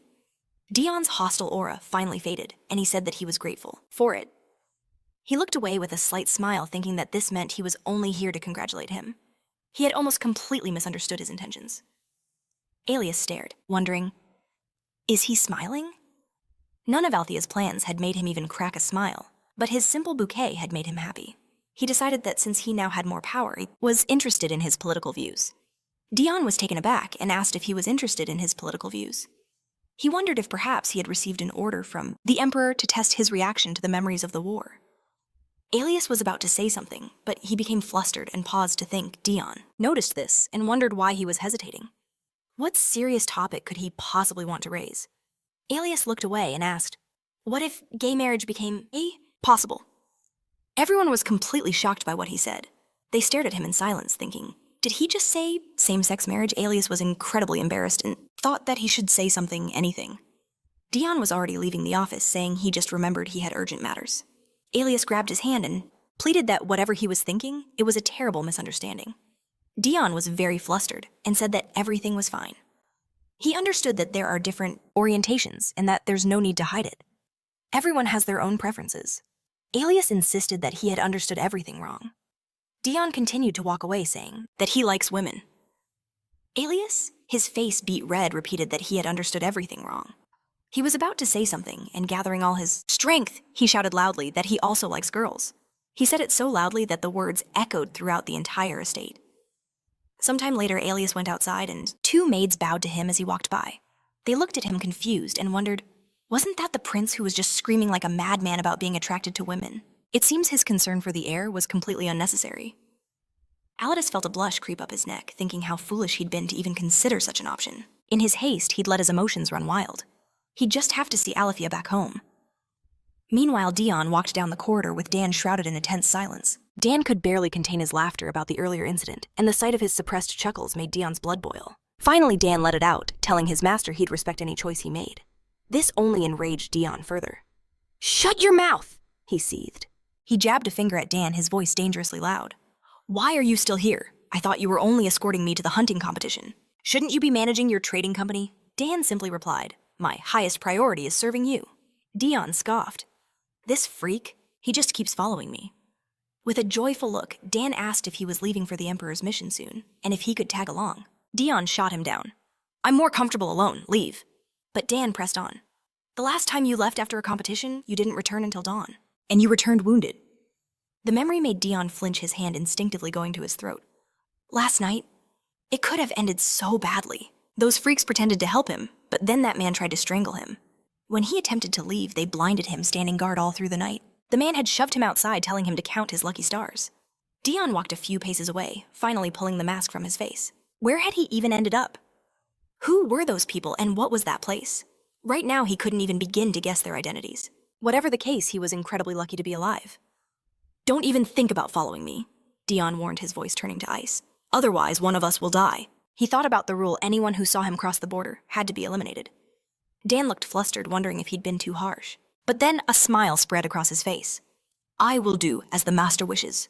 I will not follow you." He kept smiling, thinking he never imagined he'd have the opportunity to threaten him like this. Dion stared at him. "Why are you happy you're so strange?" Sometime later, he entered the hall. The knights were sitting around a table feasting. Remember noticed him first and said, "Welcome."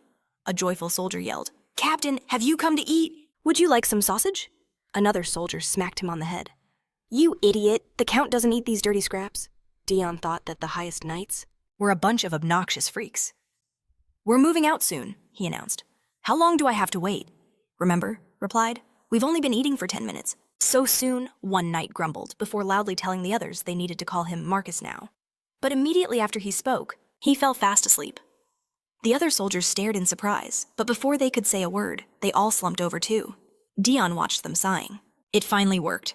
Who would have thought they could keep talking for another 10 minutes after taking a drug that could put an elephant to sleep? As their leader, he knew they were mad, far from any concept of normality. In any case, he was grateful.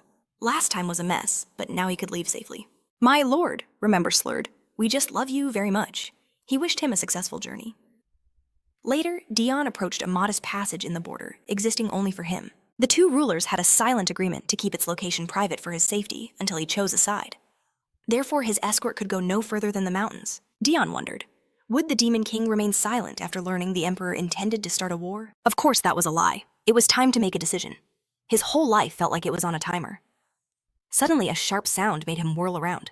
He saw Cruel pulling his sword from a body.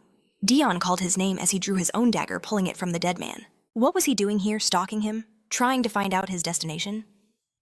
This is handy, Dion thought with a dark smile. I just need to kill all the witnesses, especially if it's a subordinate of the aristocracy's leader. He lunged toward Cruel in a blur, stabbing with his dagger, but Cruel blocked the attack. They stared at each other, their expressions deadly serious. Dion unleashed a rapid series of strikes, but Cruel deflected every single blow with his sword. They sprang apart steel, wringing their eyes locked on each other's every move. Dion's gaze was furious. Can you at least try? He thought that beneath the anger, he felt a deep confusion. He must hate me. I was a useless, annoying little brother to him. He should hate the man, who took his entire family away. Just then, a wounded survivor grabbed his leg, breathing heavily. Dion swung his dagger and wondered why Cruel continued to act as if he was trying to save him. He killed the man clinging to him and looked up at Cruel only to find that in that brief distraction, his brother had already escaped. Rage flared inside him. He ran away again like some kind of rat. What was this feeling? It was as if he wasn't seeing the whole picture. At that same moment, Oster slammed his fist on a table. Dion chose to leave now. He remembered a bet they once made. Who would kill him faster, him or Cruel? He needed to eliminate Dion before the war started. An evil smile twisted Oster's lips. He is very lucky. His obsession was fueled by the rage of constantly losing to him. It felt like the world itself was protecting Dion. An impossible thought, and yet the world had also given him the cruelest fate. I hope you return soon. Meanwhile, Dion noticed a horse waiting on his path and realized the Demon King must have prepared it. He must know I'm on my way, likely tracking me with a spell. As he went to mount the horse, he glanced at his bag and remembered the medicine Remember had prepared. He opened the bag over a rocky ledge and threw it all into the chasm below. A happy expression crossed his face. He felt better. After some time, Dion reached the Demon Kingdom. He passed through the city gates and was stunned. Everywhere he looked, people waved flags emblazoned with a heart-praising Sir Erit. Dion saw the same symbol on the clothes of every single resident. He felt a deep sense of embarrassment. What in the world was going on here? Just then he noticed Rennell running towards him with a wide smile. Rennell's face lights up with pure joy as she congratulates him. You've returned. Dion approaches her, stopping short. Wait, what is all this? With a radiant smile, she announces. A cult founded in your honor of everyone who reveres him has gathered here. She's certain that nearly half the inhabitants of the Demon King's castle are members. She created it using the concept of religion she'd heard about from Dina. A deep blush creeps up Dion's neck as he thinks I knew it. Their numbers had clearly grown since the last time. Regardless, he states firmly, you must disperse them, immediately. A wave of shock ripples through Rennell and the other cult members. She opens her mouth to protest, but with a sharp wave of his hand, Dion cuts her off.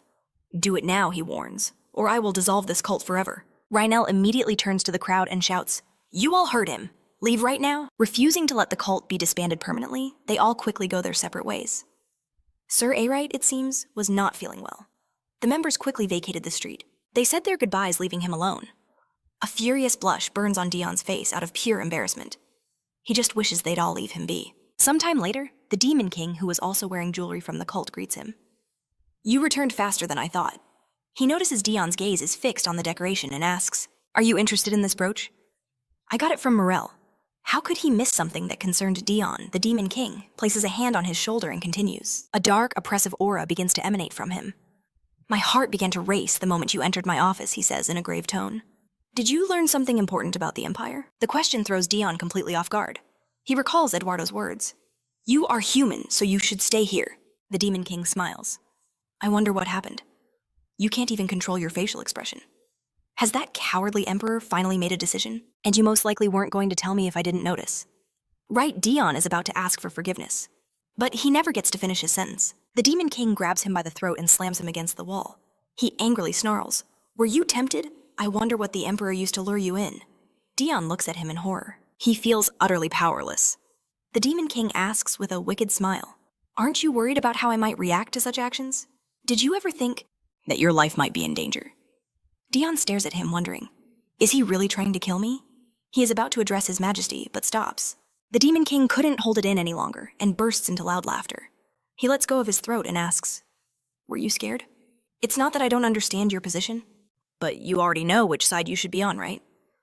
He thinks to himself that, to be honest, he doesn't know if Dion is good enough to fight for. He presses the seal he placed on him, thinking that he refuses to go back to his boring old life. The Demon King turns around and says that in this world all the demons, except for me, will bow to you, which means you can do whatever you want. Dion remembers Eduardo telling him that everything he has achieved is here. The Demon King opens the balcony doors. Here you don't have to worry about the sun at all. It may be eternal night, but look at how brightly the moon shines. Dion remembers the Emperor asking him if he could live forever in darkness, just because he was sensitive to light. The Demon King turns to him. I won't hold you back if you want to visit the human world like you did before. If you want their land, then I can conquer it and give it to you. He looks at Dion thinking that no matter what the Emperor offered, he can provide a better deal to win this game. Or he asks, Do you want me to grab your legs like last time? Dion is shocked as he remembers what he was talking about. He refuses. The Demon King thinks that he can escape if he pushes harder. He waves his hand and says with a smile, "You should think twice about it." He refuses to lose his favorite toy just for the sake of winning. A few days later, Dion walks down the street feeling so anxious and irritated that he can no longer sit in his room. So he went outside the castle for a walk. The demons who notice him run away with frightened faces, whispering, "Sir Erit is outside the castle walls, and look at his clothes."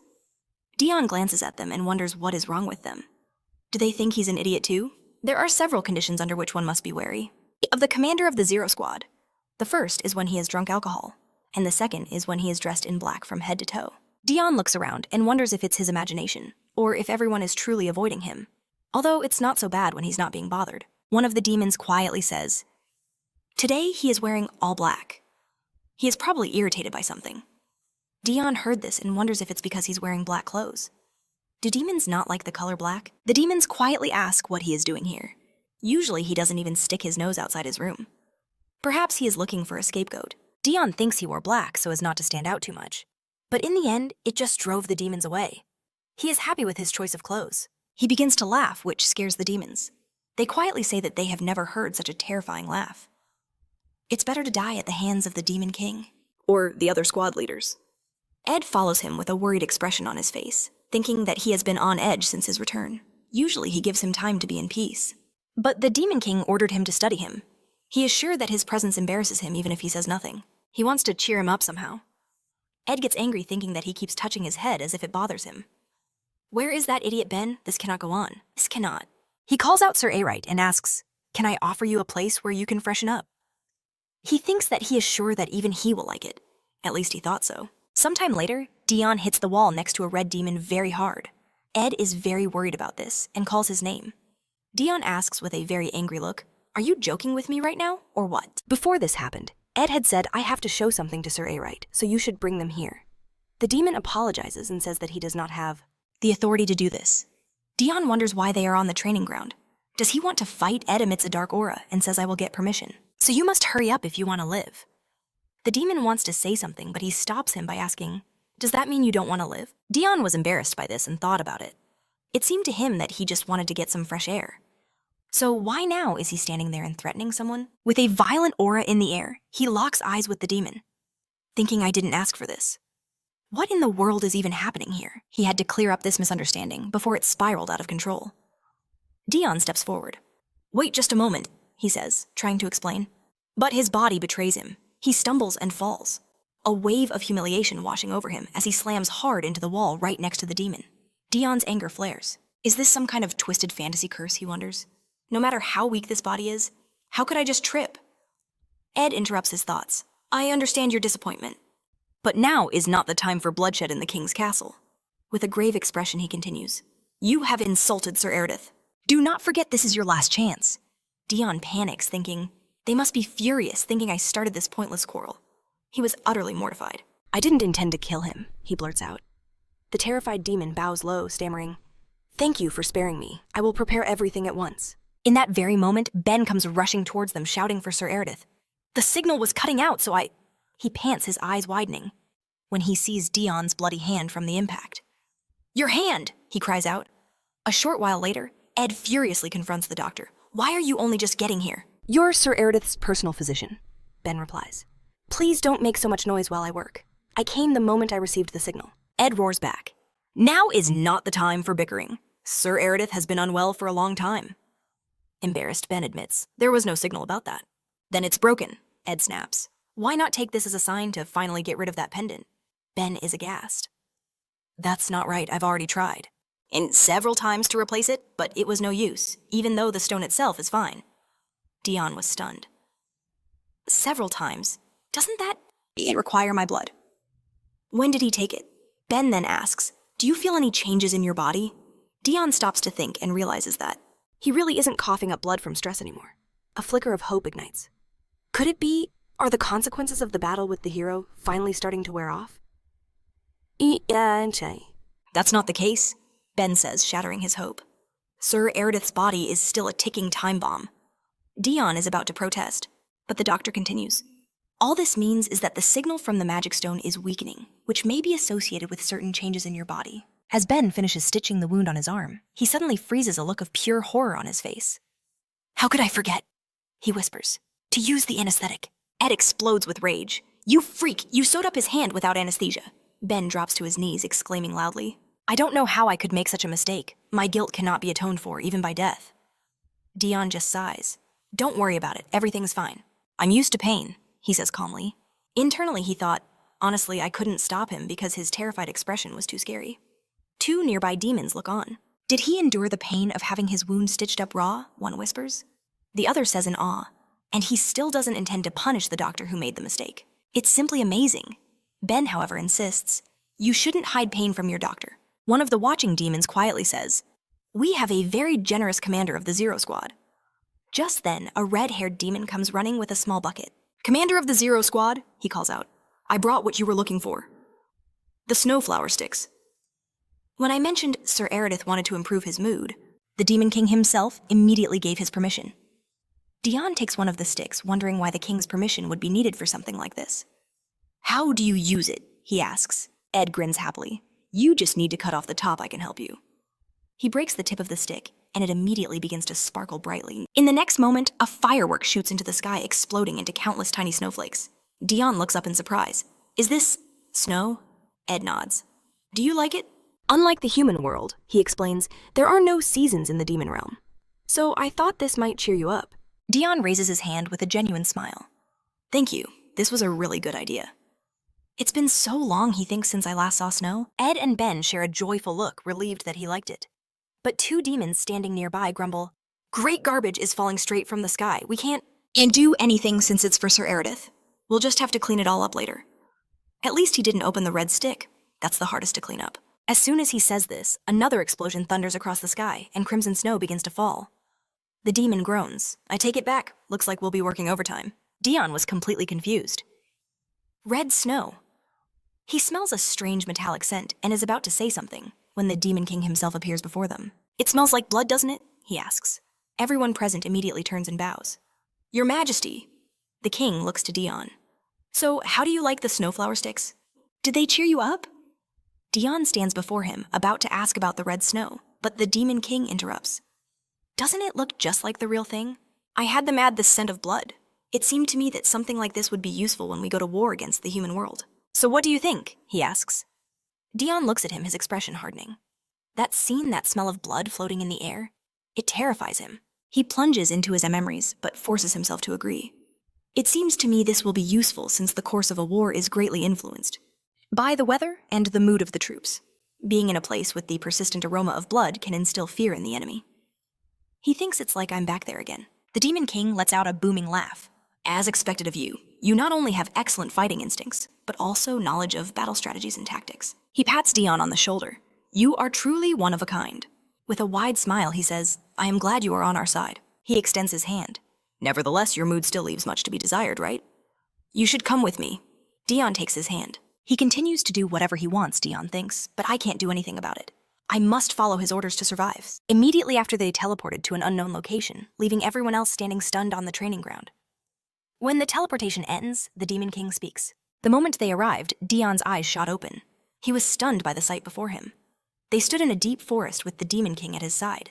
This, the Demon King declared, is the land of the elves.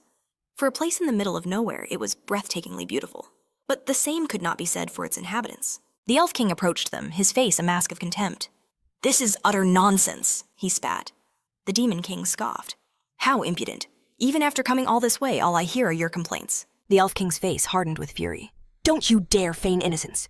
You are the very reason we are in this predicament. You must reap what you have sown. Dion stared blankly between them, wondering what was happening. He thought this trip was to cheer him up, but it felt more like a high-stakes business meeting. We'll discuss that later, the Elf King snapped. First, why did you bring this human with you? Near the forest's heart, a group of elves noticed a change. The world tree, it seems agitated, one whispered. Could it be because of our guests? The Elf King's gaze fell upon Dion. He thought to himself, the attention of the entire world is focused on this single man. The Demon King suddenly stepped between them. Get to the point. You didn't come all this way just for a friendly greeting? How rude, the Elf King retorted, for someone who came uninvited. He then presented a large seed. First, you will take responsibility for this. The Demon King narrowed his eyes. What is that? The Elf King explained. It is a seed of the world tree. Your very presence has spread demonic energy here. and this sensitive seed has fallen ill because of it. With a snap of his fingers, the Demon King summoned a man. The man appeared instantly, looking around in a daze. Where am I? Hien, the Demon King called out, and the man immediately snapped to attention. Dion watched in disbelief. Isn't magic supposed to be banned? He wondered. He's not holding back at all. The Demon King pointed to the seed. See if you can resurrect this. Hien, though, confused, quickly composed himself and agreed. He examined the seed closely. Why is it covered in mold? Is this all right? Suddenly a realization dawned on him and he hesitated. The Demon King pressed, Can you fix it? Hien nodded. I can make it sprout. However, there's likely nothing I can do about the demonic energy it has absorbed. An annoyed look crossed the Demon King's face. I thought as much, he said loudly. So what will you do now, the World Tree Seed, which your race guards with such respect? Respect? The Demon King cut him off with a sneer. Aren't you all just dogs of the world? The Elf King was floored. What did you just say? The Demon King pressed on. Did the world shed a tear over the death of a few seeds? Seeing you this desperate, you're not just a dog, you're a truly devoted one. The Elf King roared, The world respects my race as well. How could it despise the leader of a people? I couldn't care less if anyone loves me or not, the Demon King replied coolly, unlike some who choose to live on the world's fringes. Dion glanced at Hien, who was now hiding behind his back. The Elf King sighed. We can't do anything about the seed, so I'll let it go. But why have you done nothing about the magical beasts swarming our borders? We are hunting them relentlessly, the Demon King shot back. But you wouldn't know that sitting here in your secluded forest. Peeking out, Hien coughed to get their attention. So, does that mean you don't need this seed anymore? Dion cringed. How could he possibly ask that question in a situation like this? The Demon King glanced at him blankly. You can take it. Hien's face lit up with pure joy. Thank you, I'm so grateful. He's completely obsessed with plants, Dion thought. Just then, a sound drew his attention. He turned to see the Mermaid Queen, approaching, a kind smile on her face. Dion's eyes widened. A mermaid? He was amazed to see her tail transformed into a flowing dress. She walked right up to him. I'm so glad we meet again. We saw each other in the Demon King's palace, didn't we? Dion remembered her now. The Mermaid Queen suddenly clasped his hands. I've wanted to speak with you again. He noticed her cheeks were flushed. And the way she was looking at him, he gently pulled his hands away, feeling an odd sense of repulsion at her favor. But she surprised him, grabbing his arms once more. I have seen the near future, she declared, her voice ringing with importance. The two kings turned to face them as she continued. A new hero will soon appear, one who will be incomparably more terrifying than the last. That hero will decide the fate of the Demon King. A heavy silence fell upon the clearing. News of a new hero sent a shockwave through everyone present, but Hien paid it no mind, still cooing over the World Tree Seed in his hands. The Mermaid Queen added, The world must not like you very much. The Demon King calmly replied, That's nothing new. My race was never loved by the world. A little more hatred changes nothing. Besides, he added, the future you see can change. Can't it? She smiled. That is true, but the future I saw is somewhat special. It would take a miracle for it to change. The Elf King scoffed. It seems the ban on magic has lost all meaning. The world is watching you, you know. Do you truly think I banned magic because I fear some hero? The Demon King asked. I simply thought it would be annoying if one showed up during the war. Dion realized the truth. It was all for the balance of power. The more demons used magic, the more the world would hasten a hero's arrival. Suddenly the Elf King grabbed his hand, the one he had recently injured. They both stared at it. Why couldn't you heal this properly? The king asked. Using such primitive methods? It seems there's no choice. Follow me. I will treat your wound. A short time later, the two of them sat on a log as the Elf King's magic enveloped Dion's hand. Dion looked away, the awkwardness driving him mad. First the Mermaid Queen, and now the Elf King. Why are they suddenly being so nice to me? He was sure they disliked him back at the castle. As he watched the Demon King, a thought surfaced. The more I look at him, the more he reminds me of Jakar. The Elf King noticed his gaze. Are you speaking of the commander? Of the Demon King's first army attachment? Dion froze, mortified. He had said that out loud. This was the end. He had just compared the demon-hating Elf King to a demon squad leader. He opened his mouth to apologize, but the Elf King spoke first. I have not heard that name in a very long time. How is he, though he may suffer from the Demon King's aura? He is still a warrior of my race. I am curious. Relax. He can't see. But why was his old wound tearing itself open again? Dion's mind raced, wondering if the commander of the demon army's first attachment could possibly belong to the elf race. How is that even possible? The Elf King's voice cut through his thoughts. The healing is complete. Your arm will trouble you no more. Dion could only express his gratitude. The Elf King gazed at him. You must be puzzled by my unprompted kindness. He had been on edge the entire time. If I had offered to give you a tour of this sacred place, you would have surely refused. A shiver went down Dion's spine. It's like he can read my very soul. The Elf King continued, I do not show such favor to just anyone. The reason for my attitude is because the very will of the world revolves around you. Dion was stunned, unable to grasp his meaning. What does that mean? The Elf King recalled their first unexpected meeting. As the ruler of the elves who understand the world's will, he knew instantly that destiny had plans for this man. But questions and doubts began to pile up. What was so special about him? His red eyes are sensitive to light, that's a weakness.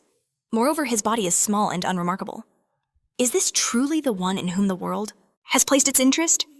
He rose to his feet. You're a man blessed by fortune, are you not? Dion was taken aback, saying it was nothing like that. The king grabbed him fiercely. His mind flashed back to the records tales so incredible they bordered on myth. A man who had crossed the border between the human and demon realms, countless times surviving certain death through impossible twists of fate. He stared into Dion's eyes. You should think harder. Think about the times you should have died but somehow survived, or the moments you should have received a fatal injury, but escaped with only a few scratches.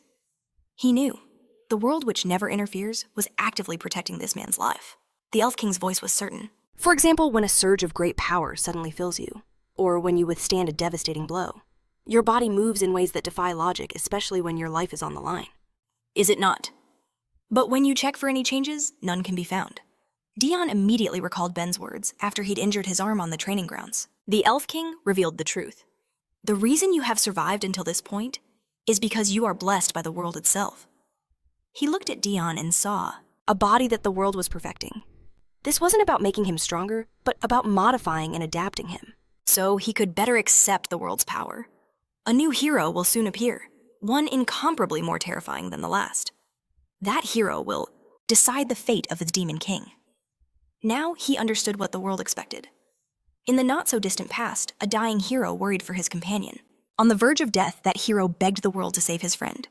The world responded to the hero who had dedicated his very soul to this wish. A creature of pure will appeared, telling the hero not to worry. It had been watching over his friend for a very long time. The world's will is absolute.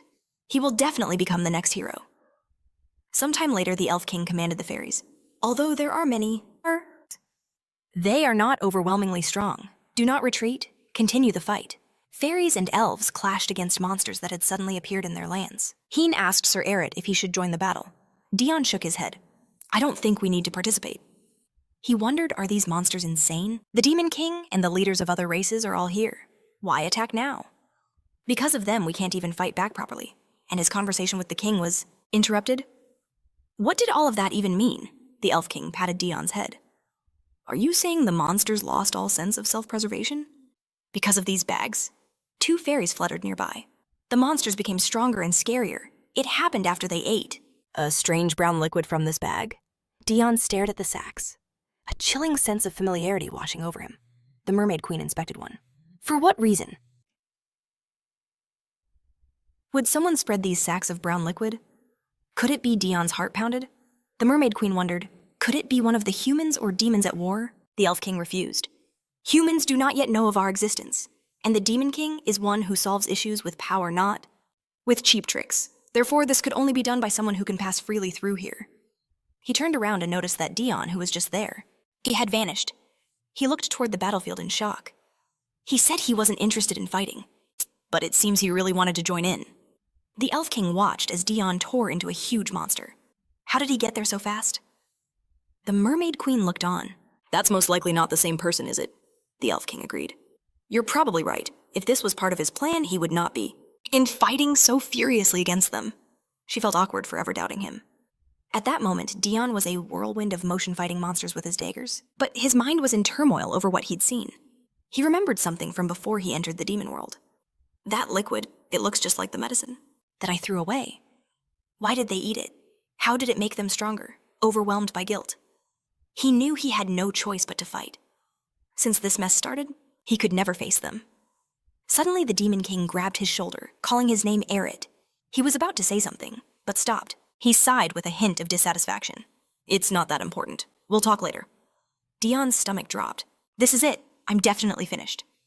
The Demon King stepped in front of him, raised his hand, and with a look of pure authority commanded, "Step back." An overwhelming energy exploded from his body.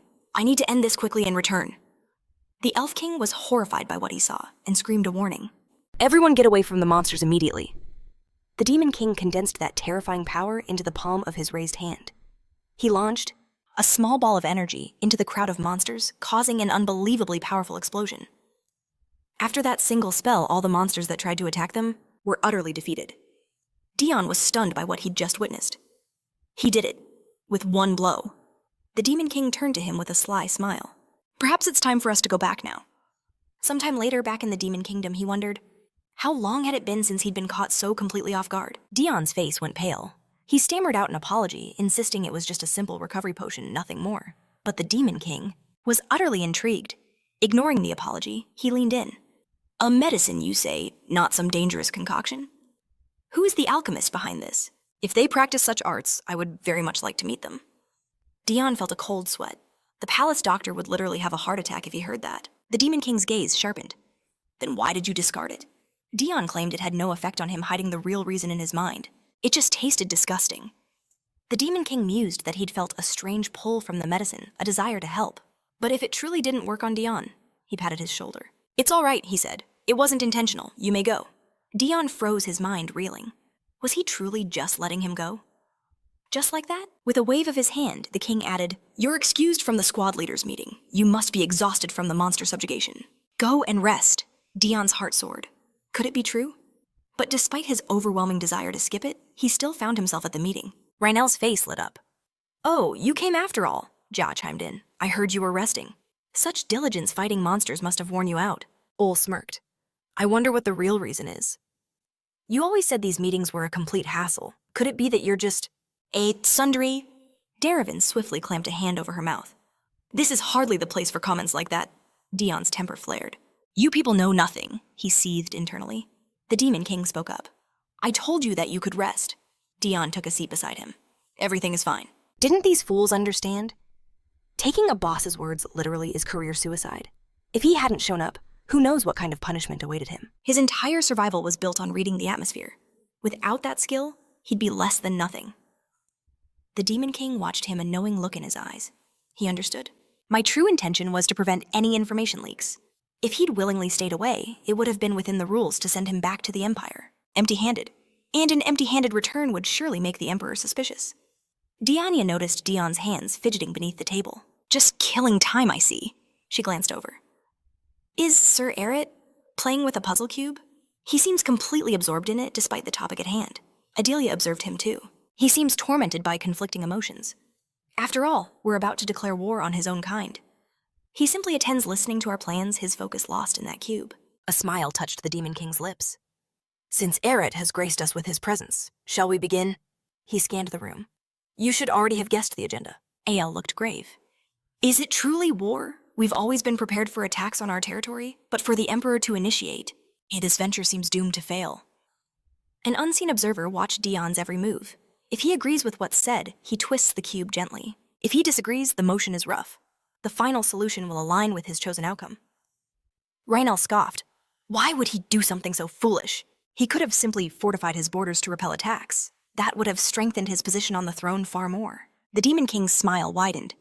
"Do you truly not understand?" He paused for effect. "The Emperor wants to die." Dion's hands froze, the cube inches from its solution. What did he just say? The Demon King's gaze fell upon him. He is drowning in guilt from killing his own brothers, a guilt so profound. It has crushed his sense of responsibility, but his obligations forbid him from taking his own life. So trapped, he makes his choice. He chooses war. If he conquers our lands, it will be a glorious victory. And if he falls in battle, he can tell himself he died doing his duty. A pitiful, selfish man dragging countless souls into his personal war. Don't you agree? The Demon King rose to his feet. So what choice do we have? If he desires death, we shall simply grant it to him. He thought to himself, it's strange. I can almost understand that man. As a leader who has lived for eons, I may not know the rest. But the agony of being unable to lose? That is a feeling I know all too well. He placed a hand on Dion's shoulder. I'm almost jealous. He has an enemy capable of killing him. Think of it more simply, he announced. It's been a while since we've had a direct confrontation. Consider this a warm-up. Enjoy it. The humans will most likely strike when you are away on a mission. The Demon King knew this. The Emperor couldn't make a direct move so easily. While Dion remained in demon territory, Asil slammed his fist on the table. So they'll wait until our strongest weapon is gone. Humans are so damn cunning, Jocker muttered. The Demon King simply smiled. The Empire's plan might seem like they're abandoning Dion, but since it adds a certain flavor to the game, I'll allow it. Suddenly, a sharp click echoed through the silent room, drawing every eye. They stared at Dion. The cube was solved, everyone understood. Lord Erit believes this is the best path forward. For them, there was no turning back. With a grimly determined face, Dion spoke. I will depart from my mission as soon as this meeting is over. Sometime later, the fateful war began. Dion knelt before Emperor Eduardo. Is that all you have to report? He asked. Dion raised his head. Yes, Your Majesty. That is the extent of it. Eduardo sneered. So only 5 of the Demon Realm's squads will join the war, Jakar Aeld Salahel. And Trover. He let out a low, mocking laugh. Only 5 squads against the might of our great empire. They don't even have their full army. They look down on me. They should have studied me properly.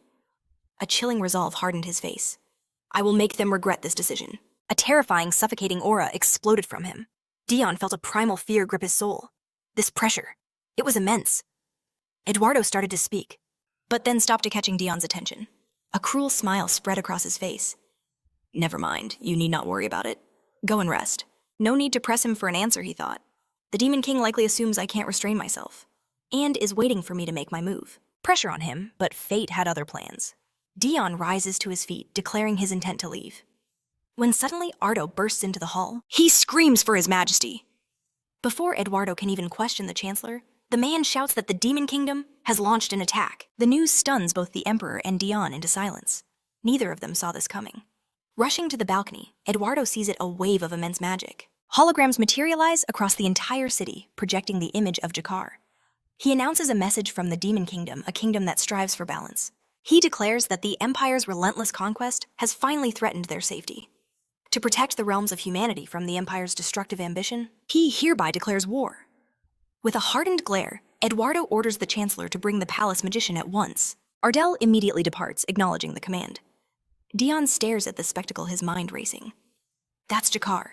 Is this an official order from the Demon King? And more importantly, he claims to be striving for balance and peace. What a twisted joke. Jakar continues stating that since peace is their goal, they will consider a retreat, but only if the Empire promises to advance no further. Dion is stunned. Who could have imagined they'd be so direct? The citizens look up in confusion. What does this mean? If the Demon Realm doesn't want war, then why is the Emperor pushing them into one? But then, right beside Jakar's hologram, another figure appears. The Emperor himself. He declares they've heard enough of this posturing. The entire world knows of the demon race's cruelty. How dare they lie so brazenly? He proclaims that according to the palace's most ancient records, the Demon Realm has always coveted these sunlit lands. Dion watches in awe. He countered their magic that quickly. So this is the power of a palace sorcerer. Eduardo's voice booms across the city. In other words, demons have always lusted after the human realm. Why would anyone believe the words of such a creature? A new voice cuts in, the Demon King. Why not pretend to be deceived and retreat for now? It won't be too late to strike if they break their word. Jakar spins around, shocked by the king's interference. The citizens gasp in disbelief. That's the Demon King? They thought he'd be some kind of monster. But he looks surprisingly normal. Perhaps the demon race isn't as terrifying as they've been told. One citizen whispers, I believe the Demon King? What are you saying? He's our enemy. The Demon King looks at Eduardo. Is he truly willing to sacrifice his own people for his unchecked greed? They are not toys to be played with. Eduardo's face is like stone. This isn't about greed, he retorts. This is about choosing our future. Do we accept a fleeting peace, or do we fight to protect it? While the Empire is at the peak of its power, the residents roar in support. He's right. They must protect their future. It will be difficult, but they must. Daniel watches the scene unfold, impressed. In a single stroke, he redirected their budding interest in the Demon King and reframed everything as a noble war for future generations. The man knows how to command a crowd. Are you watching closely? This is how you sway the hearts of the masses. Paul is bewildered. Are you trying to teach me even in a situation like this? Daniel simply replies that the example is a good one. The Demon King begins to clap slowly. Brilliant, he says with a grin. What a truly magnificent speech. He thinks to himself that the Emperor is far more entertaining than he expected. A sly, cunning smile spreads across his face. He aims a mental jab at Eduardo. No matter how you embellish it, the reality is still your desire for dominance, built on the lives of your people. Isn't that right? The Emperor should have never responded. It seems this battle is his victory. Paul looks around. The silence is deafening. The atmosphere has shifted completely. He asks his brother, "Does this mean the Emperor has lost?" Daniel nods gravely. The moment the people began to hesitate, sympathy shifted to the Demon King. If this continues, no one will trust the Emperor and the Empire will descend into chaos. There will be no escape. The damage from losing this debate will be critical. The image of a loser influences everything, from the soldiers' morale to the people's trust to his own authority. And the Emperor knows this all too well. There is only one path left for him. As if clawing his way out from the crushing depths of the Demon King's argument, Eduardo mentally resurfaces. He grabs his opponent in a war of words. With a terrifying glare, he asks if the demon realm is just acting righteous to confuse the people, just waiting for a chance to invade. If he captures these lands, he will mercilessly cast out its people and take everything they hold dear. He had decided to drag his enemy down into the mud with him. The crowd watches their every move, their faces etched with tension. Paul starts to laugh. Now both sides have a righteous cause to begin a war. The Demon King roars with laughter. He admits the Emperor is magnificent, truly a formidable opponent. He might have even tried to recruit him if he hadn't already met that person. In that case, he declares, negotiations have failed. He smirks. I pray you'll continue to amuse me. And just like that, the war between the demon realm and the human realm began. Dion thinks that for now, only minor skirmishes are breaking out, Each side testing the other's strength. But time is a ticking bomb, and no one knows when the full-scale war will finally erupt. After the declaration, serving as both the Zero Squad's commander and the Empire's third hero meant he was constantly rushing back and forth to the point of nausea. Demons would attack, shouting, "The hero of the Empire." He's no threat. Clear a path for the commander of the Zero Squad. Then the top knights would charge in, yelling, "The commander of the Zero Squad, we just need to take care of him, right, Captain?" Dion was exhausted. Both of these people are him. How much longer can this go on? He felt like he'd die from exhaustion. To make matters worse, the leaders of both sides were dialing up the pressure. Eduardo's voice came through a communication crystal. "You did well leading the knights. A great job as always," Dion replied. "Your Majesty, I am grateful. I will send a full report on the casualties later." He thought to himself that he couldn't remember the details of this battle either, but somehow he had managed to survive again. But Eduardo's voice turned sharp. "Your voice sounds different. Do you feel guilty for those who died?" Dion froze. What in the world was he talking about? Eduardo's words echoed in his mind, saying he was merely a sword, and swords feel no guilt. The crushing weight of war and the painful memories were burdens for the wielder alone. His only path was to obey. Dion had to prepare for the journey ahead. He once thought those words were meant as comfort, but now he saw the truth. It was a cold, calculated move designed to force his hand. The pressure was crushing him from both sides, from the kingdom of demons and the humans. Perhaps this was his karma. A surge of rage boiled within him. What had he done to deserve this? Clutching his head, he wondered, is it a crime to desire a quiet life away from it all? Let them fight their own wars. In a flash, Dion produced a magic crystal, and the Demon King's image appeared. He greeted the monarch and asked if he needed something. The king asked if he had rested well. With a strained smile, Dion agreed inwardly, cursing the fiend who reveled in power. The Demon King then feigned an apology, asking for a favor. He had a small task to handle a group of demon monsters in the northeast. Dion's eyes narrowed. "That's dangerously close to the front lines, isn't it?"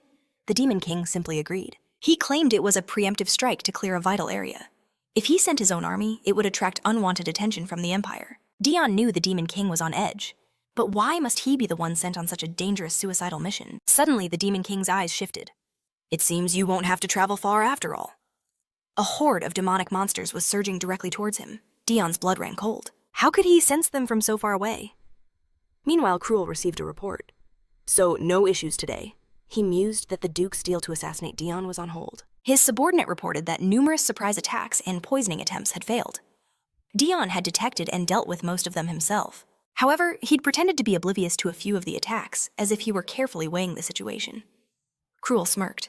He is the hero after all. But he knew the Duke wouldn't be deterred by a few failures. He ordered his subordinate to keep a close watch. "Eliminate any and all dangers. Continue to protect him until I say otherwise." The man acknowledged the command. A strange thought crossed Cruel's mind. Another agent from the Assassin's Guild had a contract to kill Dion. One was paid to kill, while the other was paid to protect. What a twisted position to be in. His subordinate recalled that Dion was supposed to be on a mission. Surely nothing could go wrong out there. Right? He could only hope his own agent could handle the hero's defense. At that moment, a figure hidden in the trees watched in disbelief. What in the world is going on? The sheer number of demonic monsters was overwhelming. How could one man face them all? Wasn't he terrified? Yet, Dion stood there unnervingly calm. A chilling look crossed his face as he drew his dagger. I'll kill just one of you freaks. Elsewhere, Eduardo lunged his dagger, a blur of lethal intent. The sharp clang of steel on steel rang out. To his shock, Nemesius had blocked the blow with his own blade. Eduardo glared, his eyes filled with menace. Explain yourself, he demanded. Nemesius replied calmly. Forgive me for pointing my sword at you, your highness. But I was aiming for your wrist, not your hand. He sheathed his sword. Eduardo confessed, I'm finding it difficult to maintain my sanity these days. Nemesius asked if he should call the court physician. As ghostly hands reached for him from the shadows, Eduardo felt a strange and unprecedented anger surging within him. This feeling was too real to be a mere hallucination. No, he commanded. Summon the shaman, secretly. Nemesius was taken aback. The shaman, your highness, not the physician. Eduardo nodded. Yes, and also spread a rumor. Let it be known that the fighting style of the Zero Squad's commander is remarkably similar to that of the Empire's hero Dion. As always, this had to be handled discreetly. Just then, a crystal on his desk began to glow a communication signal. Eduardo snatched it. I have somewhere I must be. We will postpone the meeting with the shaman until my return. Nemesius bowed deeply. As you command. As he rose, a question lingered in his mind. Could it be true? Was there really no connection between Dion and the Zero Squad's commander? Meanwhile, Dion dispatched one of the beasts with brutal efficiency. He glared at the rest of the horde. Strange, he muttered. Usually the pack scatters after the first one falls. Have they become so starved they've lost their instincts? Leaping from the corpse, Dion blurred into motion, charging straight into the pack. He flanked them in an instant. Did they truly see him as easy prey? Lashing out, he thought, I will not allow this. He would never let them look down on him. His dagger became a whirlwind of silver, striking the monster's back again and again. So far, so good. But the beast twisted with shocking speed, throwing a bone-shattering blow with its fist. Dion blocked, but the force sent him flying. Even if this frail body gains more power, its limits remain. But one thing was certain. He would never tolerate being disrespected. A grim smile spread across his face. You're the first in a long time to get my blood pumping. With a flick of his wrist, his dagger flew, embedding itself in a monster's skull. He maintained his smile, though. A sharp crack echoed from his wrist, and his legs throbbed with agony. He launched himself from the tree, thinking how every muscle fiber in his body screamed in protest. But stopping now wasn't an option. He landed on the monster's hide where his dagger was still embedded, knowing that if he hesitated for even a second, he would die. The beast looked up in terror at the figure standing above it as Dion raised his dagger high. I won't leave a single piece of you intact. Sometime later, Dion struggled to his feet. He noticed the monsters flanking him had suddenly stopped. A menacing dark aura emanated from his hand. Poison, he realized. Their claws were laced with it. Without a second thought, he sliced away the infected flesh and tossed it towards the beasts, terrifying them further. Dion's glare was merciless. You simply cut away the infection before it spreads. His voice was ice. Are you ready to continue? As he took a single deliberate step forward, the entire horde broke fleeing in terror. A cold smile touched his lips. It didn't matter what race his opponent was. They always recognized a true monster when they saw one. But his strength held for only a few seconds. The moment the monsters fled, his legs gave out and he collapsed. Consciousness began to slip away, his only thought a desperate need to escape. Pain seared through him. He couldn't move on his own. He knew those mindless beasts, their fear forgotten, would soon return, hunting for food. Dion pulled out a magic crystal, gasping a message for the Demon King. Reinforcements needed on the northern border. He had to get up, but the world faded to black. In the haze of his mind, someone stroked his head. He opened his eyes, a strange, pleasant feeling washing over him. It's time to wake up, a kind voice murmured. It was Cruel. Dion stared, trying to speak, but shock stole his voice. Cruel's hands gripped his shoulders, his voice now laced with worry. You need to pull yourself together. His tone sharpened, echoing in the darkness. Open your eyes. Suddenly, Dion's eyes shot open. He gasped for air, his heart pounding. What kind of dream was that? His blood ran cold. The monsters. They were back. What was happening? He fought these creatures under the Demon King's command. When did he pass out? One of the beasts reached for him. He was completely drained, unable to move. Dion threw an arm over his head, thinking, it's too late. But then a flash of silver. Eduardo appeared from nowhere. With a single devastating strike of his sword, he beheaded the monster threatening Dion's life. Dion's eyes widened in shock. Your Majesty, why are you here? The glory of the Empire himself. What was going on? Why was he seeing him in this state? Had he truly pushed himself to death's door, Eduardo turned a slight smirk on his face. It seems you confused a communication device with a simple communication stone. Is it normal for a spy to make such a careless mistake? Dion froze. He contacted the Emperor by accident. While unconscious, Eduardo continued, I'm speechless. But since my talented warrior was personally asking for help, I couldn't just ignore it. And I couldn't send just anyone, not for a matter involving the Demon King. He smiled. Thanks to you, I get to see the commander of the Zero Squad for the first time. Dion stared at his own hand, stunned by the Emperor's words. He looked up, but couldn't form a reply. Eduardo just waved his hand dismissively. Don't worry so much, he said. I have no intention of doing anything, for now. Dion's mind reeled. How could his life be this chaotic? It was enough to drive a man insane. I'll leave fresh clothes and medicine, Eduardo announced. Clean yourself up and return. I'll send knights for you since you can barely move. I am grateful, Your Majesty, Dion said, his voice weak. It was an incredible relief. He truly couldn't even stand on his own 2 feet. Now, atop his horse, Eduardo glanced back. Since you acted on the Demon King's whim this time, next time you'll act on mine. I will call for you soon. Later, Dion sat beneath a tree bandaging his arm. The Demon King, the Emperor, both using him like a pawn. He sighed. It didn't matter. He was used to it. He just wanted to get back, heal, and rest. When would those knights finally arrive? His head snapped up as he noticed someone standing beside him. It was Ben holding a dag, his face etched with pure panic. Sir Erit? Dion's eyes widened. Him here? In the realm of demons? This can't be real. He scrambled towards him. What are you doing here? Ben rushed forward, his voice trembling. The signal from your pendant was so strong, I got worried and snuck away. How did you get so injured? Did you kill all these monsters by yourself? It was probably the Emperor, Dion whispered. Someone should be arriving soon. We haven't been spotted yet. Just then, a knight appeared. Honorary Marquis, the knight announced. I have come to escort you by order of His Majesty. His eyes fell on Ben, and his face instantly hardened. Dion saw his reaction and inwardly cursed. Why was this man looking for a fight right now? The knight's sword was out in a flash. A demon, he snarled. The situation was a disaster. They were caught. It's over. Dion thought, what do I do? The knight pointed his blade towards them with deadly intent. Demon, move away from the Marquis. Dion drew his own dagger. Should he kill him if he explained the Emperor would understand? But he might have to take this life. Instead, he grabbed Ben by his clothes, throwing him to the ground and plunging the dagger into the dirt right beside his head. I need to avoid a fight in this condition, Dion thought, whispering urgently. Push me away and run. Ben looked utterly bewildered. He opened his mouth to protest the rough treatment, but then stopped. The knight stared confused. Marquis, are you all right? Ben gathered his strength, gritting his teeth. He made his choice. He shoved Dion hard, sending him falling onto his back. He followed it with a series of harsh coughs. Then Ben leaped to the side, snatching his bag. As he bolted, the knight yelled, Stop, demon, halt immediately! He was about to give chase, but froze at the sound of Dion coughing violently. The knight saw him spitting up blood and cried out in alarm. Honorary Marquis! He rushed to Dion's side. How are you feeling? Dion's coughing subsided. I'm fine, he rasped, thinking, thank God I got his attention. Even the fake injury hurt. At least the Emperor had left him painkillers. The knight looked at him with growing alarm. His wounds are far worse than I was told, he thought, glancing at the dozen monster corpses. To think he undertook a mission in this state. My lord, I've prepared a carriage on the nearest road. What an immense burden this man carried on his shoulders. To Dion's utter shock, the knight suddenly lifted him onto his back. I will escort you to safety, my lord, he declared loudly. This man was going to get an earful for this. Dion protested, wait a moment. But the knight was already running his thoughts resolute. He would rather chase a demon than tend to his own wounds. He needs treatment first, even if I'm punished for it.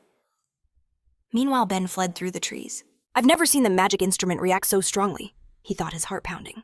I knew Sir Erit was in danger. I had to come. But in the end, I was nothing but a burden.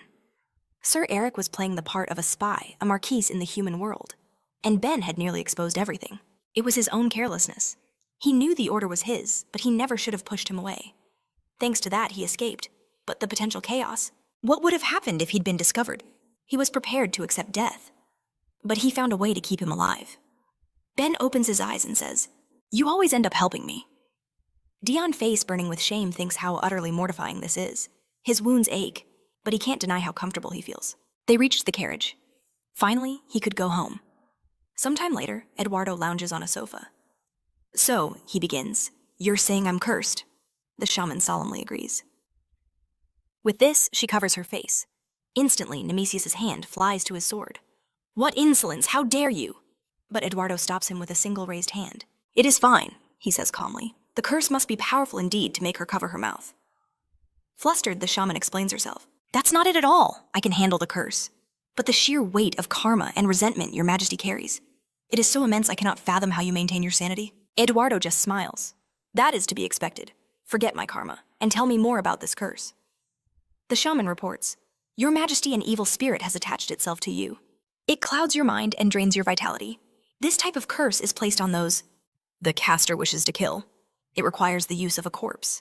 Eduardo remarks, it seems this curse is over a year old, though I was unaware of it, as its effects have only recently become noticeable. The shaman is stunned. In a loud voice, she asks, did you say a whole year? How is that even possible? Eduardo sets his cup down. There's no need to make such a fuss over nonsense. A person who uses a corpse instead of their own hands is not even worth acknowledging, let alone searching for. The shaman bites her finger, her mind racing. With that curse and his karma, any normal person would have been driven mad by now. I will burn this talisman, she declares, to temporarily suppress the spirit. She thinks the culprit could never have expected their target to possess such an unbreakable will. Once the talisman is burnt, things will ease slightly. At that moment, a guard announces, Your Majesty, the Honorary Marquis Dion has returned. He strides forward and bows deeply. May the Empire know eternal prosperity. The shaman turns and sees a terrifyingly dark energy swirling around him. Dion says, I was told that you called for me. The shaman gasps, covering her mouth in horror. Forgive me, she cries before fleeing the hall in a panic. I sincerely ask for forgiveness. Dion is left completely baffled. Why did she run away the moment she saw me? Eduardo just laughs. It seems you too are carrying a great deal of resentment. As I said before, I have a task for you. Dion remembers the Emperor mentioning this, but he'd been so out of sorts. He assumed His Majesty had forgotten. Eduardo sets his cup down. By now, you should be almost fully recovered. Incorrect. There are rumors spreading among the soldiers that you are the commander of the Zero Squad. You need to prove on the battlefield once again that you stand on the side of the people.